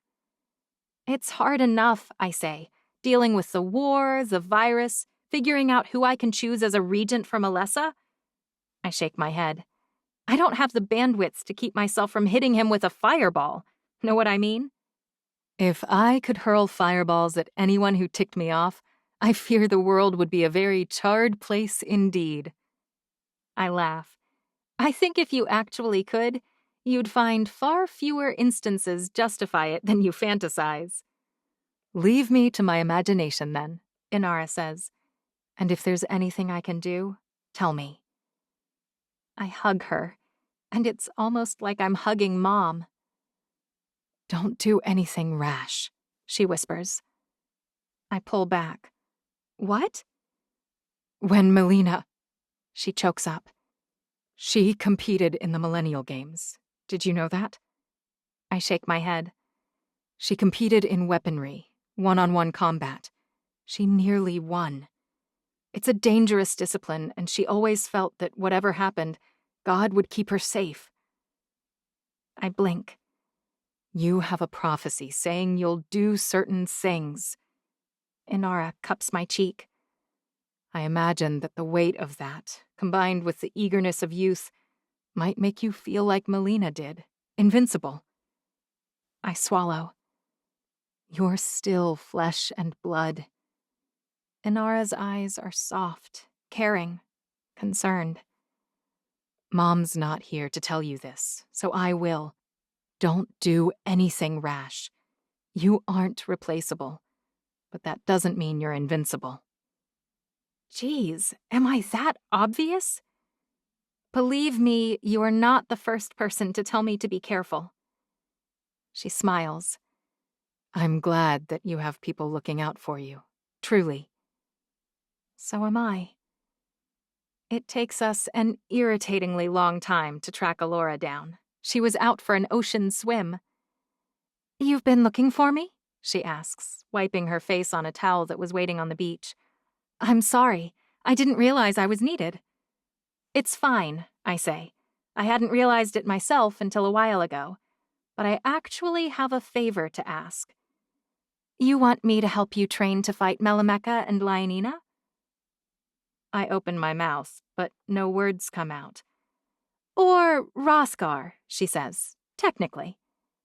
How, I ask, did you have any idea? Alora laughs. Everyone knows you're planning to try and challenge them somehow. Everyone? Alora shrugs. We haven't talked about it, but we know you, Chancery. If there's any opportunity to spare the lives of your people, or anyone off the street you've never met, really, you'll do it. You haven't hidden that fact. That story I hear you told at Mother's funeral. I mean, that was more about you than about Mother. You wanted to save birds? Birds whose mother had died, I say.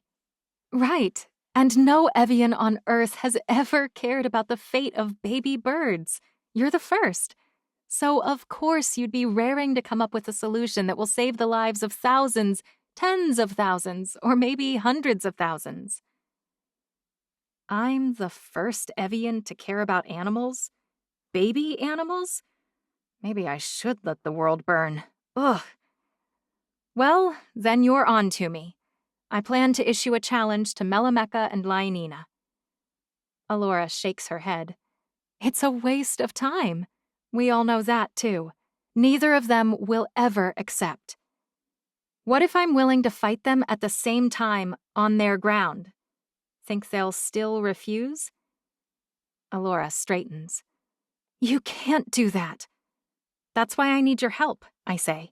Noah can't be two people at once. I won't help you kill yourself, Alora says.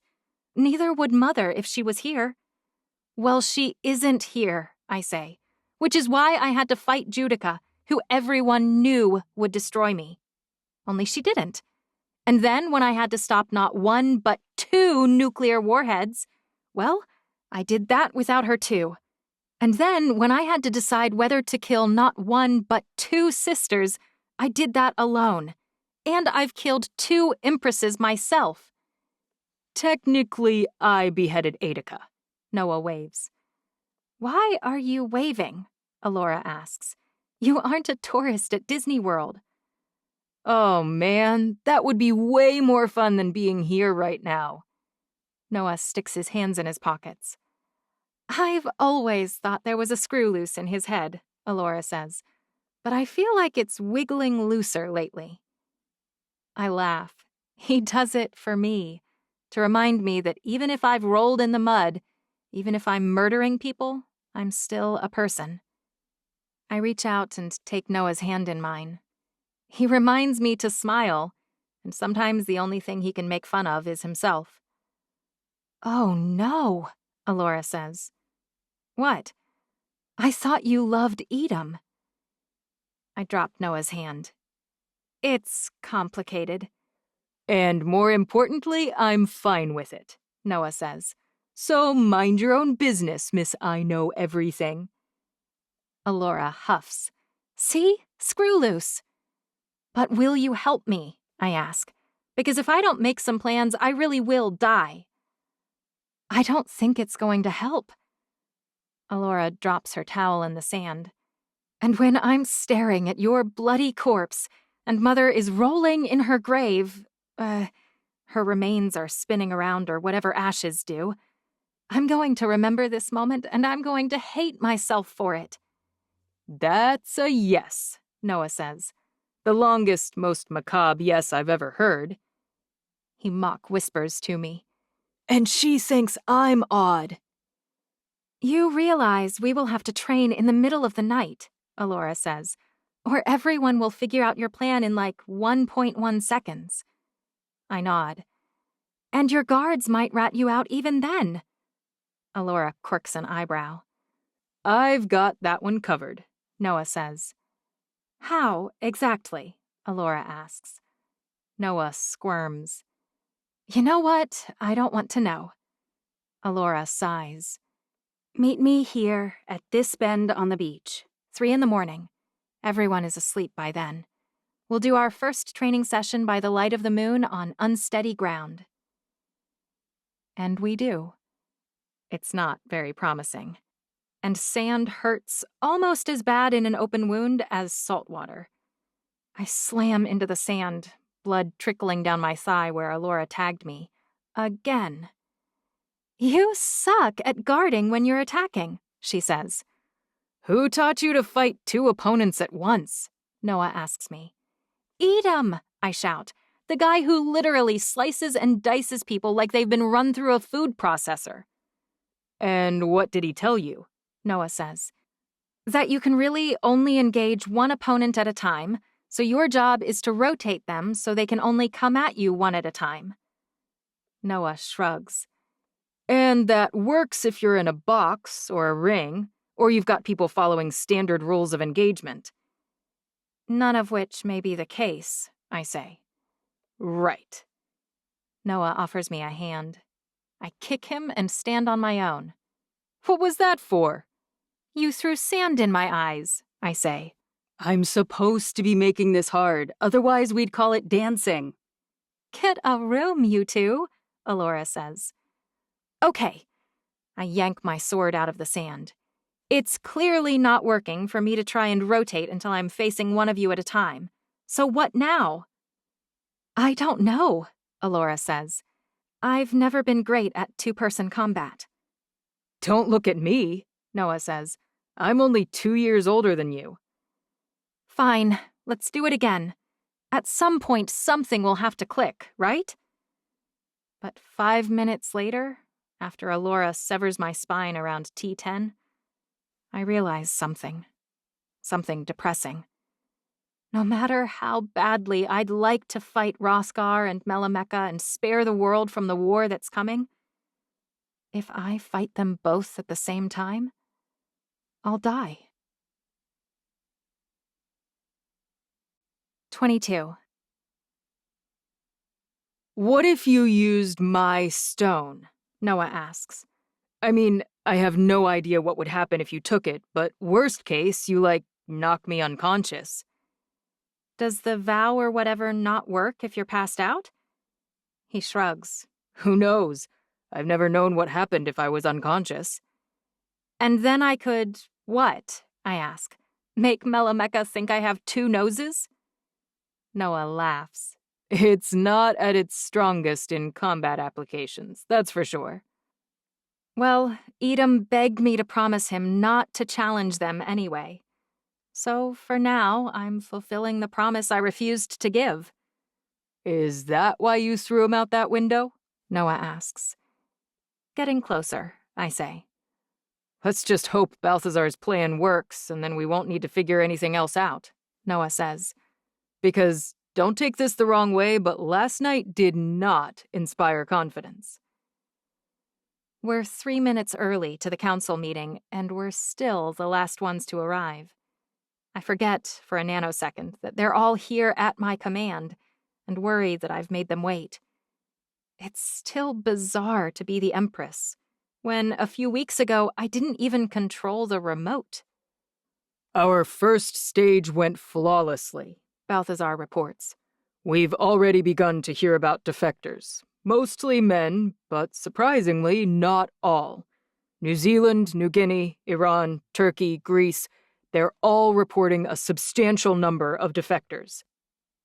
And for everyone who actually leaves Adora and Shemeka, 10 more won't fight as hard, or will turn when the war is at its most pitched, Moses says. Most of the people we're welcoming are telling us that their family would have left too, but they didn't feel it was safe. Which means it's time to start Phase 2, Edom says, in which we begin the feints on oil production by targeted attacks that you are also heading. Time to pay the piper. What did you have in mind? We need 12 teams or more, all of them led by someone who Melameka and Lionina will recognize as your direct commanders, Marcel says. There can be no question in their minds that you are sending your best teams in, or they won't commit. Commit their resources, you mean? I ask. Resources, personnel, everything, Balthazar says. We need to be sending our legionnaires to these sites, remember? I nod. Fine. So who did you have in mind? More than 70% of India's oil is imported, and more than 99% of Japan's is imported. Balthazar clicks a button, and a map pops up on the screen. I've marked the sites we need to hit tomorrow in red.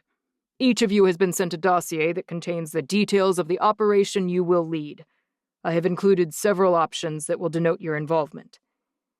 And where will I be going? I ask. No offense to anyone present, Edom says, but these council meetings have gotten so big and are broadcast remotely, so we won't talk about your locations until later. The point here is that Adora is relying on Shemeka to supply all the oil it doesn't have, now that it can't import from any of us. So if we scare them badly enough with this feint, it should be easy to drive a wedge between them. Balthazar clicks the map off. Divide and conquer, Edom says. And let us know if you have any questions. Otherwise, we believe the rest should be discussed individually to mitigate the chance of espionage. Wise, Marcel says. Which is why I barely have a second to see Judica before she's heading for the landing strip. Apparently, her location is the furthest away, and to make the right rendezvous, she needs to leave immediately. I squeeze her until my arms hurt. Be careful. Do you hear me? No running toward explosions or people holding guns. Judica smirks. I make no promises. The second this part is over, we are setting a date and planning your wedding, I say. And you can't even object because I saw you accept. Judica blushes. My demonic, emotionally constipated sister blushes at the thought of planning her wedding. And you and I will choose the dress, and it will have frills of some kind. Or maybe just a lot of embroidery. Either way, you aren't going to pick it alone, and you aren't wearing anything black. It's my wedding, she complains. And as the maid of honor, I get veto power on anything and everything. Judica shakes her head. It doesn't work like that, I'm almost certain. Maybe not normally, but your maid of honor also happens to be the boss of you, so it is what it is. Judica beams then. Fine, but you're telling everyone that you picked the super fancy stuff. Absolutely. No one would believe anything else. They've all met you. She hugs me. Please be careful. You can warn and chide me all you want, but lately the one jumping in front of bombs has been you. I know, I say, but not this time. It'll be a simple operation. Fly in, throw a few conspicuous fireballs, fly back out. You say that, Judica says, but I have trouble believing it. Well, try harder, I say, because it's happening. Judica's plane takes off without issue and is disappearing into the horizon when Lark and a team of 40 others reach the runway. Wait, where are you going? I ask. Lark shrugs. I guess it really is all hands on deck, even half-human hands. I clasp her hands in mine. As it should be. You're every bit as capable as the others. You're worried about who is going to bring you warm croissants while I'm gone, aren't you? My smile feels sheepish. I have gotten used to them. Don't worry. I've got several people on staff who know how you like them. You really whipped them into shape for me, you know? They know they need to be chocolate croissants, right? Because I need my strength to lob full-strength fireballs. Lark hugs me even tighter than I hugged Judica. I know you're not my sister, but I love you as much as if you were. More, maybe, because I never had to compete with you. My heart has been heavy lately, dark even. But Lark's words, the knowledge that the kitchen has shaped up, it fills me to the brim with hope. We are making things better, right? She pulls back and meets my eyes. You are making things better every single day. I never doubted that you would, but this is beyond my wildest imagination, truly. So be careful, okay? Geez, you'd think I was running around with a huge target painted on my shirt. I'm going to be careful, I say. I swear. Lark nods. I know you will. I just want to make sure that when I come back as a conquering hero, you're here to knight me or whatever. I'll do it now. I yank my sword out and pretend to knight her. I dub thee Lady Croissant, and I encourage you to return quickly so that I will get fat and happy when this is all over. She laughs. Perfect. See you soon then. And then I watch as her plane disappears too. I'm on my way back to my room, where Edom and Balthazar are supposed to explain my assignment, when I'm stopped by Marcel. Don't tell me you're headed off right now, too. She shakes her head and yanks me into a side room. Her voice is low, urgent. I recently heard from a contact of mine in the Shemekka royal court. My heart rate spikes. Lionina and Melamekka don't want a full-blown war. They can't take on the other 4 families. They know they'll be squashed. Are they willing to surrender? I ask. What are their terms? I'm willing to be very generous. Marcel shakes her head. They are not. But you need to know that their plan, if it looks like they're losing, is to lock down in a nuclear shelter and bomb the entire world, or as much of it as they can reach. She inhales and exhales heavily. Nuclear dawn. That can't really be their plan, I say. Marcel's expression is grim. They have one final offer before preparing to do exactly that. If Edom and Balthazar hear about this, I say, they'll want you to bomb them immediately, she says. I know, and I don't even disagree with them, but it won't be enough. We may strike first, but we won't get everything, and they'll take shelter. It'll be the utter destruction the prophecy predicted. The veins freeze in my body. My brain throbs inside my skull. You said they have an offer. They're willing to agree to a challenge, but the terms are ghastly, completely unfair. I meet them on their stated location, I say, and I agree not to wear my ring. They want the ring placed in a locked safe on site, she says. Each side is only allowed to bring 40 men. The place they propose is an abandoned island just large enough for a landing strip. Edom and Balthazar would never agree, I say. Never. She nods. I know that. What's the timeline on their offer? They'll give you 3 days to decide. Tell no one, I say. I'll need some time to think. About whether there's any way I could win without just dying. Although, if I'm being honest, it's looking like even my death would be a win at this point. 23. The flight to the drilling platform in Okhotsk, just off Sakhalin Island, is boring. Thousands of miles of water and water and more water. This steep out at sea, the waves are massive, and from this high up, even those are boring. I've never been on a standard commercial jet before, but I think this trip hardly gives me insight into what it's like, given that nearly every seat is empty. Should I be offended I didn't merit my own assignment? Noah asks. Are you offended? I ask. Not in the slightest, he says. But I feel like perhaps I ought to be. Your brain is a strange wasteland, I say. Noah sits down next to me and hands me a sandwich, the reason he got up in the first place. Do you remember the last time we were on a jet, tasked to save the world? I roll my eyes. Judica had just tried to destroy your entire family. A few warheads wouldn't have destroyed my family, he says. We're tougher than that. And now we're flying toward the end again. The end? Noah asks.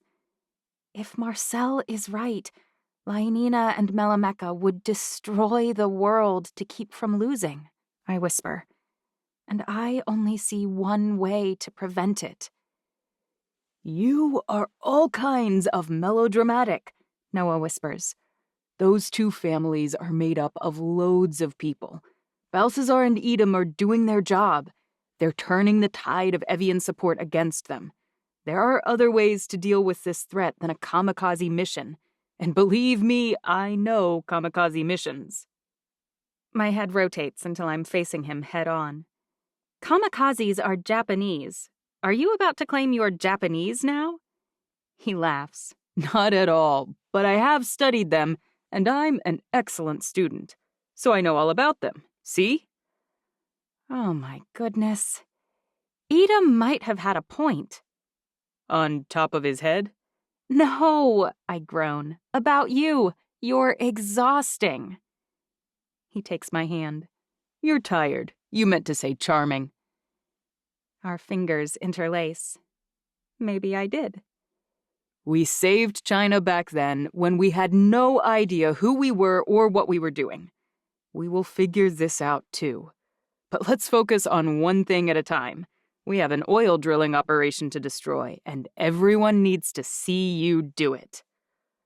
You're lucky that I'm handy with an iPhone, he says. I'm glad you're here, I say. Noah doesn't have any jokes to make about that.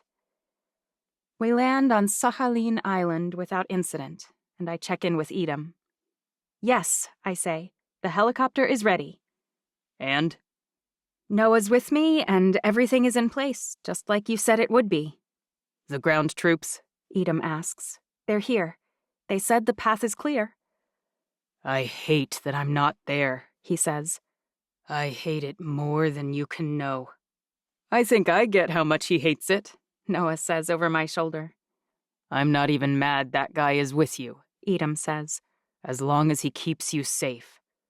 Look at Edom, Noah says. Growing up so fast. I'll hardly recognize you if you keep this up. Enough, I say. I'll call back when we're done. Chancery, Edom says. Remember the discussion we had about the guy who was super complainy? The sons of Gilgamesh. I do. Did you replace him?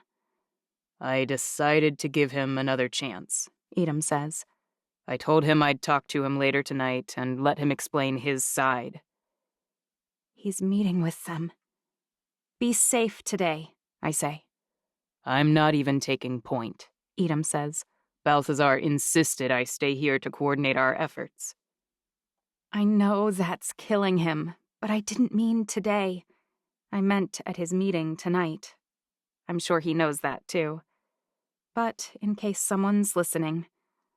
Right, I forgot. Well, keep Ni'ihau safe. Will do. Edom hangs up, and a profound sadness steals over me. I don't like being apart from him, and I hate faking that we're fighting. But it might not matter either way soon, so I try not to worry about it. Spring hasn't come to Yuzhna yet. We bank past a craggy mountain range and land. Are there usually so few people out and about? We flew commercial on a registered flight, because it's probably the one method Melameka would never consider taking herself. Arafuto is already unbuckled and standing by the door, a motherless raised in Russia. He claimed to have visited the island several times, so Edom assigned him to come along. It's typically much busier, he says. I fear the virus has shut things down here as well. Late April, 6 months after it first popped up in Wuhan, and the stupid SARS-CoV-2 virus has spread everywhere, even remote islands, it seems. Okay, there are 3 main drilling platforms, but the vast majority of the production moves via sub-oceanic pipelines, Arafuto says. Which means very few people would be present to be injured. I sigh with relief. Right. We have a team of 3 helicopters and 2 boats, he says, to make sure that we record every angle. I'm on a boat, I say, because it's better visibility for the video footage. Exactly, Noah says. The people need to see your face. They need to know that you're who we know you are, that you are involved, and that you're a force to be reckoned with. I hope showing them this doesn't remove Marcel's offer from the table. And we're going to predominantly stick with fireballs, I say, to stay on brand, and also to keep from showing them too much about what else I can do. Except you'll be using your kinetic ability to destroy their buried pipelines. Sure, I say. Right. I'm somewhat surprised that we don't encounter any resistance on the way to the new transports. But then again, we set up all the attacks to occur simultaneously for a reason. I call Balthazar. We're here, I say. Commercial flights worked perfectly. No one glanced at us a second time. It won't work on the way home, he says. I laugh. Which is why you have the jets tasked to pick us up. To provide cover for your departure and to pick you up, he says. Cover I hope we won't need, I say. He grunts. You prepare for the worst. Or, at least, we're prepared for the second worst. I don't mention the threat of nuclear war. Surely he's already fretting about the possibility. Are you in place? I ask. Less than 20 minutes out, he says. And I've heard from 8 others. Same. Sounds like we are all set. You need to call me one last time right before you attack, he says. I want yours to precede the rest of us by at least 2 minutes. I want them to be hit on all sides at once, but I don't want them to have any warning you'll be there before you are. Understood, I say. But as I board the boat, my companions spreading into another boat I insisted we bring for survivors, plus 3 helicopters, it feels more like a movie production than a military attack. As if she can read my mind, Varvara video calls me. What? I ask. I needed to see, to make sure your hair still looks perfect, she says. I can tell by the image of myself in the top right corner that it is disgustingly perfect, right down to the small tiara woven into the plates around the top of my head. I groan. I'm about to destroy 3 offshore drilling rigs and an underground pipeline. I'm not filming an action movie. An empress must always look her best, she says. I hang up. Noah puts an arm on my shoulder. It'll be over soon. They're acting like it's all a game, I say. It's infuriating. A lot of people are about to die. That can't be helped, Noah says. And if Balthazar and Edom are correct, these moves will cripple Melameka and Lionina. Maybe they'll surrender. Or perhaps, unwilling to yield in any circumstance, this will only harden their resolve to destroy the whole world if they can't win. Although they rule, there are a lot of people around them. What we're doing is for those people, Noah says, to undermine their confidence. But the nukes will fly at the touch of a single button, something those two alone are authorized to initiate. Maybe. The feeling of falseness, as though this is all just an act, persists as we fly across the water, the boat moving so quickly that it lurches and bumps as it leaves the surface of the water entirely. 904. That's the capacity of our 2 ships, once Noah and the rest of the crew have been picked up by the helicopters to rendezvous with the jets. That's how many people we can save, after inflicting maximum damage on this oil production operation. What are you thinking about? Noah asks. After this is all over, it will take years for all of these oil wells to be rebuilt. Gas prices will skyrocket. That was already true, he says, thanks to Melameka and Lionina's actions against us. But this will only make it worse. Think of all the families who won't be able to afford to drive to Grandma's house. All the people who won't be able to fly home for Christmas celebrations, thanks to the price of tickets or airfare. It's a shame, but our entire economy still runs on the price of oil. Noah smirks. But think what this will do for renewable energy. It might finally develop in substantial quantities. Oh, good grief, I say. You're like the font of all optimism. He shakes his head. It won't help for us to lament all the changes we can't stop, all the wrongs we can't right. We're better off focusing on the things that can improve, that will change for the better. That's what we can control, aid, and steer. He's right, but sometimes I need a good wallow. So I give myself the next few moments, until the first platform comes into view, Maiginskoi. 4 massive circular concrete pylons support a 15-floor structure that could have been made using huge iron Legos. An unwieldy crane towers over it all, prepared to move anything that requires moving, apparently. Metal support beams are tacked on all over the place, seemingly without a significant amount of thought or planning. 4 tall chimneys stick up into the air, but no smoke emerges from any of them. And a large rectangular protrusion ascends from the same side as the crane, with a huge opening at the top for... I have no idea what.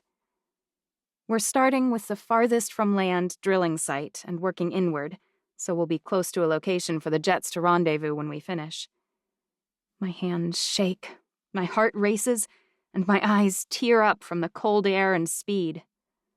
I wipe the tears, focusing now on the wells of power in my head, all entirely full.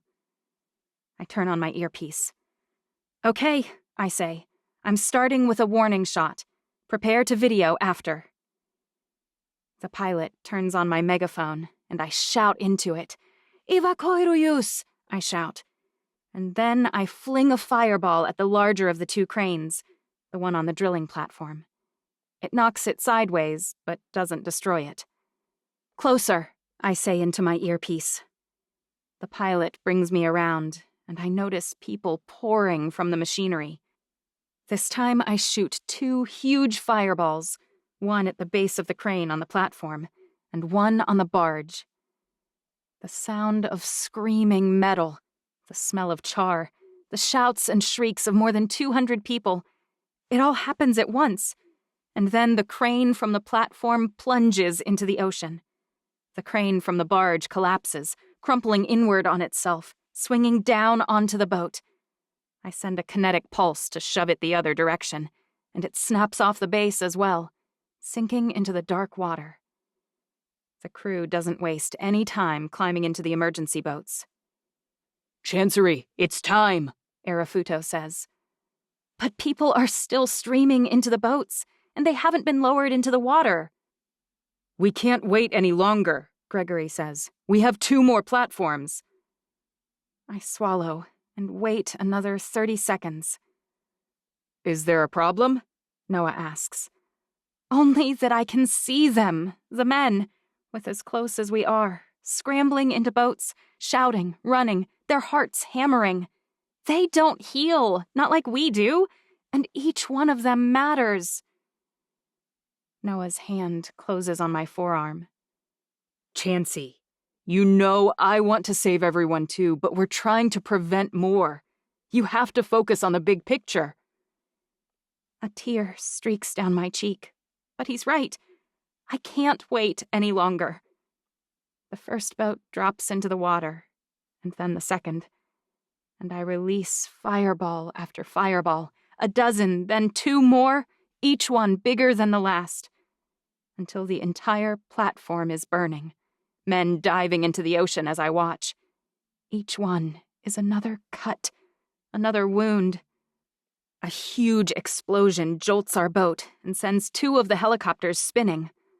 Luckily, they right themselves, but the captain of our boat spins us around and we begin to race away. You still need to destroy the pipeline underneath, Noah reminds me softly, gently, like I'm a frightened child. I turn on the sonar locator and bring it up. There. It's there. Stop, I say to the captain. He does, and I waste no time. No men and women to escape, not this time. I focus on the image of the large rectangular manifold 90 meters down. It takes almost no pressure to pop it up and crush it like a tin can. Then I yank the pipes out, like shoelaces torn from a sneaker. And I pull up the well of clean, pure light. And I repair the hole in the earth, smoothing it over as if it never existed, to keep it from bleeding crude oil into the ocean. Done, I say. And we speed away, the other boat lingering on my orders to help anyone who didn't fit in their rescue boats. The Kirinskoy field is next, and this one goes almost exactly the same. Except near the end, my phone starts ringing. At first, I ignore it, but by the time the well is destroyed, the underwater manifolds crumpled and torn, and the hole filled, I check to see who's calling. Edom, Balthazar, Edom, Balthazar, Balthazar. I call Edom back. Get out, he shouts. Leave, now! Why? I ask. Yuzhno Karinskoy is the biggest one, and I'm close. I signal the pilot. No, Edom says. Listen to me for once in your life. Just listen. Marcel says they've retasked their jets. Everything they have is headed your direction right now. We've been over this, I say. That's one of the reasons I'm way out here. I'm the closest to Niihau and the furthest from mainland Russia. They knew we were coming, Edom says. At least they did in several locations. What does that mean? I ask. Everything is fine, he says. The operations are all right, but you need to cut your losses and head home right now. I can see the next oil platform. It's 7 times as large as the other 2. I'll leave the second I've taken it out. No delays, no dawdling. Chancery, you can't. I hang up. I'll head home the second I've finished this last task. I don't quit in the middle, especially if this might change Lionina and Melameka's mind. Do we need to abort? Noah asks. Because Judica and Edom are both calling me. Do you see the drilling platform? I point. Close enough. I fire off the first 3 fireballs, and one takes out the crane on the platform, and the other 2 knocks the cranes on the 2 barges cleanly. I'm getting better. It's fine. Except this time, the men aren't scrambling for boats. They're grabbing something. I squint. Missile launchers. I point at the pilot. Sonar! Activate the sonar now! His eyes widen. I don't wait, not this time. These men aren't acting like civilians. I rain fireballs down on them, and many of their weapons explode on impact. The blasts rock our boat mightily, and I grip the side. A missile makes contact with the ocean next to us, exploding 100 yards away. Our boat flings to the left, but I use a little kinetic power to stabilize it. If that was what Edom was worried about, a few armed workers, we'll be fine. Chancy, Noah says. I look away from the destruction in front of me, expecting that he has located the manifolds that connect to the pipeline. When I look at the sonar, I see it and pull, crumpling it and patching the hole. I'm getting good at this. 3 seconds, 4 at the most. Chancery! Noah shouts. His eyes are wide, and he gulps. I didn't hear them.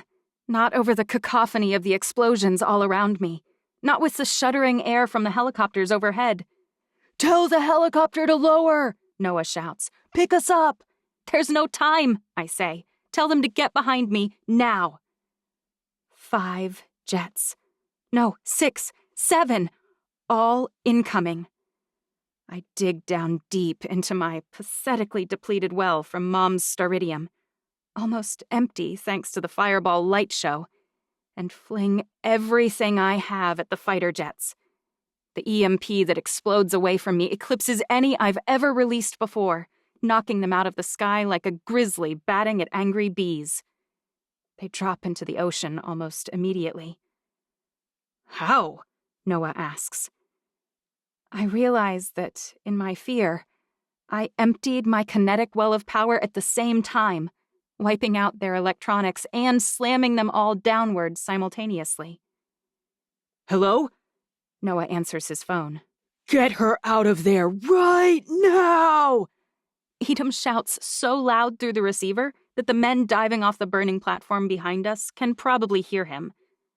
As if they heard him too, a rope drops from the helicopter overhead. Noah's arms circle my waist and catapult me upward. I grab the rope and begin climbing, hand over hand. Wait, I say. I only got 1 manifold. Aren't there 2? Edom says there are a dozen more jets coming. Go! I gulp and practically race up the rope. Our helicopter doesn't wait for the others. The second Noah and I are both on, it shoots away. We're not far from the landing strip where our own jet is waiting. But that 3-minute flight is one of the most agonizing 180 seconds of my life. But the helicopter lands, and we disembark. 200 yards to the jet. When another fighter appears on the horizon, and I don't have any power yet. Noah glances my way, and I shake my head. We run for the Blackbird, practically leaping inside. Take off! Noah shouts. She's on empty right now. Sean doesn't miss a beat. The door slams shut, and we haven't even buckled into the jump seats behind the cockpit before he's taking off, my heart sailing backward into my spine. But when I hear him swear up ahead, I scan the horizon. For the missile headed our way. I have just enough time to bat it away. It flies downward sharply, and hits the helicopter below us, exploding into 1,000,000 pieces. Oh no! Ulysses and Oliver! Sit, Sean says sharply. I do, and I buckled just before we hit Mach 6, moving so fast through the air that I know the front of the jet has heated up to several hundred degrees Fahrenheit. I close my eyes and breathe. The flight home is significantly quicker and much less boring than the ride to the island off the coast of Russia. The second I climb out of the jet, I stretch. The jump seats in the Lockheed SR-72 Blackbird are not made for comfort. And even from dozens of yards away, Edom's scowl makes the hair on my arms rise. I knew the last site was the largest, Edom says softly. I drew up the plans. I gulp, walking toward him slowly. I survived, I say, but I need to know who didn't. No one else on your team made it out, Edom says. Not a single person. Over a few 100 million barrels of oil. I'm an idiot. I'm a bullheaded, stubborn moron. But that's not the worst thing, Edom says. And I know it's not a great time to share this, but there won't be a good time. My eyes lock with his. What? Melameka prepared well for an attack at several of the sites, he says. She had anti-aircraft weapons in place. My stomach ties in knots. My blood arrests in my veins. Who? I ask. How many died and who? Melameka took down 2 of our aircraft, Edom says. Judica's and Lark's. He takes my hands in his. Judica's recovering, and she's going to be fine. And Lark? Edom grimaces. Oh, Lark, what have I done? 24. Based on their television shows and their movies, humans are obsessed with death. Dying kids, near-death experiences, violence, explosions, and apocalyptic events dominate the stories they tell. But is it any wonder? They live a handful of years, such a brief span of time on this earth, facing the possibility of their demise from the outset. They're fragile, so easily broken. They can't resist viruses, infection, illness, and they heal so slowly that sometimes it seems like they'll never heal at all. And yet, in some ways, they're stronger for it. My mom was invincible. She was larger than life. She could destroy anything, take down anyone, survive everything. I knew that she would be there for me in 50 years, just as she had been for the past 900. I was utterly unprepared for her to die. It bowled me over, carved me out, gutted me. I was decimated by that loss because she was everlasting. But Lark was half human. Evians may live a long time, but we do not take care of ourselves, not in the ways that matter. We're careless with our power, and I've been so obsessed with Lark being just as good as a full-blooded Evian that I forgot that she's not the same. She wasn't invincible. She wasn't ironclad. She was vulnerable. And I sent her into the crucible anyway. What was I thinking? I order everyone to leave me be, and I throw my clothes into the incinerator. I step into my shower and turn the water to full heat, the spray burning my skin. The pain eases something inside of me, the steam mixing with the tears running down my cheeks. Of course, the second the scalding water burns my skin, it heals. The same water that might maim Lark does nothing to me except to help me feel on the outside what I already know on the inside. It's my fault she's dead. Even more than with Aedica, who Noah killed when I couldn't. More than with Annalessa, who I slew with my own hand. Lark died because of me. I should have kept her safe, and instead I hurled her into the tempest, carelessly, selfishly. Like every other Evian in history, fodder for the cannons. And now the entire world hangs in the balance, and it's up to me to decide again. I don't bother adjusting the temperature. I deserve the pain. I deserve so much worse. I deserve to die. If that's what it takes to save the world I've broken now, beyond repair. Suddenly, it becomes startlingly clear to me. Mom was so positive that I would save the world that she didn't realize it would be my fault that it needed saving. My egomania that led me to proclaim I would rule everything. My murder of Annalessa and Aedica, my deals with Melisania, my war against Melameka and Lionina. And the looming threat was created by me. I walk out of the shower and pull clothing on without paying attention, annoyed that the burns on my skin have already healed. Consequences. I never face any. Not really. I stole Judica's birthright, and she forgave me. I stole her boyfriend, and she forgave me. I follow Balthazar's desire to take over the other families, and without any plan, without any real justification, I do it. I blob the stones together and nearly wipe out the entire island with a volcano. I have no business doing any of this, and the fact that I've been acting like it was all for the greater good, that may be the worst part. I'm disgusting. God's instrument? What a joke. But I have this one chance to set things right. It's so clear now, so obvious. I fought Noah and Alora over and over, and repeatedly I was decimated. There's no chance I can defeat two fighters with hundreds of years more experience, both of them determined and well-matched. No, I'll be mowed down. Sacrifice. So many people assume it means that someone loses something. But it's more than that. It's not loss. It's not hurt. I didn't sacrifice my mom. She was taken. Sacrifice is more. To truly be a sacrifice, I must give something up or accept an injury to myself voluntarily so I can benefit someone else.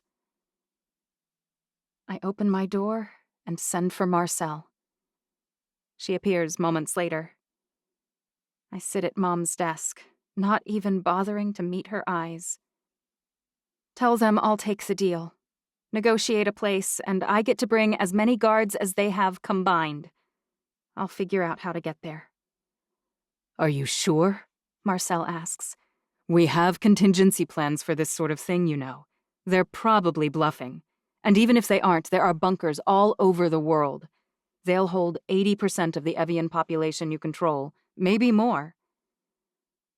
My eyes slew toward her slowly. I don't ask her if she's lost her mind. I don't ask her if she knows me at all.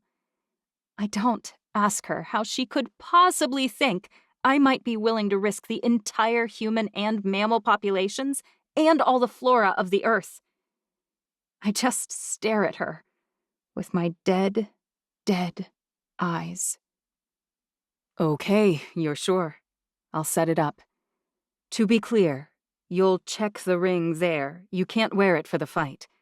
They'll need to check their heirs, respectively.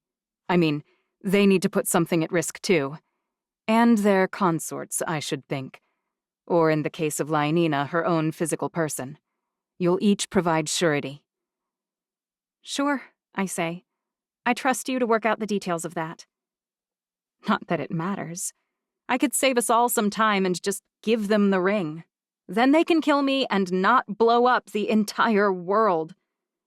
As long as no one from Alameka feels the need to retaliate, which they shouldn't, as long as the challenge looks legitimate. Marcel swallows. Okay, yes, I will. And you can't tell anyone, Marcel.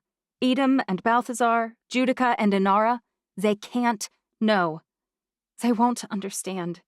Not a word until I'm gone. Yes, Your Majesty.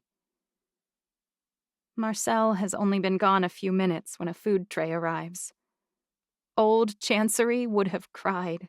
She would have completely crumpled, her heart shattered in a million pieces, emotions overflowing. I simply take the tray, thank Inez for bringing it, and force myself to eat every last bite. I can't give Edom and Balthazar any reason to question my health, my mental state. A banging at the window into the back courtyard a few moments later startles me. Noah. I open the door and look around for my guards. How did you... Noah shrugs. You know how. What do you want? I ask. I want to make sure you're including me in your plans. There are no plans, I say flatly. He rolls his eyes. Obviously, you accepted their offer. You're going to the challenge. I don't even bother arguing with him. I'll probably need his help to sneak away. Where are you planning? Tasmania? My jaw drops. That's a perfect location.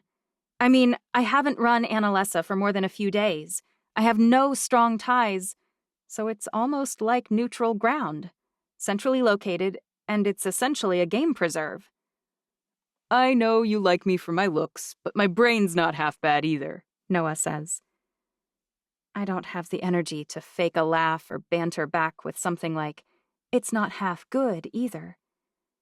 I'm counting on you to get me out. You're the ruler. You know that, right? Noah asks. I don't have the energy to fight with Edom, Balthazar, Judica, and Inara, and everyone else. I just don't. I collapse on the edge of my bed. Doesn't feel like it. Noah laughs. Well, you're pretty young. I think everyone just wants to help. Is that why you're here? I ask. I'm here because I knew what you'd do when you heard about Lark, and I want to make sure you're okay. I want to make sure you're doing this for the right reasons. To save the world? I ask. Noah sits next to me. Are you sure it's not some kind of penance? What are you talking about? I count the inset boxes in the molding on the ceiling. After your mom died and you refused to kill your evil spawn sister, you left in a jet, alone, determined to spare the people of China from the bomb Judica sent. I was there, I huff. You did it because you were hurting. That's stupid. I did it to save them, and when I realized I could survive and save them, that's what I did. Noah doesn't speak. He doesn't tell me that I'm hurting again. He doesn't say that he can see that I'm hurting all the time now. He doesn't tell me that he knows that my pain from Mom still throbs so badly sometimes that tears spring to my eyes for no reason.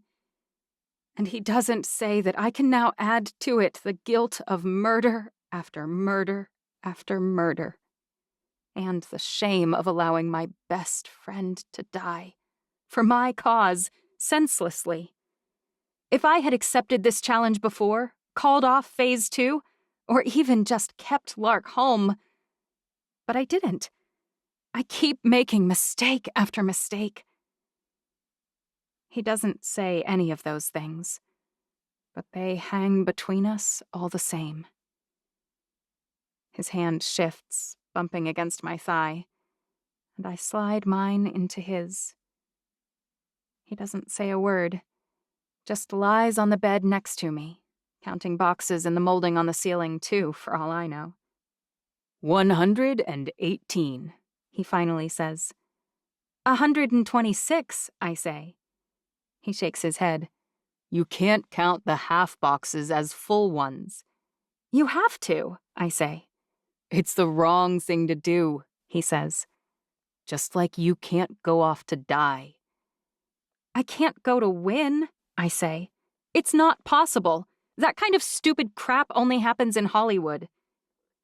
And we can't convince you not to go, to save the world, but also because you think you deserve to be punished for everything awful you've done. Yes. The word emerges as a broken sob. I do deserve that. Noah flips up on his side, yanking on my hand, shifting my entire body, forcing me to meet his eyes. I almost came here tonight as Lark, you know? You wouldn't. My heart cracks open inside my chest, but there's nothing inside. No sorrow, no pain. Nothing at all. I would, if I thought you'd believe her when she tells you what I'm about to tell you. I close my eyes. I stuff my ears with wool. I wrap my heart in bubble wrap. I can't take it anymore. It's not your fault, Chancery. The same thing I told Balthazar not that long ago. Except this time the words are a lie.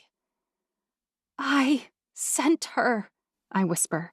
I did that. It could have been anyone, Noah says.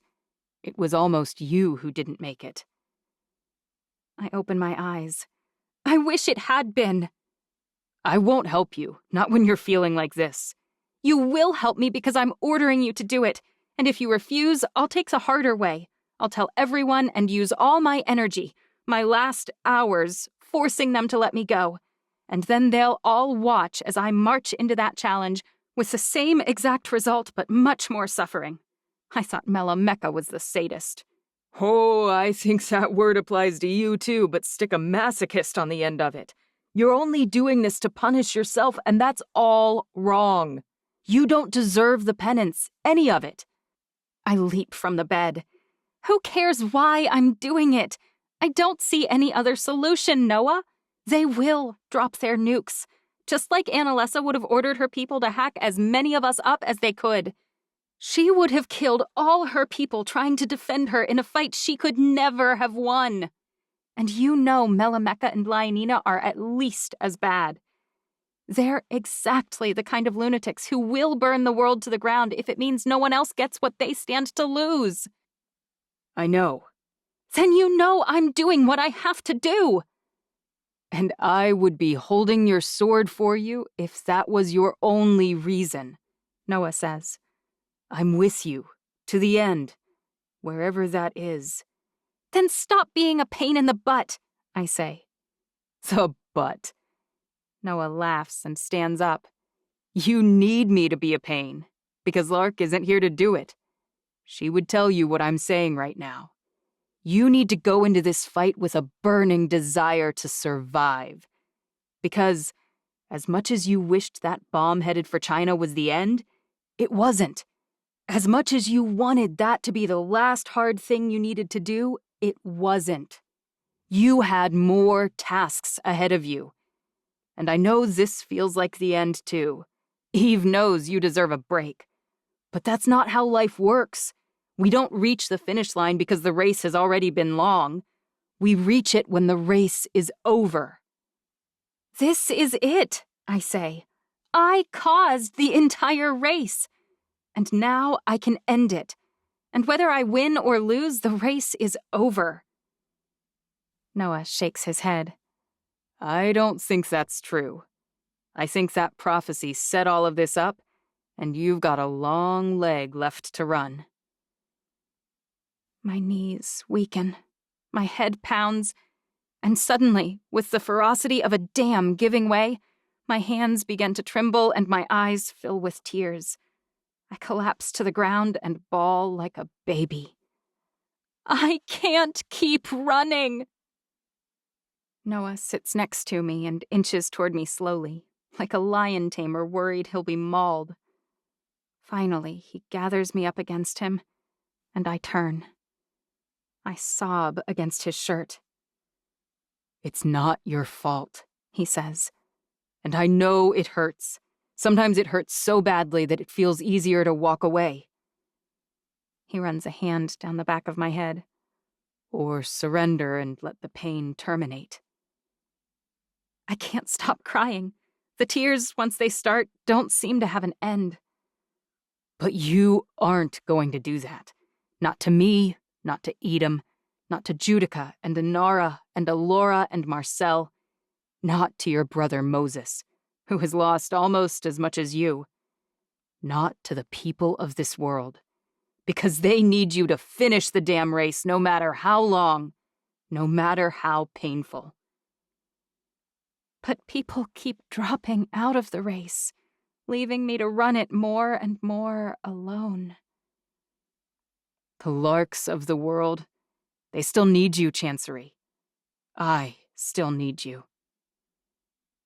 A few sobs later, something inexplicable happens. My tears dry up, and an inexplicably warm feeling spreads through my body. It's as if I've been stuffed with sunshine, a burning warmth confirming that Noah's right, that I'm not done. It's not the end yet. More is required, and I can do it. But how? I ask.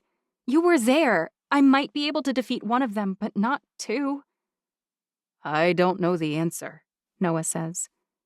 But I think you'll figure it out. Noah and Alora and I practice again that night, and the next. Sometimes I get a few good hits in. Sometimes I come awfully close. I learn to sense both of them at the same time, using them against one another. But it doesn't matter. I still lose every single time. 25. You'll think of something, Noah says. She'd better think of it on the flight over, Alora says, because she's out of time. Speaking of, Noah says, you need to go get ready. Alora curtsies to me and ducks around the corner. It was a stroke of brilliance to name her the new regent of Melessa, Noah says, because it gave us a jet, cover, and perfect timing. I am brilliant, I say. Too bad that isn't helping me figure out how to keep from dying horribly. I'm not sure whether a warrior's death counts as horribly, Noah says. I mean, it's not as if you're being eaten by snails, or, impaled 1,000 feet below sea level by a huge tree and nibbled on by huge-eyed shark worms. There were no shark worms, I say.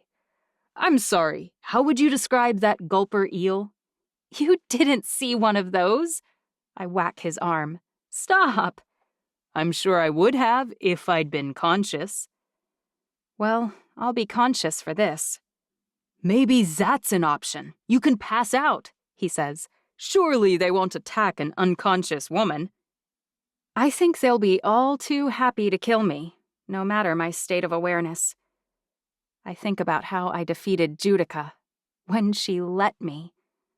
I had no idea how easy I had it back then. I bid Alora goodbye, waving and wishing her luck. And then Noah and I walk back down the hall. I need to use the restroom. I duck into one of the hall bathrooms and sneak through the window. Noah's already waiting just outside. Done? He asks. I didn't have to go, I say. I said that to escape my guards. Good, because I hate to point out the obvious, but I didn't hear you wash your hands. I would so kill him if I didn't need him to sneak me back to Alora's plane. Okay, this is going to be strange, he says. I haven't done this in years. But I know from when I was a kid, this only works if you're touching me at all times. I nod. And then nothing happens. We simply start walking around the corner and back out into the path that leads to the landing strip. Edom and Balthazar walk past us, arguing. They don't even spare me a second glance. Who are we again? I ask. It doesn't change your voice, idiot, Noah says. Idiot? I lift my eyebrows. Whisper, you royally wonderful idiot. What do I look like to you? I ask. Exactly the same. So do I, right? I nod. But to anyone else, we look entirely different. I touched you, I say, my heart racing at the thought. And you still looked, I can't explain it, smaller, less imposing. He smirks. It's hard to project, he says. I can't include you and exclude you. You just see what I see if I'm covering you. But it's almost second nature for me to make sure everyone sees me differently. I shake my head. Well, let's go. After all this is past, maybe you can teach me at some point. Noah smiles. I would really like that. I think after this is over, we definitely need to see whether you can take the stone from me. I wouldn't steal it, I say. I know, Noah says. And you wouldn't have to. We board the plane, with Alora welcoming us on, and take a seat. We wait until we've been in the air for a while before Noah drops the illusion. Whoa! Jacqueline, Alora's pilot, says. What happened? It's a long story, Alora says. But it's also the reason for the stopover in Tasmania on the way to the bigger holdings of Melessa. She gulps. And your guards? She glances over her shoulder. Alora shrugs. I left them. Jacqueline blinks. So, we're flying to Tasmania alone. To what? We won't be alone. Marcel has arranged for 40 soldiers to meet us there, which will counterbalance Adora and Shemeka's 20 each, Alora says. Who will be supervising that? Jacqueline asks. I've been in touch with the ground forces in Tasmania, I say, such as they are. And where am I supposed to land exactly? Jacqueline asks. Alora walks to the front of the plane and reviews the details. I close my eyes and go over the plan in my mind again. When I tasked Marcel to set this up, I didn't much care how it went down. The result felt inevitable. But now I very much care how it ends. Noah was right. If I'm not done, then the Larks of the world still need me. And maybe I was quick to assume that I was done because I felt I deserved it. But only a coward would throw in the towel when there are millions, or billions, still relying on her. I am many things. Imperfect, impatient, rash, emotional, trusting, gullible, and naive. But I am not a coward. Not anymore, anyway. By the time the plane lands, I still have no plan, no solution, no reason to hope that I will survive this, except for the utter calm that has settled in my chest. You don't look scared, Noah says.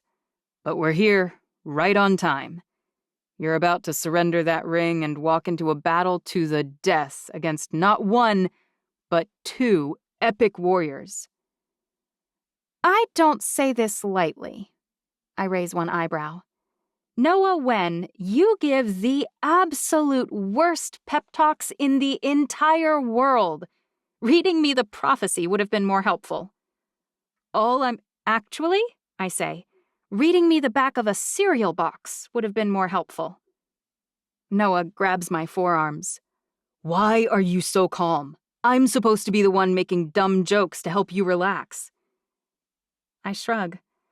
I should be panicking. I should be a wreck, terrified that I'll fail you, Judica, my mom, everyone. But I pause. I'm not. Something about this feels inevitable. All right, Noah says. Well, all right. I laugh. All right? Wow, you're still, epically bad. Well, I'm sorry. Next time I'll prepare a speech for when you're utterly, sociopathically calm. Next time. My breath catches in my mouth, and I drag Noah's head down to mine. I kiss him, short, sharp, urgent. There will be a next time, okay? Somehow, in a way that probably makes no sense, this is going to work. I am going to survive this. Okay, Noah says. And he means it. I walk to the appointed spot, right at the southern edge of Coles Bay, near the Freycinet Walk, my feet sinking into the powdery white sand. My eyes feast on the pink granite peaks, the cerulean water, the exquisitely clean air. It's not a bad place to die, if that does happen. Not a bad place at all. I'm here, I say, the guards Marcel chose lining up behind me. And here are Alameka's honor guards. I am Ella. A short woman with dark skin and dark hair stands in front of a glass cabinet, bolted in place on the ground, sunk into concrete and iron rebar. The bindings are also iron. It's impressive they were able to prepare this in a 2-day period. 4 sets of shackles are sunk into the ground 2 feet away, presumably to hold Lionina and Melameka's consorts. Ella extends her hand. I reach out my hand to shake. She frowns and drops her hand. I was of the understanding we would be taking surety and then signaling the others it was safe to arrive. Duh. I glance down at the stone on my finger. I didn't think much about the security it provides for me. Not until I'm faced with the prospect of giving it up. In a place I don't know, on faith that the other families will honor the terms of our bargain. For a split second, I doubt. I wonder whether I should have told Edom and Balthazar. Was this all a huge, epic, monumentally awful mistake? Chancery. Melameka's voice is every bit as droll as I remember it.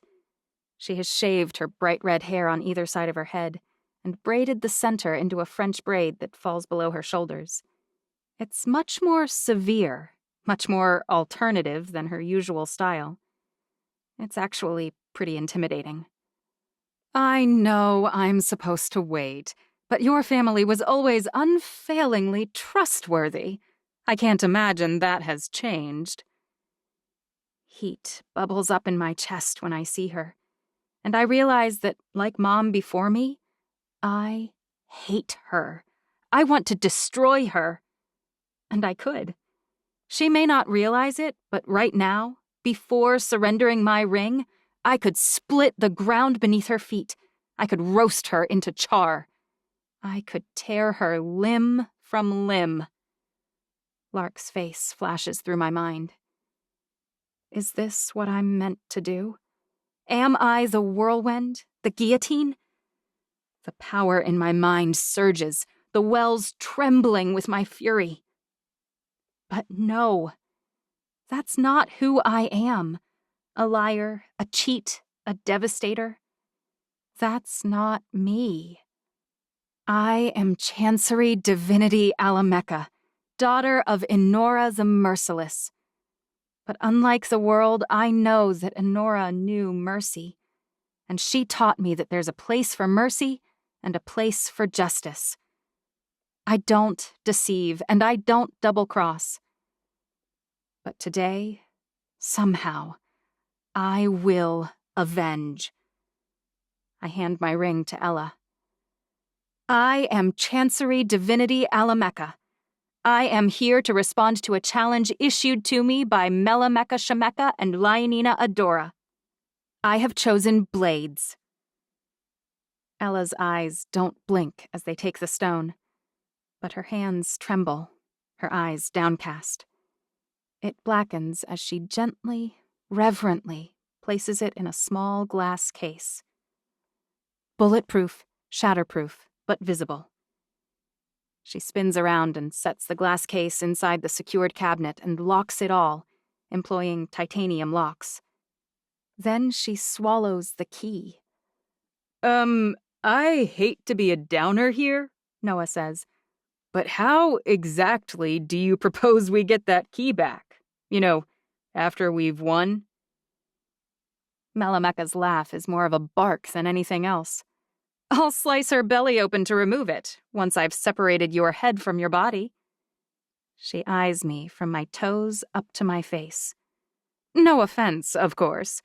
I'm even a little sad it's come to this. Excuse me? I ask. You had a lot of potential, she says. If only you'd been willing to be guided. But no, you've made a real mess of things. She's not wrong about that. Your surety? I ask. Melameka gestures, and Vinagra, her dark eyes flashing, and Michael, a vein popping in his forehead, both approach and extend their arms. Ella shackles them, arms and legs both, and then asks them to test the shackles. They might not withstand extended attempts to escape, but they should hold long enough. Lionina is always late. What a coward, wanting to ensure that any trap you have planned falls squarely on me. Melameka spits. I shouldn't have expected anything different from someone who doesn't even fight her own battles. We only wait 3 minutes before Lionina appears, flanked by Renana and Roskar. Lionina may not be particularly physically imposing, but she's certainly selected for that in a consort, and she passed it along to her daughter, too. Renana isn't as tall as her father, but she towers over her mother. All 3 of them wear their raven black hair down, flowing freely over their shoulders. They're so beautiful it nearly hurts to look at them. Shining hair, unbelievably huge, dark eyes. It's easy to see where anime draws its inspiration. My surety. Lionina offers her hands to Ella to shackle, and tosses her head at Renana, who does the same. Hrothgar, now that he's close, is probably the largest man I've ever seen. It's not so much his 8 feet of height as it is the breadth and heft of his shoulders and the width of his chest. He smiles at me then, and it's feral. One tooth is twisted to the side, and it's jarring. Evians are always perfect, from our hair to our toes.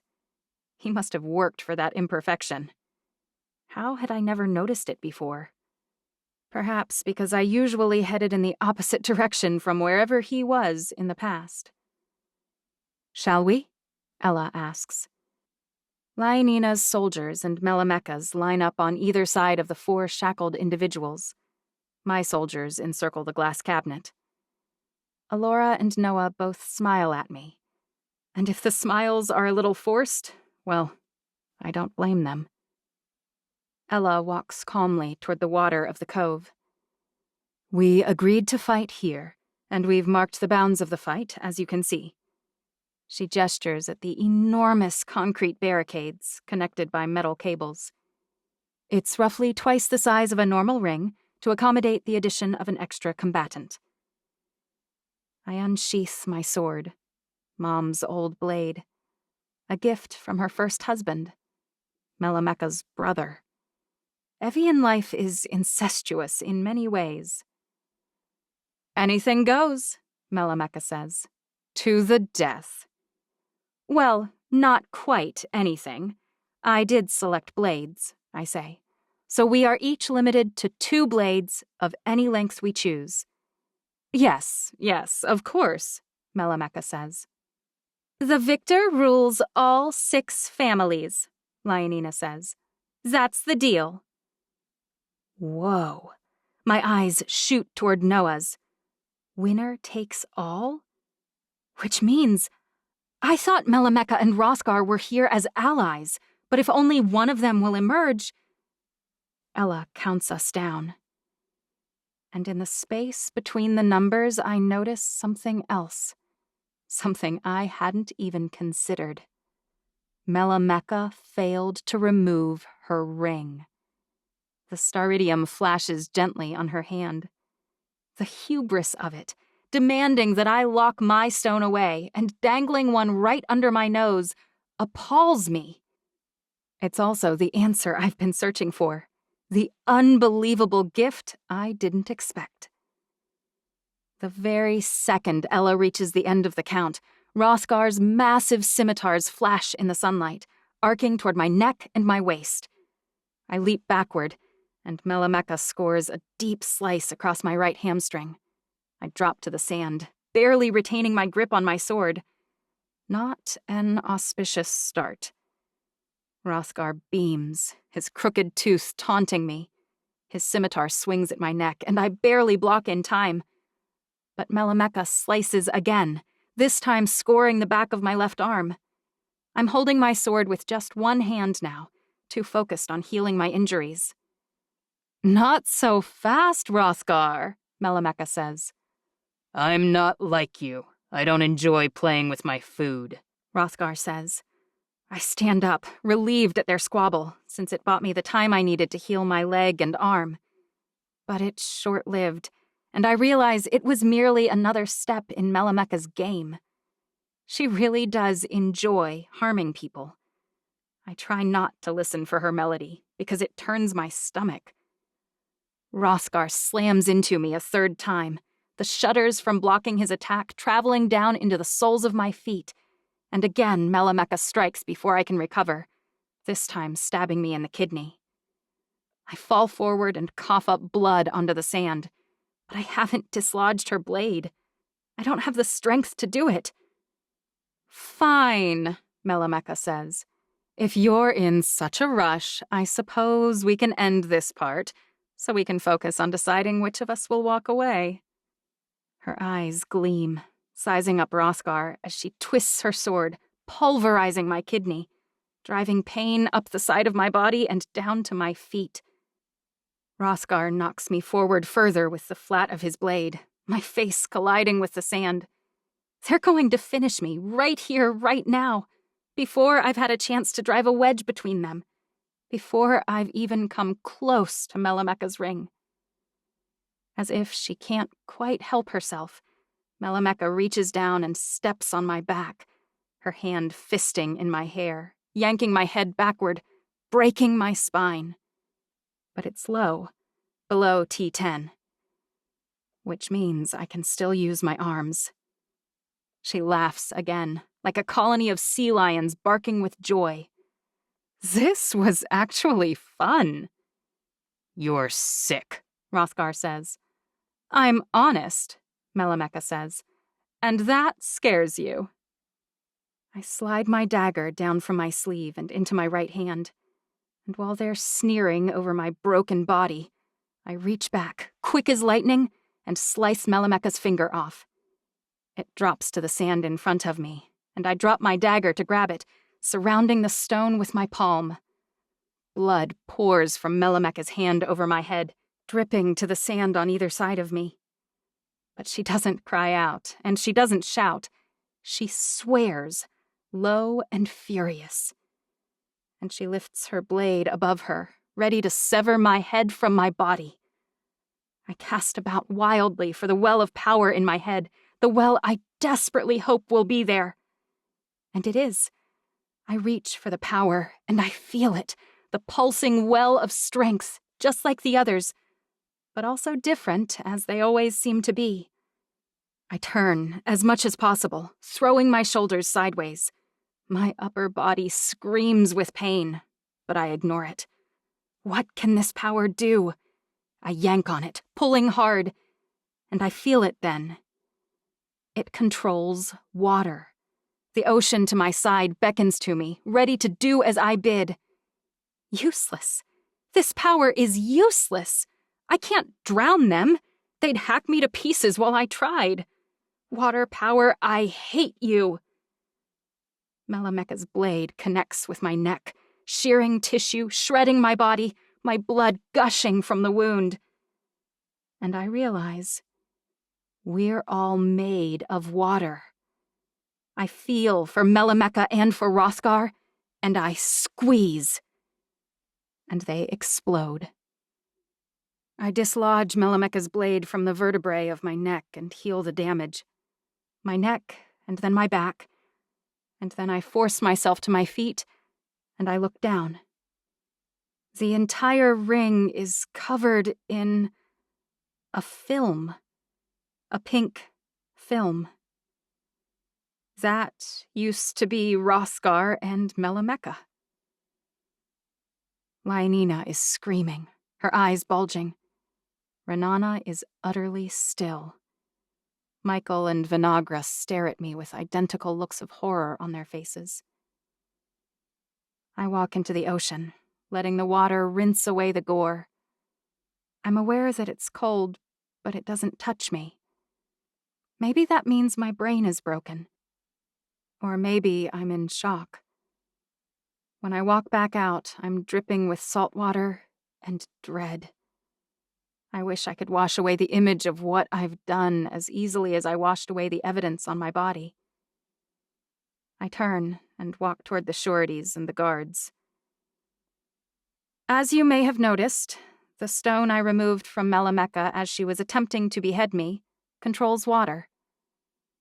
I look from one end of the line of guards to the other. You're all made of, well, mostly of water. I swallow.